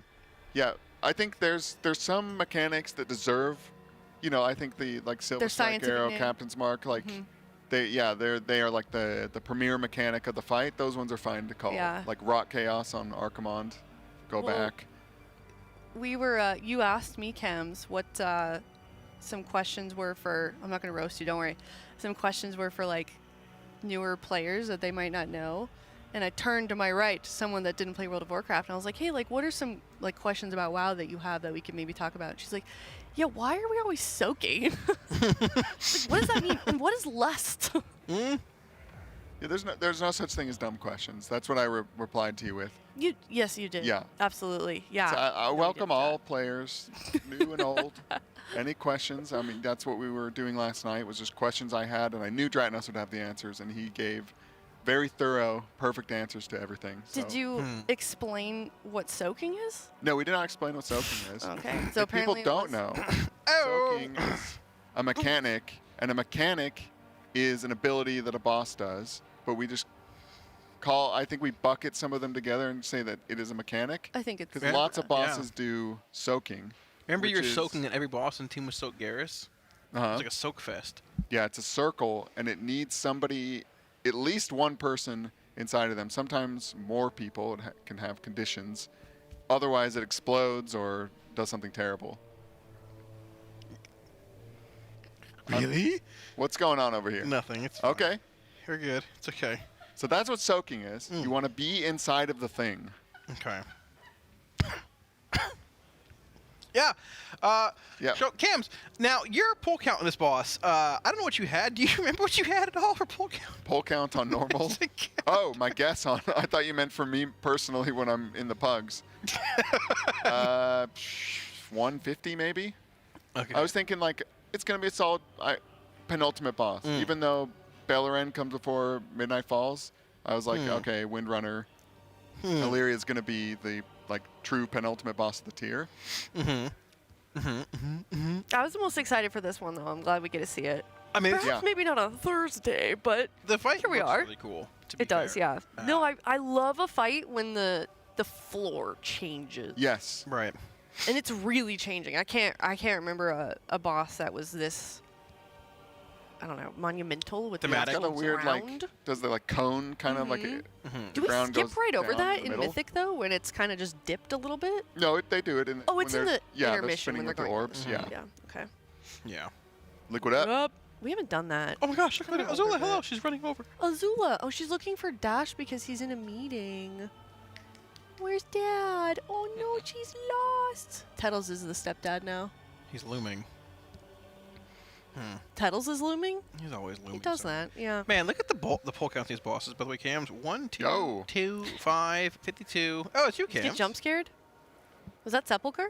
Yeah, it's Sepulcher. Right after Zyronic got pied in the face. Oh yeah, you don't have your glasses. Yeah, I took them off because I thought I was about to get the pie. And yeah. They did it to James, JPC. JPC, I gave it miss to Zyro. him. You know, he's about to graduate. Harvard? Oh, yeah? Yeah. Really? He is. Well, that's cool. I didn't know. Yeah, about to get his PhD. That's cool. In what? Be a doctor. We might have a doctor on the team. In what? Do you know? Being really smart and in STEM. The way with the blade. Yeah. I think. Okay. I don't know, just Stayed with chatting. the blade for years. Yeah. Or that, yeah. Yeah. It's crazy. Incredible. Yeah. I'll admit, well, I'll save that. It's okay. What? I was going to ask if you wanted to change your pull count prediction at all at this point after seeing this boss for a matter of 5 pulls. Probably. I mean, maybe we should look at it. The poll prediction leaderboard, not leaderboard, but a graph for us. What did you guys have? I honestly don't remember what I put. 120, 150. In the high. 200. Yeah, I would go like down to like 80 right now. 80? Yeah. I would probably cut mine in half. Okay. Where would you put yours, Cal? As long as we're not reaching 12-minute level encounter, Yeah, I mean, I'd say 60, 55, 60. I don't know. Don't look at mine. I got what did I baited. say? And I said, what did I say? 150. Yeah, I think it's like 60 pulls. Gosh, I put 250. It's. I don't know about that. I got baited. I literally was given that number from THD himself. So if I'm wrong, blame him. We have gold highlights for the closest, it looks like. I like that. That's new. Yeah, That's I have none. I wonder if we still have that. I'm the only one with 0. I know production does their own version of this, and they have since like the beginning of Nyloth, I think. And there's a duct tape trophy they've been passing around. I don't know if it still exists. It was disintegrating when I got it. Yeah. I have no. It's made of gaff tape. Excuse me. Okay, you know what I meant. I was watching PTR testing of this at home, and I thought, this raid looks super easy. And then I got here, and people were hyping it up, and like, look at the changes they made to Saladar. The boss is going to be nuts. And I put in my poll predictions in the hype, and I got it very bad. I mean, we did get a little misled by some last-minute buffs coming in. I don't know, man. Like, I think this raid's cool. I wasn't a huge fan of Vanguard, but I think the raid's pretty cool. This fight looks insane, you know. But also, like, I don't want to jump the gun too much. It is pull 5, and we're 7 minutes into the fight. but I mean, we've seen some crazy things in the past. Maybe there's more to this fight than we don't know. Maybe we haven't seen yet. I mean, it's hidden in the journal, or maybe it's just Gallywix. It's probably Gallywix, but But at least it's not the end boss. I was gonna Exactly. say, yeah. You know, But it's at least it's not the end boss. I was gonna Exactly. say, yeah. You know, it's gonna last at least till the end of the week. Yeah, we'll I be here mean, next week, no yeah. matter what happens. Even if they all die, we're still gonna be here. What happens if that happens? What do you think we see? Like, what are they gonna do? If they kill it like tonight or / tomorrow, Theoretically, yeah. Like they get done with this portion of the raid and they have to wait for next week. they just start splitting Mythic with their remaining guys. I think so. It's Yeah. tough because like Lightblinded Vanguard might be the most difficult encounter that we have if this fight dies in 50 pulls, because it's so comp dependent. You need like 5 healers, 3 Mistweavers, 2 or 3 Warlocks, multiple Hunters to even like kill the fight in general. And I don't think any of the guilds have 15 Hunters laying around. Maybe some do for ults if they were like dual or tripling a certain class, but I mean, if this dies tonight or tomorrow, which I mean, I don't want to. It's probably dead tomorrow at some point at the latest. Yeah. Could be wrong, but there could be a like kind of, even though it's all secret phase, there could be like a real secret phase that comes after. Secret phase? Very true. And like I hope there is, but 5 pulls in, this fight looks insane. Like I think visually, like it looks really really cool. So that's a plus at least. Yeah. Blizz, good job, W. Yeah. You know? I mean, there have been. We've kind of talked about it. Like sometimes there are tiers where it's kind of a gentle slope in terms of pull count, gentle ramp up in difficulty, and then sometimes it's like a 90-degree angle. So perhaps we're on the 90-degree angle part. Yeah, Lightblind Vanguard was 50 something, 53, 50. something like I think that. it was 50 exactly. So if this one's like 80, then we are like going like this, and then maybe get a little dip for Beleren. Yeah. Because I can't imagine Mr. Oh Beleren yeah, harder I than forgot. this Yeah, I fight. forgot we're gonna go down in difficult. Okay, maybe that's my ethereal way. And then maybe Parabolic for Midnight Falls. Okay. Maybe we get a little 200 plus Yeah. over there. But I mean, that fight was not tested, but there is a dungeon journey. Well, it was sort of, but I mean, and then, yeah, it was. it shouldn't kinda have been, but it tested. was. Yeah. I was asking my chat this morning. What do you guys think is worse? A boss being in the context of the race world first specifically. What do you guys feel is worse? A boss that's undertuned or overtuned? I think under. I think under as well. Because they can't. Usually, it gets killed and they can't change it. Where overtuned, they can. Yeah, they can. So in the dial interest it down a of bit. competitive integrity, overtuned so they can scale it up a Right. little bit. Because it would be tremendously unfair if, like, you know, Team Liquid or Echo like knocked over a boss and then Blizzard was like, bump it up a Yeah, little they've bit done it before. for everybody else. Have they? When? Yeah, I can't remember It what, was but there have been things they buffed. Fractal. They buffed Fractalus like week 4, last patch. Yeah. Like they changed the way the dot works. It was more difficult. It was still pretty easy. It was a week war boss, but Fractalus was buffed like week 4 of Manaforge Omega. So I mean, there's a possibility that they would do something like that. But to maintain the integrity of the race, if one guild kills a boss and like or is pulling it for a while, I don't think they come in and buff it. There's no chance. But I mean, who knows, right? Like, I don't want to start exploring too many hypotheticals at this point. But I mean, if both guilds have this fight dead by like, let's say it dies by tomorrow night, it could die way earlier, even later. Who knows? I could be wrong. For us, and it dies the next day, like Saturday or Sunday for Echo and Method. That's like 3 days to run splits or do whatever you need to, and then That'd be a world. you think it's the raid a day earlier? That'd be a race world first. Yeah. That's yeah. I was trying to work out that that thing. Yeah, that 'cause- sentence. So they can only, you don't get that much loot on Mythic, right? 4 items per boss. They have Fired Up in all the time, THD in all the time. So probably every piece of cloth gear has gone to Fired Up or THD. And I saw Fired Up get a lot of loot. So Fired Up, this character is his main, but let's say THD did not get any gear. Now they can do a second Void Spire split, and in that one, even if they kill just up to the Vanguard, that's still, 1, 2, 3, 4, 5 bosses count Chimeras.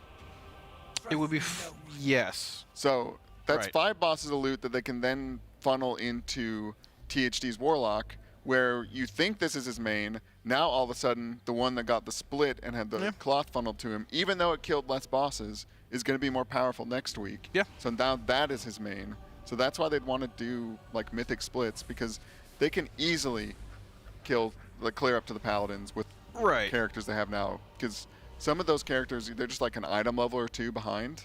The only difference is maybe how the crests were spent. There might be a bit of a feed there, but if you get fed a bunch of myth items, then that probably overcomes it. It won't be a perfectly optimized character like maybe Fired Ups, because his was a main from the very first run when they didn't know if they were going to do splits or not. So his crests are going to be spent a lot better, but... At the same time, there's a lot of main hand offhands in this raid, but, you know, maybe now that we know more it's easy. Maybe you don't craft, but it costs double the crest upgrade.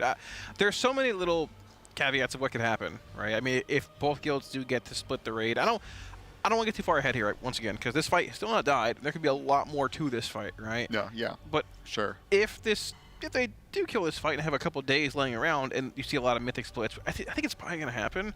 Yeah. What happens on reset? Do you go in and split Voidspire for Liquid, or are you just right into Quel'Thanos? Who knows? Like, Yeah, there's so many permutations of what happens to this race. It's a complete toss-up. Yeah, I don't know, because on one hand, if Quel'Thanos is pretty easy, you don't need the gear, and you just want to get in there as soon as possible and not waste any time and just, like, you know, just run for the end. Just sprint to the end and try and finish it. But then in doing so, if it's very hard, you then give a bunch of info away, and you then have to go back and do some Voidspire splits, which they could probably split and potentially, if this boss dies like tomorrow, they could probably split the entire raid next week if Midnight Falls is hard enough and they want to spend that time doing it. I mean, you're not wrong. The problem is Midnight Falls loot sort of stinks. It's not very good. I mean, there are some good items, like there's wraps for healers and some clothies. There's the rare neck. It's for shadow damage users, or shadow effects procket, right? There's no tier trinket on the boss, or tier token on the boss. There's not anything super chase like a Jaster Diamond. So, I mean, yeah, it brings the question again, are you able to just straight up kill Lightblinded Vanguard in a lesser comp, or are you just able to, you know, say, 4 out of 6 in a few runs, go from there? Because, like, Echo is also 6 healing that boss.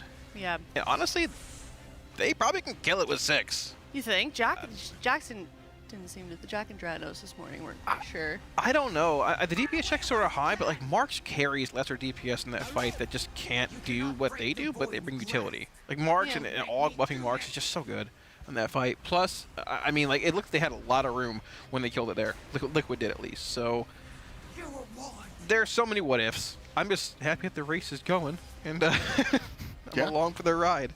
All 20 poles of Crown of the Cosmos, that is. Yeah. You're calling it now 20? Nah, it's more than that for sure. But yeah, if it wasn't 20, that would be very interesting. I mean, again, not the actual end boss. So this could be tuned to whatever there's no precedent for this. And to be fair, Bellerin could also be a bit difficult. It's not super involved mechanically, but it has the mechanics of a DPS check on that fight, like by burning the egg in intermission to not let the Phoenix respawn. Like if the egg dies, the boss is over.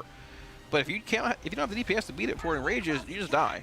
They could say, all right, you thought this was fun, crank it up. Here's like Sludgefish 2.0, find a million DPS somewhere. Good luck. Like they can account for splits that are run in that raid too, because they're not even out yet. So yeah, if this goes down fast, then I bet that thing gets a bunch of buffs. Yeah, for sure. Right. May have already. Yeah, it may be getting them. Well, we saw some See adjustments. it's like not in the game yet. I don't know. You see things pushed. I don't know how that works. Mr. Dorman, there was a post on Wowhead of some data mined changes, but I don't know. Oh, for Quel'Thanos? I think that was Vanguard yesterday, but there might have been some today too. I don't know. Time to embrace Mr. Doramon's plugged into the Matrix. He can figure it out. Who is? Mr. Dorabon. Oh, yes. Yeah. Did you guys see his interview? No, I didn't. Video? Oh. He was in the Liquid Armory video. Oh, that was Doravan? Yeah, no, Trinaco, no. Oh, he's still alive. How is he alive? Let's go. Oh, my God. No. Dude. Crazy. Okay, on any penultimate boss, you are beyond dead there. Come on, guys. Come on. Clean it up, guys. No, he's gaming. He was sitting on top of Valyria for like 10 seconds. I thought she just insta-killed you if you got... Yeah, me just want to say hi. Just want to check in. Hey, girl. All right, Hey. they're doing the specialist team over here. People can get over quickly. Trinaco, he does not want to aim this at anything, just not his fellow players, no images, anything, just off to the side. Yeah, Simulacrum goes down, so that pulsing ray damage will indeed stop there. We have 3 players down, being Big Poppy, THC, and Cindy. We can still push on and see a decent bit here. See that silver tip arrow spawning in the back there as well, coming out from one of those ghost ads, which is going to be linked to 2 other players here. They're not going to do much with that besides clear their debuffs, but besides that, we have this next blue line arrow, Grasp of Darkness, I believe it's called, coming out, which they want to point at one at the back at, which is going to be hit now. Yep, removing that ad from the fight, so removing some of that pulsing ray damage. A new ad spawns in the front right there with that silver-tipped arrow coming out of it, and this will be shot right towards the boss. Okay, it shot early. It's fine. I was waiting for the effect to shoot, but we're good. The ads come in here. So this next set of ads, we need to be hit by that silver-tipped arrow between two players and that ad in the back of the room. Yes, I don't think they want to kill this one. I think each one just shoots one arrow and then it just pulses damage. I could be wrong. Oh. I could be wrong. But we can tell here. Yeah, new ad. So it's one arrow from the ad per thing, like per aberration, and then it just begins to pulse damage. Okay. So yeah, there's the arrow. It's shot. They clear the lesser manifestations in melee, and now it just pulses damage and just goes AFK. So they should break this one, which they're going to shoot right there. Yep, breaking perfect. There's none behind them pulsing ray damage. Look how healthy they are right now, too, by the way. Super healthy. Boss at 75%. They're going to jump the gap here. Gate goes down. Boss jumps over, and they fall after dropping those debuffs in the back of the room. Yeah, and I think they only lost these people in like the intermission, so they're very clean in this phase too. Oof, that except was for whatever that was. a lot of damage coming out, unfortunately. Yeah, we lost a couple people here. We can still stagger around a bit further, though. So we have, how many void spawns are spawning here, by the way? It's 2 or 3. I can't tell. There have been 3? I think there were 3 as well. I just couldn't see if there were 3 here also.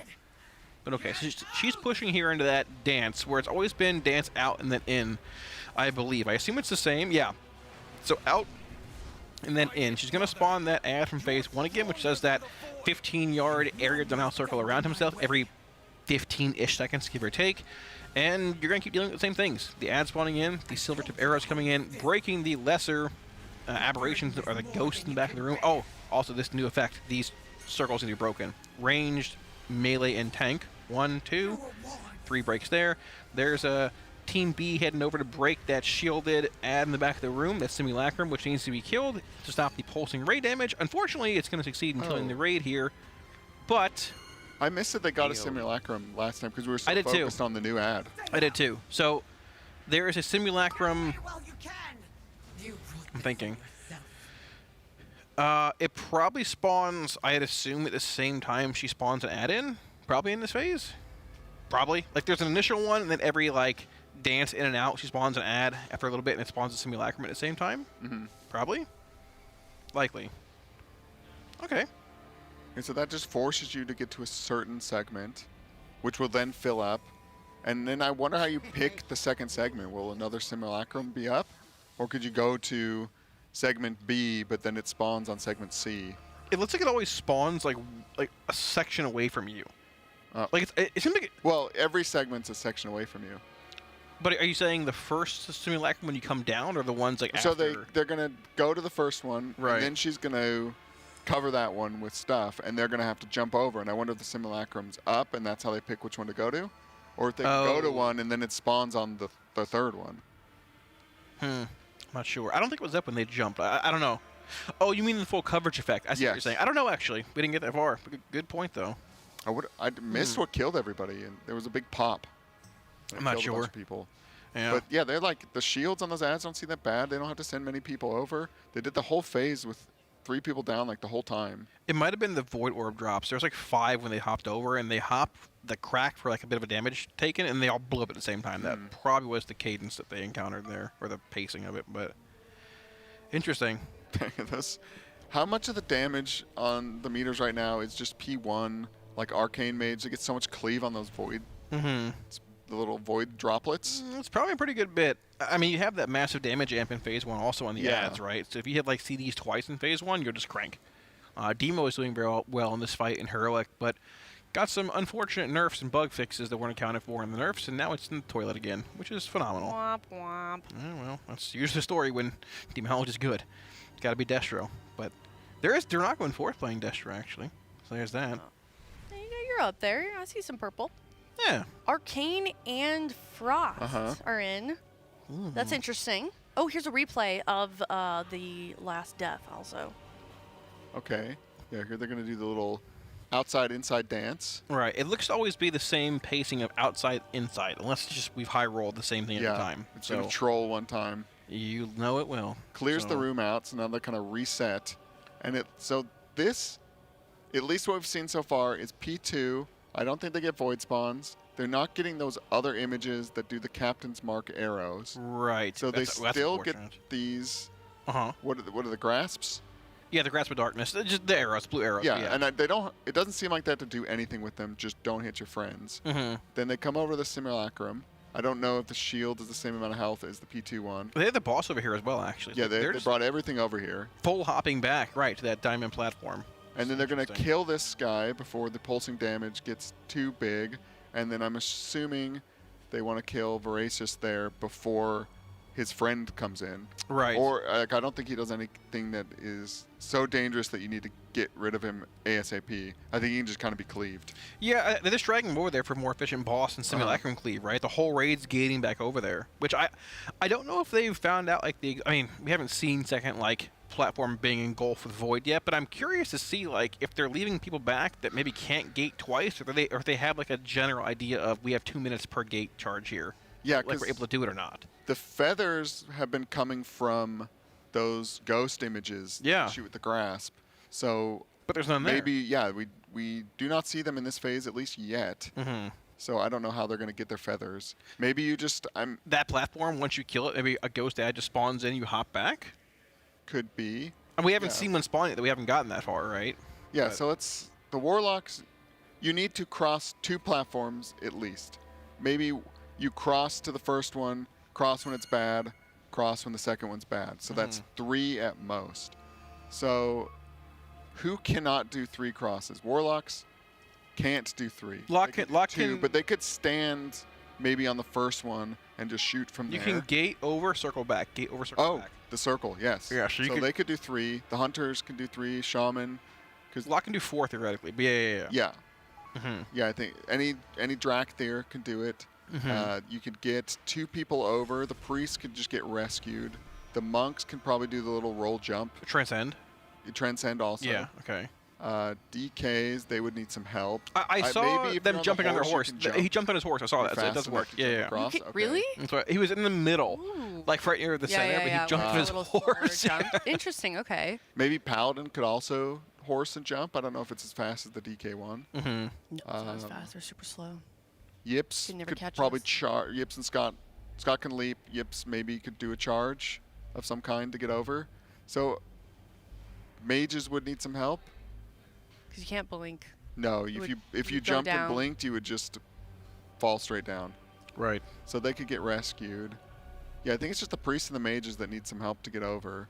And they could still gate one of them. Real quick, do you want to mention one of our sponsors, Blacklight, for the Race World First, teal.gg/RWF Blacklight. They are giving away an Athena Pro Team Liquid Pro Gaming Chair. And you can enter, like I said, by going to teal.gg/RWF Blacklight. We've got them. All of the players have them. We have them. Production has them as well. I know the white ones are coveted in this office because they're very pretty. It's a pretty gaming chair. Very nice. Iridescent looking. You can kind of see it a little bit in the picture. And you can also see it during the Blacklight Spotlight when we interview the raid. I want the foil chair. The foil chair. That's a good way to put it. Yeah. Very nice. The white one? Yeah, it's like foiling on it, like a prismatic. Yeah, that's a good way to put it. Prismatic. Yes. Vibrant. It reminds me of Y2K futurism. Chris Jericho? What? Oh. Over my head. I'm sorry. Y2K. What? Break the wall down? No, I'm so sorry. Jeez, okay, all right, never I'm really mind. bad at references like that. I'm so sorry. It's Chris Jericho. What do you mean? I'll know exactly what you're talking about, but if it's some cultural significant musician or you would actor, certainly make the list. I'll tell you that much. Of what? You would. What list? You don't worry about it. All right. Brain-rotted individuals? You like Cappuccino Ballerina? Is that a wrestler? Ballerina. Yep. It's a wrestler. He had a list as like his gimmick thing for a while. Oh. Just made the list. Oh no. That's fine. It's okay. Top 10 betrayals, or what is it? What is the Top 10 anime betrayals? No, there's like another list that Yeah, there is another list. No, that you know, that one. Kanye. Oh, I don't know. I have no idea. I don't know. Sorry, I don't know. This is me. I don't know either. Whatever. No, I'm We're all lost, too. making all kinds of references. All right. We are here into poll number 10. Still a lot of mystery in the air. We were kind of talking a little bit. I want to know why. So we added a mage, and the mage is Arcane Mage. Oh, from the other bosses, yes. Yes, and we have also got an Unholy DK. Yeah. Still have a Devour Demon Hunter. Sorry, Cams. Oh, sorry. It just got really strong cooldowns. Arcane Surge is still super powerful, and then it still has funnel. It's not as good as it was, and the funnel here and the cooldowns are nice for these adds. Yeah. Maybe they're still feeling it out, and Frost is like very two-target. I mean, it even does some pretty good spread cleave now with the new Fractured Frost.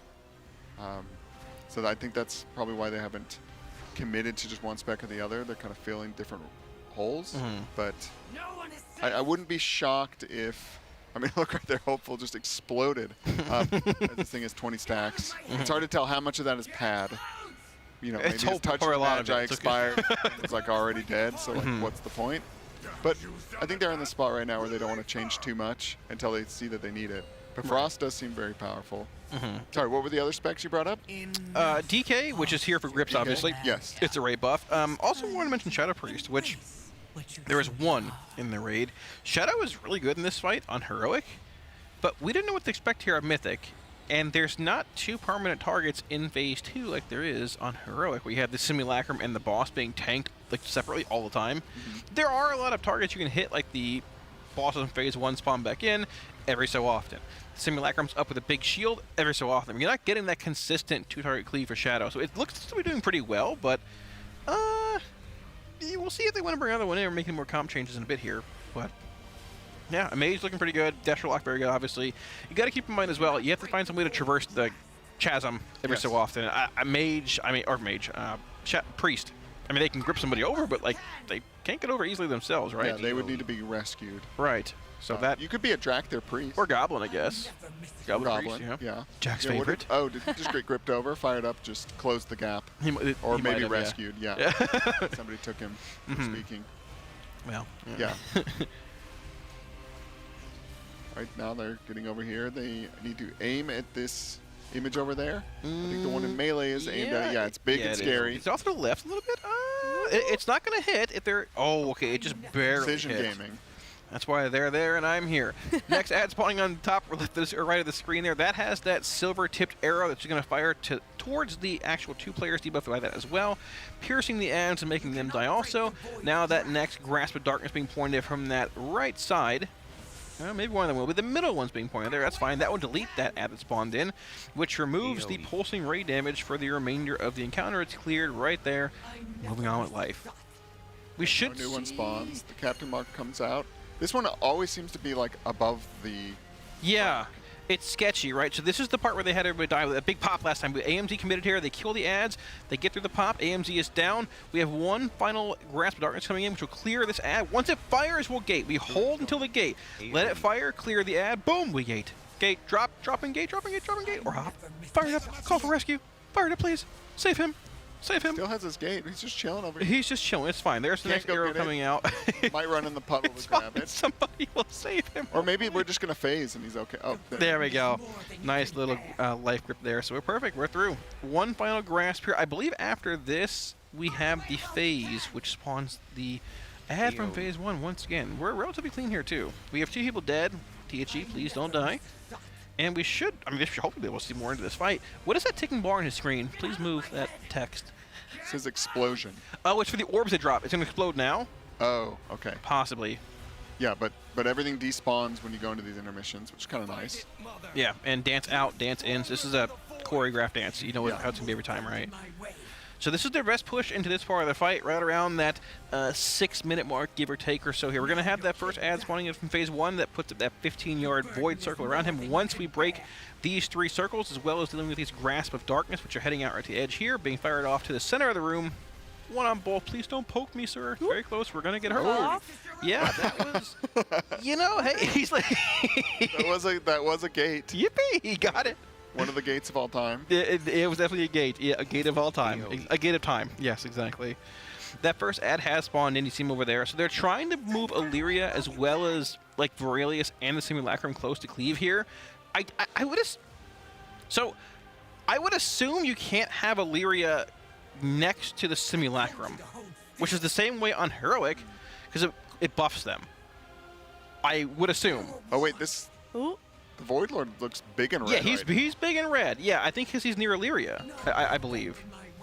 I believe they're trying to keep like a 20-yard radius around him. I could be wrong. I could be wrong.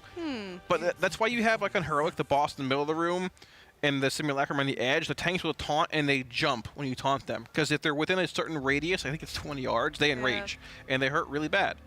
So I would assume they're going to the same platform, maybe to save space, maybe just to bait the actual grasp better. But they want to keep the range between the ads and Simulacrum and the boss in Phase 1. All right, we're going to check out what they have to say about these last couple of pulls and head to a Monster Energy listen-in. Okay. On my own thing, but you can. You get the debuff yips, the 300% arm, is it in? Yeah, that's what I'm a little concerned about, but I need to look at it to see the timing of it. I had a thought for P2 max. Maybe, like, since like, I mean, the intention is that we're supposed to hit with the obelisks, right? Right now we don't care about it, but like the intention is that they want you to hit with obelisks, right? If we always play melee in the middle, doesn't that? What do you mean hit with obelisks? The intention of obelisk? the mechanic of the obelisk mechanic is that you're supposed to hit the silver Yeah, strike yeah, at- they're supposed to do that every single time. What are you asking about though? But if you put like, if we always had melee in the middle, you would always spawn the obelisk of the melee in the middle. Right? Yeah, It'd be, aren't really melee easy supposed to be in the hit middle? from there. Aren't melee like okay P2 right? Like isn't like ranged is like kind of straight back in here the with their middle. puddles and then melee's on the boss, right here.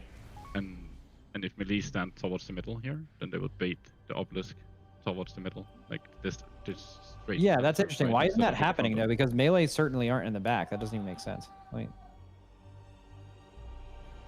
Like why there, is that if even you're- happening? Just spawning on Mistweavers. Yeah, Mistweavers are. Yeah. Mistweavers cannot play in melee because they also bait the puddle drops. Yeah, it is. So they're ranged for this, like they're ranged for the puddle drop mechanic, but they're melee for the obelisk. Yes. Well, they're both for the obelisk, right? Apparently. What the fuck?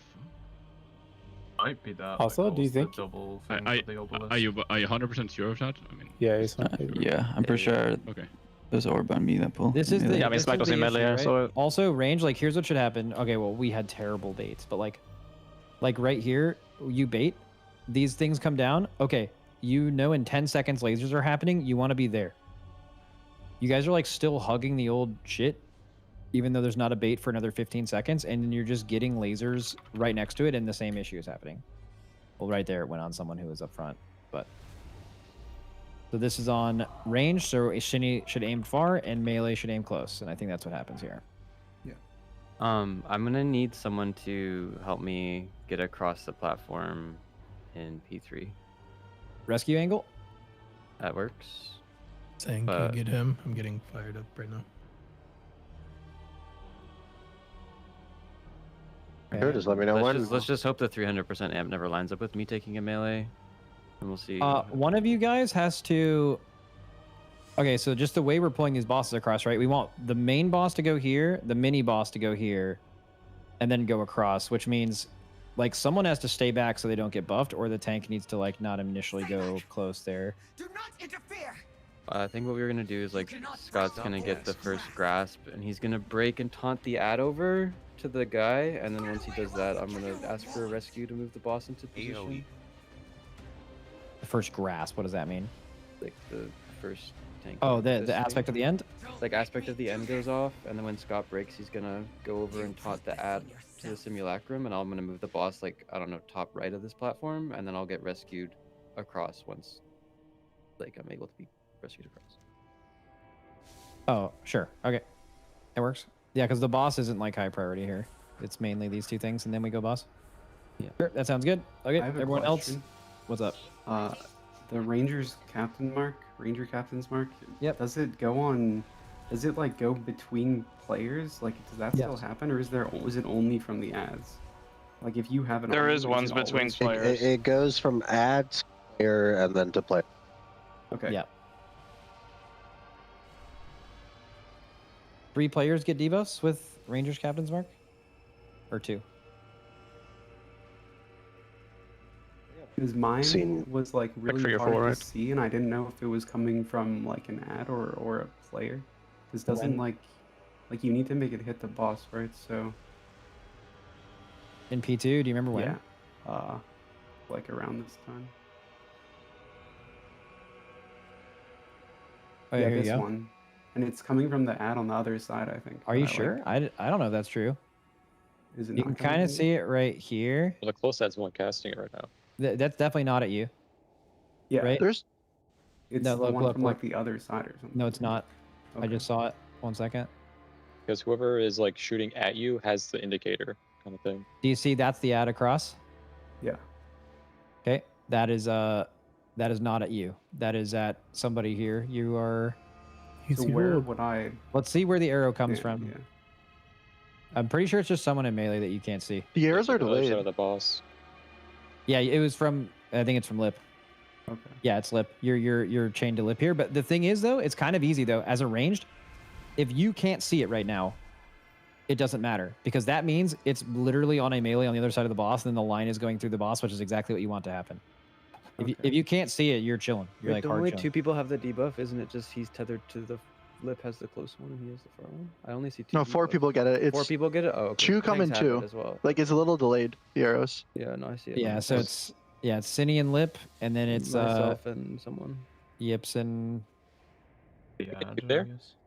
Is the indicator on top of the player the same for both? No, Lip got 2. Yeah. If I'm a beast. Can you check Lip POV to answer Ronnie's question? He wants to see if the indicator is different between if you're targeted by the other player above your head. Oh, it was before this. Maybe I'm wrong. After? After, yeah. It's... Yes, I got that side. Yeah, right here. Is the same indicator, right? For now. So Cinny, that's one thing I want to say. Cinny like made his shit super weird because he comes in here and I feel like that's the same indicator, like sideways bow. So yeah, he's chained to Cinny here, right? And Cinny comes in. Yeah, so I think it's easy. Before, right? Or no, was that Yips? Yips has the add on him, right? We just need to see if it works like that. Let's see if it always goes like add to melee to ranged. See if there's any kind of logic. So this one went add to melee to ranged. What about next? Well, like the other side one would have went to like me or Yips, and then we like shot to each other as well. Okay, this picked Smacked, who knows if he's a melee or ranged, could be both based on logic so far. Smacked goes, I think, perfect.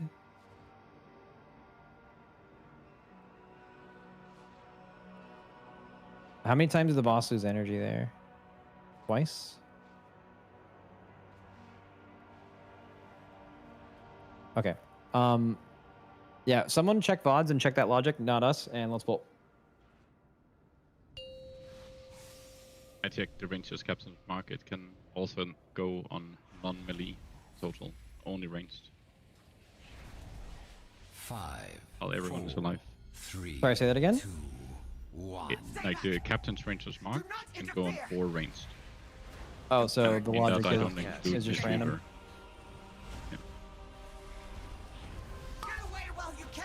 Keep losing people in this phase as well. Be aware of that. No die. Small boom happening in 3, 2, 1.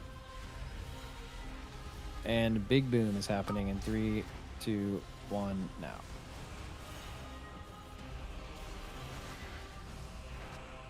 Do we actually do the big boom text for all phases on this fight as well? For when the massive thing is exploding?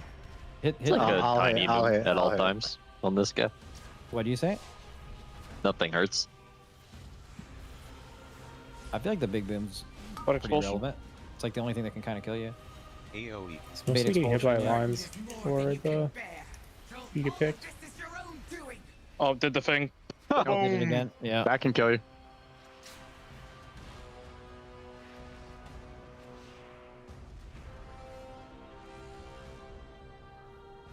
Guess we just go M+ until it's fixed. I mean, it happens like 1 every 4 pulls or something. It's literally like a 1 in 18 probably, right? Because it can't pick tanks. Like just highly unlucky. Also, it's only a P1 thing, right? Technically. Because on P2 it hits melee range. Yeah. I think the problem is they might be counting as both melee and ranged or some shit. Because I don't know why they should be a valid target for both. Oh yeah. Yeah, that's true. Well, I'll mention that. We already mentioned. Did that happen to Mistweaver again? I already typed I had it on me. Right there? Yeah. Yeah, just send it. Lumia's love is killing him parade. Yeah, based on the cast of the emptiness There have been white debuffs.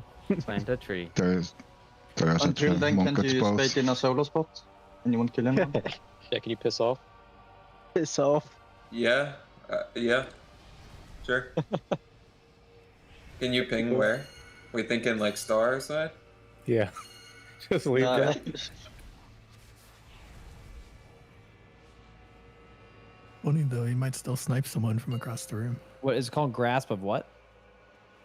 I typed it. Grasp of Emptiness. Okay, so Grasp of Emptiness is it considers Mistweaver's Probably. male- I mean, we don't both? know, but I'm guessing. But I mean, Maybe. I already typed all of what you're typing like 5 messages before. So. Oh. Yeah, I think it's both because there was a set with both of them going to Mistweavers.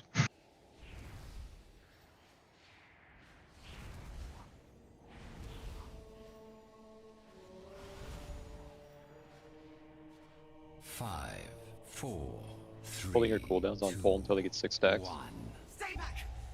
Yeah. Cooldowns line up like that. Okay. Stop cast.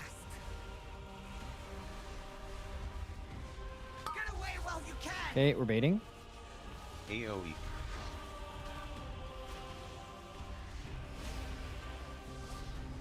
Backing this shit up.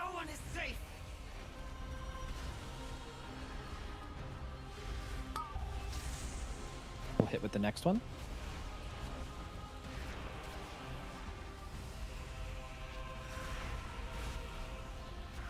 Next Silver Strike arrow needs to hit Demiar. I can hit. I will go. I will remove Watch circle. Make sure these droplets hit. Keep them under, keep them under, keep them under. Tag the boss, move the boss if you can. Oh, we missed so many stacks right A there. bind on that one would be really good every time. Vortex or something, yeah. Yeah, we need, yeah. No, I know how to fix it, I think. Without that. Can we still do everything we need to do? He usually dies on this next one, but are there 2 more in the phase after this? I don't think we can hit him here, can we? I don't think so. I think those stacks fucked us. Don't hit it, don't hit, don't hit, don't hit, don't hit, don't hit, don't hit, don't hit. We'll just do the next one. Fine. Probably start working on Morium. Yeah, start on the next boss, start on the next boss. This next Silver Strike arrow hits for Ellis, everyone on Morium. And we're gonna need Arcane here, and every single one of these ads needs to Morium will hit. get nuked. I'll Play hit. together. Okay. Blast this fucking idiot. Get that ad under. 27%. Not under. Maybe. That's coming in. We got the pie coming in. Oh yeah, yeah. Fucking knock those under. Knock those under. Boss coming through. Beep beep. Here comes bus driver. I'm pretty sure this guy's dead as fuck. Bus driver Chungus. Need to hit the arrow on it. Oh, yep. I'm hitting the droplets with the star. But we still have like another 5 sec. Hello. These don't go off. I'm full safety man mode P1. We will always get through. I'm probably start on the crack, by the way. Brought the ego. Testing. I mean, me and Timmy were just running into the orbs, and it was fine. Like, you can literally just start in the orbs.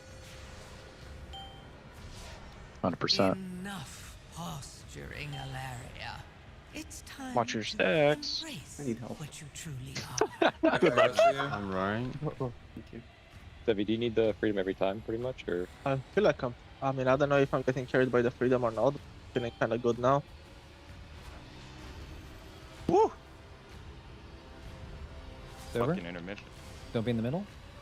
So if you want to try it on yourself, you can. Or Well, someone I'm else. getting myself as well. I get 2 people, Oh. but I don't Might as well know. get him. Like if Cindy is squad, like get crying ready. or something, I could get him. Kill squad, get ready. Blast the ad. For 20 sec. Yeah, we'll fix that after. It's fine. Get the ads under. Okay, lasers. Finish the Rift Simulacrum. And then we're baiting in the corner. Watch the lines. Kill squad. Are the timers wrong? Bait in the corner here. Okay, Grasp of Emptiness. Big movement range. Big movement for these lasers. Big movement. Big movement. Don't be next to the puddle or you're fucking hard griefing. If you're next to the puddle and you get this laser, you're making it so much harder for yourself. Make sure you aim at these. Aim at these. Yargi far and you hit close. Perfect. Watch lasers now. Okay, and we're baiting and big movement to the right. Big movement to the right for the lasers upcoming. Small boom now. It's close to... Hit the boss with your arrows. Get in there, Gus. Going. Nice. Grasp of emptiness. Lasers again. Hit that ad. Range should Close. try to bait. And far as well. Oh no. Bait range. Yeah, we're both killing the melee one. It's fine. Okay. Big AoE coming in like 10 seconds.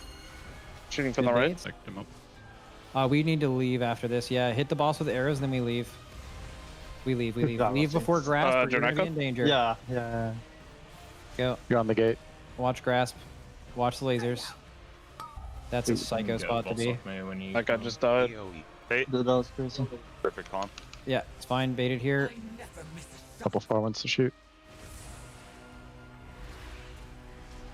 Make sure these arrows hit. And lasers upcoming, lasers. I'm rising Atlas for grips. Yeah. Kick ads. Why is the ranged aiming on top? We're almost phased. Yeah. There's void expulsion. I can't really. Void expulsion here. Stop ad cast. Make sure the arrows hit the boss.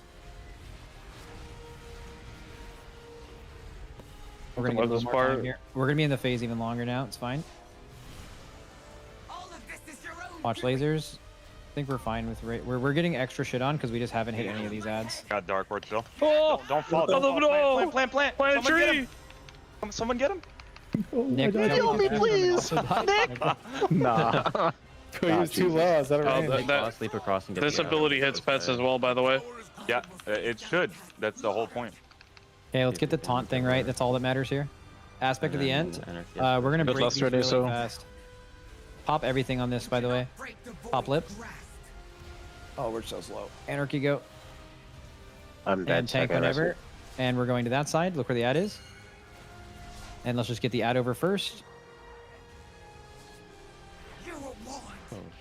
Oh man, Malekam is dead. I think you all need to go, and then he'll go. I'll taunt. I got it. I mean, I think if you all go, he'll go. You get out of range like this. Why is he not going? I think if you all go, then he'll go. But there's always somebody on the platform. Does he come over? Oh, he's just. Nah, he's just a fucking wanker. What? Oh, there! I got it. Holy! Everyone needs to be over, and then you press taunt. I mean, I think you both just need to go over, just in different spots, right? Holy clutch. Like one of you the boss goes to the corner where the range deck is, and the other tank just goes on top of the big ad, and then it'll come over. Yep.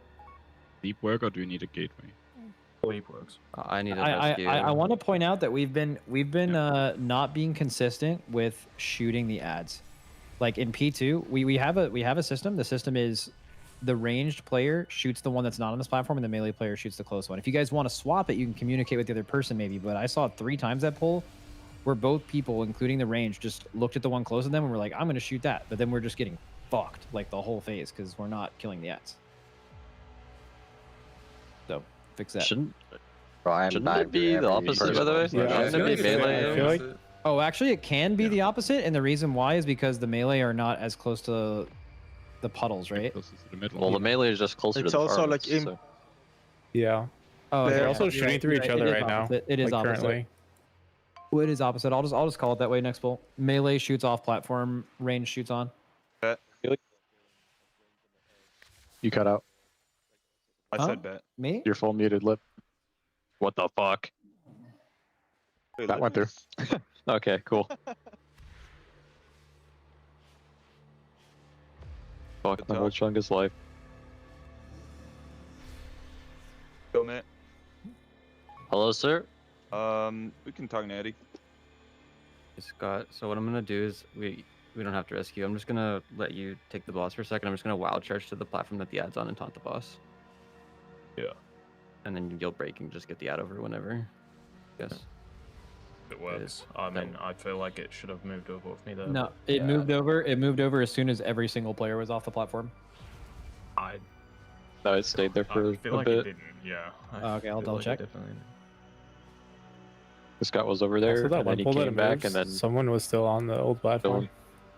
Yeah, I was over there. So then I came over, and then Scott went back. Yeah, kind of but same then when time-ish. I went back over, it just didn't. It still. Yeah, but then didn't Scott move. went back over and it didn't move, but then I taunted it and then it came. So maybe we just have to be over there, everyone, and then taunt. Does he hit hard? Like, can someone else taunt, or is it just like Yeah, that? he Is that hits pretty- fucked? he Okay. hits pretty hard, I think. So right There's now, some P1 they hit very hard. I don't know. Scott goes across, but there's still people here. Like Zevy's still here, Anarchy's still here, Scott's still here. But as soon and then Scott comes back, but then as soon as literally everyone is off the platform, he does one more cast and then comes to us. So it's just can't be on the platform, I think. I mean, can you No, see? Can you watch? He doesn't do that. He stays there and then I taunt him like while he's casting and then he flies over. Yeah, you just need a taunt across is the only Oh, thing. they fixed the thing. Did they tell us what we are? Are we rangers? No, they did not clarify that. They just said they fixed an issue causing the same. Well, I guess you'll realize in P1 if you get You'll find out, works or bro. not. I hope it's melee. The only thing they fixed. I hope Hope it's you're melee melee. too, boom. Easy way to find out. I like to play the game. Yeah, did they respond about the knockup puddle thing? They reacted, but They reacted, but they didn't like push a They fix. give you a thumbs up. Intended. Are you good, Nick? Yeah. Doing a timer? Can you resend? Yeah.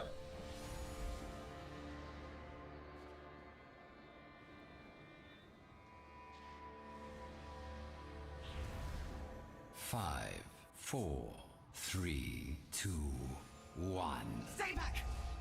Do not interfere! Hello, everybody. Welcome back from that Monster Energy listen-in. We are heading into pool number 14 on Crown of the Cosmos. There was a lot of mystery when we first started on this boss. We're learning a little bit more every single pull, still cleaning things up that early phase, early start of the encounter, but there's still quite a lot on the table cams that we're still trying to figure out with this fight before we can get towards the end. Yeah, the furthest we saw was one platform into what looks like P3, but it's kind of P2 on this one, near the end of the fight, you know, like about 6 minutes into the fight. I'm trying to avoid saying something, maybe about 7 minutes into the fight, and... Or 7. Oh, that's okay. I thought you had leaked strategies you were trying not to say, but I see it's the 6. Okay. Yeah. Anyways, we've seen that far, and now I forgot what I was saying. You know, I was talking to Tettles a little bit on break. You know, he's not one to be very good with numbers, but he was saying that he thinks Phase 3 technically. He's deeming like whenever she jumps in the middle and does her in-out dance to start a Phase 3. Okay. On this fight, I feel like for consistency's sake we can call it that Phase 3. Sure, whatever. Phase 3. Because that sort of begins like the countdown of what we assume is going to be the enrage, like her filling the platforms with void stuff, right? Unless like she clears it again at some point, we're not really sure. But whenever we get past this actual, well, the large ad that respawns in Phase 2 or Phase 3, dying, we'll know a lot more. Just trying to get past that choke point of killing a simulacrum that's shielded and pulsing damage onto the raid. We're also dealing with the ad and Illyria and keeping them all spread out because we believe that if they are within range of Illyria, it's enraging the simulacrum and also the big ad that respawns cams. Yeah, the big ad got big and red, so something is enraging it. And like you said, it could be Illyria. I mean, Illyria is not in this phase to enrage them. She's over there in the middle, being strangled or something like that. So they do have to do some sort of split. Maybe Illyria off to the side, big ad over with the simulacrum, and they cleave them together. But they did not have a lot of room left, or time left, it seems, unless the room clears at some point. They have like 2 minutes left on the fight, and I don't know the exact health she has. It was not 22%, which is at the bottom, which is our best. Right. I'm not sure what that number is, but Illyria was not that low. Otherwise, then it's definitely within kill range. So they're going to have to optimize damage, especially if she has to be tanked to the side. And then maybe it's about putting enough DPS to kill the big Void Lord ad. Is it Phorasis? Is that his name? Before... That's the dragon, or the guy with the tail, second boss in here. No, yeah. It's like Valgius or something like that. The guy that spawns that 15-yard, Mr. V. The guy Void Lord, dude, they have to kill him. Void Zone, yeah. I'm assuming before his friend comes out. Maybe they don't. Maybe they can just keep him tanked, but that could be too hard. And then kill the simulacrum before they have to move across the platform, because you can see, like this one over here, it pulses damage, which it ramps, I assume, and so you need to get rid of it by killing the shield, and yeah, that's kind of what that P3 is. Just kill that guy, kill both ads, and then make sure the boss dies before they run out of room. Yeah, and they're also shooting these like cosmic images in the back of the room right there. You can see on Tronaka's screen that one that has like that light over it right there. The first time it spawns in, it will be one of the 3 targets marked with the Silver Strike arrow, but after that, it will begin just pulsing void damage. So Simulacrum pulses void damage, those also pulse void damage, but Simulacrum can be killed, and those need to be shot with those Grasp of Darkness, those triple blue lines that come out to clear the... I think it's like an image of Illyria, but the ghost adds in the back of the room right there. See, it's pulsing right there. It pulses once or twice, like right there. We should point one of these over in that direction. These Grasp of Darkness, which will clear it right now. And that's that. We should see a new one spawning in momentarily as well. This one spawns in the crack usually, Cams, I believe, right? Yeah. Yeah, right there. Pops in. Okay, so those are like the exact same spawn every time. I think it's just static. Yeah, unless like it has to do with their positioning, because they've been very good at doing consistent positioning every single pull as well. So yeah, they're going to kind of get over here up in the corner. They're going to want to launch these again. Ooh, I think somebody died early and they launched them off. Okay. Yeah, they would have killed that ad, then they pop over, get some more void spawns that come out, and then I think they can just kind of survive up until we get to what Tettles is deeming the intermission pre-P3, which I think they're just going to like try and get there now. They're not jumping off the edge. Yeah, I mean, keep pushing here, I guess. Yeah. I mean, there's some things to see. Even learning like cadence can be impactful too, right? Yeah, they get the void spawns over there. It's nice they still jump, so you don't really need a grip. The grip is nice to get them into position. But you can see, yeah, like they just sat there full health. Now they're despawned, which is, I mean, I guess they kind of have to do it because if you didn't get an arrow, then they would just be perma alive. But also, it is a hard boss, so I don't think that that's too. I guess the timings just don't line up. They don't get another image to do the arrow there. Right. And this would be what we're talking about when we say the start of Phase 3. Illyria jumps down. We're actually fighting her here again. We also have a couple more mechanics put in, one being these 3 circles need to be broken. Just run out and snap a tether. It's 1 melee, or 1 range tank, and I believe 1 melee. But it overlaps with these Grasp of Darkness shooting arrows in the back of the room. Also, across the platform here, there's that Simulacrum pulsing damage in the raid, which is not going to be killed, obviously, here. And you also see Varellus spawning in over there. So we have to deal with Illyria, Varellus, and the actual ad itself, which cannot be too close or they enrage. Yeah, spell disaster. I'm kind of surprised that P2's so short because they only use 2 of the platforms. Yeah, it's a little weird. I mean, or they only use 1, right? They fill like one up, they jump to the second one, and then it's over. All right. Yeah, pretty quick fight, but I guess they don't want it to be like a 12-minute long fight. A lot of questions. So this is interesting. Also, keep in mind that, you know, there's the raid is segmented. So we've been kind of talking a lot about how even if, you know, we get these next 2 bosses down, we still have to kind of wait if that does happen early. It's not like we can just go to the end. So curious where you guys think Echo will be when we wake up tomorrow morning. When we wake up, Paladins will be dead. Okay. Probably, yeah. The boss before this one will be dead. They'll be on Illyria, and this fight just seems like they'll be right to wherever Liquid goes to bed on. Yeah. I think. I mean, I don't think it really matters. Like, obviously killing this fight earlier is better for, I guess, a couple reasons, but I don't think this fight, it's hard to say. I doubt it's alive tomorrow night. Like, for Liquid, I could be totally wrong.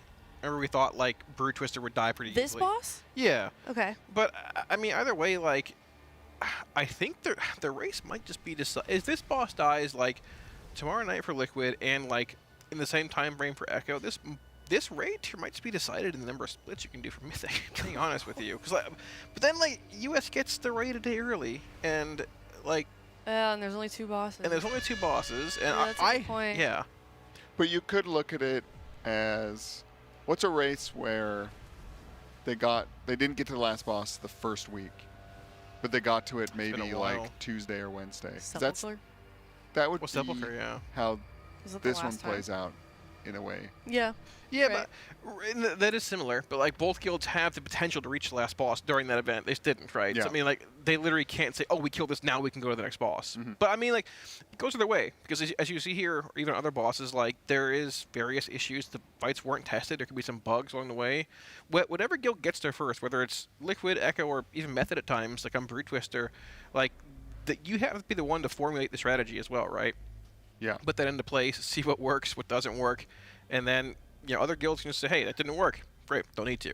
Hey, they have 5 Marks Hunters on Vanguard. We haven't even begun splits yet. We're gearing our Hunters, I guess, right? So it goes both ways, right? But I would say, like, for a lot of the fights in here, I mean, this one included, I feel like there's not, like, a lot of overlaps. It's very the same thing, you know? Like, it's 1 Between minute... boss to boss, the mechanics? Or Yeah, like, every boss, like, kind of does, like, a minute or 2 minute chunk, and then just repeats that chunk over and over. It's not, there's not that much, like, mixing it up and getting thrown off. Yeah. So, like, even, like, the P2 of this Illyria, it's just, like, do the Captain's Mark through the Void Spawns. Yep. Use the Grasp to kill the image, you know, like, move it, and then just repeat that same thing over and over. It's not like make image 3 last longer and use that to kill this 3rd Void Spawns, and then on this one kill this early. You're kind of mixing and matching a bunch of stuff. I thought there'd be some like fun creativity involved with that,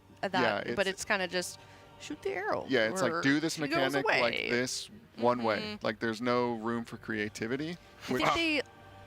No, ahead. no, go ahead. I was gonna say, do you think that this is almost like a overcorrection from where they thought that they would be in terms of the lack of where they thought the add-ons would be? You know what I'm trying to this say? is like, oh, we should make this more simple because they're not going to have as many tools, but they do. Yeah, maybe a bit.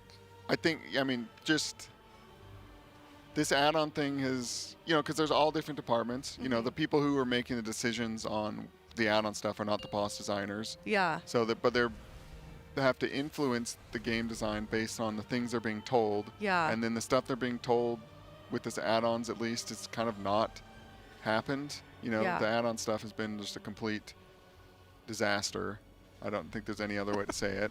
And it's had fallout effects on all of this. I mean, you could even say like the DPS check's easy because all of a sudden the rotations on all the specs got easier because they had to account for not having add-ons, but then you still have them anyway. So now people have simpler rotations so they can do max damage easier, if you know what I mean. So now DPS checks are easier. Less which cognitive load. Could have been something that was hard on a boss and now is not anymore. Yeah, so we can blame this add-on thing for everything, which I would like to do. Is it our scapegoat? Yeah. Yeah, I mean, it does have to be so difficult to properly tune in that regard when you take all that into accountability, as well as I feel like the segmented raid schedule that we have and the way that it's enabling us to even do these mythic splits. So there's just like a lot of variables that are very new. So if this had been perfect, it would have been, you know, very interesting. Like last season was amazing. Yeah, that War Within. Yeah, the War Within and all of them, I don't feel like any of them were too much or too little. Yeah, Gallywix was kind of disappointment, but Answer. Yeah, that's okay. Yeah, I forgot about Gallywix. Yeah. Yeah, those, they had some of the, at least the greatest race bosses of all time, I think, in War Within. I feel like these fights just don't do enough damage. Like Ted was talking about it in the back too, and like it might just be a decent bit of a tuning thing. Maybe they just didn't crank the bosses enough. I think they've been pretty fun for the most part. Like Vanguard, okay, excluding Vanguard, which was a big HPS check, DPS check, all that. Like for what a boss at that point in raid should be. Like Dragon's just sort of like, oh, they're half health, and we're and like even Salvador, they cranked a good bit in like pre-boss tuning the day before the raid went live. It just sort of died in 2 pulls. Like nothing really hurt, which is an early boss to be fair. But it does feel like we could have cranked the knob a bit more. But I mean, with all the splits and Hero Week being a thing, maybe they just were off a bit. But it happens, right? Yeah. You know. But the good thing is, well, Denos, that knob gonna be cranking. I'm pretty sure. I hope it is. Yeah. I hope Balls is 400 pulls. I mean, I hope not 400, but I do. But back on this fight, I think, like we brought it up earlier, there is a weirdness about the Void Spawns just despawning when you phase. It almost feels like you can only mess up like a 30-second chunk, and then you kind of wipe because they'll enrage and kill you. But there's no like pre-planning for your entry into the transition. You know, there's some fights where you like kind of have to save stuff and enter in a certain way, like hold damage, don't push it yet. Okay, now we can do it. This one, it's just like it just happens. Just sling it. Despawns everything. Just fling them. Oh. Yeah, and they're not running out of room. They're not getting overwhelmed with the ads. They're not having to like have any flexibility with the images or the arrows or anything like that. And so that can lead to some ease in the fight as well. Whereas if you had like multiple options for how to handle it, then that's a lot harder. Oh, they're just lusting in this phase. I didn't notice that they've been doing that before. They just ripped the lust right on the start here. Yeah, they said they're trying to learn phase 1 without lust. I believe they've been doing it for the past like decent bit of polls as well. I don't know if they've been lusting at this point exactly every time, but maybe just to get through it for consistency's sake, it might be a thing. Yeah. The boss pushes on a timer. I'm 99.9% sure. Well, you can see if they pushes any earlier here. Usually it's like around, I think it's, I'm trying to use like the crack spawn ad over there. Like where it spawns between platforms, yeah. But we'll be able to tell here regardless though. Yeah, the choke point they're heading into is when they have that simulacrum up in the back with Illyria jumping around and that first ad from phase 1 respawning in phase 3. I also want to mention, having the arrow you can see at the top of the screen there shoot from the ad is actually way easier than what Heroic does. Yeah, because you can't see it on Heroic, but you can see it here so clearly. It's actually way better. Shooting with this would be a bit more difficult, but honestly, I prefer that compared to what you get on Heroic. Oh! Double there. They're both aiming at it. Yeah, quick little spin. All right, we're okay. We're good. It's like crosshairs. Yeah, literally. Yeah. It is a cool I do like this arrow mechanic. I just wish it wasn't as simple as like every time you get the silver one, get the void spawns, every time you get the purple grasp, kill an image. Like there's no... Sure. Because, someone just goes off the edge there. Booming. Little roll, trying to line up the shot. But zoom. Because then you could have some difficulty with like somebody going to shoot it when you're not supposed to shoot it, and then that causes a wipe or some problems later on. And this time it's just like, just make sure it gets done. And I think you can even miss one and come back on the next set and you're still kind of fine. Yeah, as long as you can tank the ads if you're trying to clear those. Like two being alive past an extra arrow is a lot of damage, but it's possible, yeah. Yeah, but it's not just instantly over. The void spawns that they enrage, pretty sure it's just GG. They hurt, man. But I don't know. I think you can even, if it's like normal and heroic, you don't have to hit it with the immediate captain's mark. You can get a second one in there. The boss is at 57 pushing into this phase, by the way, at 508. So I'm pretty sure it's like just time-based, based on when you push into phase 2. If you're faster in phase 1, yeah. Yeah, it's just timed, like which is happening about when they get to this platform. But they have everybody alive for this one. They just need to aim these graphs off to the side. They don't have to hit an ad, as far as I know. They're going to hop over to the simulacrum. They're keeping them spread. Like you said, they do enrage if you get Illyria next to the image over there. Yeah, all three are spread here, actually. So the ad is from phase 1's off to the left, Illyria in the middle, and the simulacrum on the right. They're bringing the ad over to the simulacrum here. He does not enrage, so it's Illyria enraging the ads if she's around them. So she's over here close enough for cleave and Deshra locks and things of the sort, but you want to burn simulacrum and burn this ad down, which simulacrum's dead, Cams. Yeah, and they're getting this other one down really low. This should die before they have to cross the platform, where I'm going to guess they're going to get the next ad. They have to do this little tether break. Boom, lip first. Oh, double break there. Okay, they're we're still okay. fine. Yep. Now this one last break, and then they're going to cross over to the platform, and this is something we've not seen before, really. They kind of limped through to this part. We're going to actually get to see some of the mechanics. Lip, yeah, so there's that Devouring Darkness. That timestamp is 6:28, so about a minute 20 per platform it appears, which would give you a 9-minute enrage, actually. Yeah. Right, roughly from there, give or take. Yeah, so you're looking at about 4 minutes in this phase, roughly, give or take. So we're back. Second platform here. Oh, there's ad 2. The wrong way. There's ad 2. That's Demiar. That's the Tremor ad.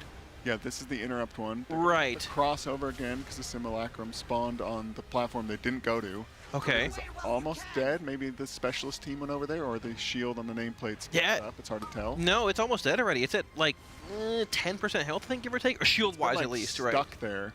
It's moving slowly. Yeah. Oof. Possibly. They're losing people. The pops on the circles. But this is a good pull. Yeah. So we see Demiar's number 2, which is the interrupt ad. You're going to have this grass going out and firing all the same here. These circles that you break the three tethers with also spawn right around the time they killed the first ad, which sort of also is in conjunction with the shielded ad dying, but that's good. You also got a timer, like we got a timer at least, on when the phase begins and when the first platform builds. It's like 120, 125 after the phase begins. So if you extrapolate that out, Florida math means like 4 minutes to kill the boss from that point. So what was that health percentage kind of at? healthy, about 40, maybe into the high 30s. So not our best health, but percentage. Oh, the best but is maybe like, your best pull. The best I think it was is best both. maybe like Oh, fight what? 16%. fight length. That's not the boss health. It's Okay. something with It's like a Warcraft fight logs length that thing. Are they Yeah. are they doing the intermission thing again? It's like a Yeah, fight it's- length thing, I it's think, something like roughly. that. I would Okay. assume Illyria is around like 40 there. Chat, Yeah, she anybody was see her health? Low 40s, high 30s. I mean, they Okay. pushed In into the that last one. phase at 57% with Lust in like the phase 2 part.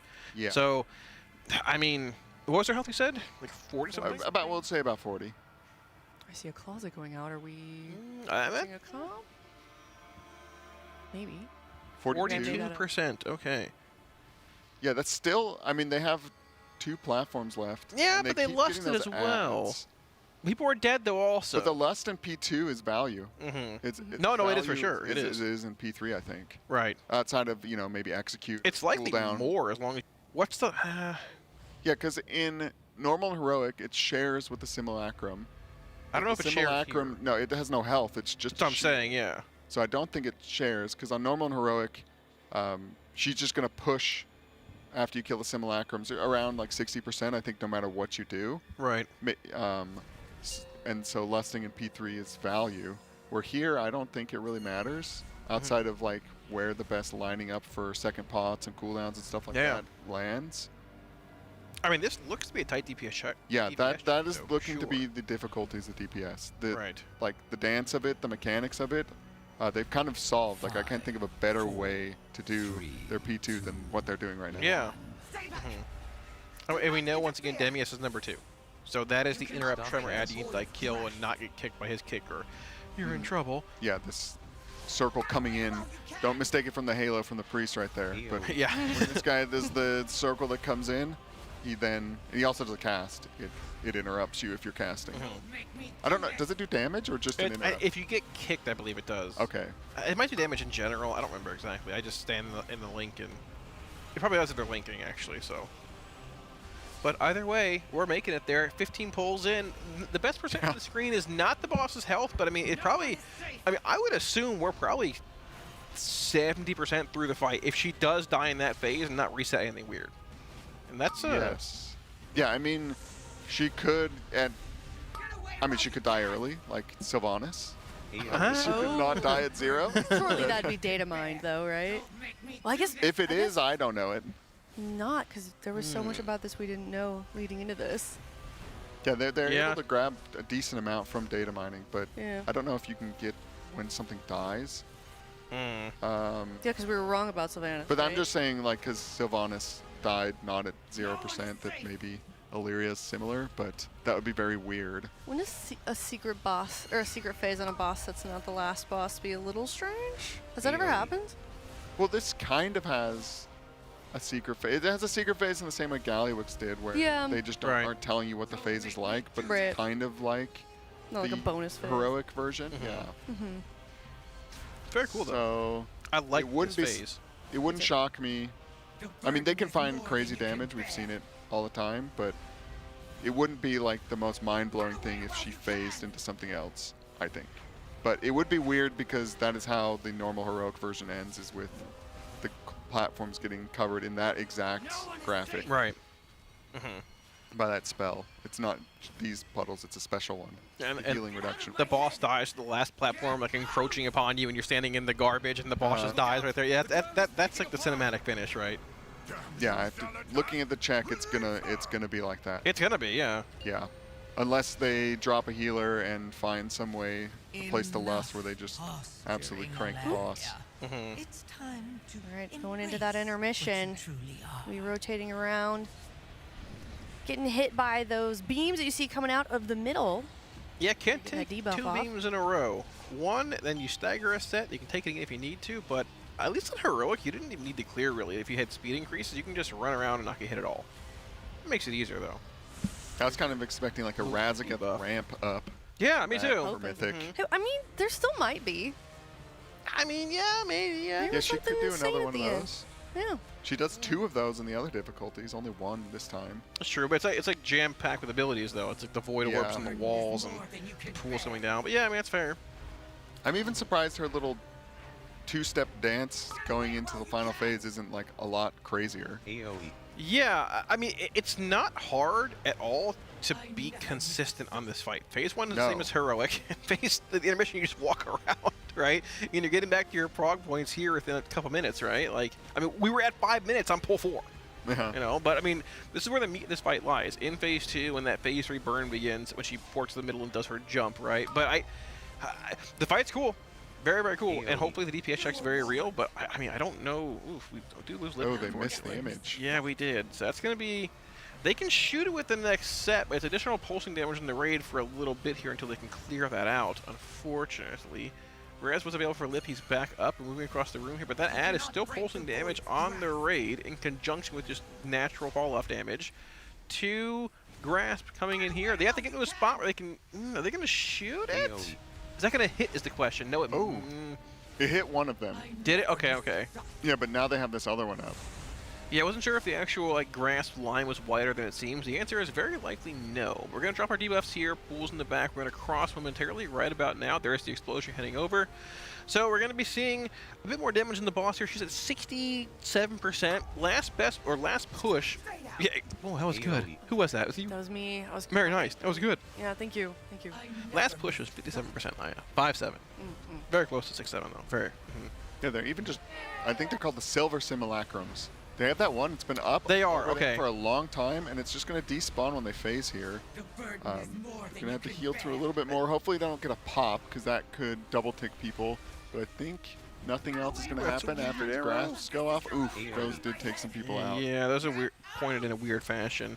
She will clear the room here. We have 3 players down. Impact is able to onk or get a res there. We have Hopeful and Yarg dead, but we can push on a bit further here. She will do the inner and then outer dance coming up, which we've seen a handful of times now. Going into this phase, right around that, I can't see a timer here, 5:14, so about 7 seconds later, then the last push. I'll stop, I swear. But this is like the enrage where we assume roughly 4 minutes to kill the boss here. Yep. Around the 9:15 mark based on this push.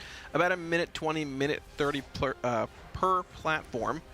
And this is where the damage is needed. You need to find as much as you possibly can. This check is going to be very, very real. We see the first ad from phase 1 spawning in here, putting up that void area of the denial zone.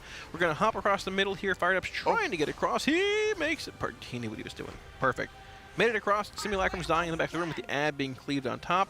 Illyria held 25 yards away to not get enrage either of those ads, which one is dead now. We have the first ad from phase 1, Borealis dying in about a few seconds here, give or take, and then a bit of damage. Milk available on the boss. We're going to clear these circles at the same time. Melee range and tank come out here. Okay. There are 2 grasp here, but we're not popping.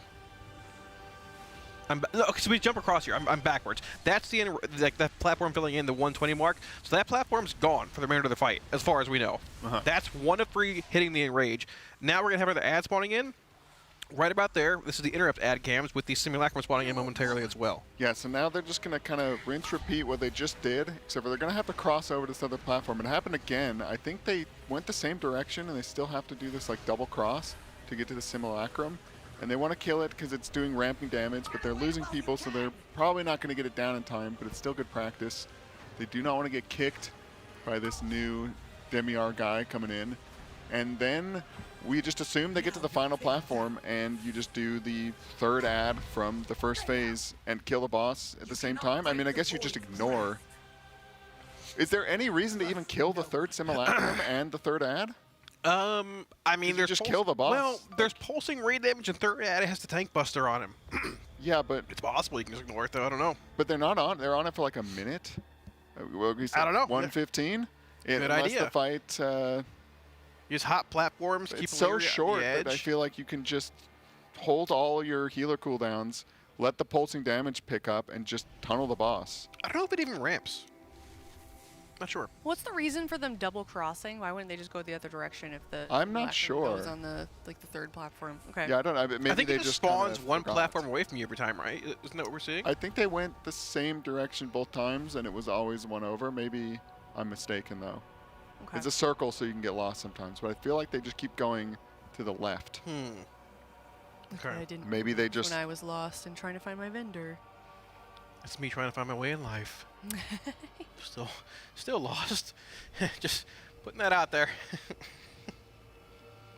I mean, there could be some weird. They split damage, and so you may as well. Well, then you just like effective cleave it. Yeah, I can't find a reason to kill the third simulacrum. And who's the third ad? It's the guy to the right. I don't know his name. The one with the M. Just the third ad who's gonna pop in. I just can't see a reason to actually kill him in the third simulacrum. I mean, unless he has like some ramping ability or something like that. I don't think the. But how much can it ramp in a minute? I don't know. That's your question. I'm not sure. Well, let's see if they get to that part again, and maybe we can answer that question. Here we go. Pull number 17 from Crown of the Cosmos. Pull number 17. Best 16%. Yeah, I don't see a reason that they can't see. If that is the end of the fight, that they can't see to the end of the fight before. Oh, dinner is very soon, so I do see a reason that they couldn't see it before dinner because that could be at the end of any poll now.